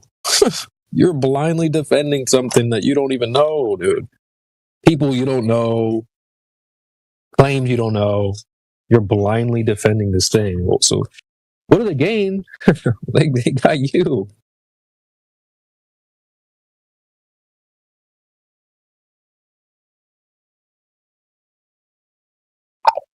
What does it matter? Well, dude, none of us here in this panel are gonna fall for some shit falling from space junk. You know, there's a skit I've been presenting about a space junk helmet. People were convinced to cover their mouth. Oh, something might come crashing into your system. Better protect yourself. Here's a covering for your face. Well, if that idea, people were super down for that idea, why would they not be down for the same thing, but just on the top of their head? Something's going to come crashing. Space junk. Protect yourself. And if you think I'm kidding, give me 30 seconds, I'll play a clip. But it's crazy that they're still wearing the stuff on their face, though. Like, it's still happening. Yeah. Yeah, I just saw someone in their car with it on. But yeah, so it's like if they're convinced to do that, and they'll do it happily. I guarantee you, if people were told, hey, look, stuff's going to be falling from the sky, you need to protect yourself, put on your space junk helmet. Yeah, no flat earther would ever fall for that. So why does it matter? Because none of us are going to fall for that type of stuff, but you will.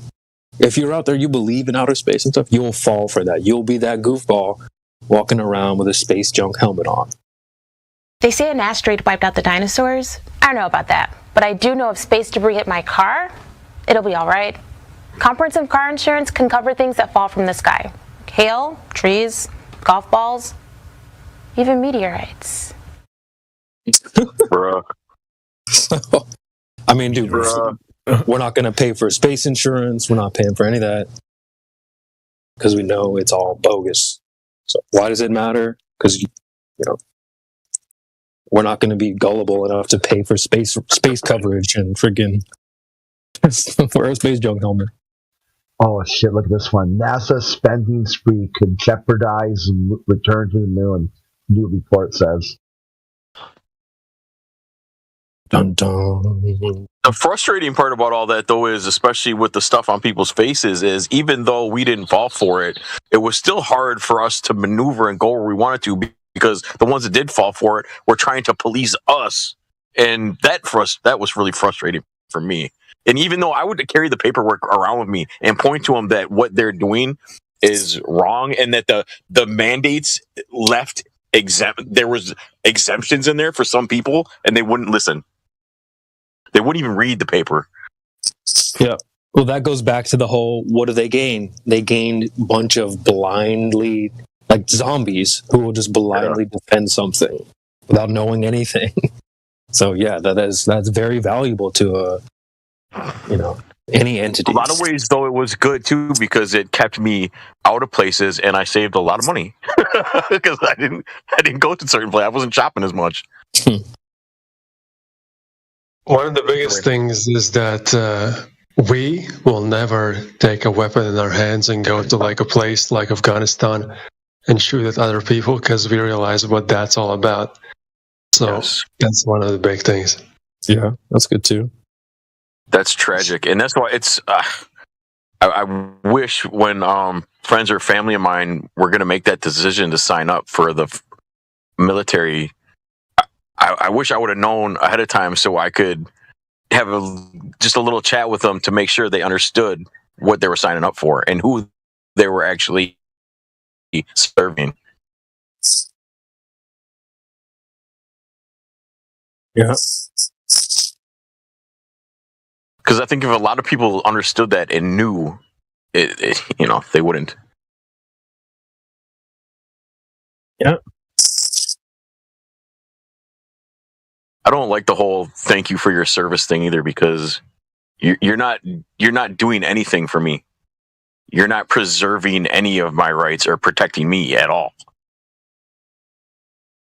It's a good topic. But I know that's that's a touchy subject for a lot of people that they don't like to bring up. How dare you? Because so many of our friends and family are in the military. I mean, I have family that's in the military, but I'm not gonna, kiss their ass because some obligation out of some false patriotism. How about this? Thank you for your attempt at service. Yeah, I like that. Yeah, you get a "you tried" sticker. That's all you get. Thank you for what you thought was good intentions. Right. Let me know when you run out of booze. I'll buy another one.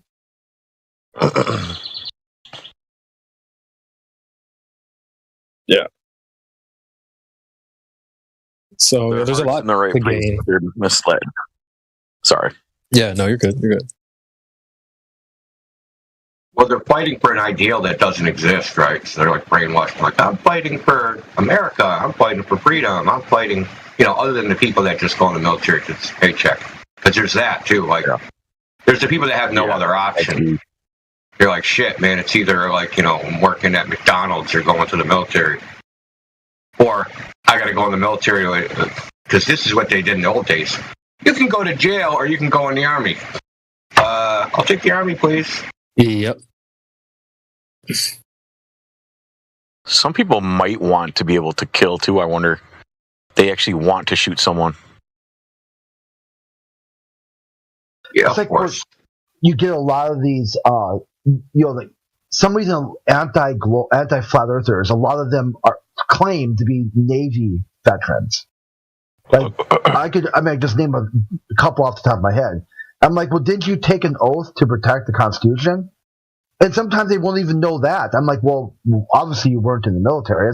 When you take the oath of enlistment, you say it right there. I support and defend the Constitution against all enemies, foreign and domestic. What's the first freedom? Freedom of speech. Can't you simply get over your hang-up with flat Earth and just call it free speech and then move on with your life?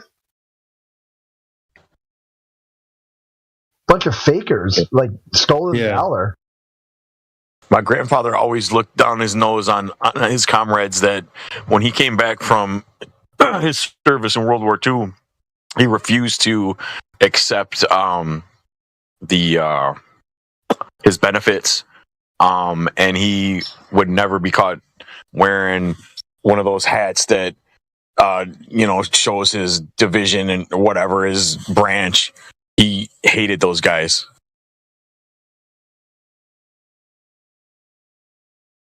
Yeah, you gotta pay for your medals. Do you know that? Yeah. Yeah, you gotta buy them. So I got a friend, he's got a bunch of medals. When he found out you gotta pay for them, he was like, keep them. Because at that point, right, if they're like, you get a medal, and then you're like, well, give it to me, and they're like, no, you gotta buy it. You're like, okay, I'm gonna buy it, and then I'm gonna pin it to my chest and tell everybody what a hero I am. Yo, bro, like, no, just no. Cringe. Yeah, exactly. He used to say all the time to me that he could never forgive the Japanese for the way they treated prisoners of war. He could never get over that. Yeah, well, it's war, there's savagery on both sides. Well, he said the Germans were pretty cordial. I mean, they weren't as torturous like the Japanese were. They didn't. Yeah, but they have a different culture, dude. I mean, they used to horrendous, kill, dude. But in their culture, even like to their own people, they're torturous. It's not like, oh, you guys are some white people, we're going to torture you. They do that to their own people. Yeah, they do it now. Really hated.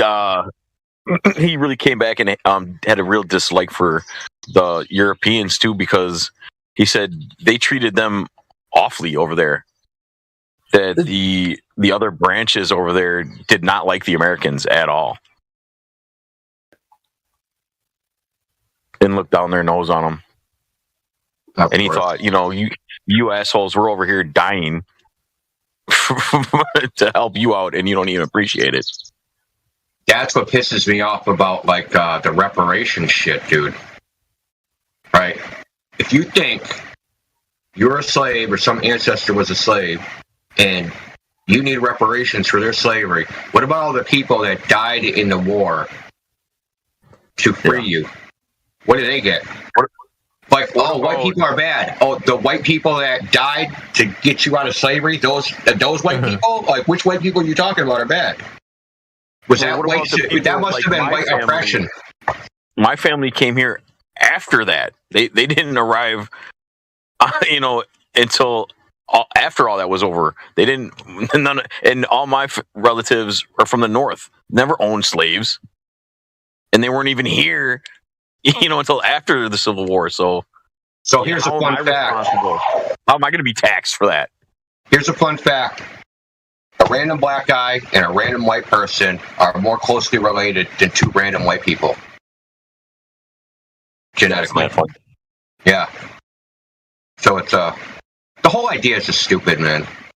Reparations. Yeah, let's just give listen, how about everybody give reparations based upon their lineage to anybody that got hurt, and we all shuffle the money around until everybody's even, and it's like you're going to give away $1, and in 20 minutes you're going to get the $1 back, and that's going to be it. Like, yeah, everybody has a grievance, right? Everybody can complain. Oh, you oppressed me, dude. It all evens out. We're all a bunch of dirtbags. Like, get over it.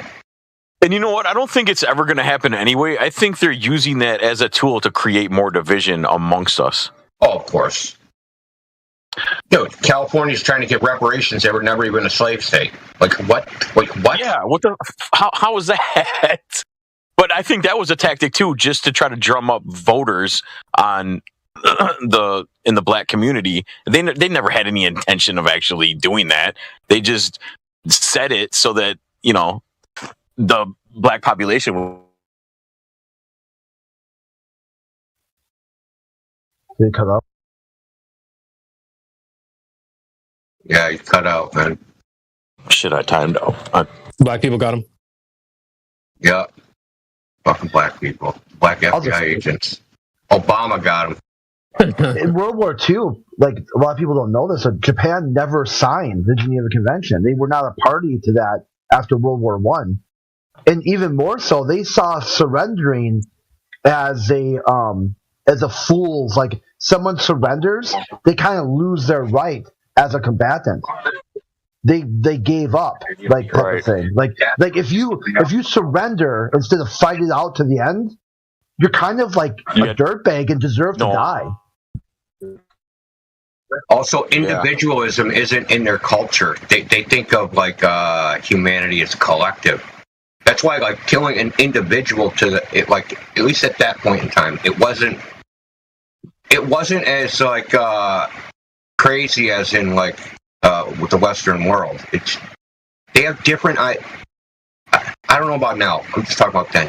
They have different ideas about like individuals and individual rights and like that sort of thing, and justice and all that stuff. Like our philosophy is better than 10 guilty men go free than one man get convicted. Their philosophy is better to kill the wrong guy to keep the peace. Yeah. You see what I'm saying? It's like the collective idea, right? It's better to we'll find a scapegoat. There's a murder in the town. Nobody knows who did it. Everybody thinks it's this guy. We're going to kill that guy, and everybody's going to go back to picking rice or whatever they do. That's why it was so easy for them to get, like, trained fighter pilots. Hey, just crash. Don't try to shoot. Don't try to use weaponry. Just crash into the enemy ships. You'll do the most damage that way, and you'll protect your fellow shipmates. Because then that ship will be crippled and will be taking on the fight. You might not sink it or destroy it, but it will stop it. And they're like, "Yeah, good idea. I like it." But they believe in reincarnation, right? So in the West, we think that this is one shot, right? We get 1 quarter on this video game. They think they got infinite quarters. So, like, why do you care about your individual existence if you think that you're just going to come back as a fucking something else? All right? Death is not threatening because they don't think there's a death in that sense. They just think they're going to be reincarnated into something else. There's no finality. So it's not as averse. So if you kill someone, you're like, yeah, I just like hurried up their reincarnation. where people talk about, it was wrong to use, the atomic weapons or fire bombs or Nagasaki and Hiroshima. I've heard people say, like historians said that if Japan knew there was only 2 of them, they wouldn't have surrendered. They would have kept fighting. Oh, we got through the worst of it. Let's keep going. No, what they should have did was they should have sent the cable to the Japanese and okay, go to the freaking coast, dude. Be there at 9 in the morning and watch this. Okay? The next one is going to be on the Emperor's fucking palace. Surrender or else. Just drop the bomb in the Pacific, dude. When they see it and that freaking 30-foot wave smashes into the shore, they're going to be like, oh, damn. We don't want none of that. I heard some people take the argument, too, that they weren't sure it was going to work like intended. So they said, watch this demonstration of power. And it's like, wah, wah. I'm waiting for the frickin' nukes aren't real crowd to come flying in here. Yeah, I know. That's why I was trying to skate around, Dude, I mean, there's a possibility nukes aren't real. There's a possibility they are real, but that's like a bet I don't want to check out, dude. I don't want to, put my money on that bet and be wrong. Mm-hmm. Hey, nukes aren't real. I don't need a bomb shelter. Oh, man, I got a fucking 3 million degree sunburn. How'd that happen? Interesting, because the way I always heard it was that it's just not real the way they present it. But I guess that's possible. I mean, some of the nuke videos look fake as fuck. I'll admit that. But some of them look real as fuck. So, the Bikini Atoll nuclear bomb blast. Ever seen that? Yeah, it's the one where the frickin' makes a frickin' column of water that shoots way up in the air. And the column is huge. It's fucking a half a mile or a mile across. It was the first hydrogen bomb test. So the first thermonuclear.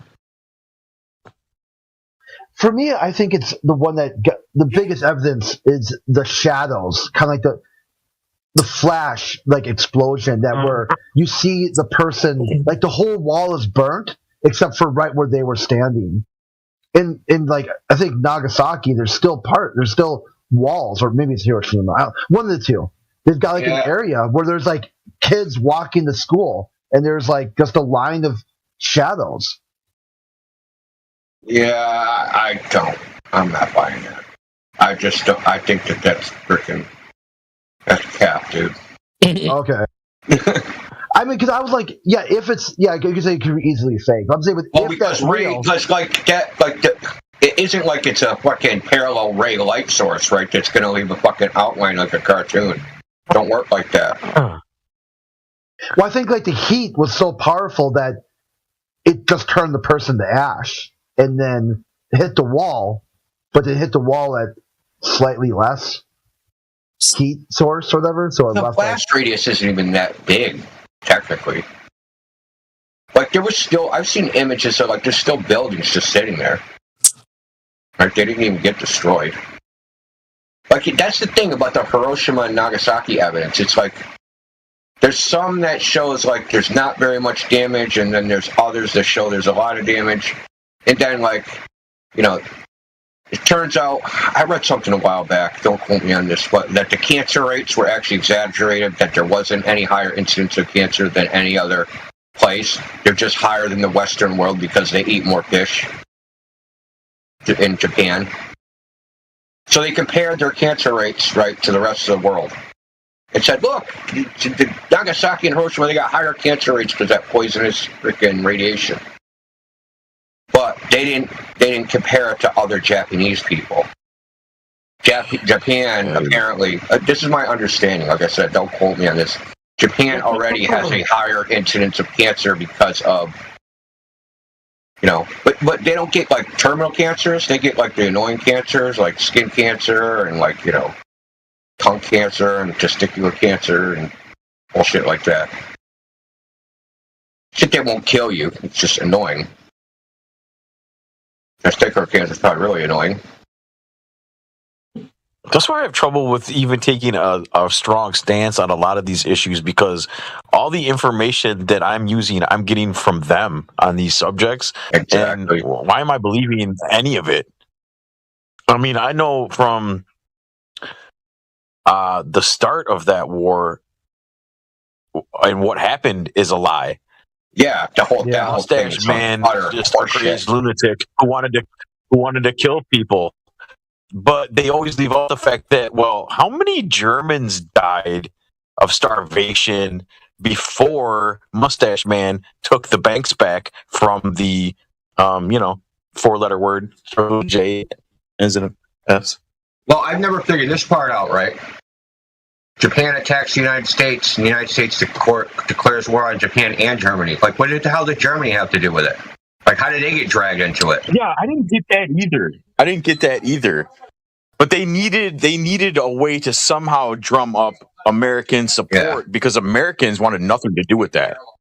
Actually, Hitler had a big following in the United States. Yeah, he was Time Magazine Man of the Year, man.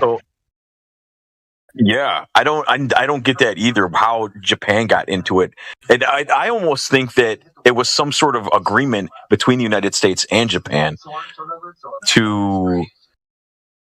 I don't know, because I don't know. I always think that they knew Pearl Harbor was going to happen. They had broken. It didn't come out till after the war, but they had broken their codes. So that they could hear them talking about it, and they broke their codes. They knew what the fuck they were doing. Not only did they break their operational communication codes, they had cracked their diplomatic codes. So the diplomatic traffic was encrypted, and diplomatic radio traffic was like it's not encrypted in the sense of that we think about it. But it's scrambled. Let's put it that way. And they had cracked that, and they still knew what they were going to do, and they still let it happen. Don't you think it's entirely possible that it was already prearranged and they knew it was going to happen, and then the code breakers are already doing their jobs, and that's why nothing was done, because it was part of the plan to begin with? Yeah, there was like congressional hearings about what happened because they were trying to pin the blame on somebody, but all this shit got whitewashed. So Congress investigated how it happened, but it was like they convened committees, investigated, and then it just like fizzled out. They like ended up like having no finding or something, or the results got. I mean, I'm not super familiar with it. I just know a little tiny bit about it. I know that because they tried to like initially charge whoever was in charge of Honolulu, Pearl Harbor, at that time. They initially tried to throw him under the bus, but apparently that didn't work because he had too much information and was basically throwing them under the bus. They're like, oh, yeah, he's going to throw us under the bus before we throw him under the bus. Time to shut the fuck up and bury this. God damn it, I keep fucking... Did you guys hear any of that? No. I keep losing connection. Well, whatever. Doesn't matter. If you just aim at the satellites a little bit, if you actually go outside and look at the satellite dish on your house, if you kind of get that same angle, that should help you out a little bit. Dude, how can you see a satellite? It's Dude, there's no air between him and the satellite. No, I mean, I've got a dish on my house right now. You just kind of like angle it up, so similar to the dish that's on your house. Yeah, you'll get perfect connection. Dude, CB, remember that yesterday? There's no air between you and the sun. Yeah, bro. That was so crazy. Dude, he argued it for like 10 minutes, man. He like... I was trying to get the moderator to help him out. I'm like, dude, help your dude out. He's saying there's no air. No, between him and the sun. Let him finish. It's like, what? Finish what? Being wrong? Like, yeah. Yeah. I went outside and I watched the sunset, and there was no air between me and the sun. I held my breath. I live in a hermetically sealed freaking chamber. Their minds are in space, bro. So his like position was in space. You know what I mean? He was like, well, from here to the sun, there's no air. Well, you aren't there. You're here where there is air. No, he looked at a solar system diagram and he's like, that's me pointing at the Earth. Yeah. Right? There's the sun. There's no air between the Earth and the sun, so there's no air between me and the sun. Well, what did you say, bro? You were like, open the door to space? Open the door. Yeah, open the door. They have a back door. Yeah, they got a back door on the side of the house that opens right up to outer space. I am going to cut that clip up. I'm going to do it tonight. I'm going to cut that up. I forgot about that part. There are some good parts in there. They wish. I didn't want to listen to it again, really. I haven't listened to it yet, but I've been meaning to. Good engineering. No, dude was trying to tell us there's no air because they're like, how does it get dark at night? Right? Like, well, the light of the sun has to go through a shitload of air, so it gets dark. The dude's like, there's no air between you and the sun. Dude, he sat there and tried to argue that for had to be at least 10 minutes. That there's no air between you and the sun. Yeah. Yeah. He had to have been just. It's all like you want to think that he's trolling, but he actually wasn't. I don't know. That's crazy. Yeah, he tried to move the goalpost. Like he moved his position to outside of the Earth. And it's like, wow. And we got to get them to rephrase like Earth to reality. Earth is reality, so you can't go outside of reality and then talk about all this stuff. You know what I mean? That's what they're trying to do. Dude, your brain is stuck like in Kerbal Space Program. Yeah. Or like Universe Sandbox. They're just like, yeah. They're drifting out in space on some spaceship. That used to be cool. Like, I don't know why they can't just separate it from reality. Let it be fiction. It is a fun thing to enjoy. I still like some shows and stuff that are space-based. They just can't let it go. I mean, I used to watch them more, but get it's so so horrible now. about it, right? Oh, go ahead. Sorry. No, I'm sorry. I think there's a lag or something. Yeah. I was just going to say that's one of the reasons why they dislike us so much, right? Is because they look at us and think that we're going to hold them back from progress and going to Mars and traversing the stars because we don't believe in science, and so we're going to somehow ruin their space travel. Wow. It's really broken thinking because the next breath they'll tell you flat earthers are a bunch of online kooks who don't matter. Well, which one is it? We're holding all of humanity back, or we don't matter, because those things are very mutually exclusive. But see, I see us all on the same ship. We are all in the same boat. And they're still saying, like, well, if you're holding us back from better travel. There is no better travel. We are all in the same place. We're all on the same Earth. We all observe the same Earth. We all live on the same Earth. We're all in this together. They don't realize we're on the same boat. Can you imagine this, Elon Musk SpaceX press conference? I'm sorry to announce today that our Starship to go to Mars, it just can't function until all the flat earthers are dead. Just won't work, man. There's not enough chi to make it go to Mars. They're sucking up all our chi. Like, what else are they going to say? Like, they've got every excuse in the book now. I mean, they've even trained up their audience to think that a failure is successful. They're calling it a successful failure or whatever. I watched the video. All of science.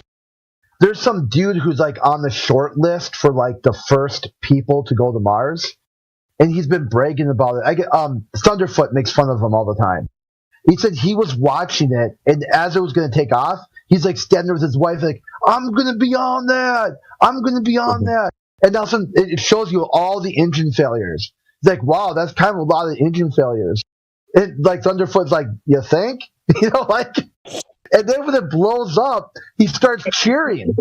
It goes like, your dumbass would have been on that if it was today, right? If today was your launch day, you just went up in smoke. There's no abort. You talk about there's no abort for that. It's going to go up or it explodes. There's no let's pump the brakes. It's not going to make it. Right. Dude, we're screening for people that want to go to Mars, and this is a personality test. Your test administrator today will be Don Pettit. Yeah. There is probably some truth to that, like finding out who's a sucker for this stuff. I can literally picture them applauding the explosion. Like, how How crazy do you have to be? He's like literally applauding to his own death. He's like, "Oh man, I'll be a hero now if I blow up in the rocket. They'll put a plaque at NASA, and like everybody will love me. I'll go down in history as the guy that frickin' blew up all over Florida."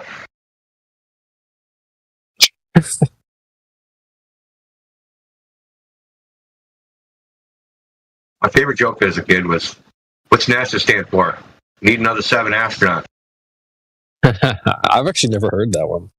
You haven't? Man, that used to go around back in Challenger after that blew up. That was like in high school.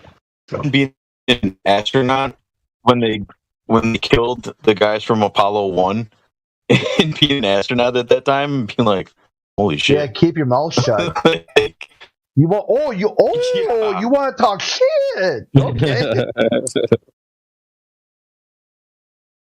You got some But they're all in the same secret society, right? So they have to know that if they do that, it's a death sentence, don't they? Like, how did he not know that doing that was going to get him killed? I mean, is there the potential that no one died? Oh no, the Apollo 1. Like Apollo 1, apparently, like they had some air where the whole cockpit filled with oxygen, and then there was a spark, and the thing just went up in smoke. Yeah.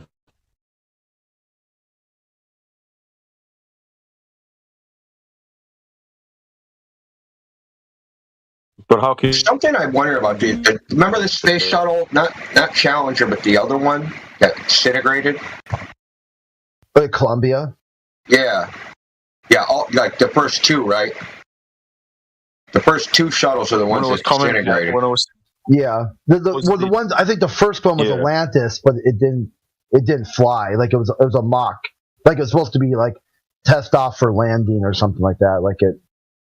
So the first two shuttles, the Challenger and Columbia, both had escape things. And want to know when they took it out of Challenger? Right before it blew up. It was in every mission until that last mission that it blew up, according to them. So, but the Columbia one, that to me, whatever that was, it just seems like so out of place, right, from their normal storytelling, because it kind of like came out of the blue, and like they just show like this fireball across the sky, right, and then they like cordoned off like all of Texas. And we're like arresting people. Like, if you find a circuit board on the ground, you better not freaking keep it. Like, you're going to go to prison for stealing government property. Like, they were acting very strange. Like, the news. It was cringe, if I remember. You know how they milk tragedies?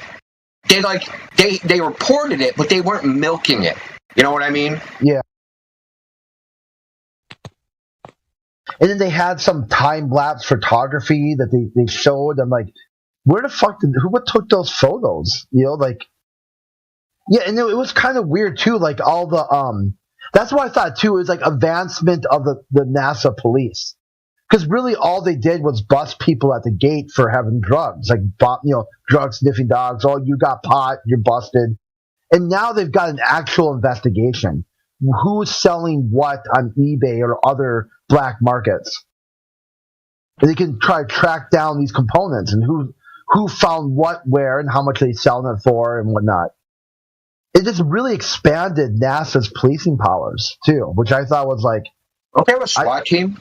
Oh yeah, that's their name to fame. Like their SWAT team is the best SWAT team ever. Oh, it has to be. It's NASA. It's automatically the best.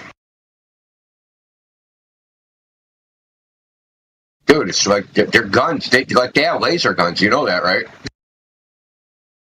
Yeah, they got the phaser set for stun. Space Force don't have nothing on NASA's SWAT team. Space Force are just like ranked amateurs.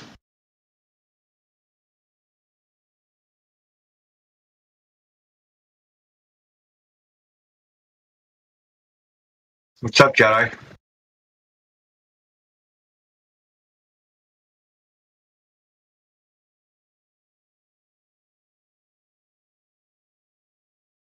keeping meditation practices then. I was gonna say, yeah, he can't crack his meditation right now, India.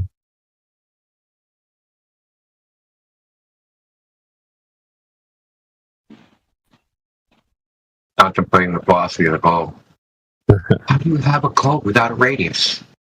And how do you have a radius without a globe?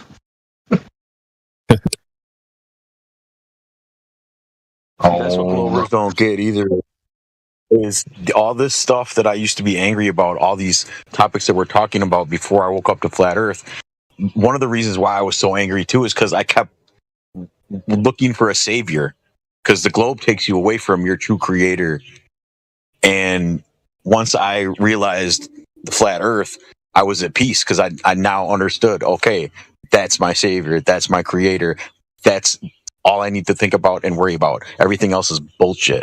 But when you're in the globe mentality, you don't know what to fucking believe, what to think, and you're constantly looking up at the stars. You're lost.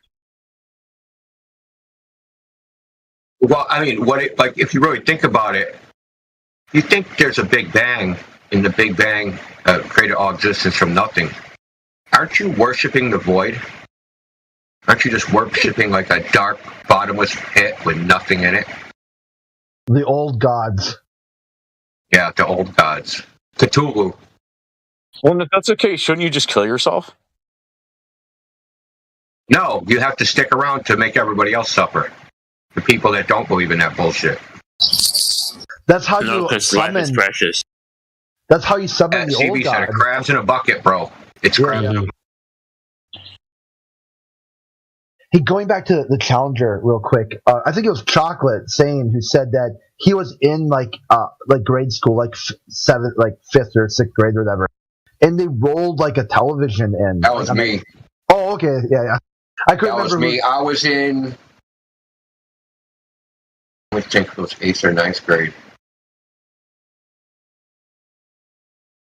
Either way, it was either 8th or 9th grade. It was the same school, so it doesn't really, it's immaterial. So, like, you walk through the school doors and they have the office, right? The school office, and it's like a big foyer.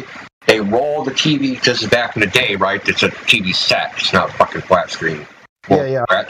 So they rolled the TV set out, man, and turned it on. And like if you walked into the school, if you're a visitor, if you're a guest, and to get from like one side of the school to the other, you had to pass down this corridor.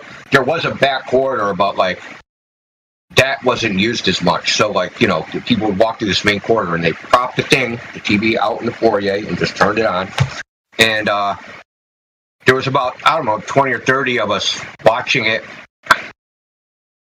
I can't remember if we were actually in between classes. I got kicked out of class a lot, so I might have been like told to go to the office, and I just never made it. Guess that happened. Go to the office. Yeah, nope. Got to go run the halls and try to avoid the hall monitor. But we were watching on the TV when it, you know, blew up. I knew instantly it was a mistake. Oh, go ahead. You were saying how when these big events like this take place and they kind of don't push it and they drop it right away and they scrub it from the news, that's to me, that's telling me that the script that they had prepared didn't go along with what actually happened. So something happened that wasn't supposed to happen. They didn't have a plan for it ready to, you know, put out there the script. And so they have to, you know, get everybody off of it and move on and just forget about it. Well, I just figured it was a big deal because of like it was supposed to have the first teacher, so the schools were all into that shit. But they just used that as like a shoehorn to wedge themselves into schools, right? Oh, the first civilian into space, it's going to be a teacher. Oh, all the school kids should watch the teacher go to space. But we fucking hate teachers. We're school children, dude. We hate teachers. What are you talking about? They'll put Arnold Schwarzenegger on it back then in the 80s, man. You know what happened with the last teacher that went up there? Yeah. I remember that in second grade. I watched her blow up live on TV. Yeah. And that way they can Want to know what the last thing that went through her mind was? Her asshole. That way they can kick the can another 20 years down the road. Oh, look, we had an accident. We got to study more. We have to more money. Like, what did the teachers do? Was it just silence in the room? Like, okay, kids, lesson for today is how to spell. I'll tell you exactly what happened. I remember it. I was watching it. The shuttle took off, and there it goes. And everyone's like, "Way!" All of a sudden, I seen it blow up. I was in second grade. It exploded on TV. I knew immediately, like, that's not supposed to fucking happen. I looked over at the teacher's face. They were like, look of shock. And I think they sent us home. Did they? No. Then the principal turned the TV off and says, "All right, kids, time to go back to class." I swear they sent us home early that day, but maybe not. Dude, they showed you a snuff movie in school. It's so funny. Yeah, because the whole conversation always was, "Hey, sooner or later, we're gonna be all going into space," and everybody was super excited for it. And they had to get people's minds off that and say, "Hey, no, look, this isn't that easy. It's dangerous." But when I was in seventh grade, so that like my entire, let's call it my school career, my entire school career was an indoctrination about the space shuttle.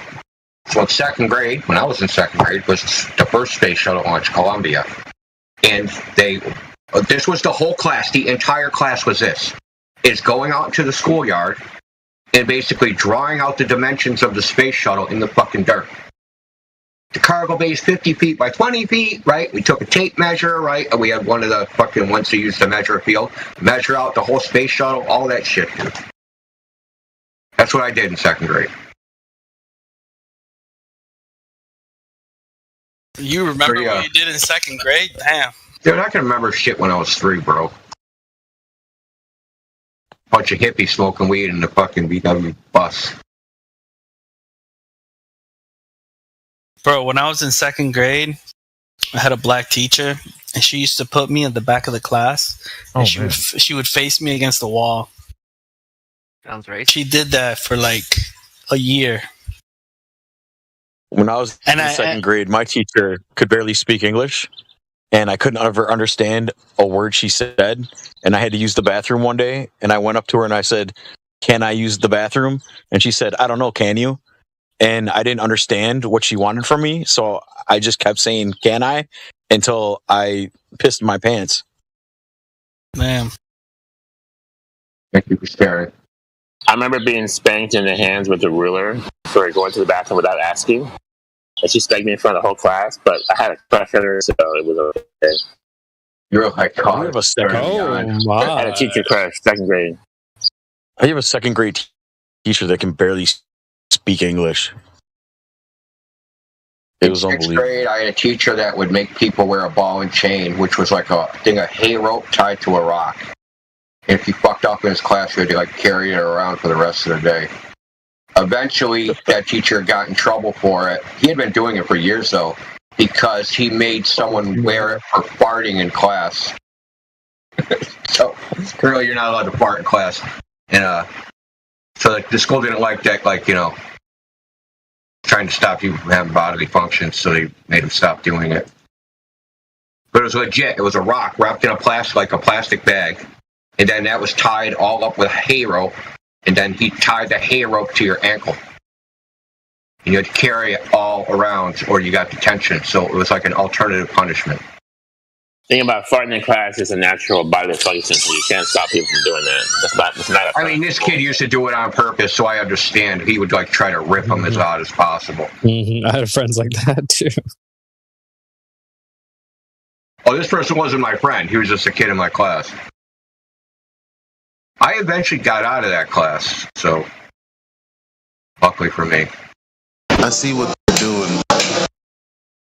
Blurring the line between... I'd rather not. I'm sorry?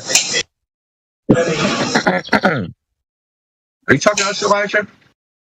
Yeah. I'm trying. Go ahead. You sure? Can I go? Yeah. I should ask permission before I start talking. We're going to change our minds. Stop it. It just sounded like you were talking to someone off mic, like in hot mic, whatever. Do I sound clear? No.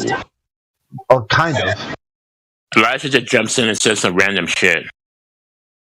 There's a lot. It's not random. I'm trying to be a part of the conversation, and you guys are giving all answers in the world. Background noise. Okay, like okay. you're This is around what's, people, right? this is what's going to happen. I'm going to count to 3, and then Elijah's going to get 2 minutes to talk, and nobody interrupt him. Go, Elijah. 1, 2, 3. I'm just saying, I understand what's going on. They're trying to blur the lines between what discipline is and indoctrination is. Because now, these days, which would be natural, we're like, oh, you shouldn't beat the kids in school. That's a definite hell no these days, right? But back then, they were indoctrinating us with that fear. So the natural response would be hell no to that. Not that slapping a child on the wrist is that necessarily bad.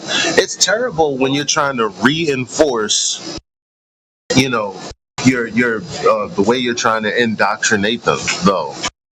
And it's like, we don't talk about that part at all. They just talk about the behavior of disciplining a child. Never mind why people were hauling off students. Like, oh, you think that 9/11? Shut up. Shit like that. That's the kind of shit that they tried to, instill fear in us from questioning. But at the same time, if we try to discipline that'll be confused with the reasoning behind why people started speaking up about the school system. It wasn't about getting a little slap on the wrist because you were doing bad. No, it's because students were fucking legitimately asking questions about the shit that they were learning. They were too disruptive, therefore they had to get their ass beat, or they had to get the fear of God put in them. That's very different from, okay, Timmy's really fucking, being a dick in class and nobody can actually learn anything, so therefore let's discipline him. I'm just saying there's a time and place, and that time and place is being blurred by, the media once again. For sure. I don't think teachers should physically discipline students. I think only the parents should do that. That's just my opinion, though. Well, then take responsibility for your kid and don't put them in the system that they have to cooperate with others. You can homeschool them and you can discipline them all you want. So, actually, if I truly did have faith and love in my school system, meaning, I was a part of the hiring process. I was a part of the committee that put the board together. All of it. If that were true, and I knew who was being hired, and they were a part of my community, if my child acts up, Mrs. Weatherby, whip his ass. Because I trust you. I know you have good judgment, right? That's different than some random stranger that just for the sake of the rules of going to this structure, I'm going to give them full autonomy over my child. I wouldn't do that. See what I'm saying? But we want to send our kids to these fucking places with these random people that could any day decide to be, some crazy teacher who didn't get laid the night before. They got cheated on, and now, they're taking that shit out on my child. That's the choice that you make when you put your child into that system, and we've all suffered for that, as we're all remembering and communicating about that right now.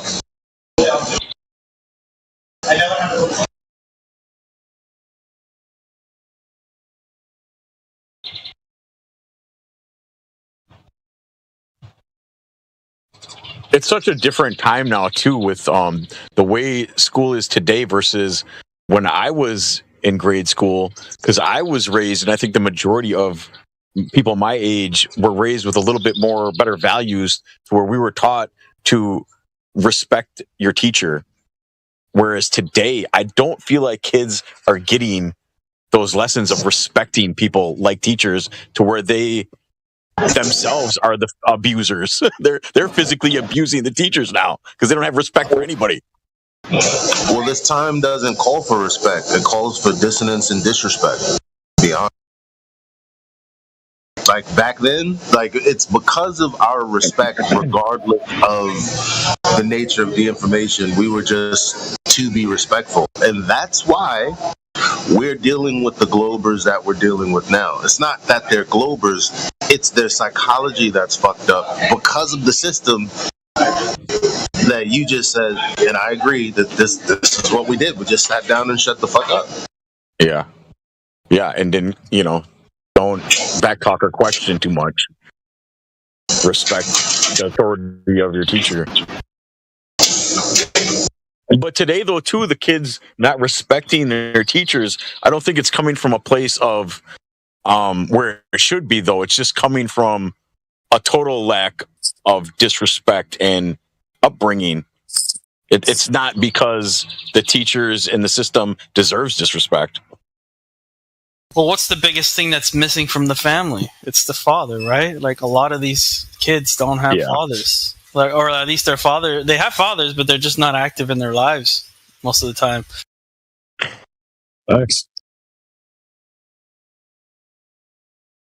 Which is why so many men that grow up without a father resort to violence so quickly, because mothers don't know how to discipline a boy like a father does. A father can put that fear in you without putting his hands on you. But a woman doesn't know how to do that. So she hits a boy thinking that that's how you discipline him. So that's how he learns to take out his frustration and anger when he becomes an adult, is to hit. Actually, that's correct, because I remember my mother trying to spank us, and she would use the spatula. It wouldn't even hurt. But my father put that fear in you. Totally different. That is so 100% true. Like, as you said that, I remember, from my daughter being like, I don't know, 5-6 months to whenever, these little periods that she would like have this type of defiance. I never had to put my hands on her. I just look at her like, I know you know better. I know you're not fucking with me right now. And she kind of just understood.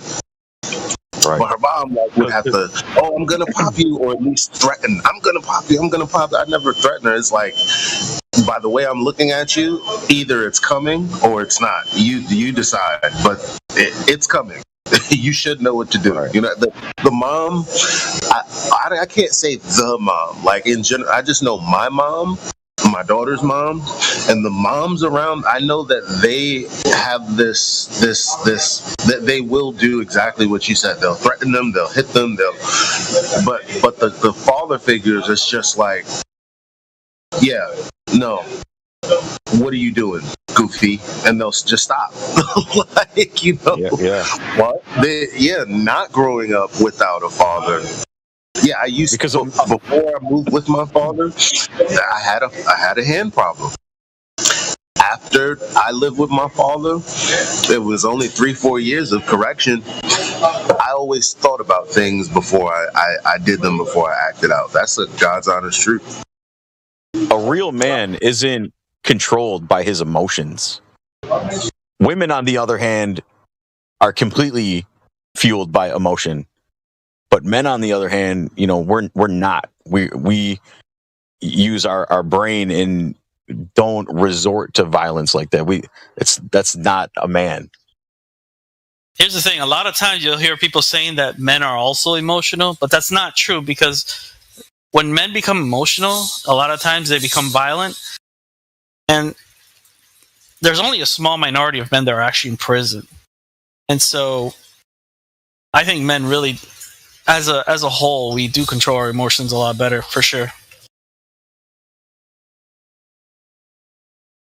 I think there's 400,000 people in prisons in the U.S. I think it's mostly men. Yeah, but if you look at it as a whole, it's actually a small minority. It's more than 1%. Yeah, how many millions of men are there compared to how many people are in jail? I mean, there's 350 million people in the U.S. and 400K are in jail, so that's more than 1%. Let's not even mention the prison system, that's because less than 1%. something. Hello. We can hear you. Oh, I thought so. Let's not talk about the the prison system because the bodies in there are heavily inflated by by circumstances that aren't natural. Okay. But still, it's true. I mean, as a man, we do have emotions. When you see me controlling my emotions, you can tell that I'm fuming inside. Like tears are coming down. Like I swear to God, do not put any more heat into this kettle because I will fucking explode and possibly kill you. Please stop. Versus someone that's just always just letting that out. You know what I'm saying? Like it's a feel, like we feel the emotion and we're like, oh God, I can't let this out. There's a responsibility not to go crazy in here. Like that. So we have emotions. We do actively control them. Yeah, you just proved my point. Yep.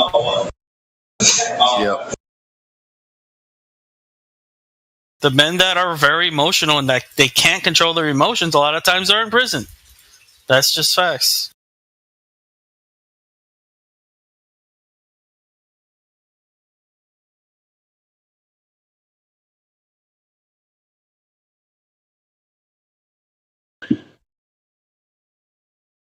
Yeah, and unfortunately, that's really not doing anyone any good because they're not learning how to deal with that and how to better themselves and to control those emotions so that they don't offend again. It's such a it's a mess. Yeah, you can't save everyone, unfortunately. So it is what it is, man. But there's a lot of people serving prison sentences that, in my opinion, don't. Yeah, there's a lot of like drug crimes that are kind of like, shouldn't really be in there for that, but whatever.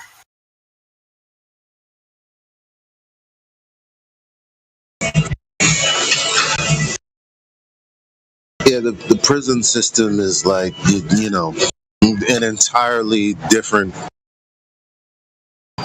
I mean, I sort of hate when people bring it up because, I mean, prison is not what it's supposed to be, I'm not saying there's no place in it for the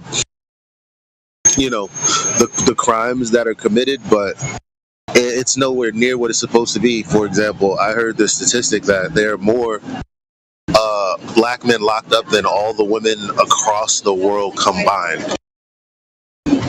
That doesn't make any fucking sense. Wait, what? So I don't even use like jail statistics because it just off that alone, it's like, no, it doesn't make any fucking sense. I can't even use those numbers because I don't know what's what.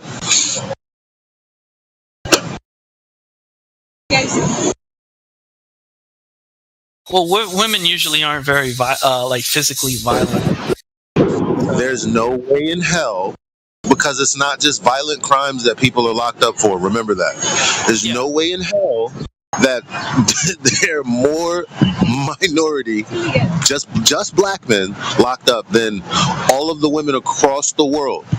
More black men locked up in America than all women across the world. That there's no way that it naturally got there. That's impossible. Well, because women naturally get let off and get a warning. They don't go to jail right away because women. But if a man throws a block through a window, he's going to jail. But if women, they might get like a warning. You got it. Women barely go to jail. That just doesn't make sense. They're human. What happened to equality? Right? What happened? Women have always been cuddled in society, and even today. Yeah, women are always been protected, dude. Like even when they make mistakes, even when they break the rules, when they cause crimes, they have like less time for the same crime that a man would do. I mean, it's I don't know. They just get a slap in the wrist, That's just how it's always been.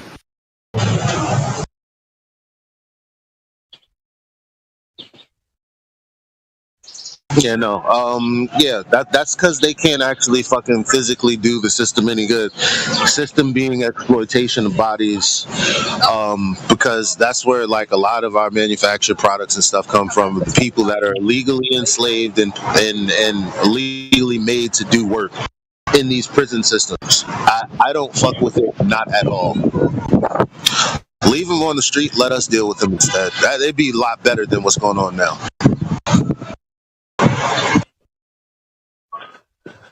You mean you didn't see the Orange is the New Black? Women in prison, come on now. Right? That show, right? It's more like a comedy. But to be fair, they got this show called Wentworth. Oh man, now that is a women's prison that's worth that show is like the real deal. I love that show. Wentworth. You know what show I see becoming reality in the future? I hope not, but I feel like it. The Handmaid's Tale. I feel like that might be a reality in the future.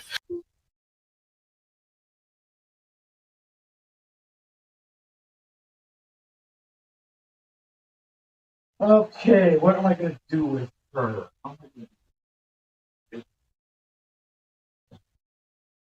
Oh, you're hot, Mike.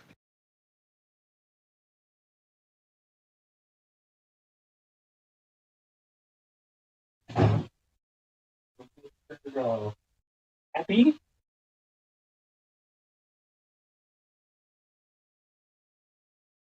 Oh, my fucking back is aching. Okay, so we got this set up. Oh shit, am I hot micing? Hell yeah. Oh shit, I'm sorry, guys. All right. Better than cold micing.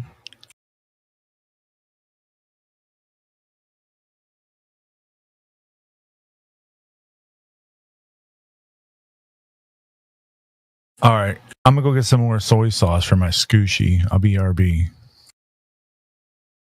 No, don't get soy sauce. Get eel sauce. Get Cocomino.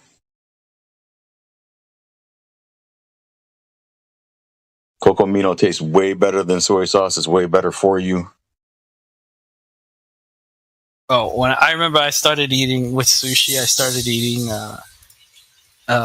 it with eel sauce. Never again. No more soy.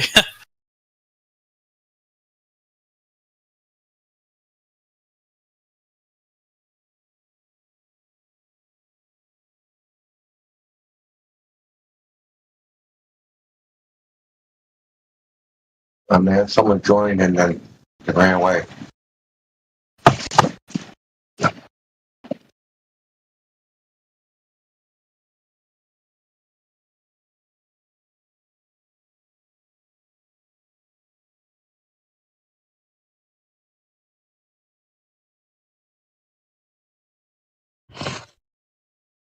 Are you any of you guys out there dads? Yep. Babies, and you get the diaper bag from your fiance, and you can't find shit in it. Like, I can never find anything. I didn't pull everything out of it. I don't know how she ordered this shit. That's a shit test, man. Get it on purpose. It is, man. I'm telling you. Yeah, and then she comes home and she's like, "Why is everything out of the diaper bag? What? How come you don't know where anything is? Like, the fuck? There's never any consistency or order to this." She's checking to see if you can figure out what she can't figure out. Yeah, women will shit test you, man.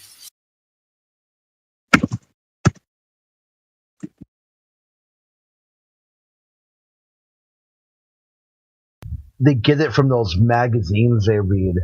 Yeah. Like 10 signs your husband may be thinking of another woman. 15. He's awake.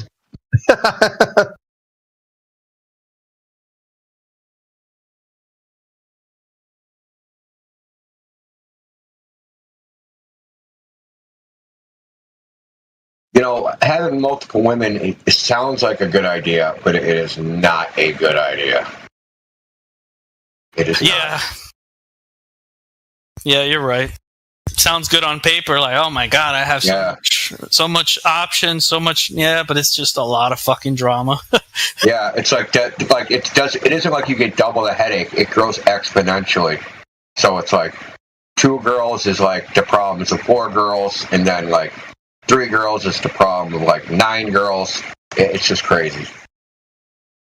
It's an exponential curve of nonsense.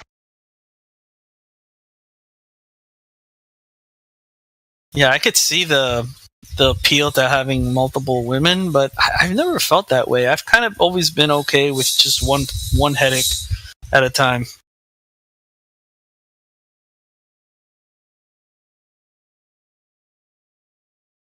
Yeah, I mean, when I was younger, I did that for a little while. I had 3 girlfriends simultaneously, and just it's like it ends up being work. Yeah, spinning plates.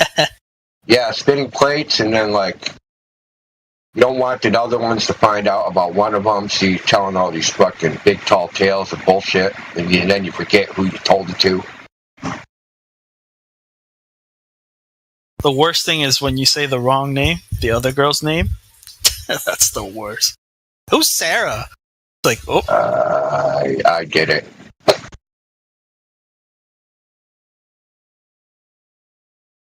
It was like in the movie Bull Durham, where it said, "Would you rather me be with Sarah calling your name out, or be with you calling Sarah's name out?"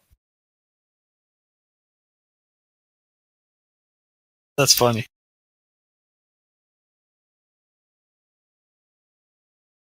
Well, this girl that I was with, I was in my 20s, so I was in my young 20s. It's a long time ago. So I'm having a dream about one of the other girls. In my girlfriend's time, well, kind of girlfriend, because I had a bunch of girlfriends. But anyway, comes in and she just starts like, riding me or whatever. But like while I was sleeping.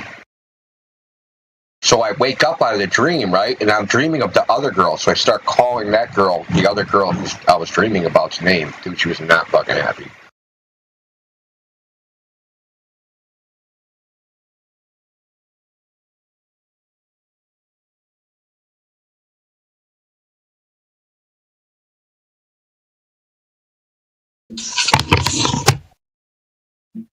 Hey, Bean Dealer, do you have an argument you want to propose to the table here?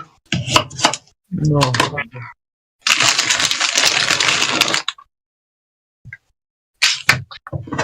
No. We're searching for evidence that the Earth is flat. Do you have any of that? Dude. Well, we're not really searching for that because that's easily obtainable. So what we're searching for is that which is just outside of your reach. That the regularity of nature breaks down at some point. We get it. What is your thoughts on the 24-hour sun in Antarctica? We've been over this for an hour. Oh, what was the conclusion of the conversation? Doesn't prove anything one way or another. It's a waste of time. Sure, yeah, but what do you think about it? I don't think it's a waste of time. You think it's a waste of time? Yeah, so like there's like a 3-mile fucking observation across water. Doesn't prove the Earth is flat or a globe. Should we talk about that for an hour? No, because it's a waste of time. Doesn't prove anything one way or another. So why are we talking about something that doesn't prove something one way or another? I think the comparison is a little bit disingenuous because obviously. No, it's exactly on point, dude. Would you want me to say why? Yeah, go ahead. Say why it's disingenuous. So what you said is valid. First of all, I agree with that it's valid, but I think it's a little bit disingenuous because I think observing the sun is a little bit more spectacular than what you were describing. In what? So your argument is aesthetics? So it's disingenuous because it's more aesthetically pleasing or something? No, because the sun is, the driving force of essentially all life on Earth. It's a little bit different, right? So to see that above the horizon for 24 hours. Yeah, you're talking about your feelings, dude. And I don't really care. Oh, okay, that's fair enough. How can you? It isn't disingenuous because. Hold on. It isn't disingenuous because you have feelings about the sun and I don't. That's fine. If you don't care, you don't care. That's all good. No, it's not disingenuous because you have feelings and I don't. It has nothing to do with the honesty of the argument. It has nothing to do with it. I think it's disingenuous to say that it is disingenuous. No, I think your comparison was valid, but I think it's a little bit, you know what I mean, out of loop there. Yeah, but the reason is feelings. Sure. Okay, thank you for informing us about your emotional state. How can you say the world is flat when there's a sunset and a sunrise, and like parts of the world have a fucking the sun at different points? And it makes sort of sense with the rotation of the planet and how can you sort of say that? No, it doesn't make sense with a rotation. No, okay. So the why is there sun traversing and diminishing in its angular, right? So it's diminished angle, right? As it goes over your head, it comes from the sunrise, goes above your head, and then goes to the sunset. You're referencing this all from a horizontal baseline. So let me ask you, that's your local sun. Your local sun is, of course, and obviously local and traversing over a flat plane. Do you not see how that's kind of retarded? It makes no sense. Yeah, it's not an argument. You're just telling us that you don't understand things.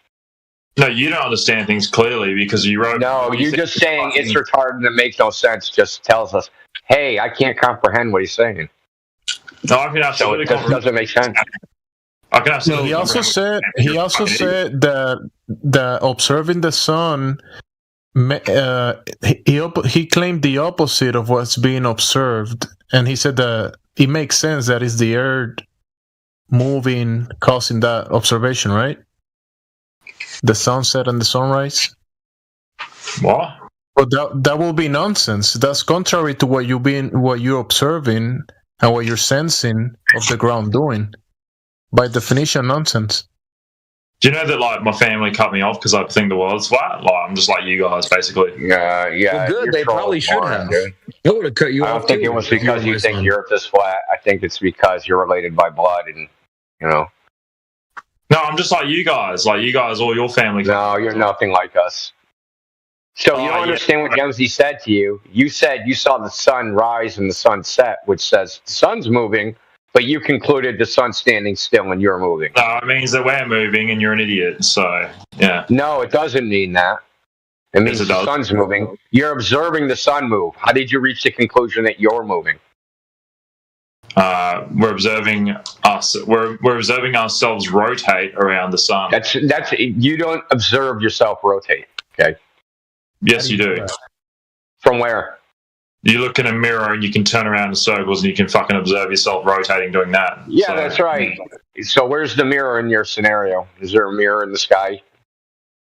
Well, no, but if you put a mirror up against yourself, then you can see that you're rotating. Yeah, great. But you said you think the Earth is rotating. Where did you see the Earth rotate?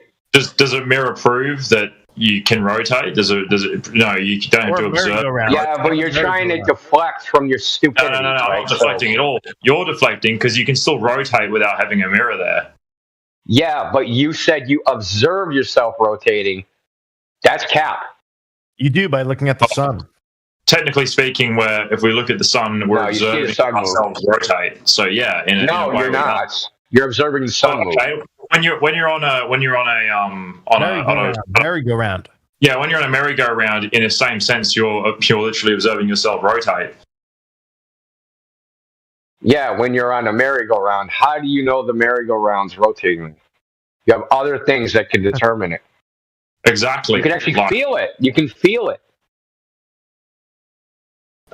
Sure. Yeah, sure. You could measure it even. You can measure from on the merry-go-round. You can measure your rotation. But with a gravitational pull pulling you toward the Earth, and some more stories.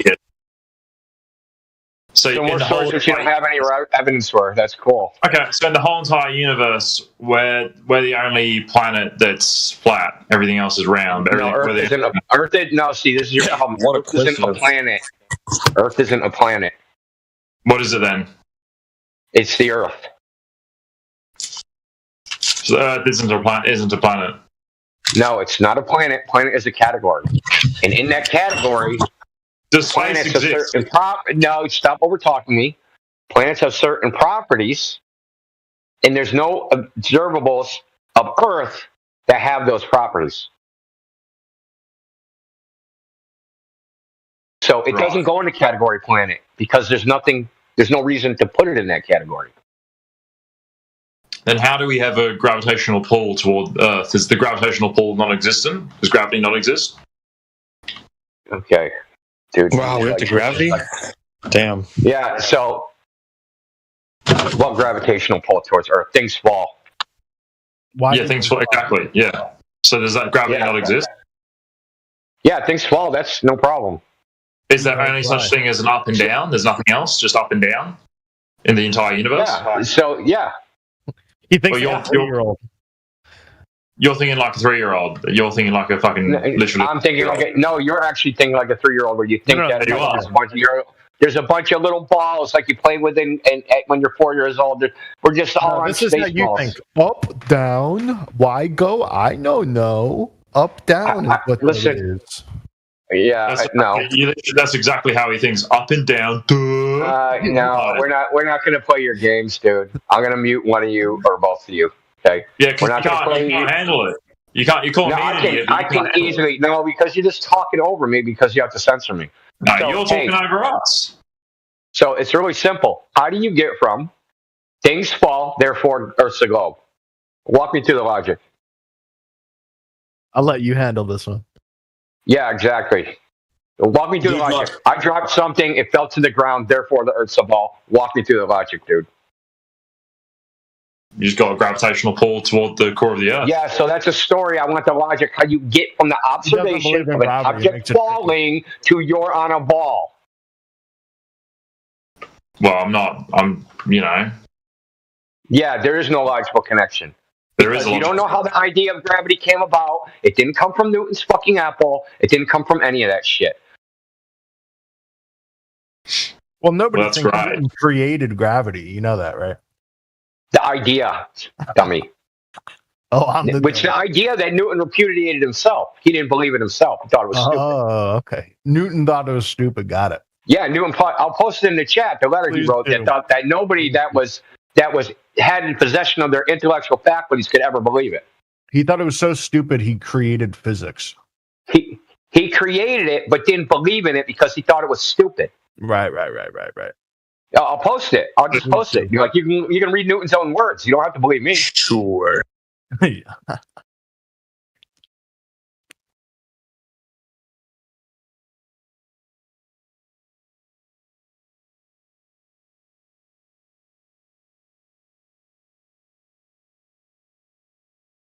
Hey, it's in the chat. That gravity should be innate, inherent, and essential to matter, so that one body may act on another at a distance through a vacuum, without the mediation of anything else, by and through which their action and force may be conceived from one to another, as to me, so great an absurdity that I believe no man who has in philosophical matters a competent faculty of thinking can ever fall into it. Yeah. So he must think, Newton thinks that you do not have competent faculties. I agree, 100%. For this reason, why I desired would not ascribe innate gravity to me. He doesn't want anything to do with it. Well, that's not what he means, but okay. Okay, his words don't mean what he said. He means something else. He doesn't Thank mean you, that Amazing gravity Preston. doesn't. Now you're going to interpret it for us. He does. Well, yeah. I mean, it's a letter. It's up for. Yeah, we don't need your interpretation. I'll go with what he said. Yeah, well, yeah. If you're autistic and you take every single word literally, sure. What would it take for you to believe? So I'm supposed to read between the lines when somebody writes a letter. I'm supposed to put my own interpretation of the fucking words into it. Gravity says this. Yeah. He didn't discover gravity. You have no idea how the idea came about. So I'll tell you because So you're a fucking Newton, dumb Newton fuck. didn't invent physics. Is that what you're saying? Okay. No, what are you talking about? He didn't invent physics. What does that even mean? He was the first one to start putting formulas to describe the natural world around us. No, he isn't, dude. He's the father of physics. Okay.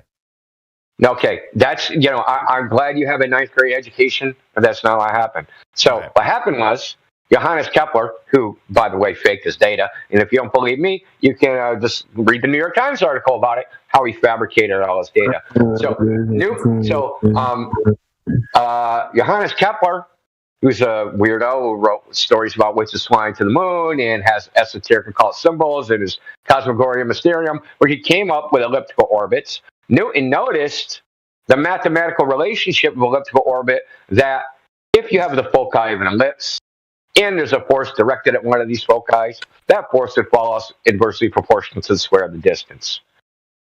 He proved this with conic sections, which you probably know nothing the fuck about, but he didn't derive it from experiment.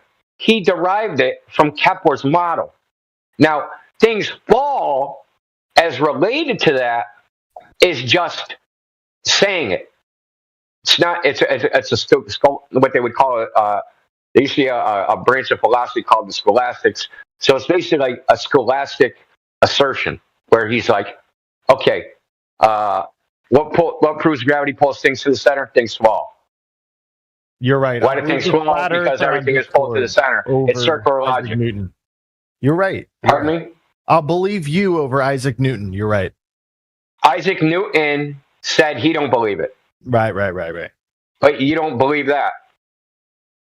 What would it take for you to believe the Earth is round? Measurements of curvature.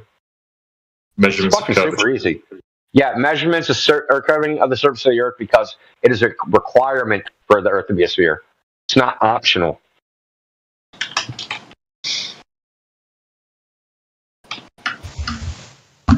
Not a calculation, a measurement.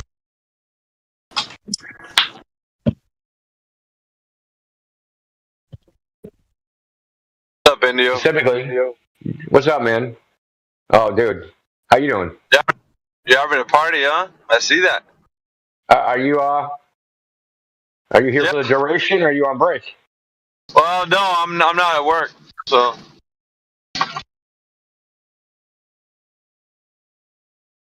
Yeah, dude. It's claim stacking night. In case you wanted to know, man, just stacking claims. Yeah, we got two of the brightest of the best and the brightest that are in here. It sounds like they're debating you, so. It's nonsensical claim stacking night. Nonsense claim stacking night. Oh, did you already talk to him, Jepsy? Well, he said he's observed the Earth rotating because he spun in a mirror. That's funny. That's what you said. No, I said I observed the Earth rotating because I can see the sun movement, and we're rotating around the sun. You said that. See, he doesn't get it, dude. He's describing what he sees, and then he's jumping to the conclusion it's the opposite of what he sees, and doesn't realize that's what he's doing. Yeah, doesn't realize that that's nonsense. Why would people lie about that? Why would there be so many thousands of people that lie about it? Nobody's lying. They believe it just like you. They believe the nonsense. You just told the truth. Like you told the truth. You said the sun moves. You just preface it with you think you're moving at the beginning, but then you were honest and you said the sun moves. I do agree the sun moves. But okay, Ebenezer, let's do this scenario. Say you're wrong about the Earth rotating. It's a hypothetical. You don't have to believe it. Go on. Say you're wrong about it. Okay, hold on. Let's say you're wrong. Let's say you're wrong about this Earth rotating. The Earth When and you the sun saying rotate. to, will you let me finish? With you, when you said the Earth rotates, does that mean you're lying? Are you finished? Yeah, I want you to answer the question. So I believe that the sun and the Earth rotate, but say I'm wrong. Okay. Yeah. Okay, does that mean you're lying if you are wrong? Well, no, it just means I'm wrong. Okay. So when you say thousands of people are lying, they're not lying. They're like you, as Jemsy pointed out, they're just wrong. Oh, so They don't know anything. All the footage from the from the space and space station and from like satellites and people in space, and that's all fake.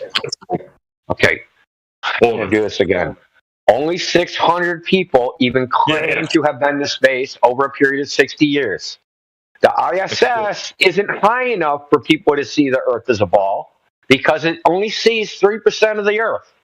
Okay? So none of those people, the only people that are left are the people that claim they went to the moon. Yes, they're lying. But like in literal videos, being in space, people space jumping. How can you look literal videos? How do you know they're real? How do you know they're real? Well, I mean, you can say how do I know they're real, but I know they're real because they're literally doing they're it. real how? There's evidence. How do you know? There's evidence of them doing it. Yeah, what evidence? What's the evidence? The videos themselves? So you know the videos are real because you know the videos are real? Pretty much, yeah, I suppose. That's the tautology. Did you just really just say that shit? Well, I mean, you've literally got thousands of people that have proven that it's no, you just believe that. You just make another baseless assertion. Okay, so they're all just lying, or they're all just wrong. And even if they did prove it, you wouldn't know they proved it or how they proved it. You'd just be believing that they proved it. Like you don't know anything. Oh, I don't know anything. Have you ever been wrong about anything in your life ever? Yeah, lots of things. Okay, good to know.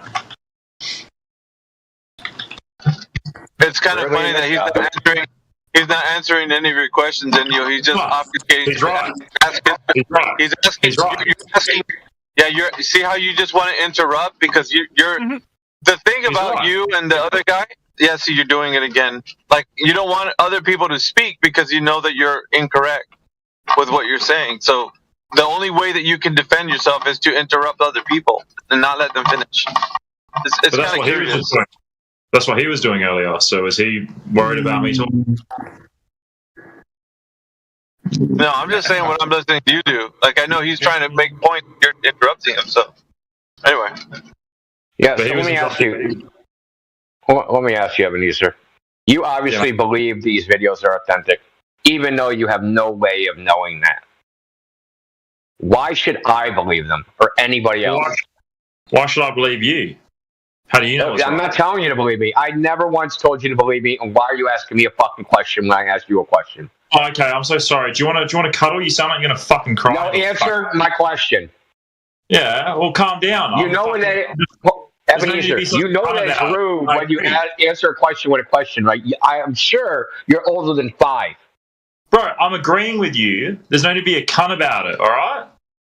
Okay, so why should I believe him? Believe what? That the images that people say that they've taken from outer space, that they're authentic. Why should I believe agree. Yeah, maybe you should go into some skepticism. I literally said I agree for the last. I didn't 10 minutes. No. I asked you why I should believe them. Yeah, you probably shouldn't believe them. Dude.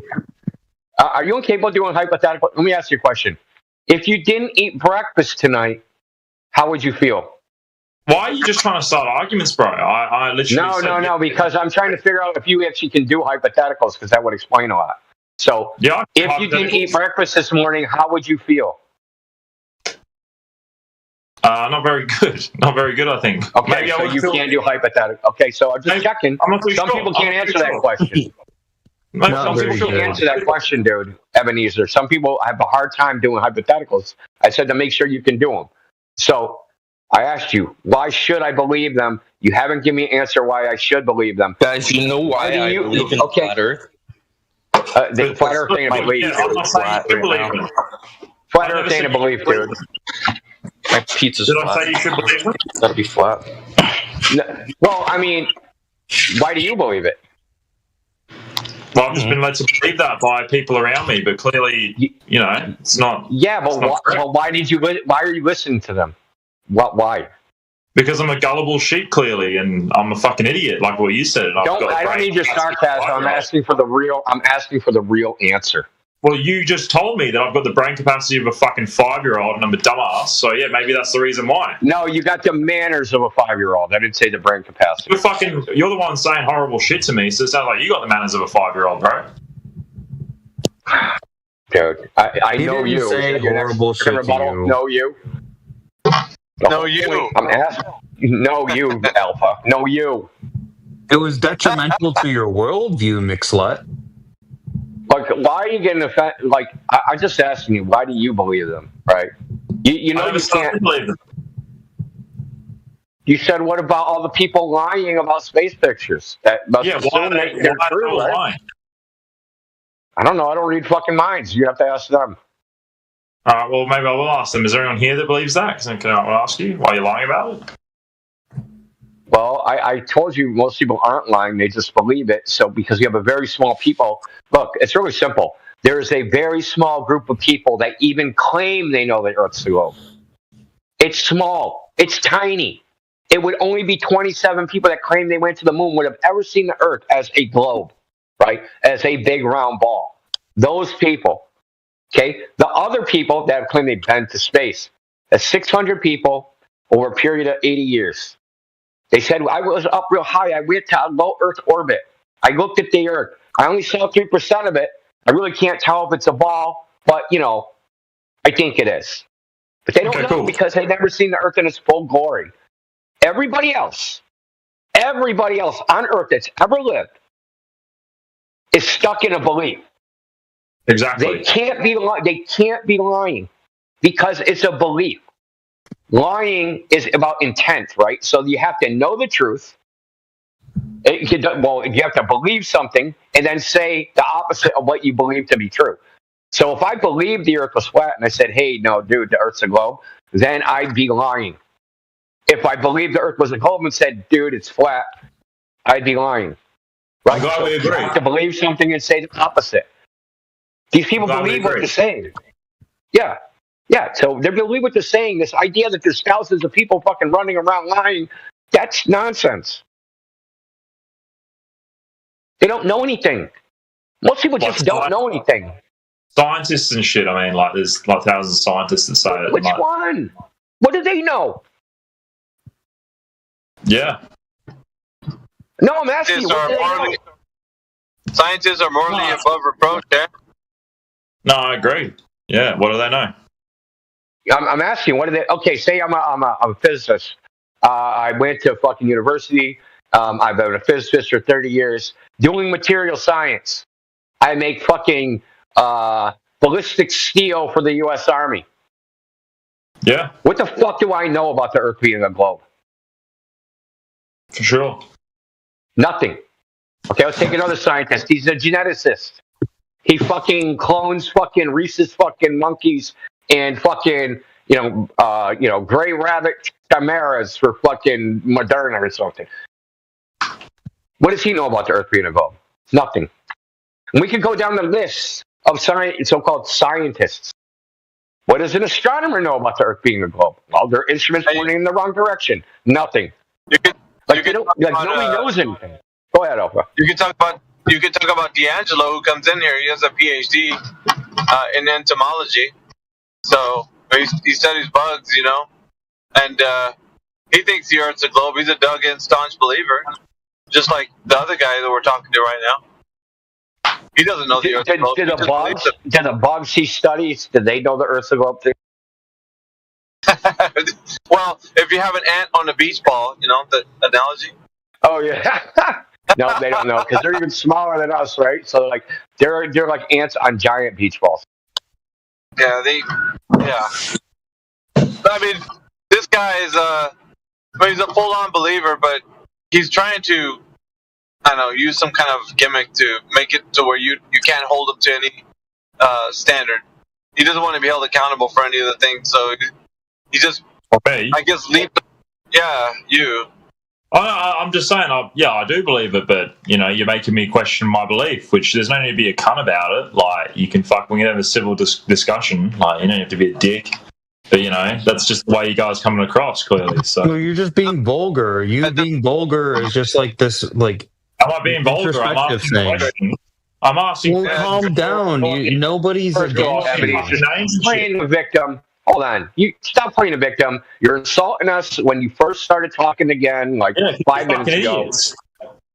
You see? There you go. So we're supposed to be nice to you, but you're going to be a dick. Every time I join this, you guys are crazy at me. So I'm makes sense. You give us. Listen, dude. Don't play the victim because you give as much as you get, right? So let's not do that. Precisely. You give as much as you get. So let's just just call it what it is, and then try to figure it out, right? Because as men, you can do that. You can get riled up and then come back down and just talk normally if you want. It's up to you. You don't always have to take it to level 10. But we're not even. Ebenezer, let's get back on topic. I start getting ridiculed for asking questions. I get ridiculed for asking questions, and it's just fucking rude. So I'm sick of it. You guys are fucking assholes. What question did you get ridiculed for? Seriously. You're fucking calling me that you're your own worst enemy. You're calling me the brain of a 5-year-old and shit like that, even just earlier on. That's not what I said. I said you have the manners of a 5-year-old. Well, guess what? You got the manners of a fucking 2-year-old, bro. How do you feel about that? So again, no, you're literally you go like a child. You don't like it, do you little slag, hey? No, I don't no, you're just a petulant child, though. I could give a fuck. Why are you getting so mad, though? So I call you a petulant child, therefore I'm mad. So these games don't work, dude. So you're going to need a new stick, dude. You need to go back to the drawing board. Right. This isn't the stick that works in the Atheist channel or any of these other voice chat channels. That shit don't work. We're mature adults here. So just listen it's really to your simple. voice, bro. When you answer a question with a question, that's rude. My mother taught me that at 5. You should know that by now. I shouldn't have to tell you. All right, brother. No worries. I apologize. Okay. So I'm not going to answer your questions with a question. So I try to answer all questions anybody asks me. That doesn't mean I'm going to give them well, you might not like the answer, but I'm going to answer it. Yeah, no. I'm just saying I apologize for coming off like I've got the manners of a 5-year-old. Okay, that's fine. Let's move on. So, now I forget what I was moving on. No, so we're not at the question belief part yet, by the way. We're at the recognize that you have a belief part. Because most people, because you even said, I got the indication that you thought the Earth is obviously a globe because we see the sunrise and sunset.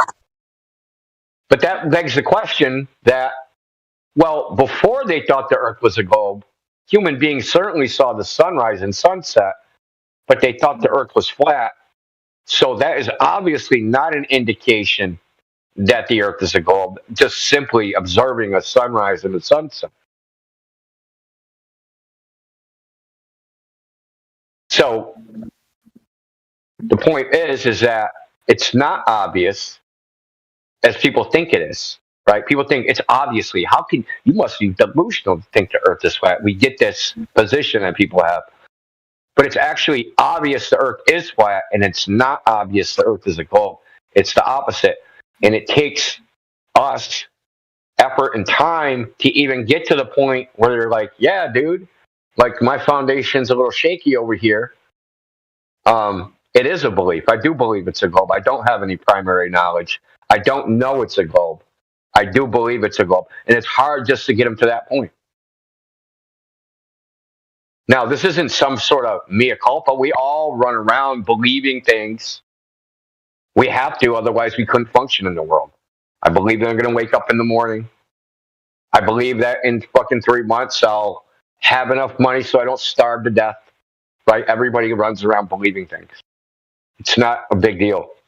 The reason we're poking at this, so the reason we're poking at this belief is because it's a very fundamental belief to people's worldview, right? So, can I ask? So you have what do you think of the Jews? The Jews? Yeah. What are Jews? Just stop. Just stop. No. I want them to tell me what a Jew is. Tell me, what's a Jew? A Jew, the fucking people Hitler killed, the fucking pieces of shit that, you know. I don't know what that is. Like, how do I know that he killed Jews? Like, what's a Jew, dude? But the people that run the world are all Jews. Yeah, what's that? But you just like, I keep asking you the same, like, what is that? And you just keep saying, describing things they did, this nebulous category called Jew. Like, what is that? A Jew is like the biggest scumbag to society. You know, they live. So it's really funny that you can't even define what they're religious. So they're a religion. They're a class of religious people that believe fucking dumb shit, and they're the reason why the fucking world's gone to shit. Like Israel and all that. The people give money to. They're just cockheads. That's what a Jew is. Well, damn! If only there was you really have a room that was available for you to talk about something like that. Well, I think it's funny because you have a very strong position for about a nebulous bullshit that just spewed out of your fucking mouth. He's muted because, you know, you're actually being muted for your own benefit, so you don't get banned from the server for keeping running your mouth. Because you'll probably, and I'm not talking about this fucking BC, they'll ban you off of the politics server, so you better chill.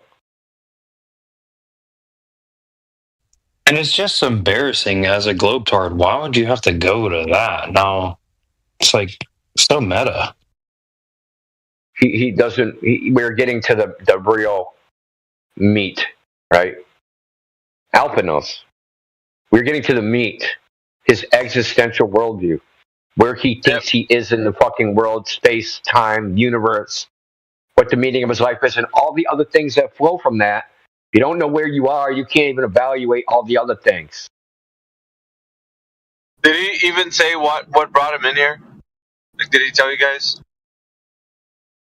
Who fucking knows? He ran out of preparation HR. Like, was somebody telling him about it and he decided to come in here? Did he stumble upon it? Like, I wonder how he found out. No, he just started with the normal. I'm trying to remember. He like spoke 3 different times. He like went back. I don't know, to like regroup or something a few times. He's been in and out the past few days. I've been in his DMs since he first appeared, but I haven't had much response. He's pretty much butthurt that we're flat earthers and we're talking about the Earth not being a globe by the looks of it. But I think he's learning to come to terms with it. But yeah, you're right, Indio. You were getting close to a nerve, and he was courting a ban. That's the latest thing. They like to court a mute or a ban so they can claim a win. So they go into these hot button topics. It's the same old nonsense. You get too close to the core of their beliefs, the actual reality of the world that they live in, and they freak the fuck out. I mean, I understand it. I'm actually sympathetic to it, even though it might seem like I'm not. I am very sympathetic to like living in the state of affairs they're in, I guess you'd call it. Because there's no foundation for like, everybody's got to have meaning, man. Like if you don't have meaning, then like, what are you doing? And you can tell yourself, "Oh, I don't need meaning. I'm just, just doing things to survive or whatever." Yeah, you're just lying for yourself because even survival is a meaning. Well, if they put all their faith and belief in science and everything else like that in this world at the moment, the mess it's in, and then someone tells them that all of that's a pile of nonsense, you're kind of pulling the rug out from under them in a lot of ways. So yeah, I can associate too. They're facing a void of, wait a minute, hang on, what's going on here?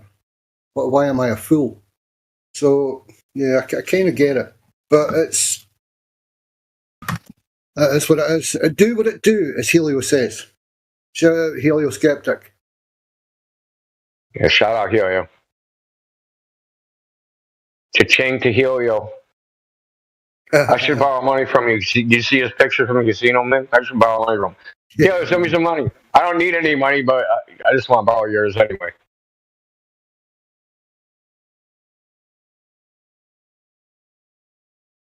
You know, I have this weird thing where, like, whenever I see someone win a bunch of money, I want to borrow some of it just to see what they'll say. Even though I don't even really need the money, I just want to see what they'll say. Like, man, can I borrow $5? You just won 10,000. If they go no, dude, you're like, I'm never talking to you again. Well, I've told everyone in my life, if I win big money, you'll see your change in your bank account before you hear from me. So don't ask, because you'll get it if you get it otherwise. Yeah.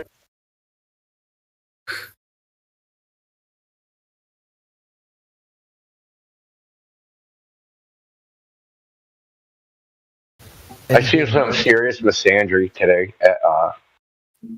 So there's a Whole Foods, which is a supermarket, and I go by it every once in a while. And there's, I don't know if they're homeless or just people they panhandle from it. It's always one person. They got a sign, whatever. It's always been guys. Yeah. And I've never seen anybody give them money except for I gave one person money. I don't know, a few days ago, like $5, something like that. Anyway, that's not the important part. Today, there was a girl. Motherfucker, everybody was giving her money. People were stopping their cars as they were driving out of the parking lot to give her money, giving her money coming out of the store, giving her money going in the store. Like, bro, man, there was like 20 dudes over the past like 5 months out here, and like nobody gave them a nickel. But as soon as, you know, there's a chick doing it, it kind of made me mad, dude. It kind of like really irritated me. I'm surprised she didn't have a baby in her arms, bro. I didn't give her money. Do you know why? She had brand new fucking shoes on, dude. All you have to do is look and you see it, Indio. You know what I mean? Like, I kind of get it where maybe she's made enough money to get a new pair of Nikes, so she feels like she's normal while she has to sleep in a dumpster. I kind of get that, man. But at the same time, it's like, hang on, mate, have you also got gold teeth? And oh my, there's a diamond in a tooth. And just... Okay. But this is the problem. They were white. Yeah, bro. Okay? They were brand new white shoes without a scuff mark on them. She ain't getting a penny from me. My shoes aren't even that nice. She took an Uber to that corner from the store. Yeah, it used to be a problem. I don't know if it's still a problem, but it used to be a problem in Boston. Like, people with money would go panhandle.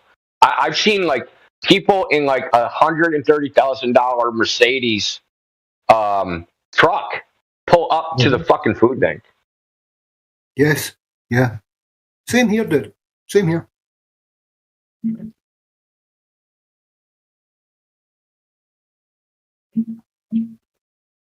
The social system's ruined. If you've got the ability to access, you know, charity or food banks and whatnot, you could be working 2 or 3 jobs, but you're still actually in such a financial state that you need to access that. Otherwise, you're going to lose everything. It's ruined, man. Well, the thing is, like, there's a lot of food banks here, so it's really not like a thing, like a problem. But there's people that abuse it, right? So, like, yeah. They could, like, I'm not saying they turn anybody away, but they do run out of stuff. And, like, the people at the end, they kind of get gypped. So something that happened here, happened a bunch of places, actually. They all got caught. There was, like, Dominicans and Haitians, and what they were doing, they were going to food banks, like, you know, a group of them, and then they would put the food bank food in a 54-gallon drum, and they would ship it to Haiti. But that food that they were shipping was going to stores that they were selling the food. So basically, they were getting like free inventory. Like, yeah, man. There's always somebody willing to step in and ruin things for someone else. Eh? Yeah. And to the extent it's monopolized, it's an industry. It's actually a business. Yeah, I mean, I don't know what it is over there across the ocean, but I know in America, nonprofits is quite the scam. Oh yeah, that's right. Because you only have to give 1 penny on every dollar of funds you raise. Think about that. You can charge the rest of 99 cents in administrative fees.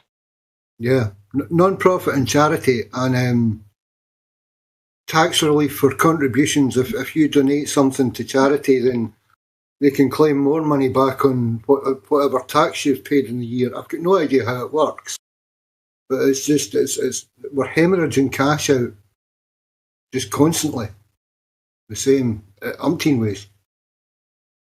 Well, here there's a limit. The thing is, what someone will do is, right, they'll create a nonprofit, they'll raise funds, so say they take in $1 million.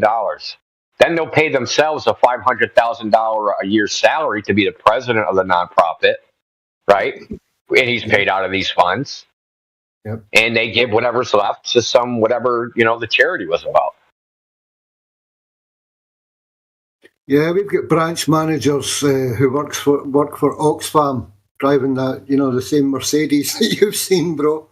Yeah. It's business. It's classed as well. They're doing that's their career. If you don't have these people, you can't run the organisation worldwide.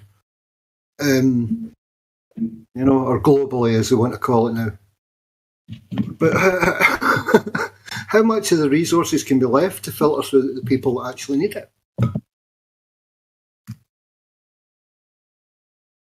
A scam. It's all a scam.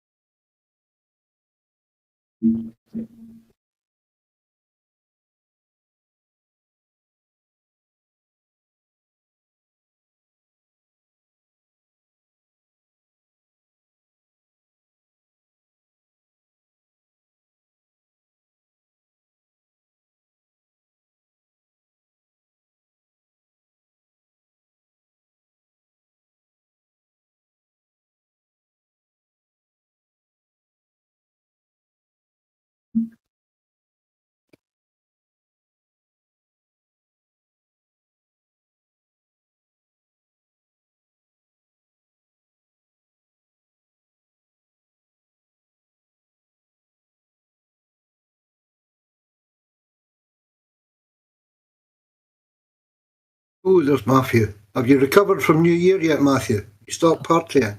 Yeah, I'm fully recovered. I was in bed before midnight.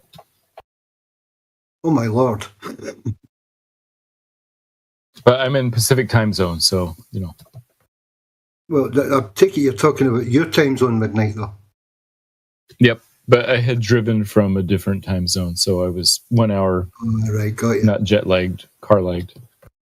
Oh yeah, were You're up to 4 a.m. somewhere, man. It's true.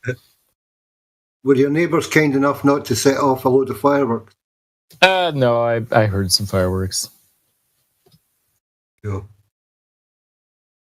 So happy New Year to everybody. And to you, my friend.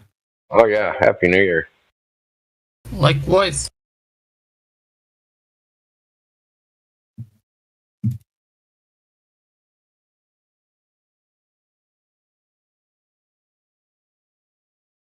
See, Globers? That's called a conversation. Yeah, I think it's going to be a good year. We'll see. Sorry?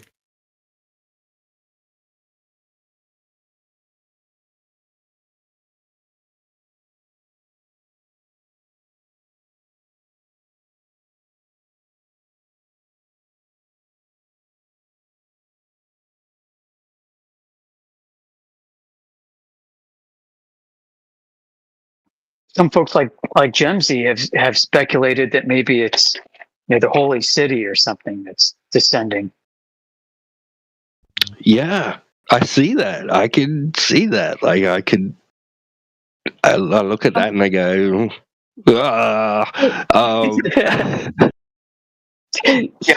Sorry to interrupt, by the way. I sometimes find it difficult to make the difference between something from the Bible being literal or figuratively. I sometimes don't know when to know the difference between. Yeah, I think everyone does. In me and my tradition, I rely a lot on tradition, on how people have interpreted these things going through the deep past, throughout the ages.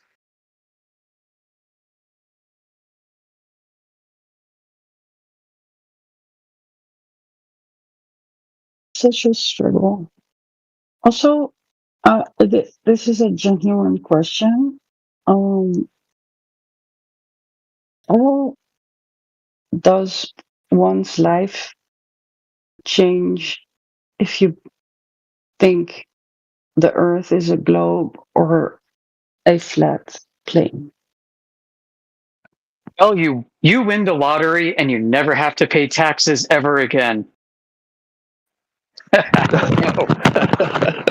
I wish it was like that, but that's definitely not what it's like. Well, I'll tell you what, your friends and family members might think you're a little crazy.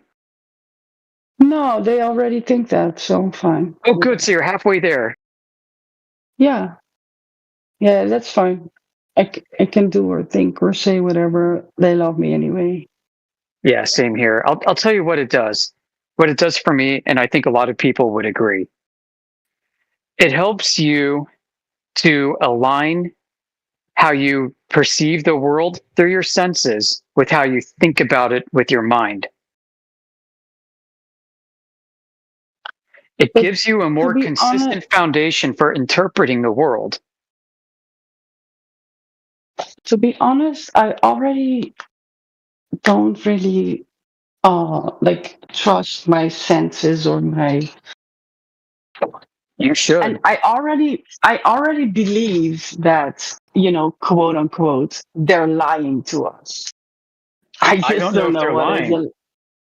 So this is. I know they're lying to us. I don't know they are about this. Well, that's what I was gonna say. The only problem is I don't know what they're lying about, and I don't know what is the truth, or even half truths, because that's a thing as well, right? Yeah. So they say in their own writings that they are lying because they are projecting power, technology, and achievements that no other people on Earth has ever been able to produce or achieve at all. This is because of the end of World War II and the Cold War.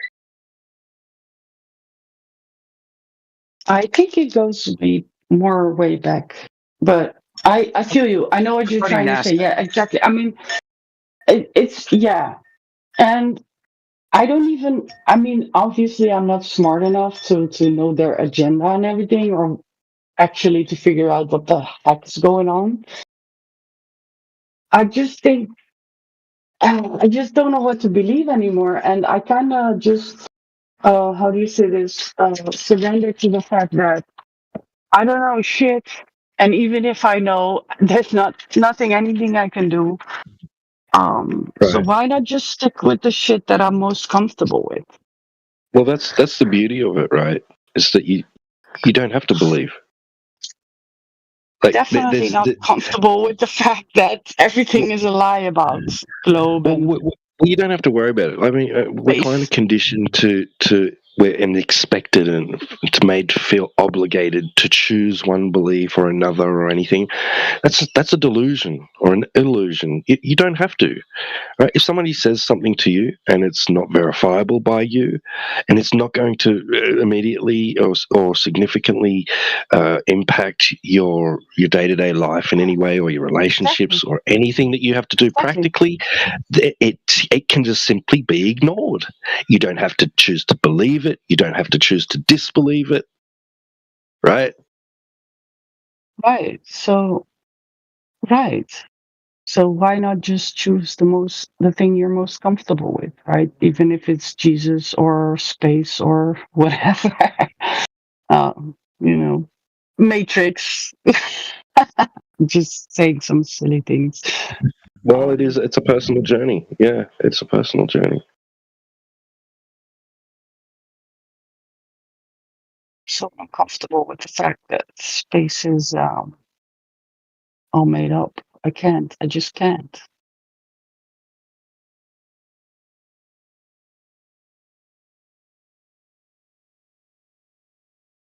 Well, I know other people who have accepted flat Earth as being the reality that they experience, right?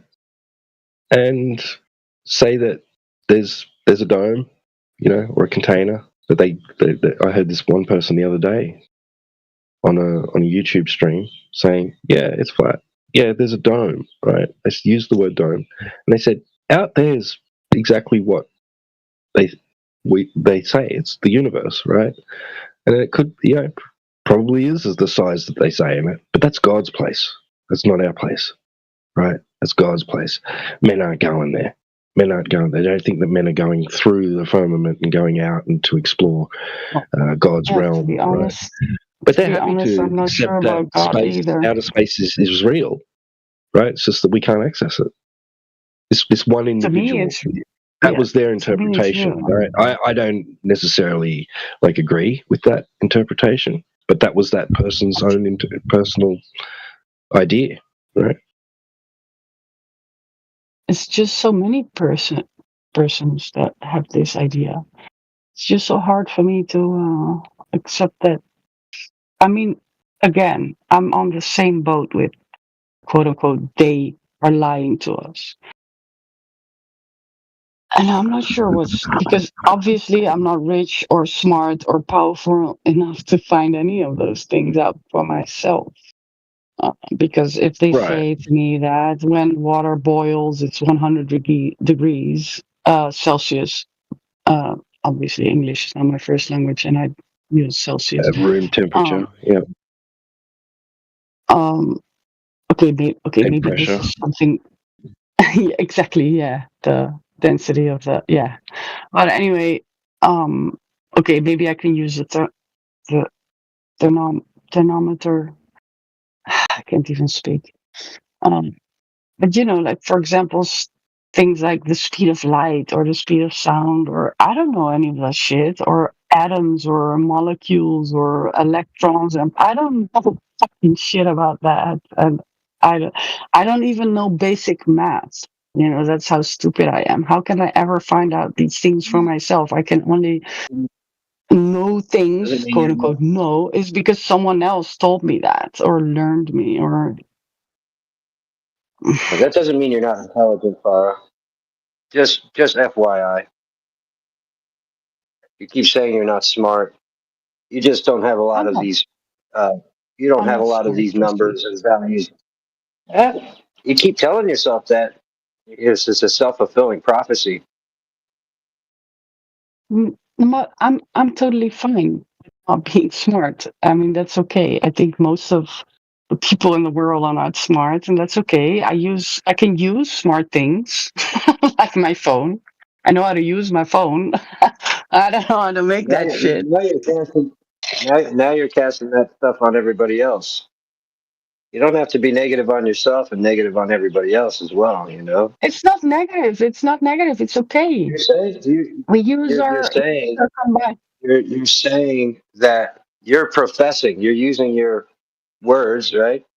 Your expressions of what you know to be true to put that out there, amongst the airwaves, amongst the listeners, whoever you come across, you're telling them, oh, not only am I not intelligent and I'm not smart, but you're all mostly not smart as well. It's not a good way to look at life or look at yourself. I'm just telling you, it's not a healthy way. You're right. I do have a bit of a problem with that, but maybe I just.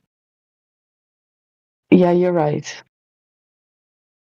But I just think of, for example, if I just as simple as sitting in my house right now, having a TV, having Discord, having my phone, having a shower. I don't know how any of that shit works. Me opening up the tap and getting warm water. The most basic things that I use every day. I don't know any of that shit. So that, that does, okay, maybe that doesn't mean I'm not smart, but it does mean that other people have thought of those things and combined their powers, as to say, like knowledge and into putting, just to think of a simple thing like as our phones. I can talk to you guys. You guys are on the side. I can talk to you. How does it even work? I don't understand what's happening. I've got good news for you. None of that technology requires a globe. That's why I asked the question before, that how does it change my life, whether I think it's flat or round, globe or whatever you want to call it. Well, you can go about your life knowing that all this technology is working on a flat Earth instead of a globe one. But I'm still going to use my phone the same way as I did before. The only thing I do have a bit of a issue with is whether if I'm going to die, if I'm going to burn in hell for eternity, or if I'm going to, be at a better place. I don't know. I'm scared of that. It kind of brings you back to Earth. You know what I mean? You know that expression? Come back down to Earth? Down to Earth, yeah. Yeah, it literally takes your head out of the clouds, out of imagination land, out of trying to perceive reality from vantage points and perspectives you'll never achieve, and places you right back on the ground, looking out through your eyes and experiencing the world just as it is. But, I saw this meme once on the internet. It said, reality, worst game ever. Am I even ready for reality? Can I handle that shit? I can barely handle this fantasy life I'm living in right now. Does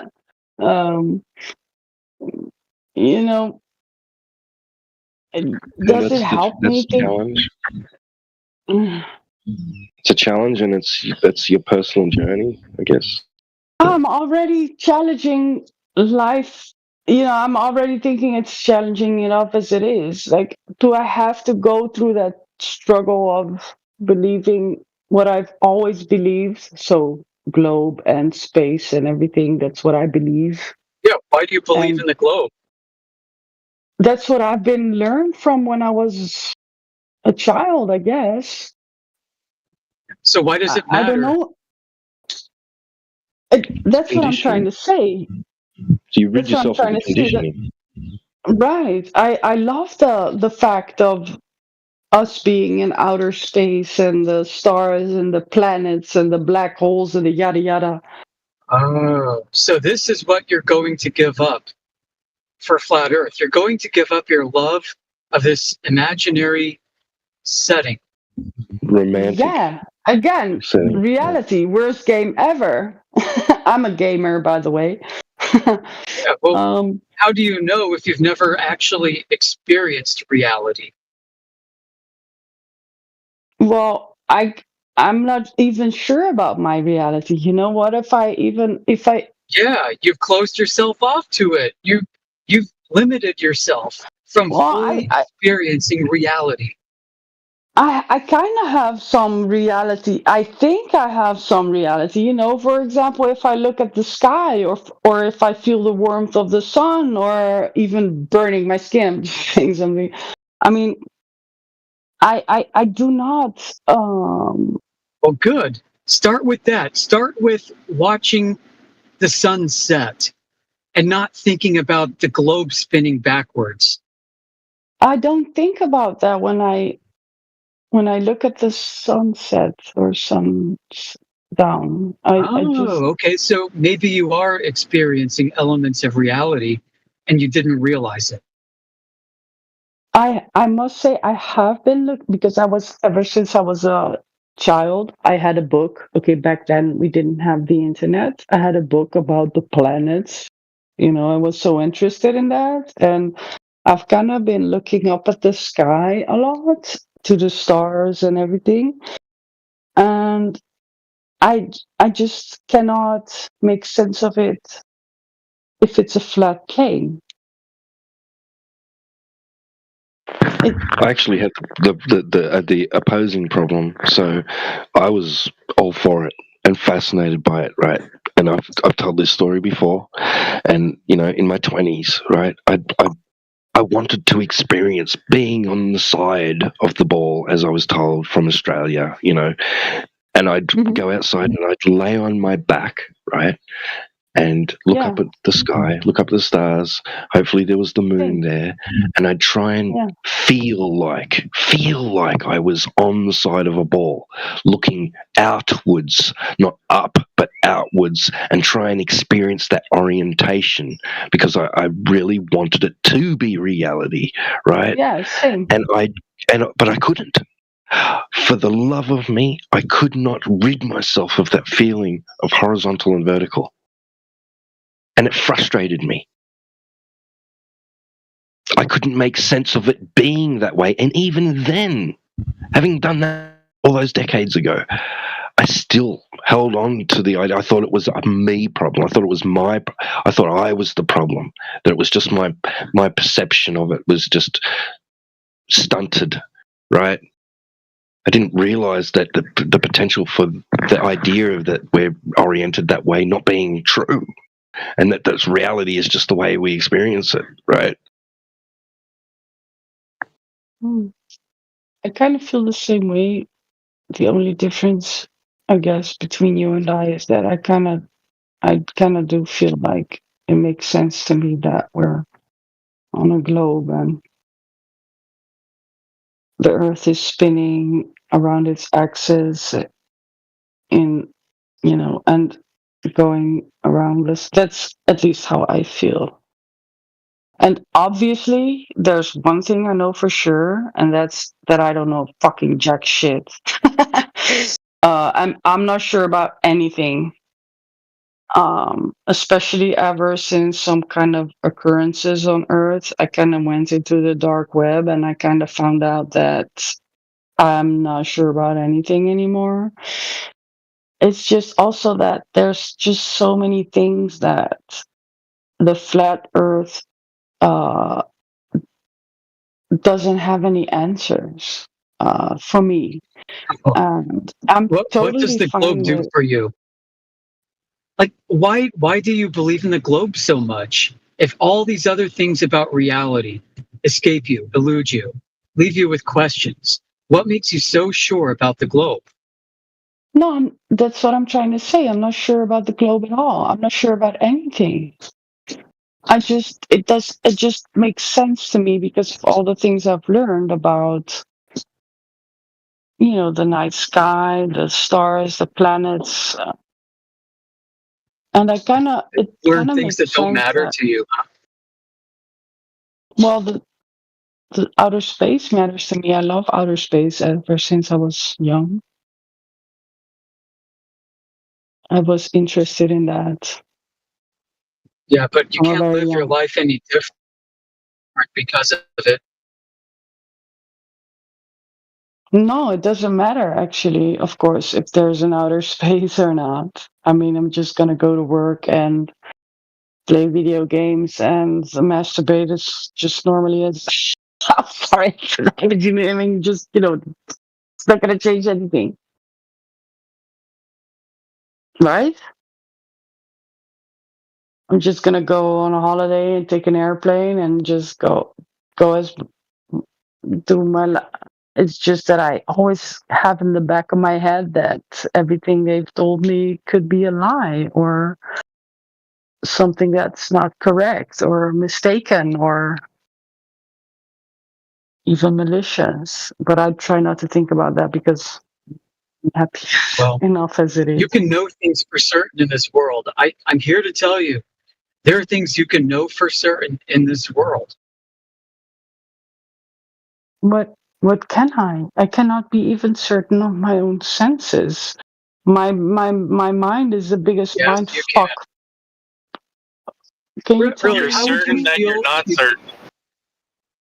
Yeah, how would you feel if you didn't eat breakfast this morning? Well, I mean, I can feel. I work in mental health care, and I've worked with people with psychosis and schizophrenia a lot, and they are very certain about certain things, and that makes you think. Well, it depends what they're certain about. I'm telling you, listen, If you did not have breakfast this morning, how would it make you feel? What do you mean exactly? Well, I mean, could you ever experience the sensation of having eaten a full meal and not eat anything? Well, that's what I'm. Yes, sir. That's what I'm trying to say. If you're, you really think cannot so? Eat. Yes, sir. Because I've All right, here's been another working one. with Here's people. another one. What if you had to pee? Could you get the sensation that you just finished peeing, but you really, really have to pee?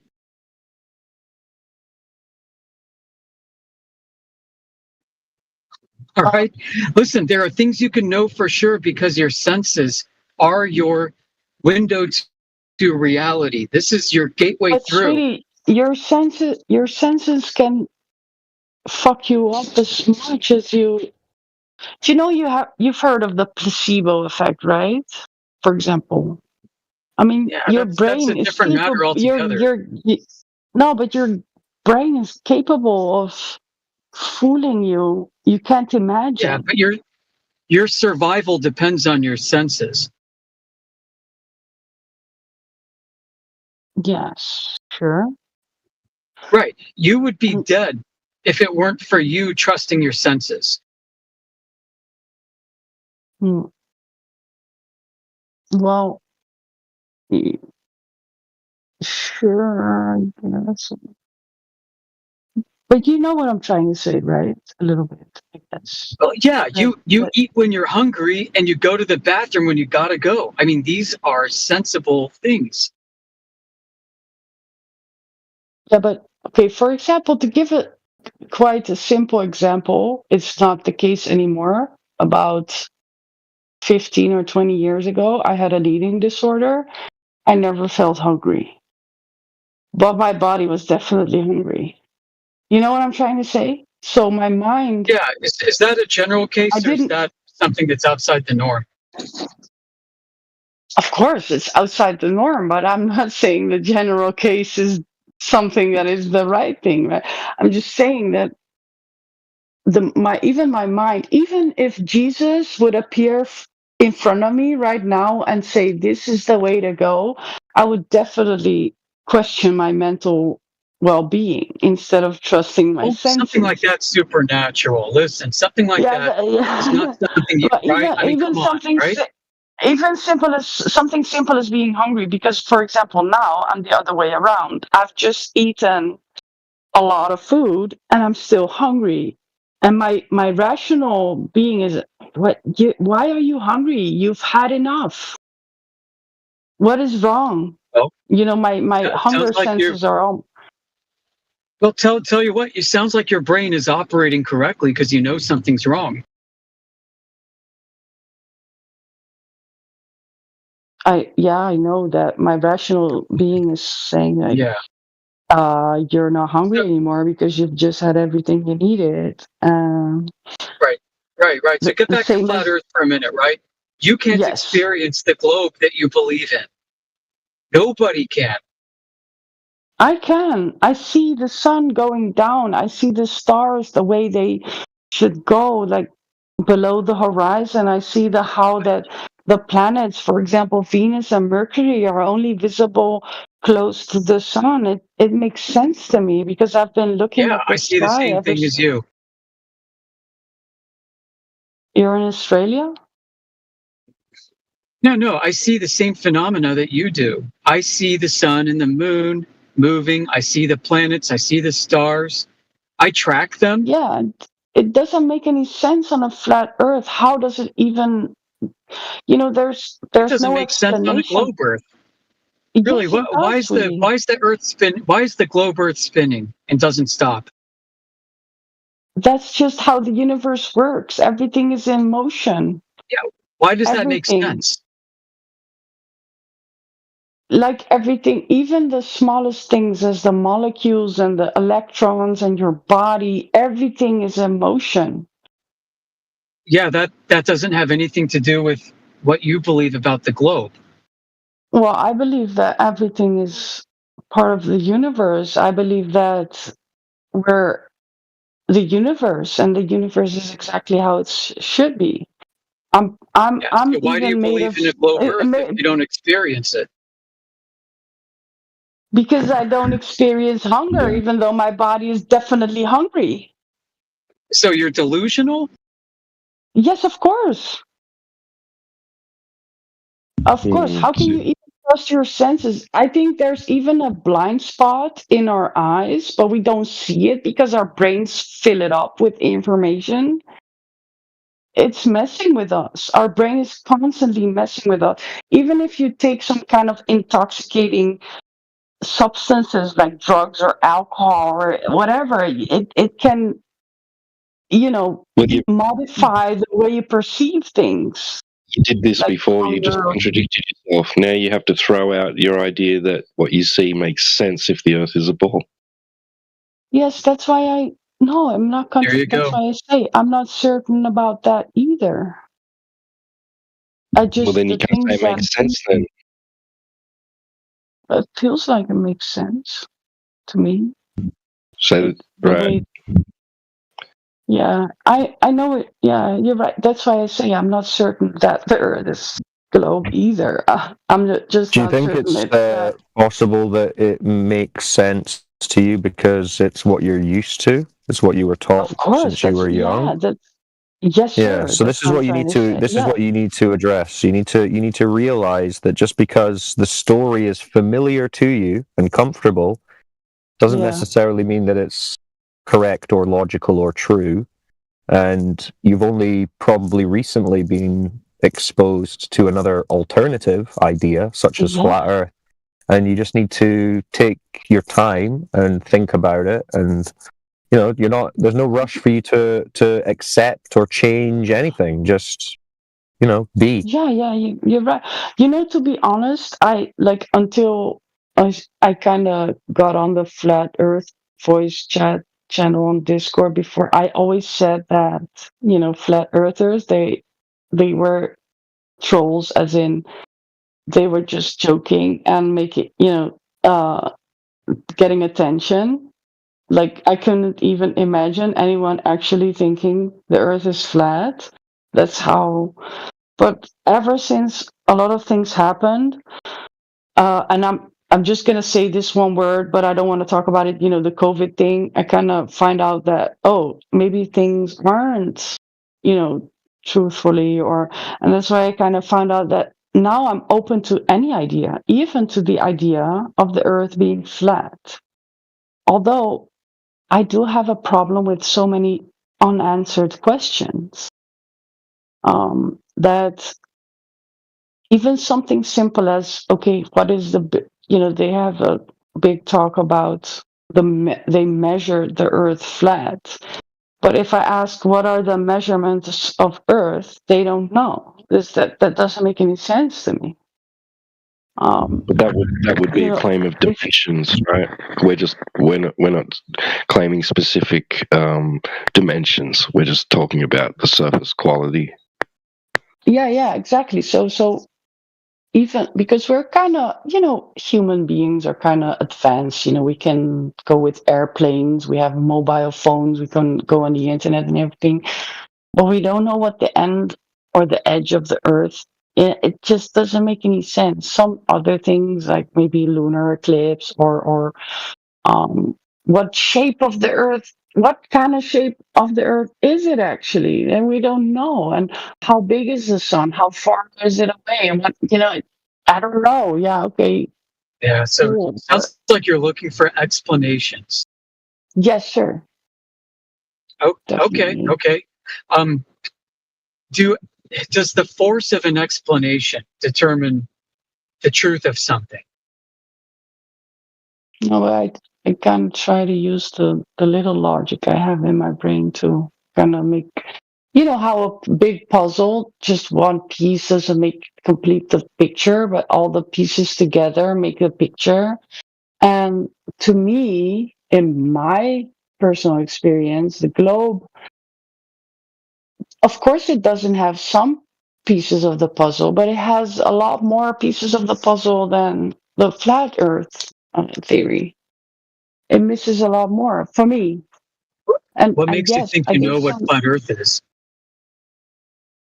I don't know anything about flat. I know a lot more about globe Earth, to be honest. So you But can't say that flat Earth doesn't answer anything for you.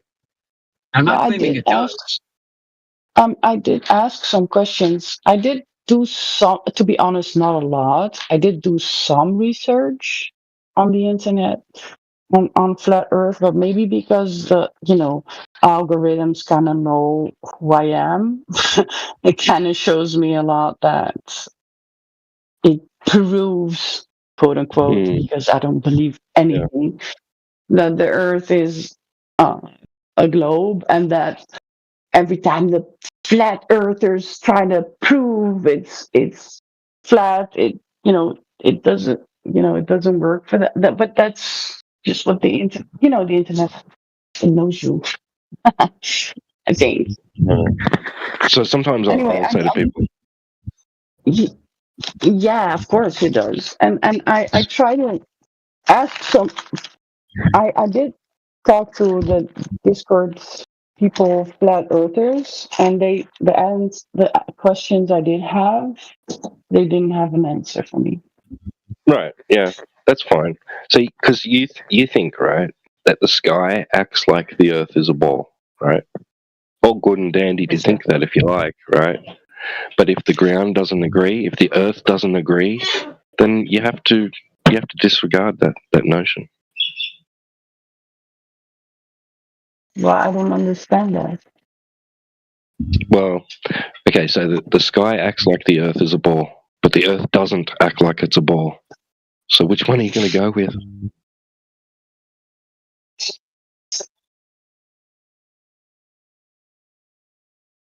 Oh, what is it, Farah? Sorry, my cat. To me, it doesn't act like. But like, just a simple question is, what shape is it then? And I don't have an answer to that. I'm totally fine with not having answers to my questions. I'm not a religious person, so I'm not craving to, God acts in mysterious. I am totally fine with. There's a lot of things that science doesn't have answers to, and also they don't feel ashamed by saying, "Oh shit, we were wrong. It's something else." Like, how many times have they changed the fact? Oh, the universe is expanding. Oh wait, the universe is shrinking. Oh wait, the universe is expanding. you know, constantly they're discovering something new, and they're not ashamed of saying, "Yeah, we're mistaken." And there are people saying, the pictures which we are shown is, as so to say, Photoshop or edit. Yes, they're not making a secret. The pictures we're seeing, for example, of the James Webb Telescope, because I've been following that ever since it wasn't even made. Yeah, they're making it into an image that our brain can perceive it, because the James Webb Telescope is making pictures we cannot even perceive with our brains or vision that we have right now. So they're making it into something, but they're not denying that it's fake is not the right word, but changed, yes. Framed, or I'm sorry if I talk too much, by the way. If someone else wants to talk.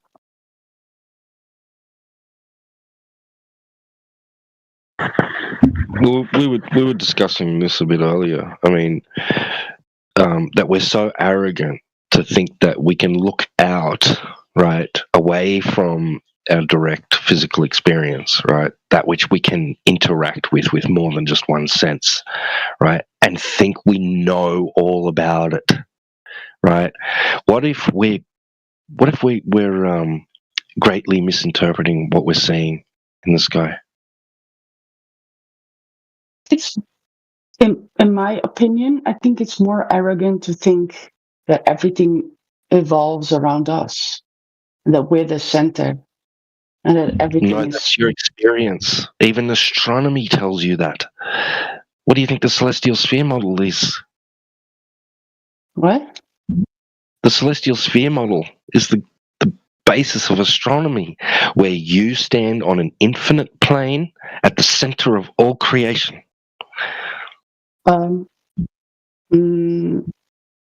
Yeah, that's the basis of sporadic. Am I wrong?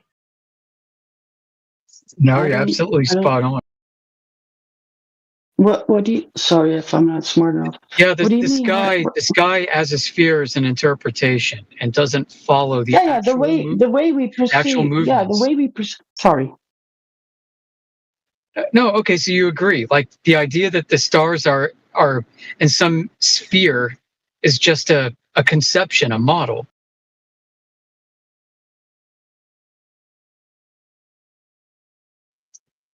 So it doesn't necessarily follow that Earth has to be a sphere. If you can reinterpret the sky and model it differently, and people have, then you don't need a sphere Earth anymore.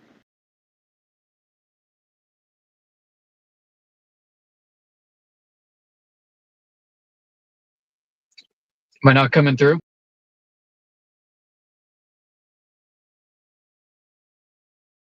No, you're coming through. Yeah. I think. I apologize. I was having a toilet. I was having a toilet break. Sorry, and I didn't want obviously you guys.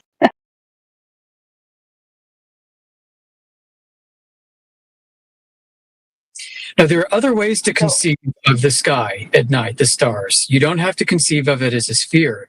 The sphere is a matter of convenience, just like the globe Earth. To answer your question about, so you've probably heard the term observable universe.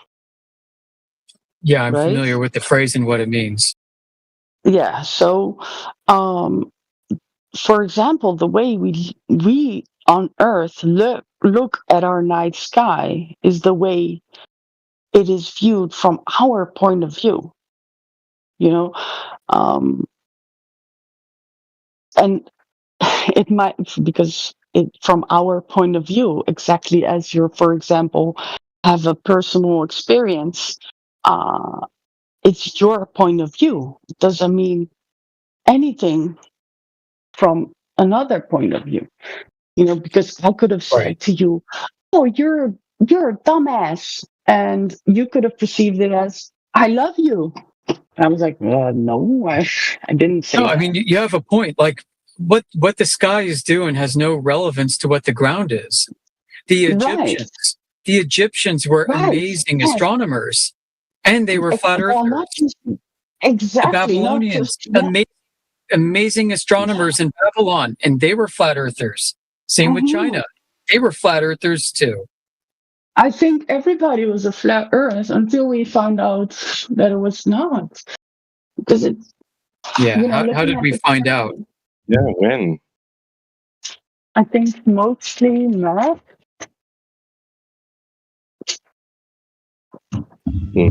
No, it was philosophical. It was based on philosophy. I think mostly math, but no, it's first an interpretation. It was philosophical. I think philosophical was ancient when we all Greeks, thought it was a figure. It's like, yes, sir. The ancient Greeks conceived of the celestial sphere. I thought and when they decided to use their conception for mapping, they required a terrestrial to be a sphere too. But as you agree, and we pointed out, the sphere is just one interpretation. You can interpret the stars in other ways, in other formations. Yeah, it depends on from where you look at it, right? No, it just depends what you're looking at and how you're looking at it. You've, I don't know exactly where you guys are from, but you've all heard of the northern and southern hemisphere, right? And of the, I think it's called a pole star in English. Yep. I'm not sure Yeah, T-Dub that you're talking to is from Australia. Yeah, right. So there are some parts of the night sky you cannot see because you're on the other side of the planet. So, for example, the pole star, where if you fast forward time, it kind of seems like it's the center, right? It's everything. Well, hold on. Listen, an airplane flies to the horizon and disappears on a flat Earth. I'm just talking about the night sky and the stars. Stars descend on the horizon and disappear on a flat Earth, just like an airplane. No, they disappear because the sun comes up and it's too bright to see the stars. Oh, well, it depends in that case. Yeah, I mean, of course. So I mean, you're with me so far. The sun moves, right? Not the Earth. Well, they both move. The sun. Oh, they do, huh? Yeah, that's what I believe. And again, I'm not sure anything that I believe is right. Trust me. So I think I can tell. The sun spins around its own axis, and all the planets have their own, how do you say this, orbit around the sun, and the sun also has its own orbit in the Milky Way. Well, that's the claim. Yes, thank you. That's the claim. That's what I have been learned, and that is what I believe. So what I see when I look with my own senses, which I don't even trust, in the night sky, I see, for example, the pole star. And if you, for example, fast forward, you see everything center-ish. But if you're in Australia, I don't think you can see the North Star because it's in the northern hemisphere. No. We see a. So Sorry, go on. How's that possible on a flat? Well, Sporadic was telling you. I'm sorry? It's no different to looking down a long flat road, right? With lights, street lights along the side, and they appear to be ramping down towards the road, getting closer and closer to the road in your vision. But you know that they're not really, right? Why don't we all see the same night sky if it's all on a flat plane? We actually do share some of the same night sky. There's some, but not you. If you're in Australia, you can see the North Star the way I can see it each night when it's dark. Obviously, when the sun comes up, the stars disappear. Also, when for example, I love the planets and everything. I had a telescope back then. When the sun comes up or it goes down, you can see Mercury and Venus because they are closer in orbit compared to Earth. So you can only see Venus and Mercury when the sun is just below the horizon because it's in orbit closer to the. How is this possible on a flat? I've seen Venus hours before the sun comes up. Yes, exactly, because but after the sun comes up, it disappears. You can never see it when the sun is, for example, 6 hours away from. How am I seeing Venus if Venus is on the inside and I'm on the night side? No, but it's not. It's in an orbit. You've seen the solar map, right? I guess. Yeah, I know. I'm familiar with the solar system. That's why I'm asking you. Yeah, if it's on the inside and I'm facing away from on the night side, and it's being illuminated by the sun, yes. How am I seeing it? Because the sun is below the horizon, and it's still illuminated by the sun. But it's on the other side, right? And Venus is in between Earth and the sun, right? Yes. But not necessarily always in its orbit, but still, right?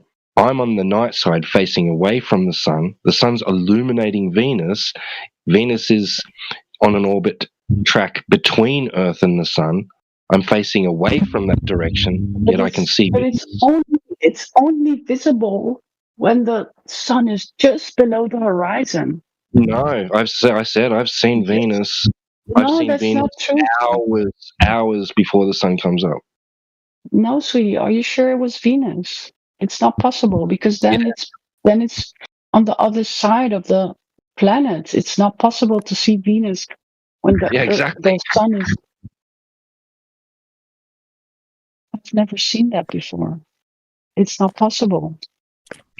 It's and well, I have. Yeah, let's agree to disagree, I guess. And I'm not here, by the way, to convince anyone. It's just I'm here to keep an open mind to any idea, and that's definitely that they're lying to us, and that I guess I'm just too comfortable with. I come out at like 3 o'clock in the morning, right? 3 o'clock in the morning, I come outside and to our back room.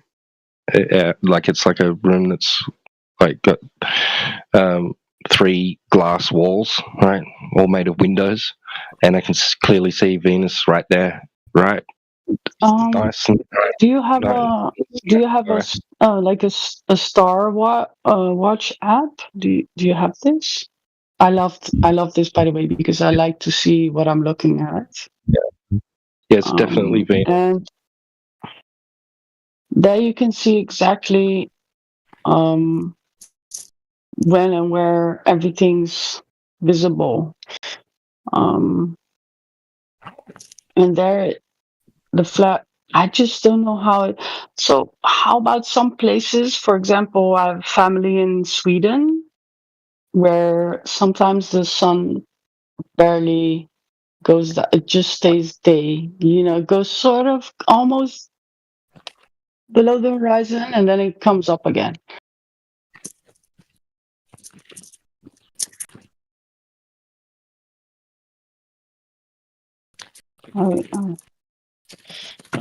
Yeah, people within the Arctic Circle, yeah, they can experience long periods of daylight and sunlight.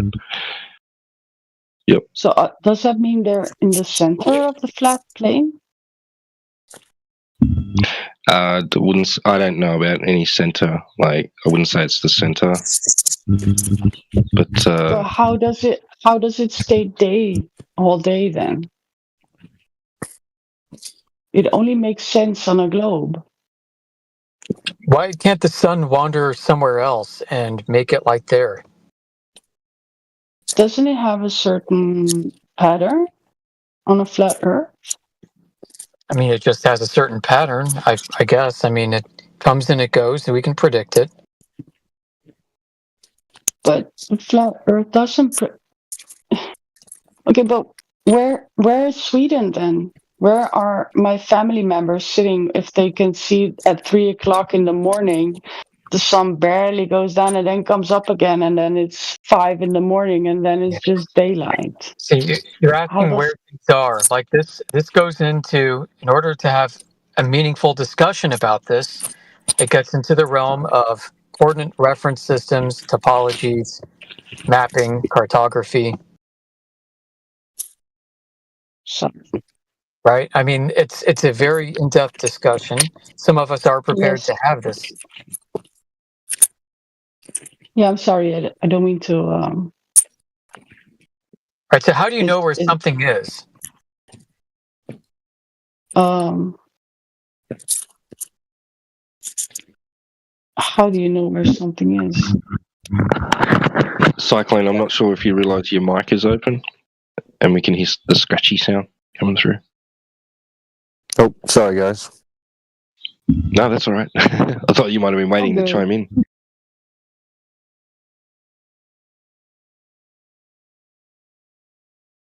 No, I just listened in. I'm going to jump off in a minute anyway. I'm sorry, by the way. I really don't mean to, give anyone a bad feeling, or it's just that I'm questioning my own, because I'm definitely open to the fact of any idea that's other than what I've been learned ever since I was, for example, a child. It's just that I've been trying to, but it's still very hard for me. Maybe because I am this focused on the night sky ever since I was small, and I don't know how the flat Earth.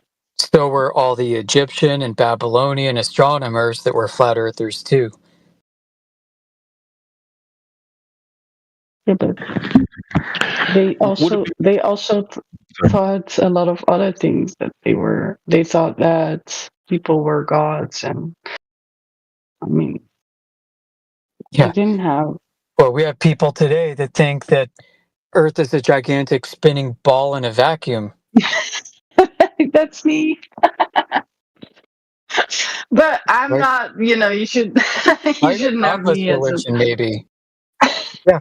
So, like, when it comes to the discussion of where are things like where's Sweden, you need a common reference point to measure that from. It's just, yeah, I know.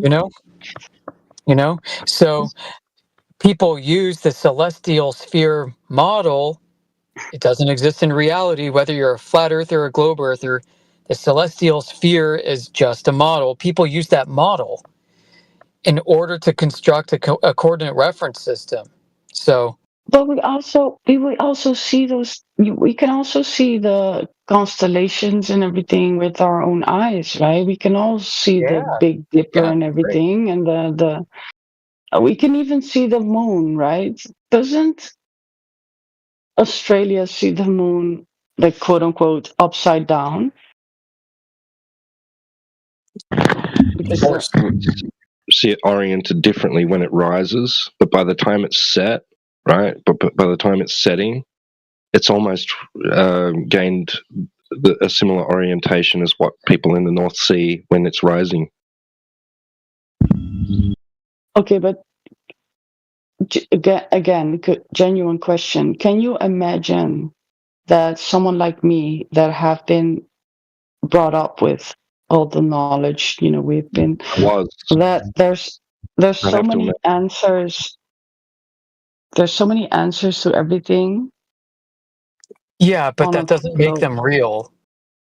Yeah, but can you just sure. But it's the same with religion, for example. Yeah, it is actually. It's just, yeah, exactly. So you've been taught all these things from when you were young, and there's something else that might be the truth, but it has so many unanswered questions. What is it? So I've been brought up with this belief, and it has all the answers, and then some other belief, in my opinion, comes up, but it doesn't have a lot of answers. Yeah, we measured it flat, and some gifs that show that the Earth seems flat. Yeah, it does, because we're so fucking tiny. Sorry for the cursing. We're so super small. And that's just, for me, it's really hard to let go of. Well, that's all you need. But let me ask you, would it be reasonable, right, to just design whatever explanations are necessary for it to appear to make sense? Why would you also make so many things up that doesn't make sense? Right, like dark matter and dark energy, like the globe model does. Yeah, exactly. Why would you make up so many things that doesn't make any sense? Which, as you said, dark matter, black holes, universe expanding. I'll tell you why. Oh no, wait, why? Because people are uncomfortable not knowing and being honest with that fact. There's some things that we can never know, and that's okay. We don't have to make up stories. Yes, sir. I totally agree with that. Good. And so that's we why can I'm get rid of the globe.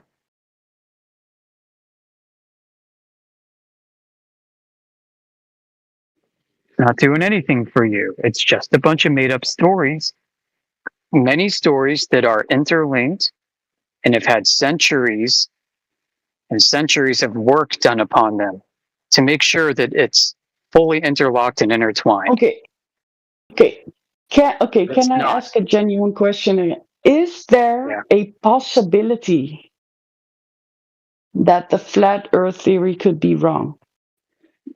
No, it's more like, can the globe make a claim without contradicting itself? No. That's not my question. Is there a possibility that the flat Earth? There's no possibility that Earth is anything but measurably flat. So you're saying that I'm right and everybody else is wrong. I'm saying I can prove it, and nobody else can disprove it. Yeah, they can prove it, but that's... Oh, yeah? Really? We've been waiting for that evidence for 10 years. Well, obviously, I cannot give you the evidence. I know. I can. And it's not me that's not me that needs to be correct or incorrect. It's the Earth, right? But so can I say something? I believe that there is a possibility that when I say the Earth is a globe, I could be wrong. I know you are, because you can't defend the globe without contradicting yourself. I can defend the globe, sweetie. I'm just not smart enough. You can, but you can't do it without contradicting yourself. Nobody can do it without contradicting themselves, because the globe has contradictory claims. The flat Earth has the same contradictory claims as well. No, not when you measure it. There's no contradiction. What do you? The measure. What is even the measurements of the Earth? You're always so stuck on the measurements, but you don't even know the surface of the Earth. How can you? Yeah, we do. We measure it. Nobody has measured globe. You measured just a little piece of the planet, which is huge. We measured enough. No, sweetie, you haven't. Yes, we have. If you did, it's also linked. It's also intrinsically linked with the nature of liquid at rest. It just cannot be anything else. It's not just measurements. It's a lot of other things. We know. Like hydrostatic pressure proves Earth is flat. The floods and the tides. That's not globe proof, honey. It's a lot of things combined together. What about you say that something that there's no gravitational theory of molecular behavior. I'm sorry, can you repeat that, please? There's no gravitational theory of molecular behavior, which you would require for the oceans to bend. The floods and the tides are because of the gravitational pull. No, we're talking about no.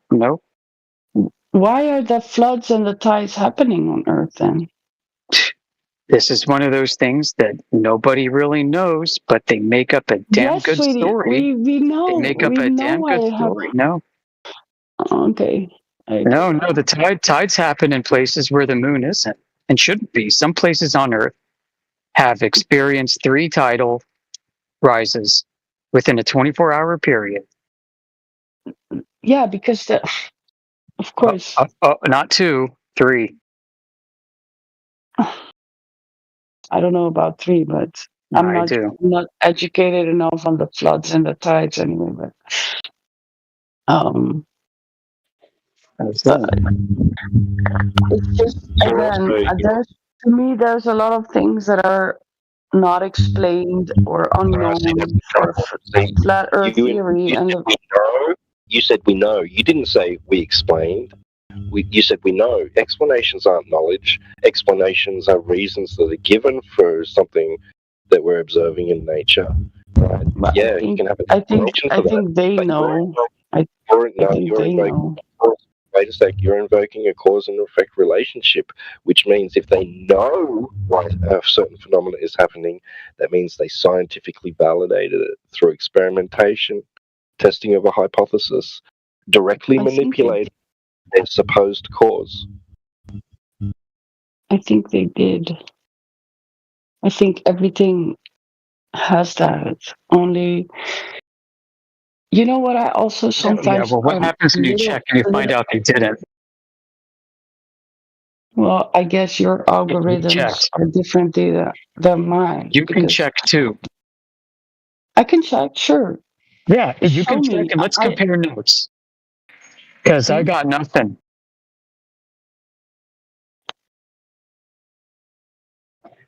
I can show you where I've checked, and I can show you why I've got nothing, but I can't show you anything.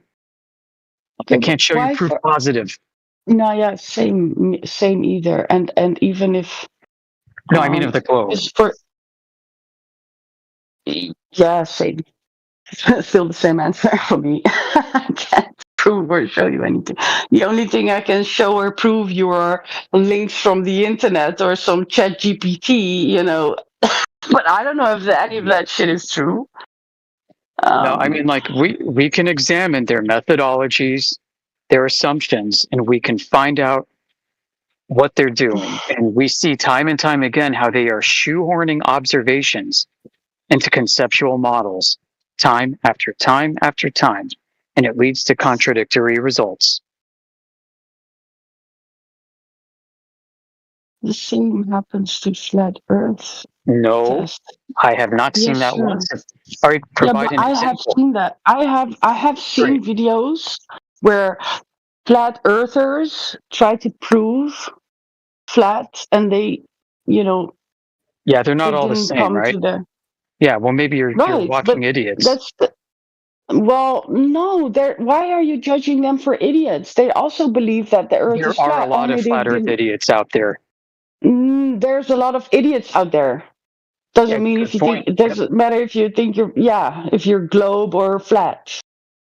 The only thing I know for sure that's flat is my fucking chest. Right. So what you do is you weigh the evidence based off of the merit of the claims. Oh, to be honest, I really don't like to look at evidence because evidence. That's too bad. I don't know about any evidence. So the only thing I can count on, or I try to count on with the 3 brain cells that I have, is my logic. You know, the things I see. As I said, I've been looking at the night sky ever since I was small. I mean, small. I was never small ever since I was young. And all the things that I've learned. For example, lunar eclipse. You know, when I ask a flat earther, what is the shade of the on the moon that I'm seeing when there's a lunar eclipse? Yeah, we don't know. It's not the Earth, but yes, we don't know. Because we can rule out that it's the Earth as a possibility. But what is it then? Who knows? But we can rule out. Just like I was telling the last guy, listen, in the medical field, there are people that are diagnosticians. Their job is to rule out possibilities. But we have been looking at the night sky for thousands and thousands of years. We have been looking at the night sky for thousands of years. I know. How can we not make sense of that? This was discussed earlier too, when you were talking, Sporadic, about doctors that make diagnostics, right, and rule out potentials, right? Just because they've ruled out one thing doesn't mean they suddenly know what the cause is, right? Exactly. Okay, so for example, when you see a video or a picture that proves, quote unquote, obviously, a round Earth, you don't believe it. But when you see a picture, what makes it positive, right? Well, I think, for example, not so long ago, Elon Musk had a video of a rocket going into space, and he videotaped the whole thing from beginning to end, and you see eventually how the Earth is round.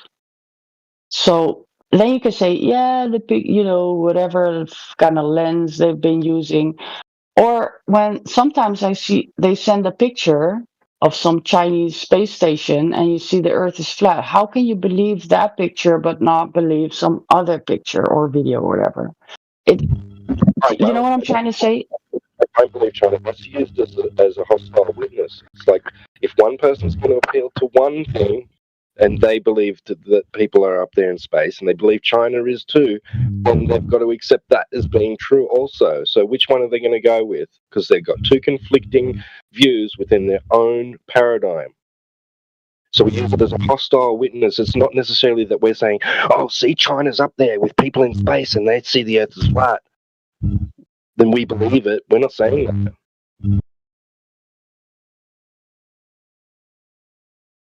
Right, the contradiction's not our problem. There is no contradiction, in my opinion. Of the two photos you mentioned, yes. Well,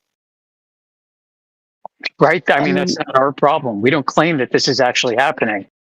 Yeah, but sometimes, for example, when I say every night or every day, whatever, I see a sun the same size moving across the sky and then going down the horizon. It doesn't change, it doesn't become smaller like you would expect something to move further away. It appears to be smaller, right? And then I get this GIF sent by someone that it appears the sun to become smaller in the distance. Okay, sure. So you believe this picture, but what I see with my own eyes each day, the sun in the same size as it's always, just going down the horizon.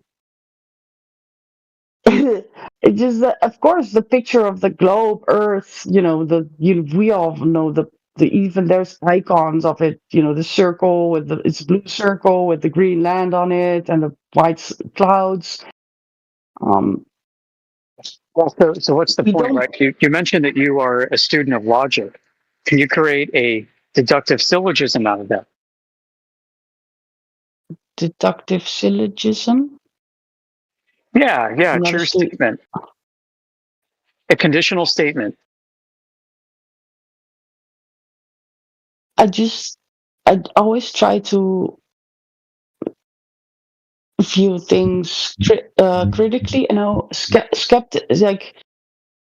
I try to not always see what I want to see or want to believe, but I feel that,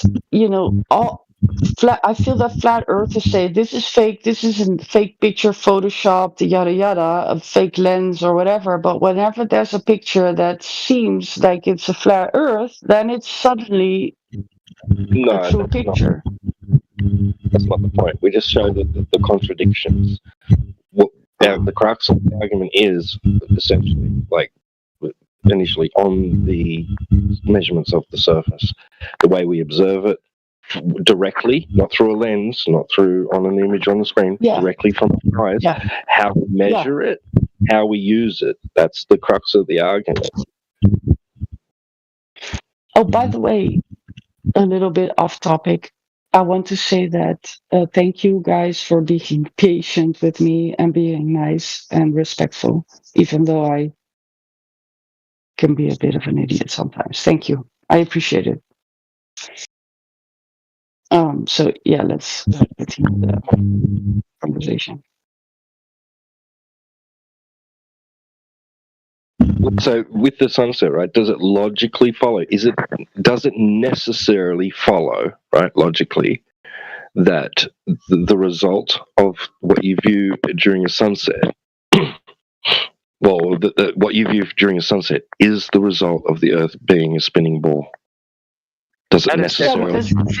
If it's flat, then I would assume that if the sun is, like a kind of like a spotlight on a flat plane and it's moving around that plane in some kind of pattern. I don't know exactly what kind of pattern that is. Can you assume something else? It should move away from me, right? Why should it? That's an assumption. We can assume different things than that. what happens then? Please explain to me. On a flat plane, what happens? Well, you're just asking for explanations without any evidence or logic now. The only evidence and logic I have is what I see with my own eyes. Yeah, it's not enough. It's not enough. No, but that's what you say you say we experience the Earth flat.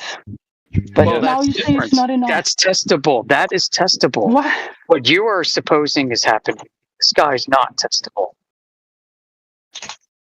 So what is happening exactly with the sun then? If it's moving away, but it's not going down the horizon because it's flat, it's moving away to another part of the planet, but it's not. Is perspective real? Perspective real? Yeah.